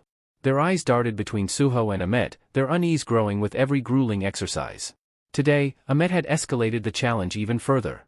Shifting his form, he shrank just enough to settle himself directly atop Suho's abdomen as the young monarch strained through a series of crunches. Though Ahmet had reduced his size, his overwhelming weight remained unchanged. Each rep was pure agony. The ground beneath Suho splintered with every rise and fall, his body visibly breaking under the pressure. Blood streaked his face, his muscles screamed in protest, yet he refused to falter. Essel clenched her fists, her voice barely above a whisper. "This is insane." But Suho endured. Again and again, he pushed through, and when the final crunch was completed, he immediately accessed the system shop, downing another potion in one swift gulp. The healing energy coursed through him, barely granting him enough reprieve before the next challenge began. Ahmet smirked. "Now, sit-ups." He remained seated on Suho, his monstrous weight pressing down like an immovable boulder. Realizing sheer strength alone wouldn't suffice, Suho activated his bonding skill with Gray. A faint aura flared around him, and though his body still trembled violently, the added reinforcement allowed him to continue. Each sit-up was a brutal war against both Ahmet's crushing weight and his own limits. His breath came in ragged gasps, his teeth clenched so tightly they threatened to crack. Yet, through sheer defiance, he powered through the set. By the final rep, Suho collapsed onto the fractured ground, his body convulsing with exhaustion. But there was no time to rest. Potion bottles scattered around him as he drained another elixir, bracing himself for the final trial, a 10-kilometer run. Ahmet, perched smugly atop Suho's shoulders, crossed his arms. "Try not to fall." With a final, deep inhale, Suho launched forward.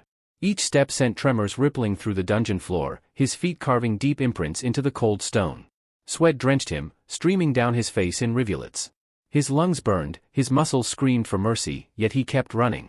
The agony blurred his vision, and tears mixed with the sweat dripping from his chin. But Suho didn't stop. Because stopping meant weakness. And he would not allow himself to be weak. As Suho pushed himself forward, his legs burning with exhaustion, Ahmet observed him in silence. A thought crossed his mind. This young monarch, he refuses to surrender. No matter the obstacle, no matter how impossible the challenge, he keeps moving forward. If he continues like this, one day, he might surpass Tarnak. Perhaps even the other monarchs. When Suho finally reached the finish line of his grueling run, his breath came in ragged gasps, his voice hoarse as he groaned, "My back. I need a potion. Maybe 2. Beside him, Gray, no longer strengthened by their bond, collapsed with a heavy thud. The two lay motionless on the dungeon floor, their chests rising and falling as if their very souls had been wrung dry by the brutal training. A heavy silence settled over them until a familiar chime echoed through the dungeon. A translucent screen materialized above Suho, the system's message blinking in bright letters. "Daily quest rewards available." Hearing the notification, Essel, Beru, and Ahmet approached, their gazes filled with a mix of admiration and concern. Beru, usually composed, spoke in a low, approving tone. "Young monarch, today's training is complete." Suho, still sprawled across the shattered ground, barely lifted his head to glance at the floating text before him. His voice was weak but laced with satisfaction. "That was absolute hell," he exhaled deeply. "But thanks to this, my endurance and strength have improved." The system confirmed his progress. Strength, 78-79? Endurance, 40% 60%. A tired but victorious grin tugged at Suho's lips. If I can get through these quests with less struggle, I'll grow even stronger. The pain is worth it. Lifting a trembling hand, he motioned toward Amet. I'll be counting on you tomorrow too. Amet nodded, an approving smirk playing at his lips. Of course, young monarch. When Suho finally returned home, his body felt like lead. The moment he collapsed onto his bed, sleep claimed him instantly. Beru, standing beside him, watched quietly for a moment before reaching down to drape a blanket over Suho's battered body. His expression softened as he murmured, "You did well today, young monarch." With that, he turned and exited the room, his usual serious demeanor giving way to excitement. Finally, it was time to unwind. Settling onto the couch, he grabbed the remote and grinned. At last, some peace and quiet.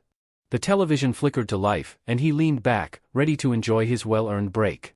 But his good mood was short-lived. The screen filled with the image of a news anchor, their expression grim.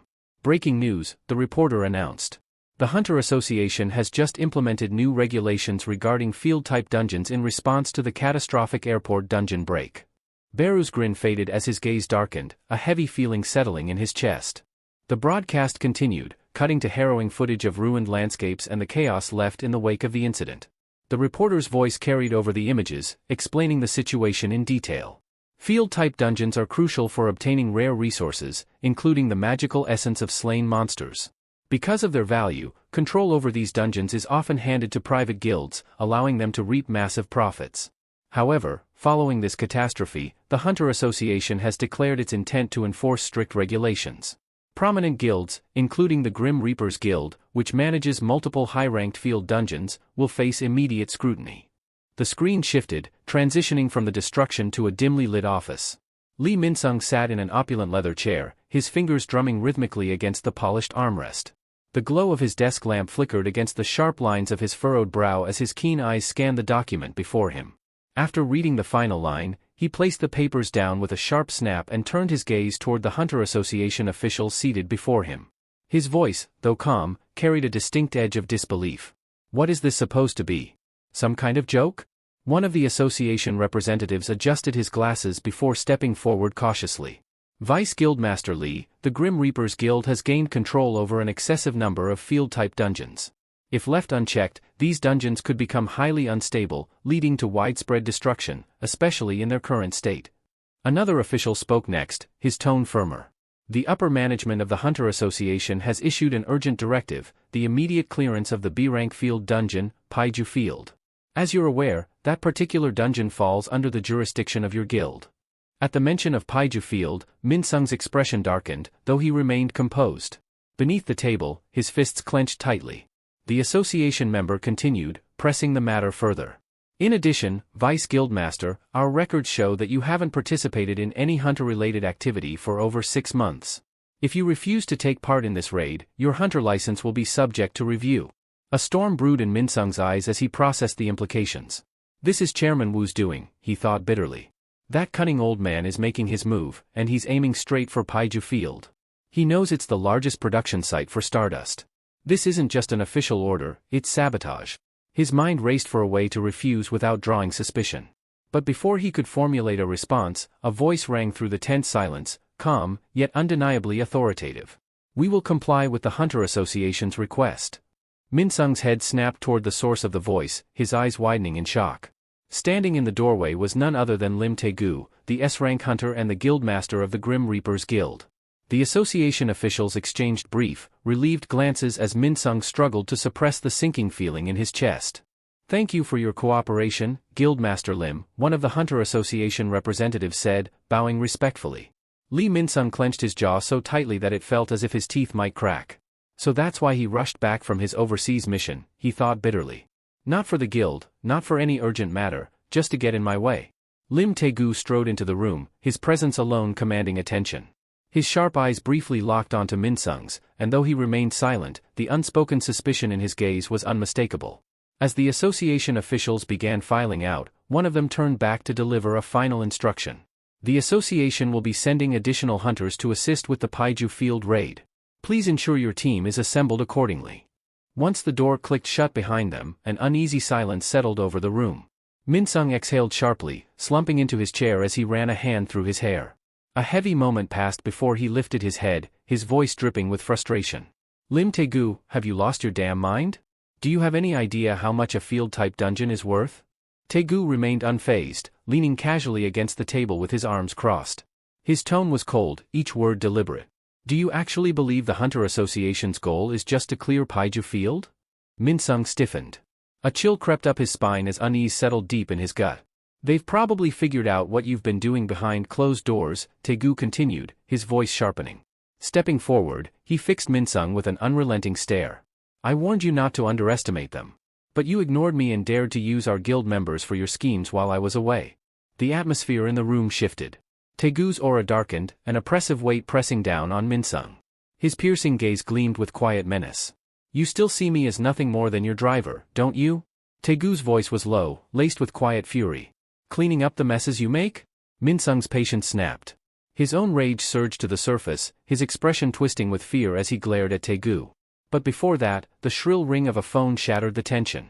Taegu glanced at the screen, his expression shifting subtly. Without a word, he placed the phone on the table and straightened, his posture composed yet commanding. A recruiter just contacted me, he said coolly. A new S-rank hunter has surfaced in Korea. I'll be heading to the Hunter Association to look into it. Turning toward the door, he paused for a brief moment, glancing back at Minsung. You might still have a chance to fix this mess, he said, his voice carrying a quiet warning. Don't waste it. Without another word, Taegu exited the room, his footsteps echoing down the hall. Minsung remained seated, his fingers digging into the leather of his armrests.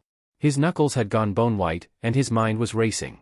Lee Minsung's bloodshot eyes blazed with fury as he muttered under his breath. Another S-rank hunter? These people luck into power and act like they're untouchable. As the door clicked shut behind Lim Taegu, his thoughts sank deeper into resentment. His mind churned, brewing a storm of emotions that threatened to spill over. He leaned back in his chair, his fingers drumming against the armrest as a sinister smirk curled his lips. When is that alien brat going to grow up? He murmured. And when is that fragment going to reappear? A malevolent gleam flickered in his eyes as he uttered his next words, each syllable laced with venom. I need that alien to kill Lim Taegu for me. His breath hitched slightly as his grip on the armrest tightened. He has to die. For my sake, too. Before he could finish his thought, his phone vibrated on the table, snapping him from his scheming. His gaze narrowed as he leaned forward, swiping the screen. Whatever message he read caused his expression to shift entirely. His lips curled into a wicked grin before a low chuckle rumbled from his throat. That chuckle grew, bubbling into a maniacal laugh that echoed through the dimly lit room.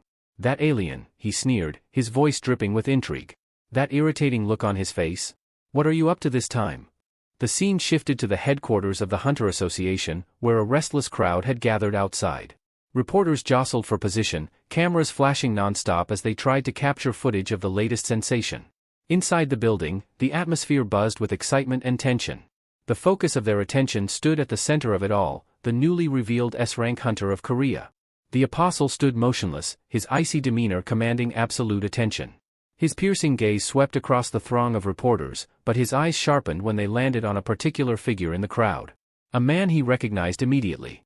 With slow, deliberate steps, the hunter approached, his presence alone silencing those around him. When he finally came to a stop, he spoke in a calm yet authoritative tone.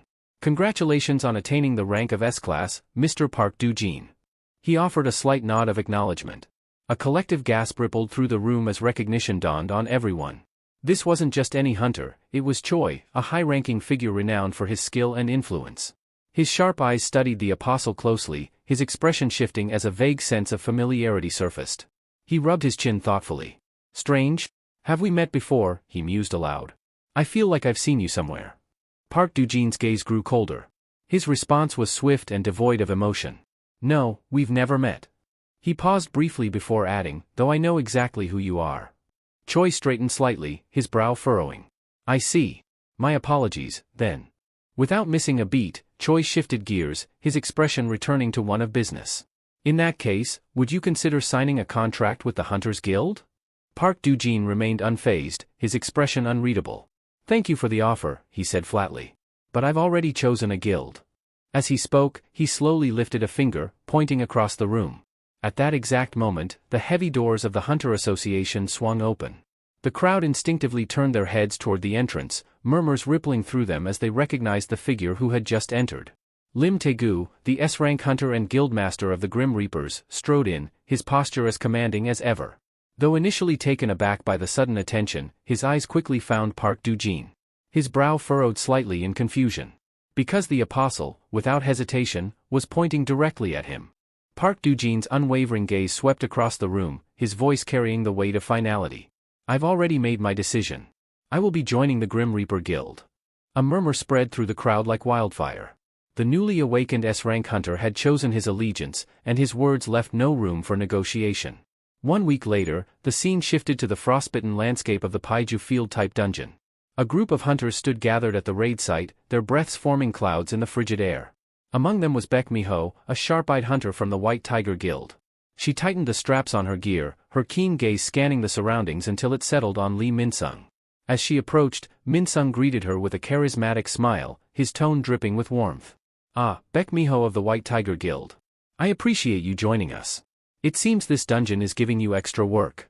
Miho returned his smile with a carefully measured one of her own. Her voice was polite, neutral. Not at all. It's only natural to offer assistance when required. But behind her composed demeanor, her thoughts were sharp and cutting. He's good. That charming facade, so polished, so convincing. But underneath, he was rotten to the core. Today, everything that happens inside this dungeon will come to light. That mask of his? I'll rip it off myself. Her expression shifted, becoming focused as she swept her gaze across the frozen terrain. A sudden presence behind her made her pause. She turned slightly, catching sight of him, Park Do-jin. The new S-rank hunter. The latest addition to the Grim Reaper Guild. Miho's brows knitted together as she studied him. His aura was commanding yet enigmatic, radiating a quiet authority. An unexpected variable, she mused. If things went south, he could either become a serious problem or an advantage.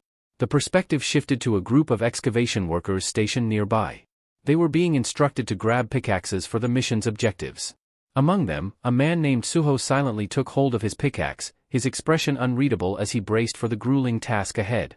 The timeline rewound to a few days earlier. Sunlight filtered through the grand windows of the Grim Reaper Guild's headquarters, casting golden patterns across the polished floors. Inside, Lee Min-sung lounged comfortably in an opulent chair, his fingers idly swirling a drink in his hand. A smug grin tugged at his lips as he regarded the figure seated across from him. To think you've changed so much since the last time we met, Min-sung mused, his tone laced with mockery. I suppose aliens evolve quickly, huh? Across the table, the apostle remained impassive, barely reacting. He lifted a porcelain teacup, taking a slow, deliberate sip. When he spoke, his tone was cool, detached. My earlier form was chosen for optimal survival, he stated flatly. Now that I have regained my strength, appearances are irrelevant. Min-sung let out a short chuckle, leaning forward with a smirk. And the name Park Do-jin, he pressed. Becoming a hunter? What's your endgame? The apostle didn't so much as blink as he set his teacup down with meticulous precision. A name is merely a tool, he replied. Park Do-jin grants me the ability to move freely in this world. Becoming a hunter ensures I can operate without restriction. The air between them crackled with unspoken tension. Each word exchanged was a calculated move in an invisible game, one where the true stakes remained obscured beneath the surface. The Grim Reaper Guild's hall, though vast, felt stifling under the weight of their conversation. The atmosphere was thick with unspoken tension, a silent battle of wills playing out between the two figures seated across from each other. Lee Min-sung's lips curled into a smile, but it was devoid of warmth. His voice carried a note of irritation as he spoke. Thanks to your little show at the airport, the Hunter Association has been breathing down my neck. They're investigating every move I make, citing civilian casualties and damages. If they dig too deep and uncover what's happening at the Paiju Field facility, we're both finished. Across from him, the apostle remained unfazed. His cold, calculating gaze met Min-sung's, his tone barely above a whisper but brimming with quiet authority. That's precisely why I joined the Grim Reaper Guild, to make sure that doesn't happen. He leaned forward slightly, the intensity in his eyes sharpening. During the raid, I'll turn every hunter in that party into followers. Once that's done, they won't find a single trace of what's there. Min-sung's arms folded across his chest as he let out a low chuckle. Externally, he appeared amused, but inside, his mind whirred with silent calculations. That's a bold strategy, he mused before narrowing his eyes. But let me ask you something, do you really think you're ready to face Lim Taegu, an S-rank hunter, right now? The apostle's expression darkened as memories of his prior encounter with Lim resurfaced. "So you're asking about my promise to kill him," he murmured. He paused, his eyes glinting with something unreadable. "After meeting him, I'm certain that if I were to fight Lim Taeju right now." He let the sentence trail off, leaving the conclusion unspoken but ominous. Minsung's smirk widened slightly as he studied the apostle, his mind dissecting every nuance of the conversation. Like a predator gauging its prey, he was already several moves ahead. "Keep your promise," he thought, masking his malice behind a composed exterior. "I don't care if you both end up dead. Just follow through with what you said." The scene shifted to the Hunter Association headquarters, where the president sat behind a sleek, polished desk. The soft glow of his monitor bathed the dimly lit office in a cool light. He gazed out the window, his fingers tapping rhythmically against the armrest of his chair, his mind deep in thought. "The Paiju Field raid is set to begin soon," he murmured, his expression hardening. His sharp eyes flickered toward the documents neatly stacked on his desk. Lee Minsung and Stardust. This raid was their best chance at securing undeniable proof against them. He inhaled deeply, steadying his thoughts. Their preparations had been thorough. With the White Tiger Guild's cooperation, they had managed to secure A-rank hunter Baek Mi-ho for the mission. And if things escalated beyond control, they had an additional failsafe, Choi Jong and another S-rank hunter standing by as reinforcements. Yet, despite the solid groundwork, a shadow of doubt lingered in the back of his mind. His fingers stilled, his gaze sharpening as he focused on one particular name. Park Do-jin. The newest S-rank hunter. The wild card. His eyes narrowed. "He joins the Grim Reaper Guild just as we're preparing for this raid," he muttered under his breath. "That timing is far too convenient." His jaw tightened as suspicion gnawed at him. This is no coincidence. Chairman Wu leaned back in his chair, the faintest smirk playing on his lips. He had done everything to tip the scales in his favor, yet an unexpected name crept into his mind, Suho. His gaze flicked to the stack of paperwork on his desk, eyes settling on the unmistakable signature of approval. He exhaled slowly, reading the line once more. "Suho, joining the excavation team," he muttered. His fingers drummed against the wood. Coincidence? Or something more? His instinct screamed at him, urging caution, but logic told him the move had already been made. He had signed off on it, yet now, uncertainty gnawed at him. Was that the right decision? He whispered under his breath. His hand clenched into a tight fist, the weight of his choices pressing down like an unshakable burden. If this was part of Suho's larger plan, then there was no avoiding it. "Fine," he said, a sharp edge in his tone. "If he's moving his pieces, then I have no choice but to move mine." The battlefield of the Paiju Field raid was utter chaos. The stench of burning rock and molten metal filled the air, thick smoke billowing across the dungeon as flames surged violently from a monstrous behemoth's maw. The fire-breathing colossus towered over the gathered hunters, its guttural roars sending tremors through the cavern walls. With each exhale, waves of scorching heat rippled outward, threatening to consume everything in their path. At the front of the formation, the team's tank braced himself, his shield glowing red-hot as it absorbed the brunt of the attack. Sweat dripped down his face, but he gritted his teeth and held firm. "Strike team, now," he bellowed, voice strained against the inferno. "I can't hold out much longer." Before the flames could fully engulf him, a sharp tap on his shoulder made him falter for just a second. His mind barely had time to process it before the monster reared back, unleashing a final, devastating burst of fire. And then, a thunderous impact silenced the beast. The ground quaked as the creature staggered, its maw spurting blood before it collapsed in a heap. A moment of stunned silence followed before all eyes turned to the figure standing at the heart of the battlefield. Miho. Her fist still smoldered from the strike, a faint wisp of smoke rising from her knuckles. She wasted no time reveling in the moment. Another beast, a second towering monster, charged toward her with terrifying speed. She didn't hesitate. With a burst of strength, she launched herself into the air, fist arcing upward in a devastating uppercut. The impact sent the creature's massive frame crumpling backward, slamming into the dungeon floor with an earth-shattering crash. Miho landed in a crouch, her sharp eyes sweeping across the battlefield, locking onto a new threat. A red-scaled, salamander-like beast lunged toward her, its clawed limbs striking with deadly precision. In one seamless motion, she ducked beneath its attack and leapt onto its back. The monster thrashed violently, trying to shake her off, but she used its momentum against it. With a powerful kick, she propelled herself upward, twisting through the air before landing against the dungeon wall, already preparing her next move. Miho's boots barely grazed the wall before she kicked off with explosive force, using it as a springboard to hurl herself forward like a human projectile. The salamander-like beast barely had time to register her movement before her fist connected with the side of its head.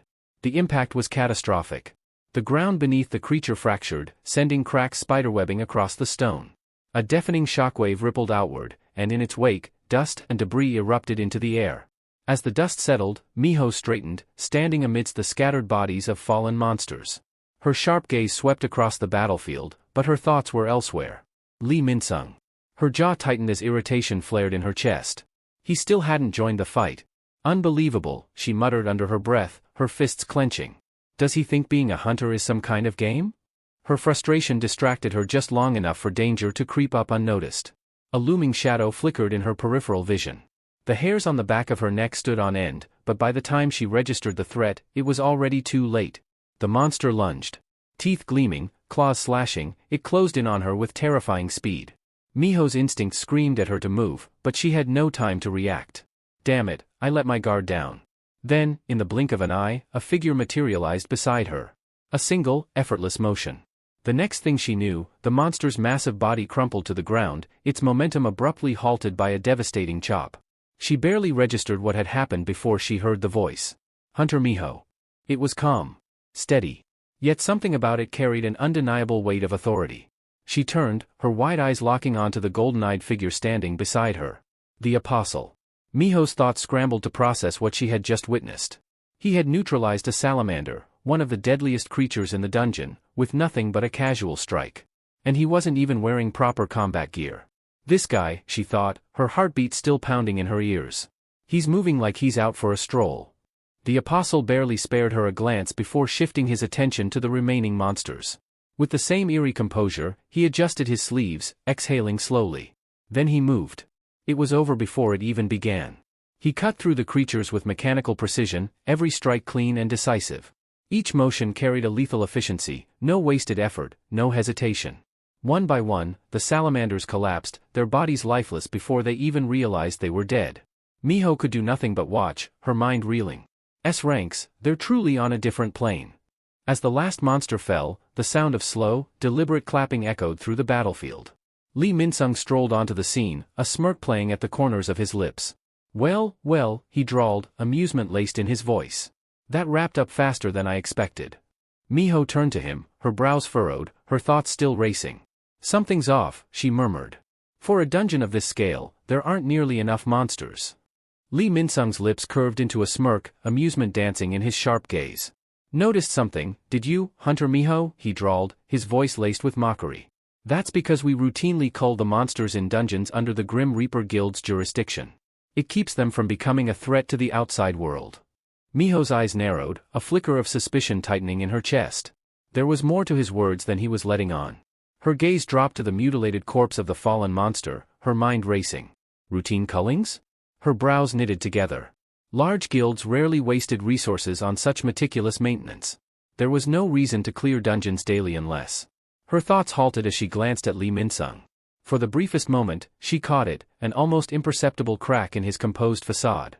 It was fleeting, vanishing as quickly as it appeared, but it was enough. Something was definitely wrong. Lee Min-sung, sensing her unease, let out a low chuckle. All right, hunters, he called out, his voice artificially cheerful. The boss room is just ahead. His lips curled into a sly grin, his eyes glinting with something darker, something calculating. Inside, he gloated. Search all you want, Miho. You won't find a single thing. The factory had already been dismantled, the demons had slithered deep into the recesses of Paiju Field, and any evidence that could have tied him to them had long since disappeared. What remained were empty halls, shadows, and dead ends. Unseen by the others, the Apostle quietly observed Miho's darkening expression. You'll find nothing here, he mused. But even if you manage to survive what's coming, your mind may not. His golden eyes glowed faintly as he trailed behind the group, silently watching. Deep within a secluded section of Paiju Field, hidden from prying eyes, a far darker scene unfolded. The demon Murmu stood amidst the eerie glow of an unholy laboratory, his piercing gaze sweeping across the rows of lifeless, hollow-eyed figures slumped against the walls. Two other demons flanked him, their twisted forms exuding malice. Murmu clicked his tongue in irritation, his clawed hand gesturing toward the motionless husks. What a waste, he sneered, his voice thick with contempt. So much potential, just rotting away. A flicker of frustration crossed his face. The Apostle is here, he muttered, his lip curling. Yet we're forced to sit idly by? Titch. What a disgraceful waste of time and resources. We could be turning these wretches into stardust instead of letting them gather dust. One of the demons growled in agreement, their murmured conversation thick with barely restrained malice. But before their schemes could continue, a sound cut through the tense atmosphere. The demons froze. A lone figure stood silhouetted in the doorway, clad in black, his very presence exuding an air of unshakable authority. The room grew eerily silent. Then, his voice rang out, calm, controlled, yet carrying an unmistakable undercurrent of anticipation. "Beru. You're certain a demon is here?" Suho asked, his voice calm yet firm. "Yes, young monarch," Beru replied without hesitation, his tone carrying both reverence and anticipation. "Their foul presence lingers. It's unmistakable." Without another word, Suho pressed his palm against the door. A mere push sent the locked frame splintering apart, the heavy door slamming open to reveal the horrific scene within. At the sudden intrusion, Murmu whirled around, his glowing eyes narrowing. "Who dares?" He never got to finish. Suho moved in a blur, closing the distance in an instant. His fist crashed into Murmu's face, the sheer force distorting the demon's features before sending him hurtling across the chamber. The impact was so violent that the walls cracked upon collision, a sickening crunch echoing through the room. Suho didn't pause. He shot forward, delivering another devastating blow before Murmu's broken body even had the chance to hit the ground. The second strike embedded the demon deeper into the ruined wall, leaving only a splatter of dark ichor and a barely recognizable figure. The remaining demons stood frozen, their expressions twisted in shock. Their ally, one of their strongest, had been turned into nothing more than a pile of shattered bones and torn flesh in mere seconds. Beru's voice cut through the silence, brimming with approval. "You've grown, young monarch. To think a single punch sent a demon's head flying," he mused. "It seems those training sessions with the crocodile are paying off."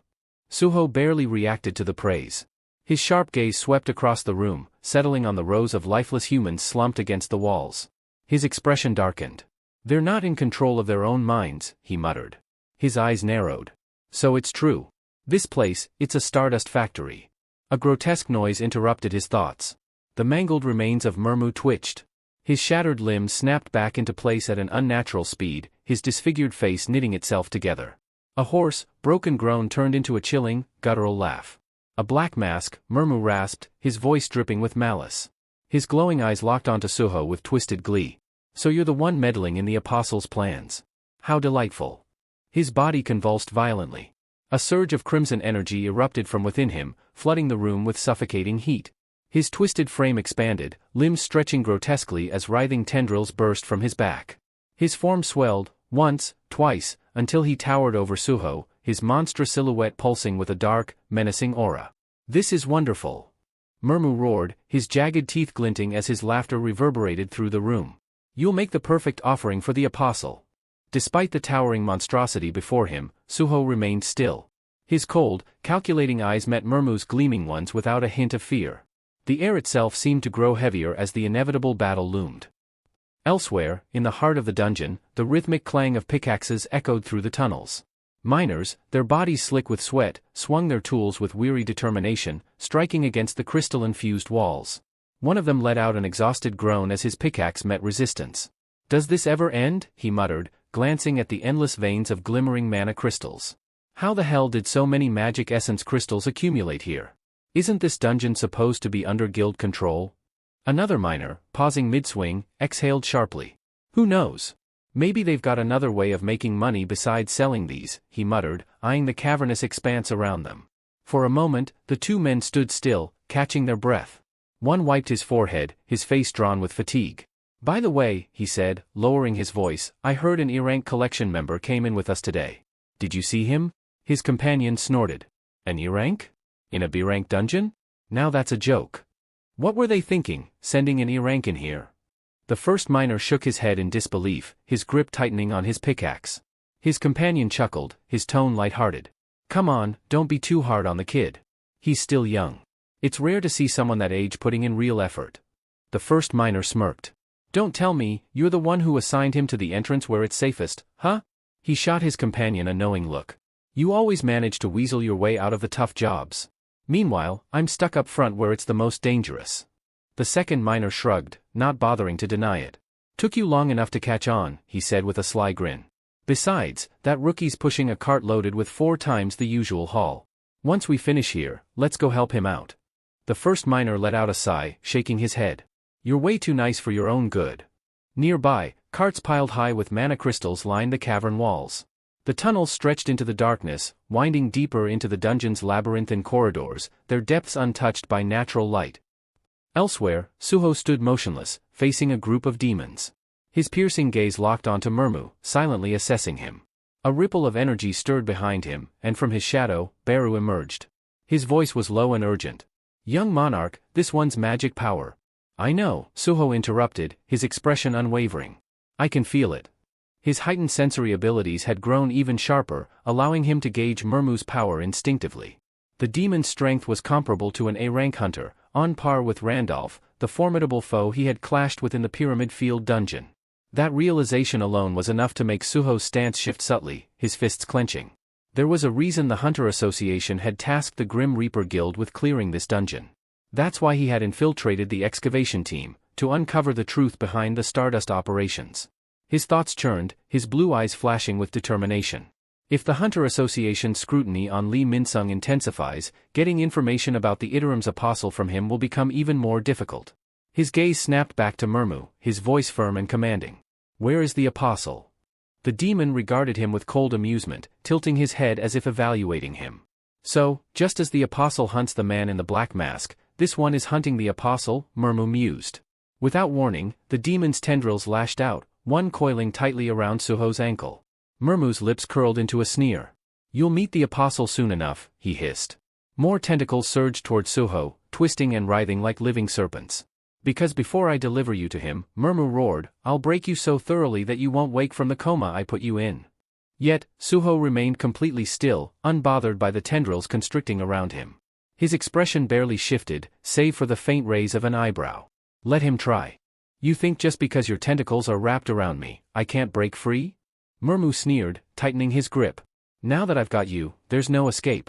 My strength is absolute. Suho let out a slow breath, then rolled his eyes. Absolute strength, he echoed, his tone laced with mockery. For a brief moment, his mind drifted to the past, the brutal training sessions under Amet's watchful eye. He could still picture Amet's massive figure looming over him, arms crossed in silent approval. Impressive, Amet had said, nodding. I didn't expect you to complete my training solo in just 5 days. Standing shirtless back then, Suho's body had been pushed to its limit, his muscles sculpted into peak form. Yet, despite the praise, exhaustion had overtaken him. His legs had given out, and as he collapsed, tears of sheer relief welled up in his eyes. Gray, Beru, and Essel had stood nearby, watching in silence. Amet, however, had smiled. You've grown strong, young monarch, he had said with conviction. Even now, that moment resonated in Suho's mind. All those daily quest stat points invested into strength, they had paid off. Not to mention the additional boost he had acquired. New skill acquired, strength increase. Strength enhanced by 20%. The notification had barely faded before his allies had exchanged glances, the weight of his growth evident. Amet had met Suho's gaze, speaking with certainty. I'll say this now, you're the strongest human I've ever encountered. Back in the present, the sound of flesh tearing snapped Suho out of his memories. Murmu's tentacles, severed. Shredded remains scattered across the ground, oozing dark blood. The demon's eyes widened in shock. His so-called unbreakable grip, completely destroyed. What are you? Murmu snarled, his voice trembling with fury and disbelief. Suho didn't answer. He calmly brushed off the last remnants of the severed tentacles still clinging to him, his blue eyes shining with quiet intensity. His power, an overwhelming 120 in strength, radiated from his body. Then, in a blink, he moved. Lightning fast, he closed the gap, his fist crashing into the face of one of Murmu's demon subordinates. The creature was sent hurtling backward, unconscious before hitting the ground. Before the second demon could react, Suho pivoted. Another devastating blow struck true. The second fell just as easily as the first. Murmu barely had time to process what had happened before Suho turned his piercing gaze back to him. Stepping forward, his voice was steady, firm. I'll ask you again. And in a flash, he was in front of Murmu, standing mere inches away. Suho's piercing gaze bore into Murmu as he demanded, where is the Iterim apostle? The demon, rattled by Suho's speed and sheer dominance, clenched his fists. His pride wouldn't allow him to submit so easily. With a defiant roar, he swung a powerful punch toward Suho. Like hell I'd tell you. Suho didn't budge. His expression remained unreadable as he effortlessly caught the incoming strike. His grip tightened around Murmu's head, fingers pressing into the demon's skull. A chilling calm settled over him as he muttered, "Is that so?" Without hesitation, Suho flexed his overwhelming strength and wrenched the demon's head clean off his body. The severed head remained intact in his grasp, its eyes still filled with shock. The lifeless body crumpled to the ground. Suho wasn't finished. Unsheathing his blade, he unleashed a merciless flurry of slashes, carving the corpse into ribbons. Blood sprayed across the cavern floor, staining the mana-infused stones beneath them. Even in death, Murmu's consciousness lingered within his severed head. A deep sense of unease crawled through him. What is this terrifying presence? The eerie sensation radiating from Suho sent a shiver through his fading mind. Suho tilted his head, his expression void of sympathy. "I'll get my answers, whether you talk or not." With that, he tossed the head toward Beru. "Time for a snack," he said casually. As Murmu's head spun through the air, his final thoughts surfaced. "Apostle. I won't live to see the masterpiece you create, but thanks to you, we erase the later household, the traitors to demonkind." Before he could think any further, Beru's jaw snapped shut. The crunch of bone echoed through the chamber as the shadow beast devoured the head whole. Beru hummed, licking his claws. "Tough, but a bit chewy." Meanwhile, deep within the shadow dungeon, Essel suddenly felt a strange sensation course through her. She blinked in confusion, flexing her fingers. What is this? My body feels lighter." Back in the dungeon, Beru wiped his mouth as Suho turned to him with urgency. "Did you learn anything about the Iterum Apostle?" Beru let out a deep sigh before replying. This demon viewed the Apostle as some kind of radiant figure. "Beyond that, I couldn't pull much from his memories." Suho exhaled sharply, frustration flickering across his face. Another dead end.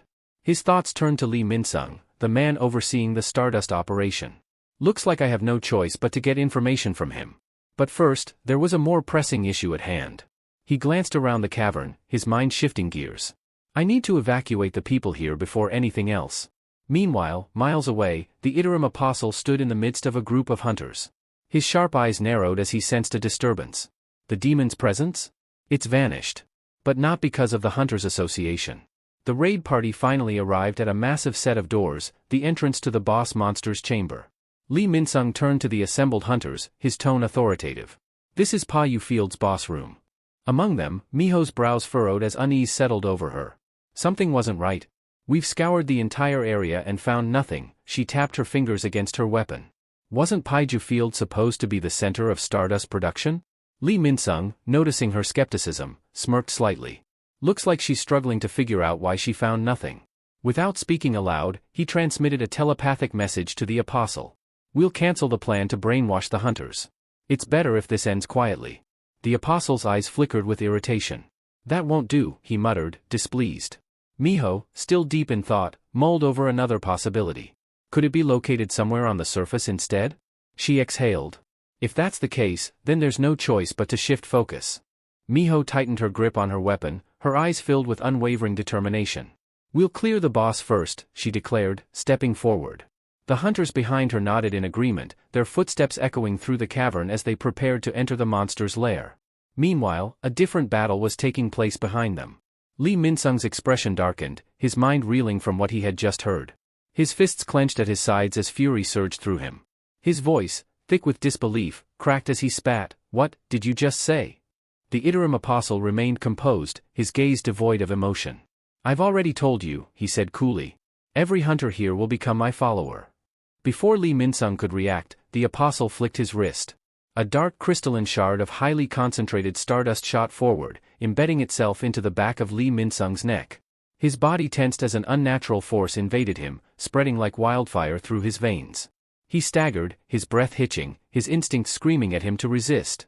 But the moment the energy took hold, he knew, it was already too late. The Apostle leaned in, his voice dropping to a chilling whisper.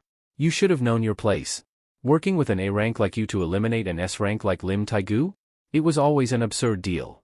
He chuckled, his breath icy against Lee Minsung's ear. "Did you really believe you were anything more than a disposable tool?" Lee Minsung's rage boiled over. His eyes burned with fury, his jaw clenched so tightly it felt like his teeth might shatter. "S-rank this, S-rank that?" he growled, voice trembling with raw hatred. "You think I'd let myself be brainwashed by someone like you?" But before he could take action, everything around him dissolved. The world turned into an endless void, stretching infinitely in all directions. The silence was suffocating, pressing down on him like an invisible weight. Above him, a single golden light pulsed, its glow steady and rhythmic. Panic clawed at his mind. His surroundings had vanished. He was standing in nothingness. His eyes flicked toward the golden glow, and the moment they locked onto it, a sudden shift took place. His pupils constricted. A luminous cross-shaped pattern appeared in his irises, burning into his vision like an unshakable mark of servitude. Lee Min-sung's body went rigid. A command, powerful and absolute, echoed through his mind. Move as the Supreme One wills. He struggled. He screamed internally. But his limbs refused to obey. His will no longer belonged to him. He was trapped, watching helplessly as his own body became a puppet. Then, the scene snapped back to reality. Lee Min-sung stood motionless, his expression eerily serene. Slowly, his eyelids fluttered open. His once fierce eyes now gleamed with an unnatural golden glow, his pupils locked in the distinct cross-shaped pattern of the Apostle's control. The Apostle stepped closer, placing a hand on his shoulder, a smirk tugging at his lips as he admired his work. Behind him, Lee Min-sung stood lifeless, his body stolen, his mind imprisoned. A mere vessel for the Apostle's will. The last remnants of Lee Min-sung's will had completely vanished, leaving behind nothing more than a hollow shell under the Apostle's control. With a smirk, the Apostle shifted his gaze toward Miho, his piercing stare filled with amusement. Now then, he mused, his voice carrying an eerie calmness. Shall we move on to the next one? Meanwhile, outside the Paiju Field dungeon, a sleek black car sat idling in the shadows, its engine running in a low hum. Inside, Choi rested his elbow on the armrest, his fingers lightly flicking a small, ethereal blue flame in the shape of a bird. His expression remained unreadable, his eyes locked on the flickering light. If this flame dies out, that means trouble inside, he stated plainly, his voice steady. That'll be our cue to move in. For a brief moment, he observed the flame with quiet intensity before continuing, the summon of a summon, an elegant solution to bypass the dungeon's interference with communication devices. Quite the handy trick. A smirk played on his lips, but it lacked any real amusement. With any luck, we won't have to trouble the S-rank hunters with this mess, he added, his tone laced with a hint of sarcasm. Beside him, Lim Taegu remained still, his expression unreadable. But Choi knew he was listening. Sensing the tension, Choi casually pressed on. Let's just hope Lee Min-sung doesn't stir up more problems, he mused, throwing a sidelong glance at his companion. Hunter Taegu, you seem a little tense. Are you worried? Lim's eyes darkened, his tone turning sharp. Are you looking to provoke me? Choi chuckled, feigning innocence. Me? Now, why would I do that? But Lim wasn't fooled. The irritation in his gaze was unmistakable. With a scoff, he fired back, I suppose you're upset that S-rank Hunter Park Dojin joined the Grim Reaper Guild instead of yours? Choi's smirk faltered for the briefest second before he forced it back into place. Not at all, he responded, his tone carefully controlled. Our guild is already filled with exceptional hunters. Yet, despite his words, there was an edge to his voice, betraying his true feelings. Lim exhaled heavily, his fingers drumming against his knee. To think Lee Min-sung was the one distributing that stimulant. His jaw tightened. As a guildmaster, I can't ignore this mess. He leaned back, frustration evident in his voice. If things go sideways, he continued, turning to Choi with a firm gaze, I expect you to keep your word. If I can handle it myself, you stay out of it. Choi crossed his arms, his expression unreadable. I'd be glad if you could, he replied smoothly. I don't enjoy unnecessary conflict. The scene cut back to the dungeon, where chaos was unfolding. A massive, salamander-like boss monster reared back, its maw glowing an intense orange as it gathered flames for a devastating breath attack. Heat radiated from its body, distorting the air around it. The raid party held their ground, each member prepared for the impending strike. The tank stood at the forefront, gripping his shield tightly as he braced himself. A torrent of fire erupted from the boss's mouth, engulfing him in a scorching inferno. Yet, despite the overwhelming heat, he remained steadfast, holding the line. Through the haze of flames, Lee Min-sung surged forward. His sword gleamed under the fiery glow, his grip firm, his movements unrelenting. His expression, once filled with arrogance and determination, was now disturbingly vacant.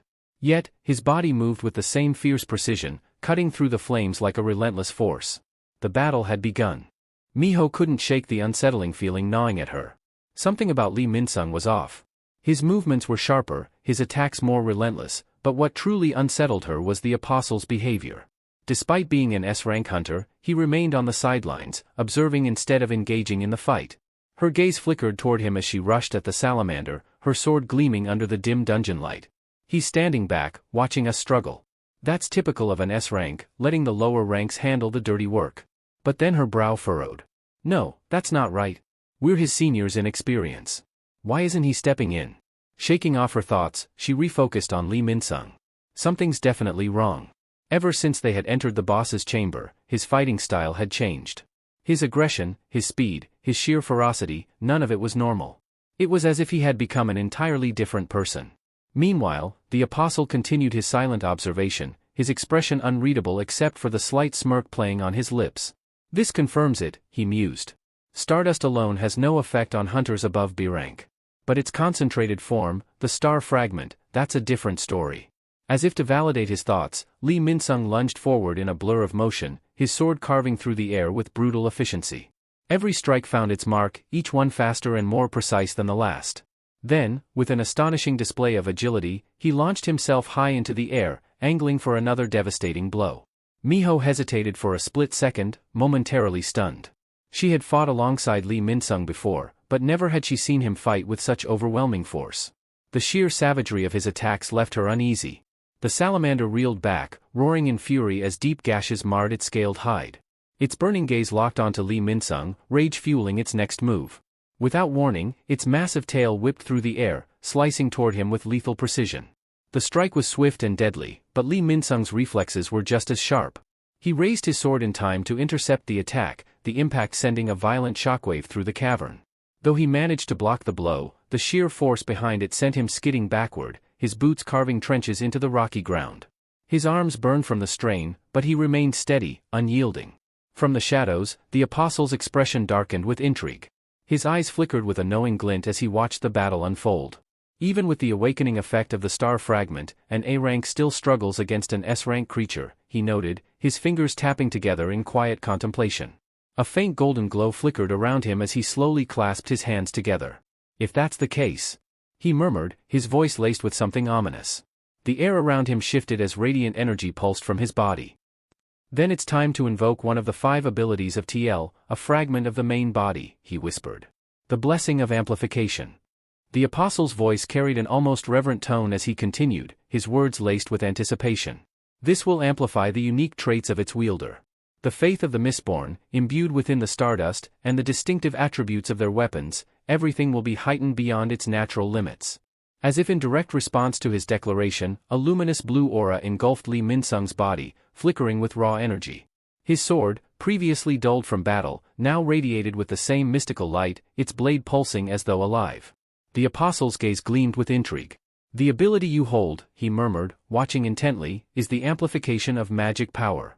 Your weapon, on the other hand, enhances the force behind each strike. Let's see if you can reach the heights you so desperately crave, Lee Min-sung. Show me the power of an S-rank hunter.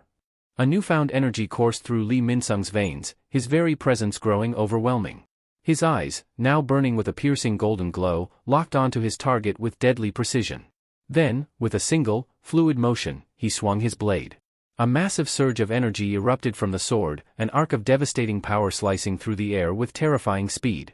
The attack struck the salamander monster head-on, carving through its formidable hide as if it were paper. The sheer force of the blow ruptured the ceiling of the dungeon, sending shockwaves through the chamber. A deafening explosion followed. Chunks of debris rained down as the impact rippled outward, shaking the very foundations of the dungeon. Far beyond the battlefield, on the outskirts of the dungeon, Choi and Lim Tae-gu sat in their vehicle, their gazes locked onto the distant blast. Flames and smoke billowed into the air as the ground trembled beneath them. What in the? Choi's voice trailed off as disbelief settled in. Lim Tae-gu's expression darkened.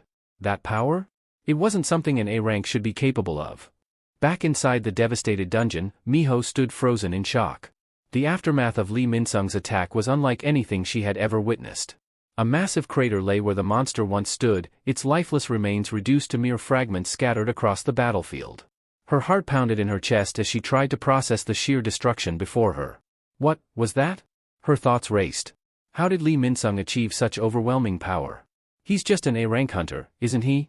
Lee Min-sung remained eerily silent, standing amid the wreckage. His sword, still humming with residual energy, dripped with the remains of his fallen foe. His expression betrayed nothing, not triumph, not exhaustion, just cold, unsettling composure. The apostle, however, observed the scene with an amused smirk. Yet, beneath that facade, calculations ran through his mind. So, even with amplification, an A-rank hunter can only sustain that level of power for a fleeting moment. His fingers tapped against his arm as he studied Lee Min-sung's form. The burden on his body must be immense. The majority of that enhancement has already faded. A quiet scoff escaped his lips. How disappointing. His tone was low, but the condescension was unmistakable. It seems you lack the capacity to fully wield the power of an S-rank. The words struck deeper than any wound. Lee Min-sung's grip on his sword tightened, his knuckles turning white. His jaw clenched, but he said nothing. However, the fire in his eyes betrayed his inner turmoil. Miho, still shaken, tore her gaze from Lee Min-sung and fixed it on the apostle. Something about all of this didn't add up. That wasn't something an A-rank hunter should be able to do. Her fingers curled into a fist as her mind worked through the pieces. Stardust was supposed to be ineffective on high-ranking hunters. So how? Her brows furrowed as a realization dawned on her. Or, is there something else at play? The uncertainty gnawed at her, the air around them thick with tension. Something was off, terribly off. And the more she watched Lee Min-sung and the apostle, the more the unanswered questions piled up. Without warning, Lee Min-sung struck with ruthless precision, driving his sword straight through the apostle's back. A sharp gasp of pain tore from the apostle's lips as the sheer force of the attack sent shockwaves through the room. His body jerked forward, his breath coming in ragged, uneven bursts.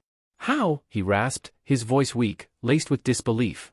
But before he could finish, a low chuckle escaped Lee Min-sung. It was dark, twisted, filled with something unrecognizable. "I warned you, didn't I?" His voice was almost mocking, his words dripping with venom. "Did you really think someone like you could control me?" His once sharp eyes had turned an abyssal black, his grin widening into something menacing. Shadows flickered across his face, accentuating the eerie madness creeping into his expression. "The power you forced onto me. I'll make good use of it." With one brutal motion, he wrenched the sword free. The apostle staggered, collapsing to his knees, blood pooling beneath him. Silence fell over the chamber. The other hunters, who had fought beside Lee Min-sung only moments ago, now stood frozen, their eyes filled with uncertainty and fear. Miho broke the silence first. "Lee Min-sung," she shouted, her voice cutting through the heavy air. "What the hell do you think you're doing? You just attacked a fellow hunter." Her fury crackled like fire, her fists clenched tightly at her sides. "Is this because of that damn drug? Have you lost your mind?" Lee Min-sung didn't answer right away. Instead, he threw his head back, letting out a wild, unhinged laugh. The sound bounced off the dungeon walls, distorted, unsettling. His free hand clutched at his forehead, his fingers digging into his skin as though he was trying to ground himself. "Damn it, so this is how it turned out." His voice was strained, erratic. Sweat streamed down his face as his glowing yellow eyes flickered, shifting between gold and deep black, as if the power inside him was at war with itself. Then, through the haze of chaos, a whisper echoed in his mind. "They're here. Outside. Waiting." A grim realization struck him like a blade to the gut. S-rank hunters? The association sent them. If I stay here, I won't make it out alive. His eyes darted toward the only remaining exit, the gaping hole in the ceiling. But the other hunters had already moved, blocking his path. "I don't have time for this," he muttered under his breath, his muscles tensing. Miho, seeing his intent, didn't hesitate. "Stop him," she commanded. "Don't let him escape." A deadly aura surged around Lee Min-sung as he exhaled sharply. His grip on his weapon tightened. "Move." His voice was cold, laced with barely contained rage. "Unless you're ready to die." The next second, he exploded into motion. His speed was blinding, a blur of destruction as he tore through anyone who stood in his way. Blades clashed, screams rang out, but the resistance was futile. He cut them down without hesitation, his strikes swift and merciless. Blood sprayed across the battlefield, bodies crumpling in his wake. Then, in a single bound, he launched himself upward, vanishing through the hole in the ceiling. The remaining hunters stood motionless, their minds struggling to comprehend what had just happened. The scent of blood lingered in the air, mixing with the dust and debris left in the wake of his escape. Miho swallowed hard, forcing herself to push past the shock. She turned sharply to one of the hunters still standing. "Send the signal," she ordered, her voice sharp with urgency. "Alert the S-rank hunters outside. Now." Despite her quick thinking, a gnawing sense of unease clawed at her. Something wasn't right. Something felt terribly wrong. Her gaze darted back to the apostle's fallen form, only to feel her breath hitch in her throat. The man who should have been on the brink of death was rising to his feet. Blood trickled from the wound in his back, staining his robe, but he remained standing. A crooked smile played on his lips as he pressed a hand against his injury, staunching the bleeding. "Interesting," he mused, his voice eerily calm despite the pain. His eyes gleamed with something far more dangerous than anger. He let out a soft chuckle. Even with overwhelming magic power, resisting the Mistborn's divinity is still possible, if the will is strong enough. His fingers twitched, and his smile grew wider. That's good to know. The apostle's voice dripped with unsettling satisfaction, a twisted sense of calm settling over him despite the grievous wound. His smirk widened, dark amusement flickering in his eyes as he ran a bloodied hand through his hair, the crimson staining his fingers. He made no attempt to answer, standing tall despite the attack that should have ended him. The silence that followed was suffocating, thick with an unspoken menace. Miho's breath hitched, her voice barely above a whisper. Hunter Park? That strike should have gone straight through your heart. How are you still standing? The apostle's grin only deepened, his posture exuding an eerie confidence. He said nothing, but his silence alone was enough to send a chill down Miho's spine. Meanwhile, beyond the dungeon's confines, Lee Min-sung darted through the dense forest, his breaths ragged, his mind a storm of frustration. His newfound power surged within him, yet he found himself on the run, hunted like an animal. An S-rank strength, and I'm still forced to flee like this? This is absurd. His muscles ached, and his thoughts raced wildly. Every faction, every force seemed to be against him. Damn those extraterrestrials, the Hunter Association, even the Grim Reaper Guild. There's no one I can trust anymore. He needed to disappear, find a safe haven where he could regroup. A nearby city would have to do, at least for the time being. Just as he settled on a plan, a sharp whistling sound sliced through the air. A blade. It embedded itself in the dirt mere inches from his feet, halting him in his tracks. His instincts screamed at him, this wasn't a coincidence. Someone's here. His eyes darted around, searching for the source. Before he could react further, a voice emerged from the shadows, steady and authoritative. I figured you'd come out on your own after that explosion. Lee Min-sung spun around, his body tensing. A figure stepped into view, moving with quiet confidence. Suho. His presence alone was suffocating, his gaze cold and calculating. He closed the distance between them, his expression unwavering. Tell me everything you know about the Stardust, and the Interim's apostle, Suho demanded, his tone leaving no room for argument. The tension between them thickened, the forest around them eerily silent. Lee Min-sung's mind whirled. Who the hell is this guy? Not only did Suho know about the Stardust, but he was also aware of the apostle's existence. That wasn't common knowledge. Lee Min-sung's gaze flickered downward, landing on Suho's hands, more specifically, the Vulcan gauntlets covering them. A chill ran down his spine as a realization hit him like a hammer. Wait, wasn't there a rumor about a masked figure who dismantled Brocky's operations and crippled the Stardust supply chain? A bead of sweat trickled down his temple. Could it be him? Lee Min-sung's sharp gaze flickered across the surroundings, calculating his options. His mind raced, but the answer was clear, he had no time to waste. If he hesitated even for a moment, the pursuing hunters would catch up. I don't have the luxury to drag this out. With that thought, he tightened his grip on his sword and lunged forward, his blade slicing through the air with lethal intent. A surge of confidence flooded his chest. Judging by the aura Suho emitted, he was far beneath him in terms of raw magic power. This fight was already won. You're nothing, he sneered, his voice filled with arrogance. Die, weakling. The attack was swift, merciless, but Suho didn't so much as flinch. He stood rooted to the ground, his expression unreadable. Just as the sword was about to connect, he shifted his weight ever so slightly, moving with an effortless grace. Then, in a motion so fluid it was almost surreal, he reached up and caught the blade with his bare hand. A sharp metallic screech rang through the forest as Min-sung's blade came to a jarring halt. His breath hitched, disbelief crashing into him like a tidal wave. His fingers tightened instinctively around the hilt, but no matter how hard he pulled, the sword refused to budge. What the? His mind reeled. How did he stop my attack, with his hand? A chill crawled up his spine. Before he could process the impossible reality before him, Suho moved. With a shift of his stance, he twisted his body and delivered a lightning-fast kick straight to Min-sung's jaw. The impact was devastating. Pain exploded through his skull as his vision blurred, his body sent flying backward from the sheer force of the strike. Blood sprayed from his mouth as he tumbled through the air before crashing into the ground with a resounding thud. His head spun, his body screaming in agony. This can't be right. He struggled to breathe, his thoughts a tangled mess. His magic power is weaker than mine. So why is he so much stronger? From the shadows, Beru watched the scene unfold, a knowing smirk playing on his lips. Ah, so that's why Min-sung is so shaken, Beru mused, his voice laced with amusement. Hunters measure strength by the size of their magic power. But true strength. His eyes gleamed as he observed Suho's fluid, unstoppable movements. True strength is something else entirely. The battle raged on, Suho pressing forward with relentless force. Each strike landed with brutal precision, pushing Minsung further and further back. The difference in power was undeniable. This wasn't a battle between equals. It was a one-sided slaughter. Beru's gaze lingered on Suho, his smirk widening.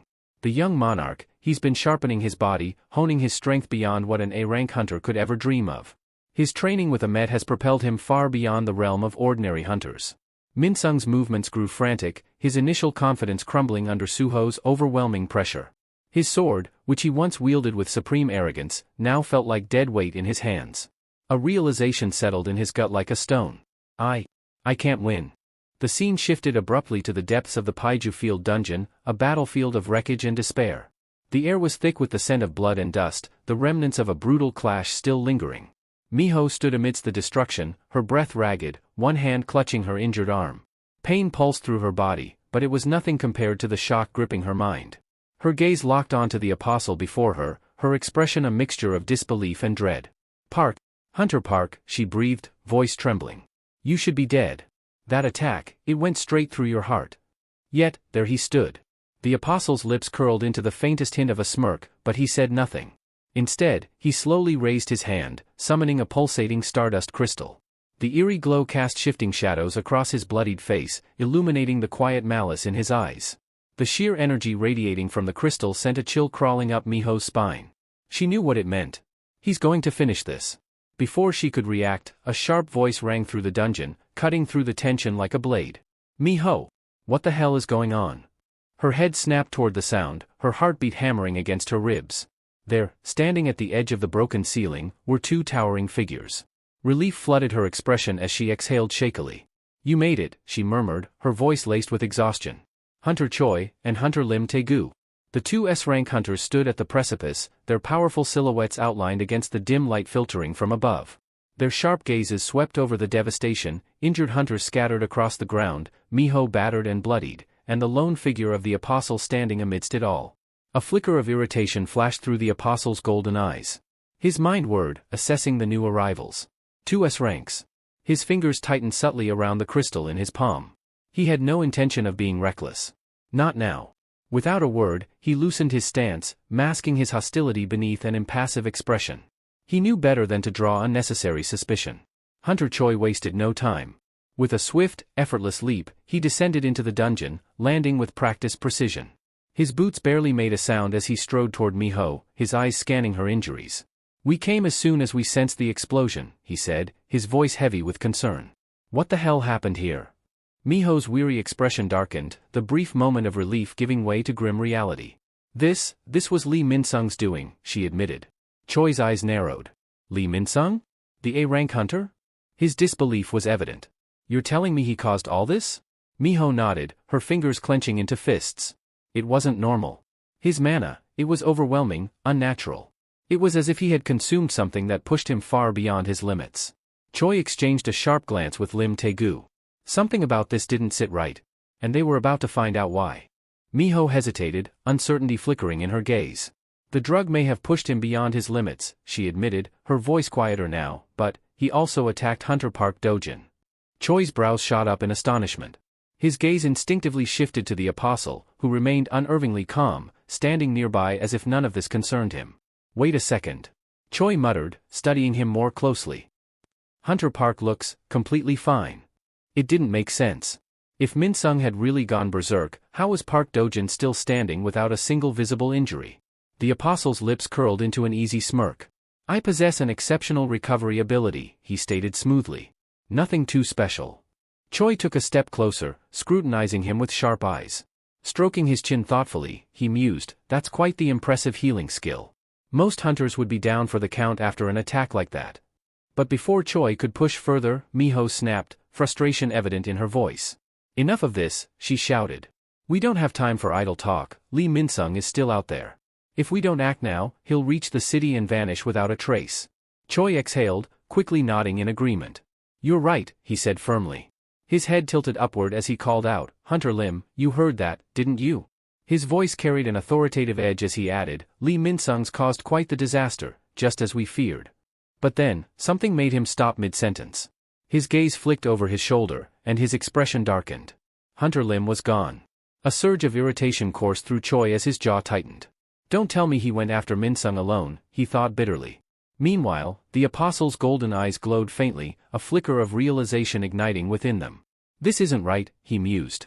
My connection with Lee Minsung hasn't been severed, so why is he resisting? His thoughts spiraled deeper, troubled by the unpredictable nature of human will. Desires, emotions. His lips pressed into a thin line. They always make things complicated. As Choi and Miho prepared to move, the apostle remained still, lost in thought. It's unlikely anyone would believe whatever Minsung says, he reasoned. But if I stand here doing nothing, I'll only draw suspicion. Closing his eyes, he reached inward, focusing his energy. A thin tendril of divinity extended from him, seeking to re-establish his control over Minsung. If I must, I'll discard him. A chilling resolution took hold. It would cost him a considerable amount of divinity, but he could still force Minsung's body to turn on itself, to end his own life. After all, he was nothing more than an A-rank hunter. I can always find another puppet. Just as the thought solidified in his mind, his vision blurred. His consciousness latched onto Minsung's, and suddenly, he was seeing through his pawn's eyes. The scene before him made his breath catch. What? Something was terribly wrong. Is he fighting? Panic twisted in his gut as he focused on the chaotic battle unfolding through Minsung's perspective. And for the first time in a long while, unease gripped him. The apostle's jaw tightened as a grim realization took hold. Don't tell me, he's already encountered an S-rank hunter? His focus sharpened, his awareness tunneling into the battle through Minsung's eyes. Within moments, he recognized the figure relentlessly attacking his pawn, Su-ho. The masked hunter moved with lethal precision, each strike calculated, each step unwavering. A flicker of unease passed through the apostle's glowing yellow eyes. His expression darkened as his gaze fixated on the black mask. Why is he here? Tension settled deep in his chest. Could he be after Lee Minsung as well? Or is this just a coincidence? His hands clenched into fists beneath his coat, his mind racing. Nothing has gone as planned since we arrived in this world. I never expected to encounter the black mask this soon. He exhaled slowly, lifting his collar to partially obscure his face as if shielding his turbulent thoughts. Back then, everything unfolded exactly as foretold, as if guided by the word of God. But now? A shift occurred within him. The unease faded, replaced by something far more chilling. His lips curled into a slow, twisted grin. The earlier frustration gave way to a thrill that sent a shiver of anticipation down his spine. But why am I smiling? His grin widened, his pulse quickening. This is exhilarating. Meanwhile, Su-ho continued his unrelenting assault, his blade carving through the air with ruthless efficiency. Each strike forced Lee Minsung further back, the overwhelming pressure giving him no room to counter. Minsung gritted his teeth, sweat beading on his brow. He struggled to block, his frustration mounting with every passing second. If this keeps up, I won't get another chance. Desperation flared in his eyes. Then, he made a bold move. Wait! Minsung's voice rang out, cutting through the chaos. Su-ho's instinct screamed at him to ignore it, but his body hesitated for just a fraction of a second. His sharp gaze narrowed as he halted mid-attack. What? His tone was edged with both irritation and curiosity. Minsung straightened slightly, his stance shifting as he spoke with deliberate seriousness.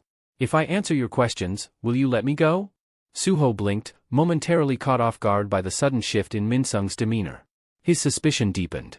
What are you playing at? He asked coldly. You were working with the Iterum Apostle, weren't you? A dark fire ignited in Minsung's eyes, a crimson glow flickering within them. His jaw clenched as he spat out his next words with bitter resentment. That alien betrayed me.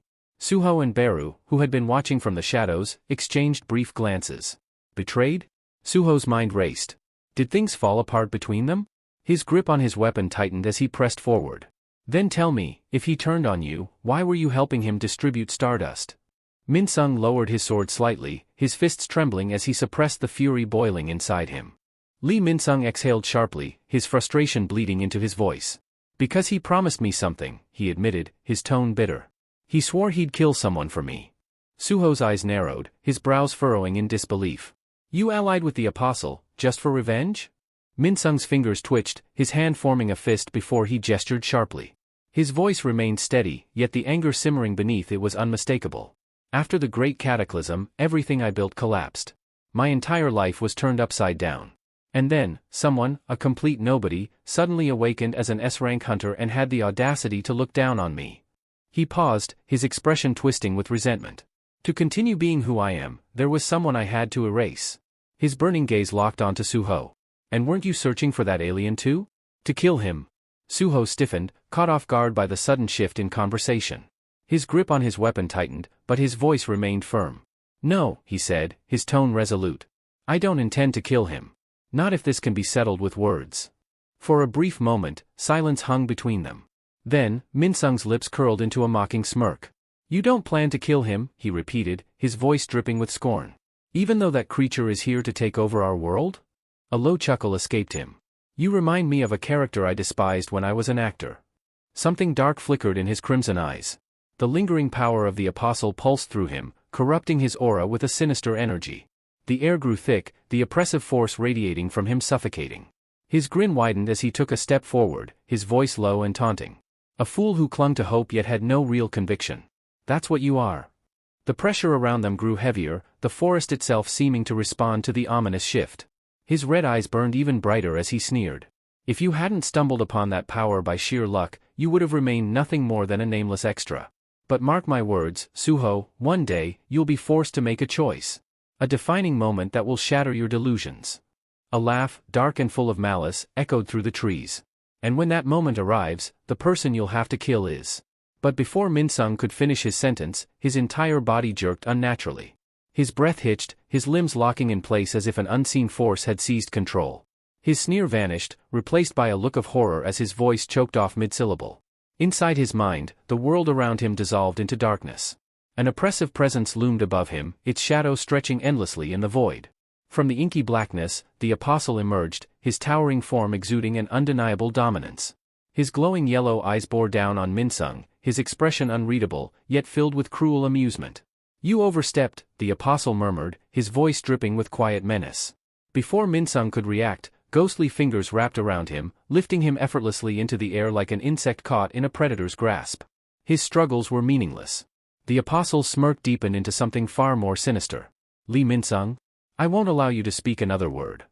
A slow, mocking chuckle rumbled from the apostle's throat as he regarded Lee Minsung with amusement. I must admit, you've turned out to be far more useful than I anticipated, he mused, his voice dripping with condescension. Thanks to you, I've gained so much. His golden eyes gleamed with cruel delight as he added, so perhaps I was too hasty in calling you incompetent. But now. He leaned in closer, his gaze scorching like molten fire. I'll be borrowing that body of yours one last time. Panic surged through Minsung like a tidal wave. His breath hitched, his muscles tensing as raw terror seized him. What? No. I won't let you. Before he could finish, the apostle's spectral hands slammed together with a force that resounded like a divine decree, the sound echoing through the void like a thunderclap fracturing reality itself. In the real world, Minsung's body was suddenly engulfed in an ominous glow. A violent surge of energy burst forth from him, sending waves rippling through the air, distorting the very fabric of the space around him. The forest trembled beneath the sheer force of the power erupting from within him. Debris shot through the air, trees groaning under the pressure as an unrelenting wind howled across the battlefield. Suho instinctively raised an arm, shielding his eyes from the onslaught. His pulse pounded in his ears as he took a step back, his mind struggling to process what was unfolding before him. What is this? He muttered, his voice nearly lost in the roaring storm of energy.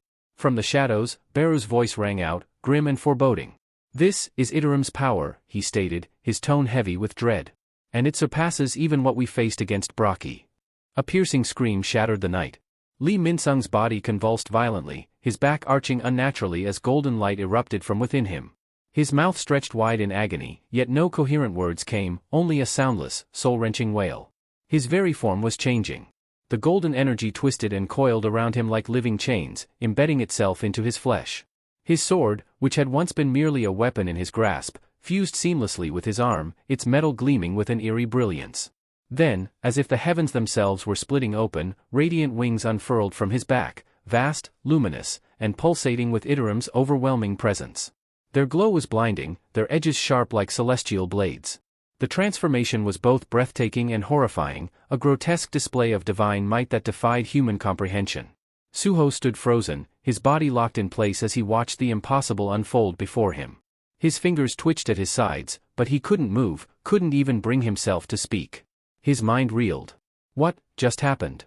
The thought barely formed in his head before it was drowned beneath the sheer magnitude of the power before him. Lee Minsung was gone. What remained was something beyond human, a vessel wholly claimed by the apostle. The presence that now inhabited the body radiated a force so immense that reality itself seemed to distort around it, bending to its will. Then, from the transformed figure, a voice emerged, deep, amused, and utterly inhuman. "I see now," the apostle mused, his words carrying the weight of an omnipotent being. "The attack on the Stardust Factory, your relentless hunt for Lee Minsung. It was all just a ploy to lure me out." His tone held a cold amusement, yet beneath it lay something darker, something dangerous. Suho remained motionless, unable to tear his gaze away. The apostle's radiant wings spread wide, their glow casting unnatural shadows across the battlefield. The sheer divinity of his presence was overwhelming, godlike, yet terrifying. "And to think," the apostle continued, his voice dipping into something eerily delighted, "I've wanted to meet you as well, Black Mask, the disruptor." He leaned forward slightly, his burning golden eyes locking onto Suho with predatory intent. The apostle leaned in slightly, his luminous golden eyes locking onto Suho with an eerie glint. A slow, amused smile curled across his lips. "Now then, let's make this interesting." With Lee Minsung's body now fully under his control, the apostle raised his radiant blade, its surface pulsing with divine energy, and aimed it directly at Suho. His voice rang with absolute authority. "I've been waiting for this moment as well, the elusive saboteur in the black mask." Suho's gaze sharpened, his expression darkening as he took in the transformed figure before him. Lee Minsung was no longer himself. Everything about him, his stance, his presence, even the way he spoke, reeked of something inhuman. His fists clenched as he spoke in a low, biting tone. "So, you're the apostle, the one sent by the god of the other world?" At those words, the apostle's smirk deepened. A flicker of excitement danced in his glowing eyes. "So, you already know of our existence," he mused, spreading his golden wings just enough to let his overwhelming presence wash over the battlefield. The air itself trembled under the weight of his power. "Yes," he confirmed smoothly, his voice filled with unwavering confidence. "I am here with a single purpose, to claim dominion over this world you call Earth." Suho took in every word, his mind racing. "So, it really is them, the ones responsible for why my father can't come back." A fire ignited within him. His grip tightened, his stance shifting as he braced himself for battle. His voice was sharp, unwavering. "If you think you'll take this world without a fight, you're sorely mistaken." But just as the tension reached its peak, "Enough. Both of you."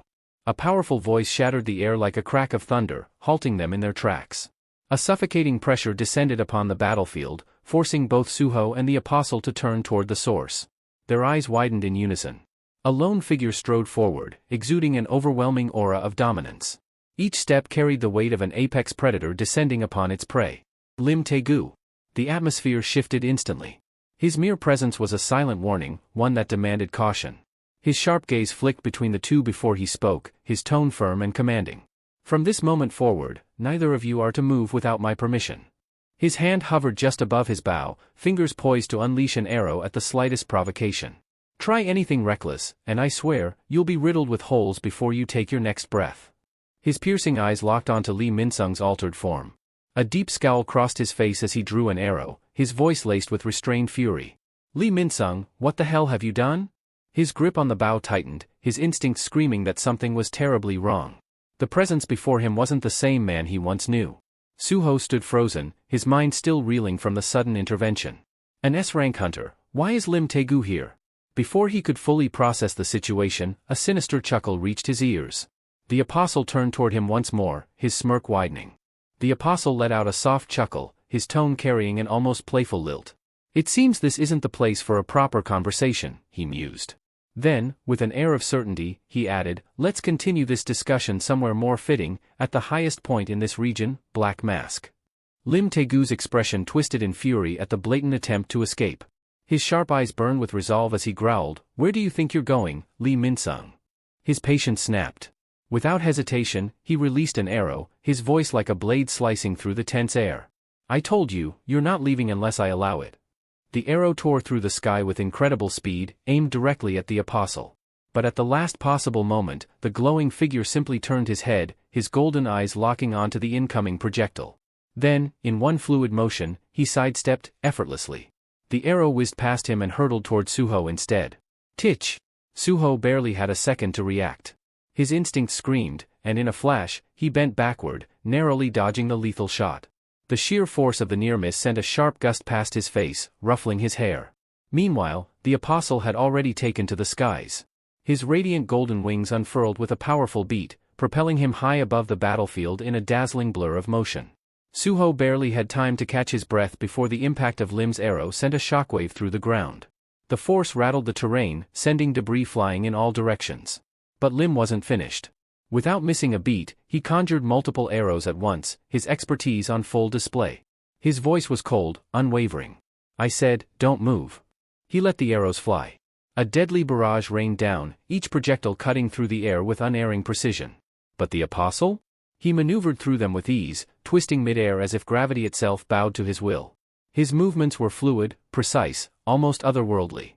Suho, on the other hand, relied purely on his reflexes. His body moved like a blur, narrowly avoiding each incoming shot. One after another, he dodged, his footwork impeccable, his speed razor-sharp. The battlefield had transformed into a chaotic display of skill and power, each contender weaving through the storm of arrows with near-impossible finesse. Yet this was only the beginning. As Suho created some distance, slipping between the relentless assault, he muttered under his breath, irritation lacing his words. Damn it. So Lim Taegu's here to take down Lee Min-sung too. Then, from the shifting shadows beneath him, a familiar presence emerged. Barrow. His eerie, insect-like eyes gleamed with an unsettling amusement as he spoke, his voice a low, knowing whisper. Are you not going to retaliate, young monarch? Suho's gaze flickered toward Lim Taegu. His expression remained unreadable, but his mind worked quickly. After a brief pause, he answered, his voice firm. Judging by his reaction? Hunter Lim Taegu isn't aligned with the apostle of Iterim. Suho's gaze remained sharp, unwavering. Besides, he muttered, he hasn't even revealed his full strength yet. Meanwhile, Lim Taegu's irritation was becoming more apparent by the second. His eyes narrowed as he watched his arrows being evaded with an ease that defied reason. His grip on his bow tightened, frustration creeping into his thoughts. What the hell is with these two? He muttered under his breath. They're dodging my attacks like it's second nature. However, he didn't have the luxury of dwelling on that thought for long. His attention snapped back to Lee Min-sung. Right now, the priority was taking him down. The other one could wait. Lim's aura flared as raw energy crackled around him, a surge of mana flooding his body. His bowstring stretched taut as he drew back an arrow, pouring even more power into the next shot. His piercing gaze locked onto his target. It was naive of me to think I could capture you unharmed, Min-sung, he muttered, his voice laced with resolve. The apostle stiffened, sensing the overwhelming wave of mana radiating from the S-rank hunter. A single bead of sweat slid down his temple as realization struck him. This energy, it's dangerous. His jaw clenched. This isn't good. Just as Lim was about to release his devastating shot, something shifted behind him. A flicker in the air. A subtle, almost imperceptible presence. His instincts flared to life. What? His eyes widened in pure disbelief. For an S-rank hunter, detecting any approaching presence was second nature. And yet, he had sensed absolutely nothing until the last second. It was impossible. Spinning around, his arrow still primed to fire, Lim prepared to strike. Then he saw it. A goblin. Peeking out from the dense foliage, its tiny body trembling, stood a wide-eyed, terrified goblin. But not just any goblin, Suho's shadow goblin. The creature froze, petrified as it found itself staring directly at the lethal tip of Lim's arrow. Its small, beady eyes glistened with unshed tears, its panicked mind screaming one thought. Why am I even here? For a moment, even Lim, a seasoned warrior who had faced countless life-or-death battles, was at a loss.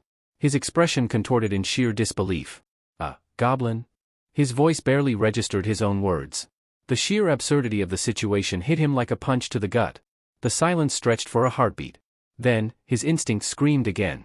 Lim whipped his head back toward the battlefield, realization crashing down on him. Suho and the apostle were gone. His jaw tightened as his frustration boiled over. Slowly, he lowered his bow, dismissing his energy-charged arrow. His sharp gaze swept across the wreckage left behind, the torn-up ground, the shattered remains of trees, and the lingering traces of their battle. All of it felt like a mockery. A reminder of his failure. Lim clenched his fists, his teeth grinding together. Damn it. I can't believe I fell for that. His eyes darkened with frustration. Turning his gaze back to where Lee Min-sung had once stood, an unsettling thought settled in his mind. Min-sung, what the hell are you really after? Elsewhere, in a dimly lit office, the faint sound of a phone ringing broke the silence. A firm hand picked it up. A deep, steady voice spoke from the other end. I see. So Lee Min-sung escaped. The man speaking was none other than the president of the Hunters Association. His expression remained unreadable as he listened to the full report. On the other end of the call, Lim Taegu stood with a grim look on his face, his thoughts turbulent. Beside Lim Taegu stood Choi and Miho, their expressions tense as the weight of the situation settled over them. Lim exhaled slowly, frustration evident in his posture. When he finally spoke, his voice carried a sense of bitter resignation. "I take full responsibility, Chairman. This failure is on me," he admitted, his tone heavy with regret. Lee Min-sung wasn't acting normally, his behavior was erratic, almost unnatural. "It's likely the effect of some kind of substance." He hesitated for a brief moment before continuing. "But that's not all. There was someone else there. Another hunter, wearing a black mask." Choi's reaction was immediate. His eyes widened in alarm, and he turned to Lim with an urgency that took the others by surprise. "A hunter in a black mask?" His voice rose slightly, his agitation barely concealed. "Was he built like a brawler?" Lim blinked, momentarily caught off guard by the sudden shift in Choi's demeanor. He narrowed his eyes. "You've seen him before?" Choi clenched his fists, his mind racing as memories surfaced. "At the airport dungeon break," he said, his tone grave. "I saw a hunter in a black mask, too. He wasn't just fighting magic beasts, he was leading black magic beasts into battle." A tense silence settled in the room as the significance of Choi's words sank in. Seated behind his desk, the association chairman leaned forward slightly, his fingers interlocked in deep thought. His sharp gaze darkened as a particular memory surfaced in his mind: Jinwoo's shadow army. Black magic beasts. He murmured, his voice barely above a whisper. "If that's the case, then they should belong to Jinwoo." His brows furrowed deeply, and a frown etched itself onto his face as his mind worked through the possibility. Was it truly possible that the long-missing hunter, Sung Jinwoo, had returned? His fingers tapped against the polished surface of his desk in a steady rhythm as he mulled over the thought. But then, his expression hardened, a more logical conclusion forcing its way into his mind. "No," he finally muttered. If Jinwoo had come back, he wouldn't have let this entire mess drag on. He would have resolved it in an instant. His gaze grew colder. "Which means, someone else is pulling the strings." His eyes flickered with unease. But then, who the hell is he?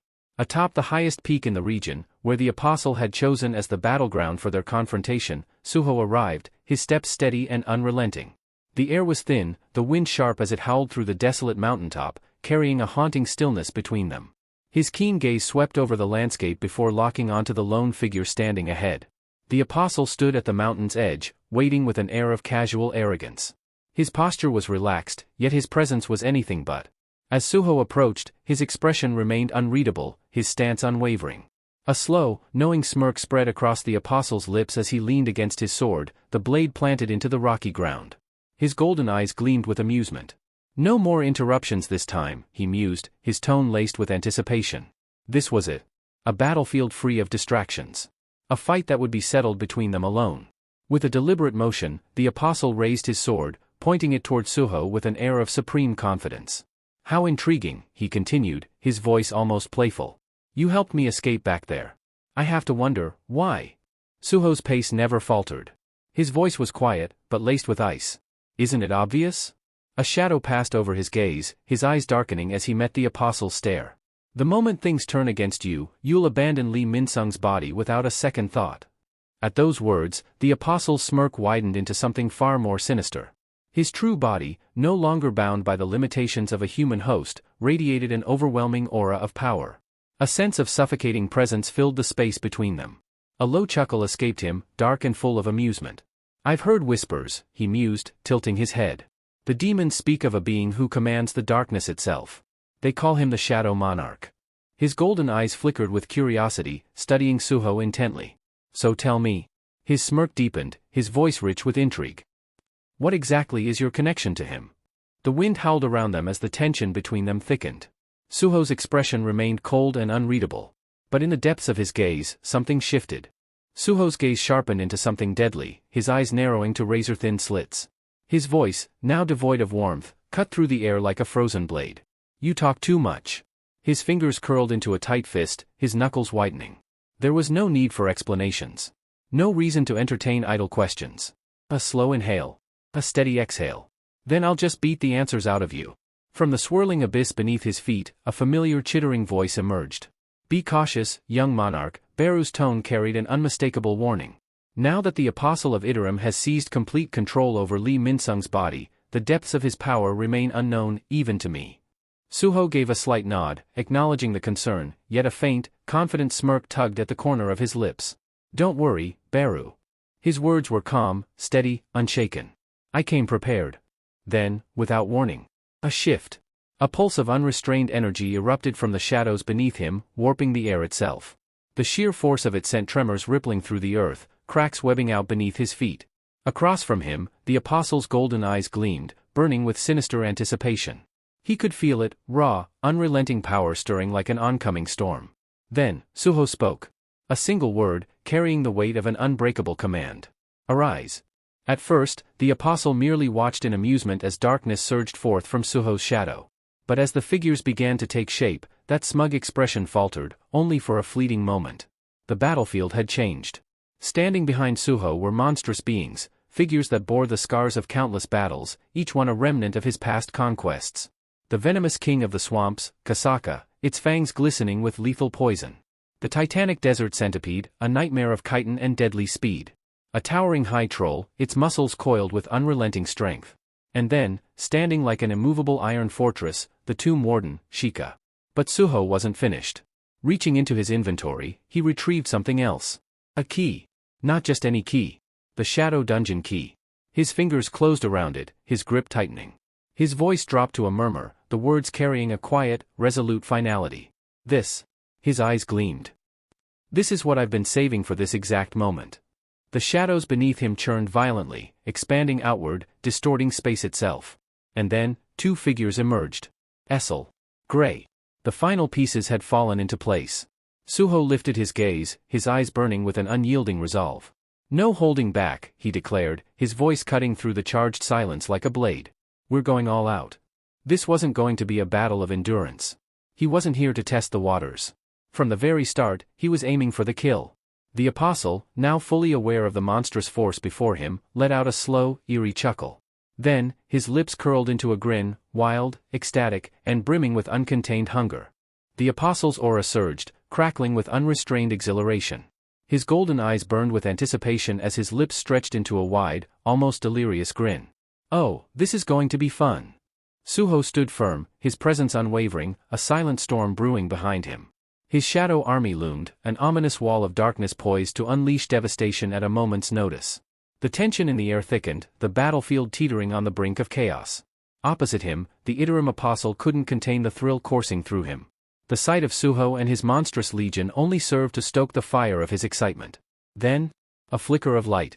A translucent system window materialized before Suho, flashing with an urgent alert. His gaze shifted, scanning the quest description. As the words sank in, his expression darkened. Objective, defeat Li Minsung, the vessel possessed by the Iterum apostle, and claim his memories. His grip tightened around his weapon. So, it's come to this. There was no room for hesitation. No time for doubts. Another fight. Another enemy to cut down. Another life to take. His eyes lifted, locking onto the apostle with quiet resolve. Yet another person I must kill. The apostle remained still, his sword idly pointed at Suho. But behind that composed exterior, his thoughts swirled in restless turmoil. Something within him had begun to change.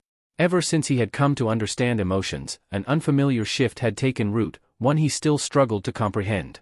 Memories surfaced, fragmented images of Jin Wu, the original Shadow Monarch. Echoes of an overwhelming presence. The lingering sensation of something vast, something unknowable. For the first time, he understood. So this is what it feels like to meet true darkness. His mind replayed that moment, witnessing Jin Wu single-handedly decimate an entire dimension's army. Standing alone, yet commanding an army vast enough to blot out the sky. And yet, despite the power at his command, there was an eerie solitude about him. The apostle's glowing eyes narrowed slightly as a thought took shape, something insidious, something tantalizing. Could this boy, Suho, hold the answer I seek? Before he could explore the thought further, a monstrous roar shattered the silence. Kasaka, the venom-fanged serpent, launched itself at him with blistering speed, fangs dripping with lethal venom. A relentless killing machine, driven by the purest instinct to destroy. Yet, the apostle didn't move. He watched. Waited. Then, a single, fluid slash. His blade carved through Kasaka's massive form with effortless precision, cleaving the beast clean in half. Its sundered remains crashed to the ground, two lifeless husks falling like broken stone. The apostle barely spared it a glance, his sword dripping with blackened blood. But then, a flicker of motion. Something shifted in the periphery of his vision, slipping between the gaps in his feathers. The realization struck in an instant. He's fast. A brief flicker of surprise crossed his face as Suho closed the distance in the blink of an eye. Not waiting for his army to do the work, he was coming for him directly. A fist shot forward, a strike carrying the full force of Suho's power. The apostle barely raised his sword in time to block, metal ringing out as the impact sent a tremor through his arms. But Suho wasn't finished. Blow after blow followed in rapid succession, each strike precise, unrelenting, and devastatingly strong. The ground beneath them cracked with the sheer force of the assault. The apostle's grip tightened on his weapon, blocking and parrying with expert reflexes, but the pressure was relentless. Suho had no intention of giving him even a second to breathe. The apostle's blade met every strike with unerring precision, his expression shifting from amusement to something far more calculating. Suho wasn't just relying on his shadow army, he was actively engaging in close combat, pressing the attack with unwavering confidence. He used his soldiers to distract me, and now he's coming at me himself? The apostle's narrowed gaze followed the relentless onslaught. He must trust his abilities in hand-to-hand combat. Then, a split-second opening. Suho's stance faltered ever so slightly, an exposed angle appearing in the midst of their brutal exchange. The apostle's instincts took hold, his blade flashing forward in a precise, merciless arc. A sure kill. But at the last possible moment, Suho twisted his body, arching backward with unnatural agility. The sword's edge whistled past his chest, missing him by a hair's breadth. The apostle's strike didn't go to waste, though, the sheer force behind it cleaved effortlessly through the massive shadow centipede looming behind Suho, splitting the monstrous creature in two. Even as its severed body collapsed into inky darkness, the apostle was already moving to capitalize on his advantage. But then, his senses flared. Another presence. Closing in. Fast. Essel. She was a blur of motion, spear gripped tightly in both hands, her eyes burning with fierce resolve. This was her moment. A sharp breath. Then, she struck. The spear carved a perfect arc, driving forward with all her strength, aimed straight for the apostle's back. Yet, at the last possible instant, he shifted. A mere tilt of his head, a motion so minimal it was almost dismissive, and the deadly thrust whistled past him, missing by the narrowest of margins. Before she could recover, before she could launch a second strike, his hand shot out like a striking viper. An iron grip. Unyielding. Essel gasped, her breath catching in her throat as her weapon was wrenched from her control. Her feet left the ground as she dangled helplessly, still clutching the spear, utterly powerless in his grasp. A slow, twisted smile crept across the apostle's face. His voice, smooth and laced with cold amusement, sent a chill down her spine. "You're not one of the black soldiers." Essel's heart pounded against her ribs, fear creeping into her wide eyes. Suspended in midair, her weapon held captive, she had no way to defend herself. Panic coiled around her like a vice. Then, a blur. A force like a thunderbolt. Suho crashed into the apostle with all the momentum of a coiled spring unleashed, his body twisting as he delivered a devastating kick straight to the apostle's face. The impact was solid. Violent.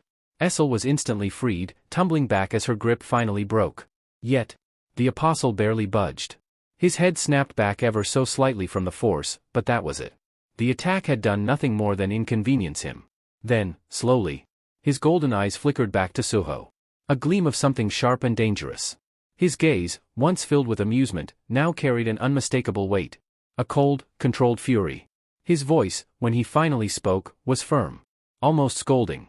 "Why are you not making proper use of the black soldiers in the main fight instead?" Suho stiffened. What? For a moment, he was thrown off by the strange phrasing. The apostle's words didn't quite make sense to him. But then, realization struck. His expression hardened. Cold understanding settled into his eyes. He met the apostle's gaze, his voice steady, unwavering. "If that's what you want to see so badly." His fingers curled, his aura darkening. "Then I'll show you." Without warning, two colossal hands of shadow burst forth from the ground, seizing the apostle in an unrelenting grip. The force behind them was immense, their fingers tightening like iron shackles around his body. It was Sheikah, one of Suho's elite monsters, who had ensnared him. Almost immediately, the terrain reacted.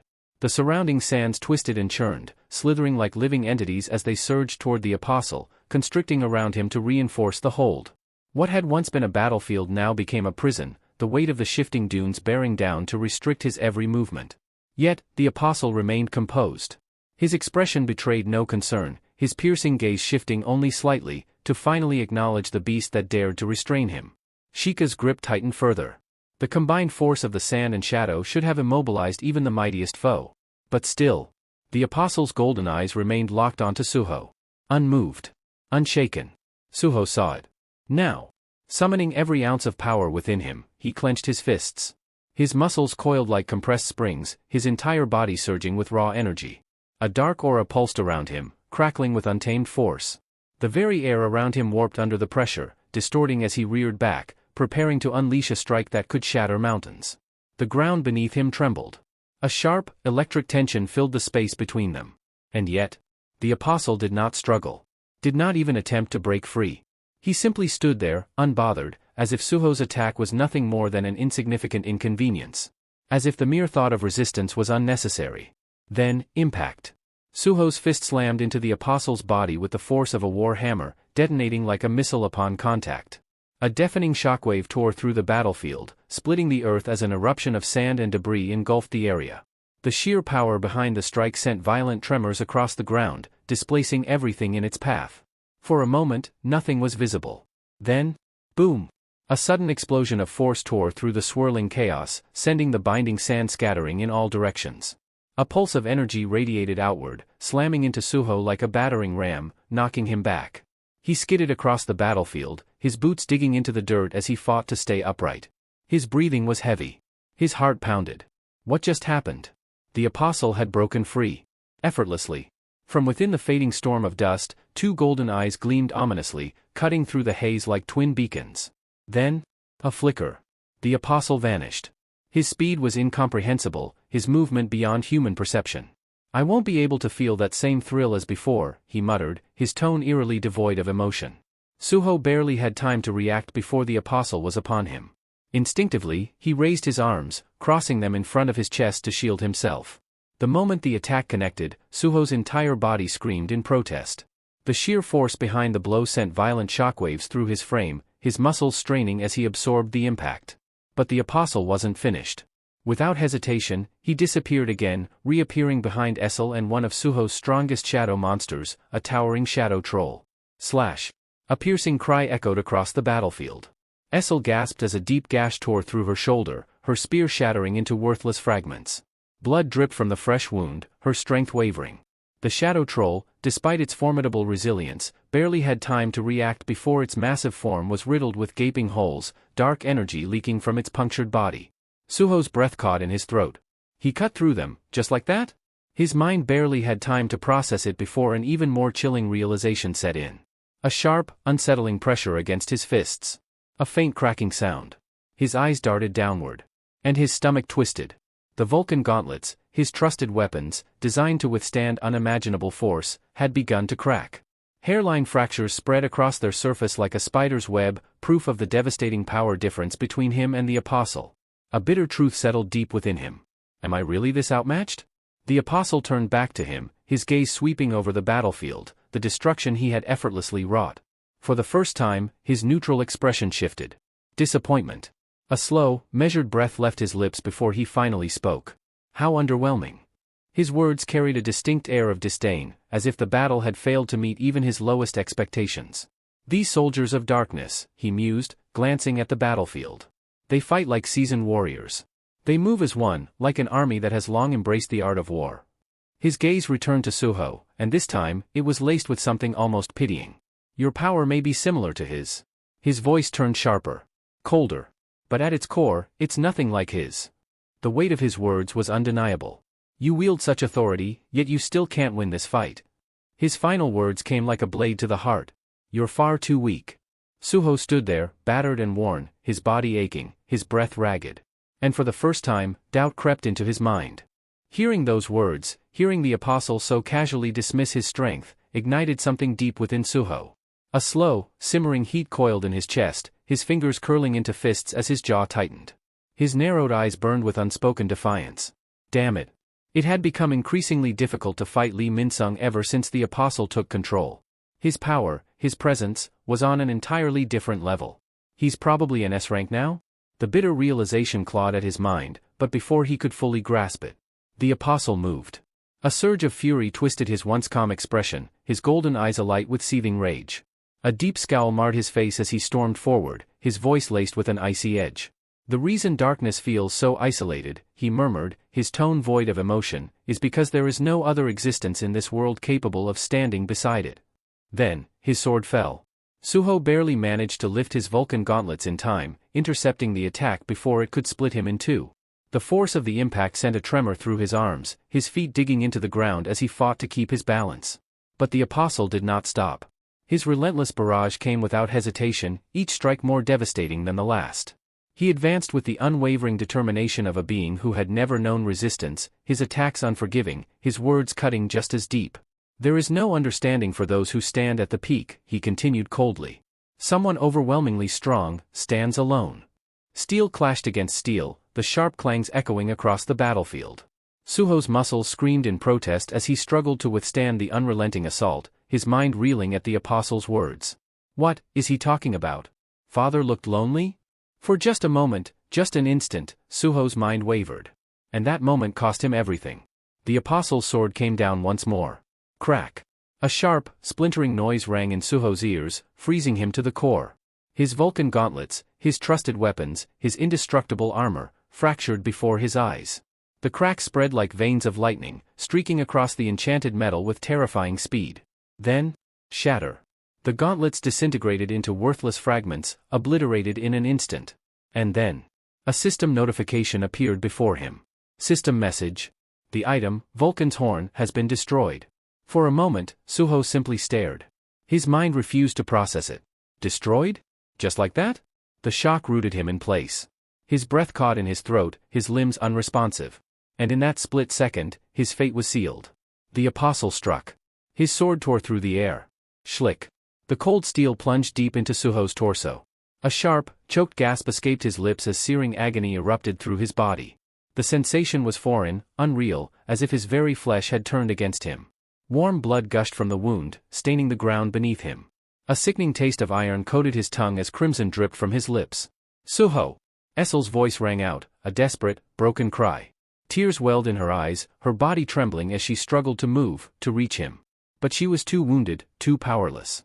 All she could do was watch, helpless, as Suho stood impaled, his life slipping away before her eyes. The apostle's gaze darkened, his expression turning eerily cold.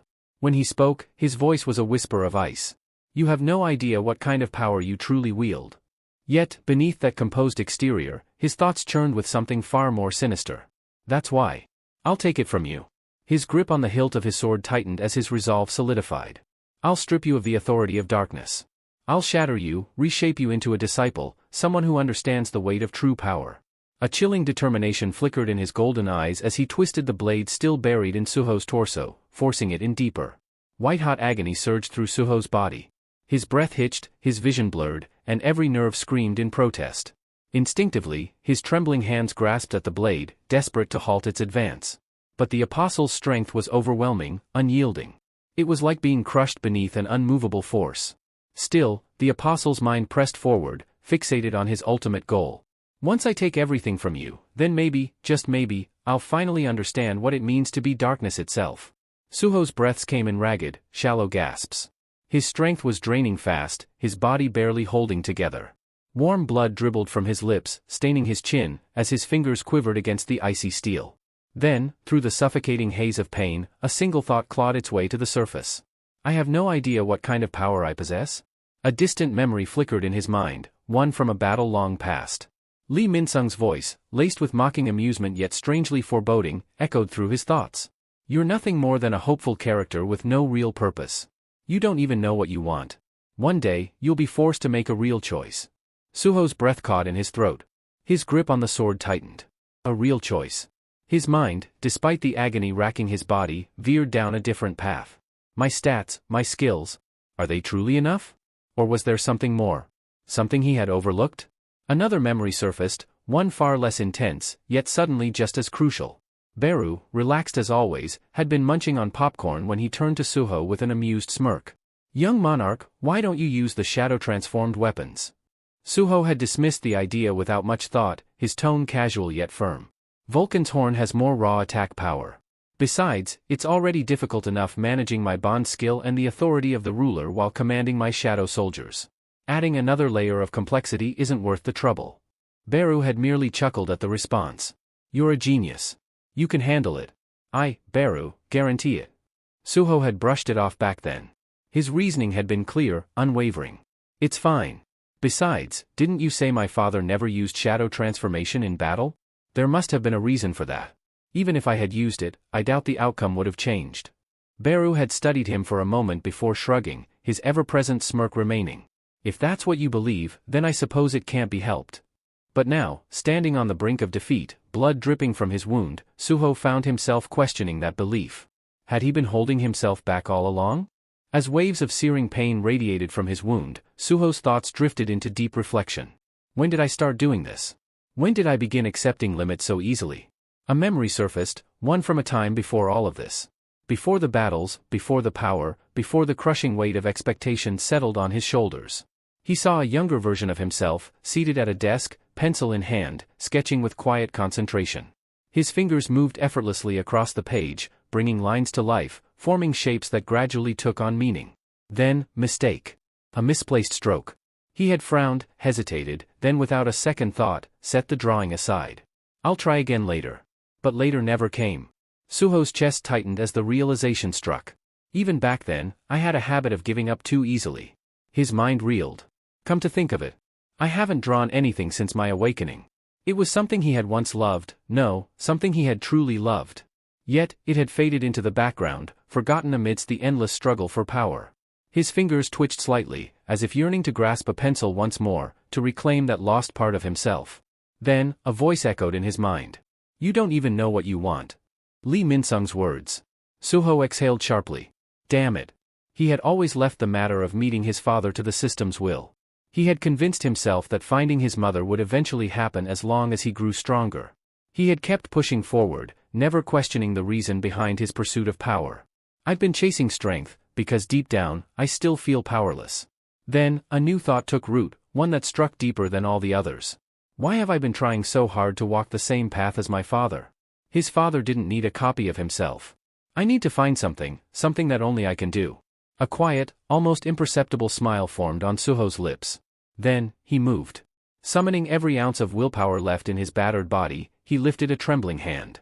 His fingers curled weakly, just enough to let out two ragged words through blood-stained lips. Arise. The apostle's golden eyes flickered with intrigue as he studied Suho with a frown. Now that I think about it, he murmured, his gaze sharp and calculating. The shadows are immortal, aren't they? His expression darkened.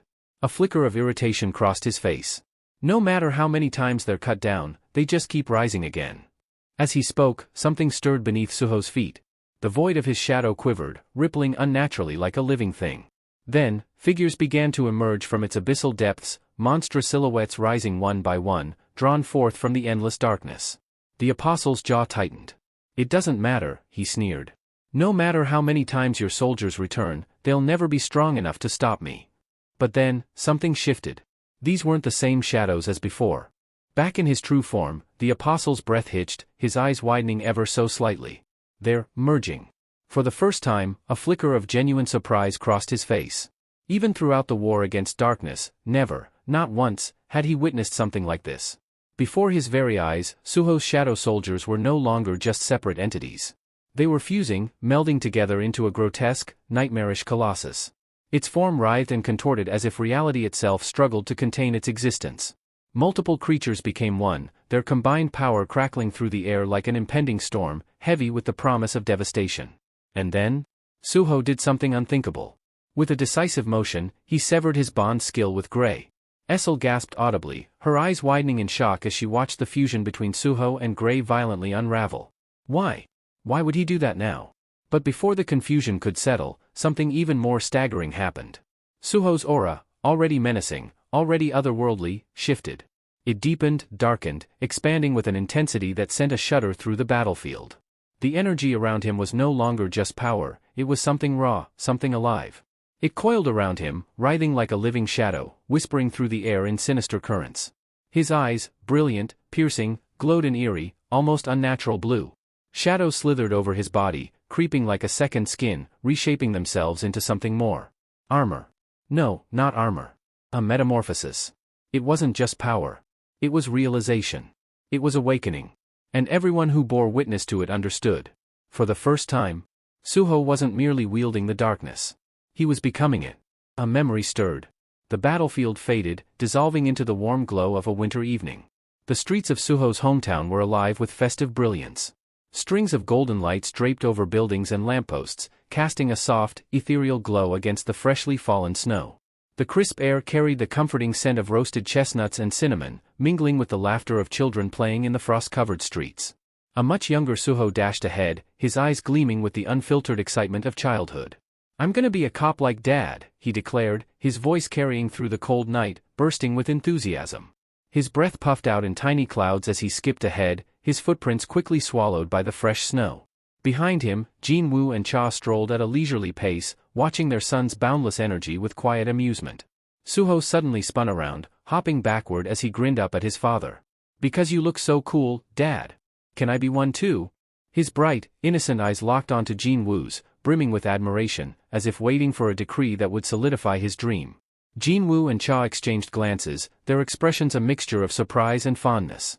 But before either could respond, Suho, unable to contain himself, blurted out another thought. "Or maybe an athlete like Mom. Then I'll be strong like her, right?"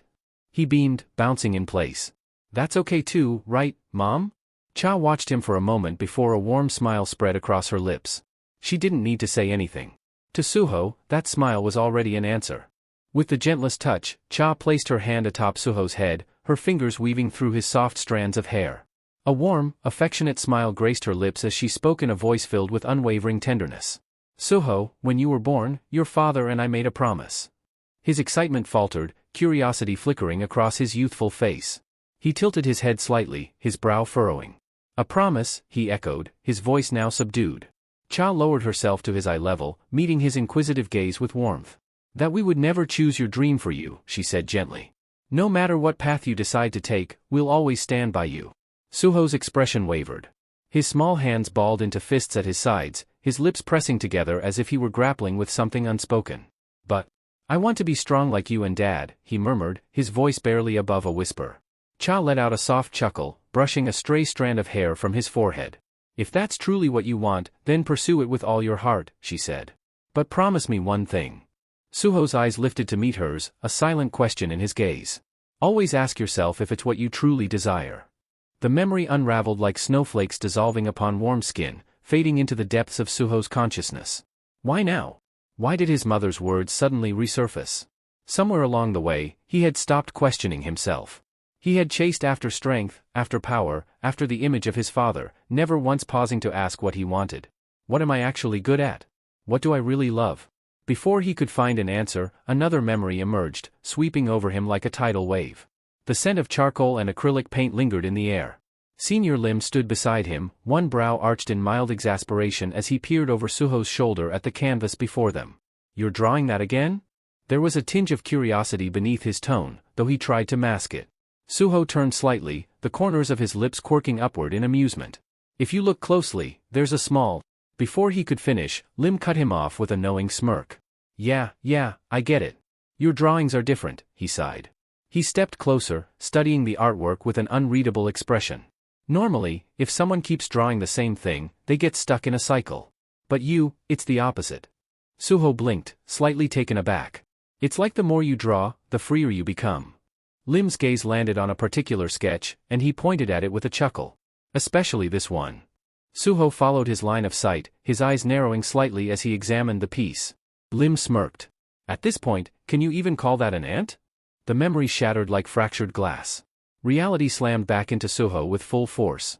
The present came roaring back, a battlefield soaked in blood, the stench of iron thick in the air. Pain pulsed violently through his body, but his mind was sharper than ever. His fingers clenched around the apostle's blade, the cold steel buried deep in his flesh. Blood dripped from his hand, staining the weapon in a crimson sheen, yet his grip didn't waver. The shadows around him twisted and writhed, alive with an unnatural sentience, responding to his very will. His breathing was steady. His focus, unshakable. "The reason I grasped shadow form change faster than my father, was likely because the system synchronized it with my instincts." Suho's eyes burned with unwavering determination. "I won't fight it anymore. The apostle tensed, immediately sensing the shift in Suho's energy. The air thickened, charged with an overwhelming presence as shadows erupted from his body, consuming everything in their wake. Darkness unfurled like an unrelenting tide, engulfing the battlefield with an ominous force. The very earth trembled beneath the weight of his awakening. Gone were the constraints of a rigid form. His movements became fluid, wild, untamed, limitless. The power surging within him coiled outward like a storm, closing in on the apostle with suffocating intensity. Suho's irises burned with an eerie, glowing white as the shadows devoured everything in their path. Deep within the abyss of his mana, a familiar presence stirred. Beru. Hidden within the depths of Suho's darkness, the commander's wings quivered, his normally composed demeanor faltering. His keen eyes flickered with unease as he observed the encroaching shadows.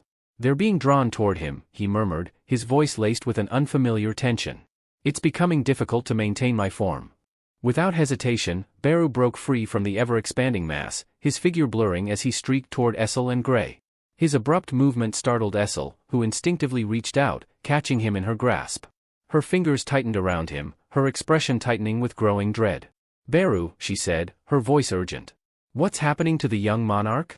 The shadow ant exhaled, his wings twitching as he settled onto her shoulder. His usual sharp tone wavered, uncertainty creeping into his words. "I don't know." A rare admission. His narrowed gaze flickered toward Suho, watching as waves of pure mana distorted the air around him. There was no denying it. A transformation was taking place. Beru's mandibles clicked as he muttered, "But one thing is certain, he's shedding his former self." Meanwhile, the apostle silently observed, his cold, calculating gaze fixed on Suho. His mind churned, processing every detail with ruthless precision. Was this hidden potential lying dormant all along? An unsettling sensation curled in his chest, a feeling he rarely experienced. His fingers tensed around the hilt of his sword, jaw tightening as an unpleasant realization settled in. This could become a problem. I must drive him to the brink of death and administer the star fragment before it's too late. But before he could act, a sudden surge of danger gripped him. His instincts screamed. A razor-edged shadow spike was already slicing through the air, a mere breath away from his throat. Reacting on pure reflex, the apostle twisted backward, his wings flaring as he propelled himself out of the attack's trajectory. At the same moment, he wrenched his blade free from Suho's abdomen. Blood splattered across the ground in thick, crimson streaks. And yet, something felt off. His muscles tensed, his gaze sharpening as shock rippled through him. What just happened? He had barely registered the strike, and yet it had almost ended him. His wary eyes studied Suho intently. This shouldn't be possible. By all logic, a hunter's abilities were predetermined, fixed within a set limit. Evolution beyond that boundary was unheard of. Unless... His grip on his weapon tightened. Could this be a reawakening? But before the thought could settle, his breath hitched. Suho was no longer merely standing. He was looming. His presence swelled, an oppressive force pressing against the battlefield. The sheer weight of his mana grew suffocating. His wounds, once gaping, were knitting together with unnatural speed as shadows crawled over his body, encasing him in armor woven from the abyss itself. His transformation was no longer in progress. It was complete. Suho's gaze locked onto the apostle, the remnants of human warmth stripped away, leaving only something cold and lethal in its place. His irises, now a piercing white, glowed with unwavering intensity, a silent declaration of his deadly intent. Shadows coiled around his right arm, shifting and morphing like a living entity, their movements seamless and precise. Behind his stoic expression, a revelation crystallized. Is shadow transformation merely the ability to weaponize darkness? His mind sharpened with the realization. Shadows were not bound by shape or form. They could shift, morph, and adapt at will. If that were the case, their applications should be limitless. Before he could fully explore the thought, a shadowy beast erupted from the ground beneath the apostle.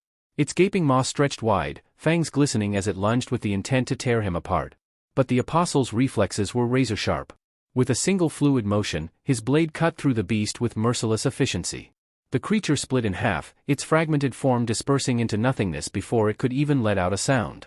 Barely a breath passed before another attack descended upon him. A hulking shadow loomed behind him, a high troll, one of Suho's most formidable summons, had maneuvered into position. Muscles coiled with immense force as the massive creature swung its colossal club downward, the sheer weight of the strike aiming to obliterate the apostle in one blow. Yet, once again, the apostle met the assault with unsettling ease.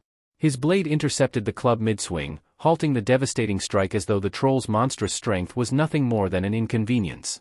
The High Troll's teeth gnashed, his grip tightening as he pressed down with all his might. But the Apostle didn't move an inch. Irritation flickered across his face as he spoke, his voice edged with disdain. Did I not make myself clear? Your minions are worthless against me. The moment the words left his lips, he twisted sharply. A streak of silver tore through the battlefield. His sword became a blur, slashing through Suho's shadow creatures in rapid succession. One by one, they fell, their forms carved apart, reduced to nothing but flickering remnants before vanishing completely. Then, something changed. A sharp instinct flared within the Apostle, sending an urgent warning through his body. Look up. His eyes snapped toward Suho, and for the first time, a flicker of surprise crossed his expression. Suho was walking toward him. But this time, there was something different. He wasn't just wielding shadows. He wasn't just exerting the overwhelming presence of a ruler. The very air around him crackled with something new. Power coiled around his arm, not of darkness, but something far more volatile. A deep crimson aura flared to life, pulsating with raw, untamed energy. It twisted and surged, alive with intent, wrapping around him like a predator waiting to strike. Suho's expression remained unreadable, but when he finally spoke, his words sliced through the silence like a blade. If this doesn't work either, then it's over. A sudden flicker in his vision signaled an unexpected system notification. Bonding skill activated, Demon Strike. At that moment, a drastic change overtook Essel. Her dark hair turned an ethereal white, her mana surging outward in torrents, pouring directly into Suho without restraint. She wasn't holding back, offering everything she had for one singular, overwhelming strike. The moment her energy merged with his, Suho moved. A deafening boom erupted as he launched himself off the shattered ground, the sheer force of his takeoff fracturing the battlefield beneath him. Cracks splintered outward like veins in stone as he shot forward, his entire being infused with an unprecedented combination of shadow form, the ruler's authority, and the devastating power of Demon Strike. Across the battlefield, the Apostle's instincts flared. His body reacted before his mind could fully process the danger, propelling him backward in a blur. His sharp eyes locked onto the incoming force, his pulse quickening at the sheer magnitude of energy barreling toward him. That mana, it's lethal. Yet, despite the warning bells ringing in his head, a smirk curved his lips. But an attack that obvious won't touch me. With calculated precision, he countered. His sword flashed in a rapid series of slashes, each strike forming deadly arcs of light that sliced through the air like relentless waves of destruction. Suho barely had time to react before the first cuts landed. Blades of energy carved into his body from multiple angles, tearing through flesh and muscle with vicious precision. The impact snapped his head back, crimson mist spraying into the cold night. For a brief moment, his vision wavered, the blinding pain surging through his nerves. The Apostle inhaled deeply, reveling in the scent of Suho's blood. His smirk widened. You should still be able to use your authority, he said, tilting his head mockingly. Even while missing a leg. Suho wavered, his body battered and broken. His breath came in ragged gasps, but amidst the pain, a realization dawned. His eyes flickered, not with despair, but with clarity. So, this is possible with shadow form? The Apostle's confidence faltered for the first time as a strange shift rippled through Suho's aura. The immense energy he had gathered in his arm, the fusion of shadow form, the ruler's authority, and Demon Strike, suddenly disappeared. But it hadn't vanished. It had been transferred. From the depths of the Apostle's own shadow, a figure emerged like a phantom. Sheikah. A split second. That's all the Apostle had to register the presence behind him before mana erupted around Sheikah's clenched fist, boiling with violent intensity. Then, boom. The force of the strike shattered the very air. The Apostle's mind blanked, his body unable to process the devastating impact that had just crashed into his skull. A fusion of three destructive powers, stacked into a singular, catastrophic attack, obliterated his defenses, hurling him across the battlefield like a broken doll. His once untouchable form smashed into a distant rock formation with such force that the earth itself trembled. The shockwaves from the impact tore through the terrain, sending debris and dust billowing into the sky. For a moment, everything was silent. Then, as the dust settled, Suho and Sheikah stood amidst the wreckage, their gazes locked onto the destruction they had wrought. The Apostle lay sprawled at the foot of the shattered rock, his once pristine form now reduced to something broken and bloodied. Crimson dripped from his mouth and eyes, a stark contrast to his former untouchable state. Yet, the wounds that plagued him weren't just physical, they dug into something deeper, something fundamental. His breath came in uneven gasps as he muttered in disbelief, transferring your skills, to a soldier? His lips trembled, his mind struggling to process the sheer audacity of the technique he had just witnessed. This use of authority. Even the darkness itself has never wielded such an ability. The revelation sent a shudder through his very being. But as he wrestled with his thoughts, something within the battered body he possessed stirred. Deep inside Lee Min-sung's ravaged form, an unsettling shift took place. The apostle, still attempting to exert control, was met with something unexpected: resistance. He commanded the body to move, to respond, but something was wrong. Min-sung's mouth remained still. The apostle frowned, willing his host's jaw to move. Nothing. He tried again, only to realize the grim truth: his host's jaw had been completely shattered. A flicker of frustration crossed his features as he tested the body's mobility, flexing his fingers experimentally. The limbs still functioned. He could still fight. But this body was failing. He needed more power. If I replenish this vessel's mana by sacrificing its life force, I should be able to. A voice suddenly cut through his thoughts. Irritated. Defiant. Familiar. What the hell is this? The apostle's eyes widened in shock. That voice? It was Lee Min-sung. The consciousness that should have been suppressed had resurfaced. The once proud S-rank hunter, now reduced to a grotesque mess, twisted his disfigured face into a furious scowl. His shattered jaw, hanging at an unnatural angle, only made him look more monstrous, more inhuman. Did that brat do this to me? Min-sung's voice, dripping with venom, echoed through their shared mind. The apostle remained silent, masking his unease. But Min-sung could feel it. A scoff, bitter and mocking, rang through their fractured connection. What's wrong? His tone sharpened with cruel amusement. Did the almighty S-rank just get humiliated? And by someone weaker than him? The apostle's fingers twitched. His patience was wearing thin. Lee Min-sung, he warned, his voice edged with cold fury. If you don't shut your mouth, then what? Min-sung interrupted, his wicked grin widening. What's the worst that could happen to me? A dry, mirthless chuckle followed. You think I'm afraid of dying? His trembling hands curled into tight fists, rage boiling beneath his skin. What I hate, Min-sung whispered darkly, his breathing growing heavier, is being looked down on. His eyes burned with something unhinged, twisted, raw emotion. What I despise the most. With a sudden, violent motion, he drove his own hand into his chest. Mana crackled wildly around his fingers as the impact sent shockwaves tearing through his body. A guttural, primal roar erupted from his throat, filled with hatred so deep it felt almost tangible. Is being ignored. His ragged breaths came in sharp, uneven bursts as his gaze locked onto Suho. And then, he grinned. A slow, twisted grin that spread across his ruined face, the madness in his eyes flaring. Come, you little brat. Suho didn't hesitate. Step by step, he advanced, his presence growing heavier, his power coiling around him like a storm ready to be unleashed. Min-sung, consumed by his frenzy, tore away the apostle's armor. Heavy plates clattered to the ground, discarded one by one as his deranged laughter echoed through the battlefield. If I can't be the protagonist? The final piece of armor hit the dirt. Then I'll play my role to the end. The fragments of his shattered protection swirled in the air like dying embers, obscuring his vision for the briefest moment. And in that moment, Suho was already there. Boom.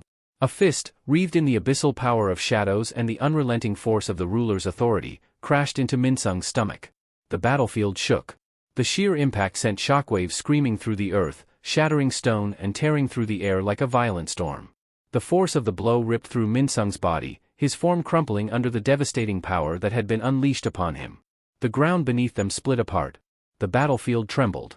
And in the aftermath of that single, monstrous strike, nothing but silence remained. Suho's fist remained lodged deep in Min-sung's torso, his knuckles slick with blood as the shadowy tendrils coiled and writhed around his arm like living entities. The devastating impact had driven Min-sung's body forward, his breath coming in ragged, uneven gasps. A thick stream of blood spilled from his lips, staining his chin and pooling at his feet.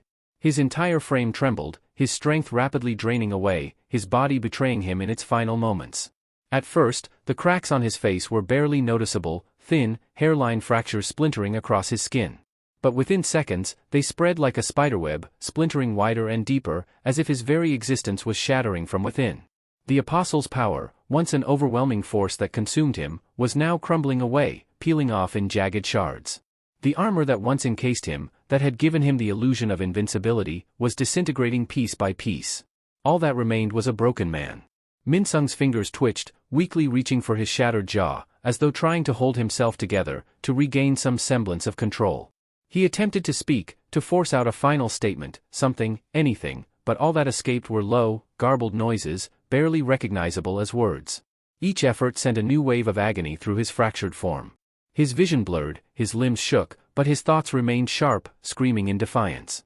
Not only is there a damn hole in my stomach, I can't even say my last words. A bitter laugh died in his throat. His body swayed, unsteady, but his mind refused to accept the inevitable. When that thing first appeared in front of me, his thoughts wavered, interrupted by the steady drip of blood from his lips, splattering onto the ruined ground beneath him. His body convulsed, every nerve screaming under the weight of impending death. For so long, he had convinced himself that he was different. That he was chosen. That he had the power to bend the world to his will, to reshape it into something better, something that belonged to him. But in the end, he was no different from the rest. He was dying, just like everyone else. Then, a sharp, piercing pain stabbed through his skull, but this wasn't from his injuries. It was something else. A memory. A memory he hadn't thought of in years. Lim Taigu. His body stiffened, and for a moment, the burning rage in his chest outshone the pain. Why the hell am I thinking about that idiot right now? The image of Taigu flashed through his mind, his ever-present smug expression, the face that had always looked down on him, taunting him even in death. Minsung's fingers twitched. Anger roiled inside him, bubbling just beneath the surface, but his body had long since passed the point of obeying him. He was too weak to fight, too weak to lash out, too weak to change anything now. Still, he forced his arm up, trembling violently as he struggled to lift his hand. Even if his voice failed him. Even if his body collapsed. Even if death clawed at him from all sides. There was one thing he refused to allow. With the last remnants of his will, he raised his trembling fingers, defiant to the very end. Don't you dare look down on me. That's it for today. Thank you so much for watching. If you enjoyed the video, don't forget to hit that like button and subscribe for more. We'll see you in the next one.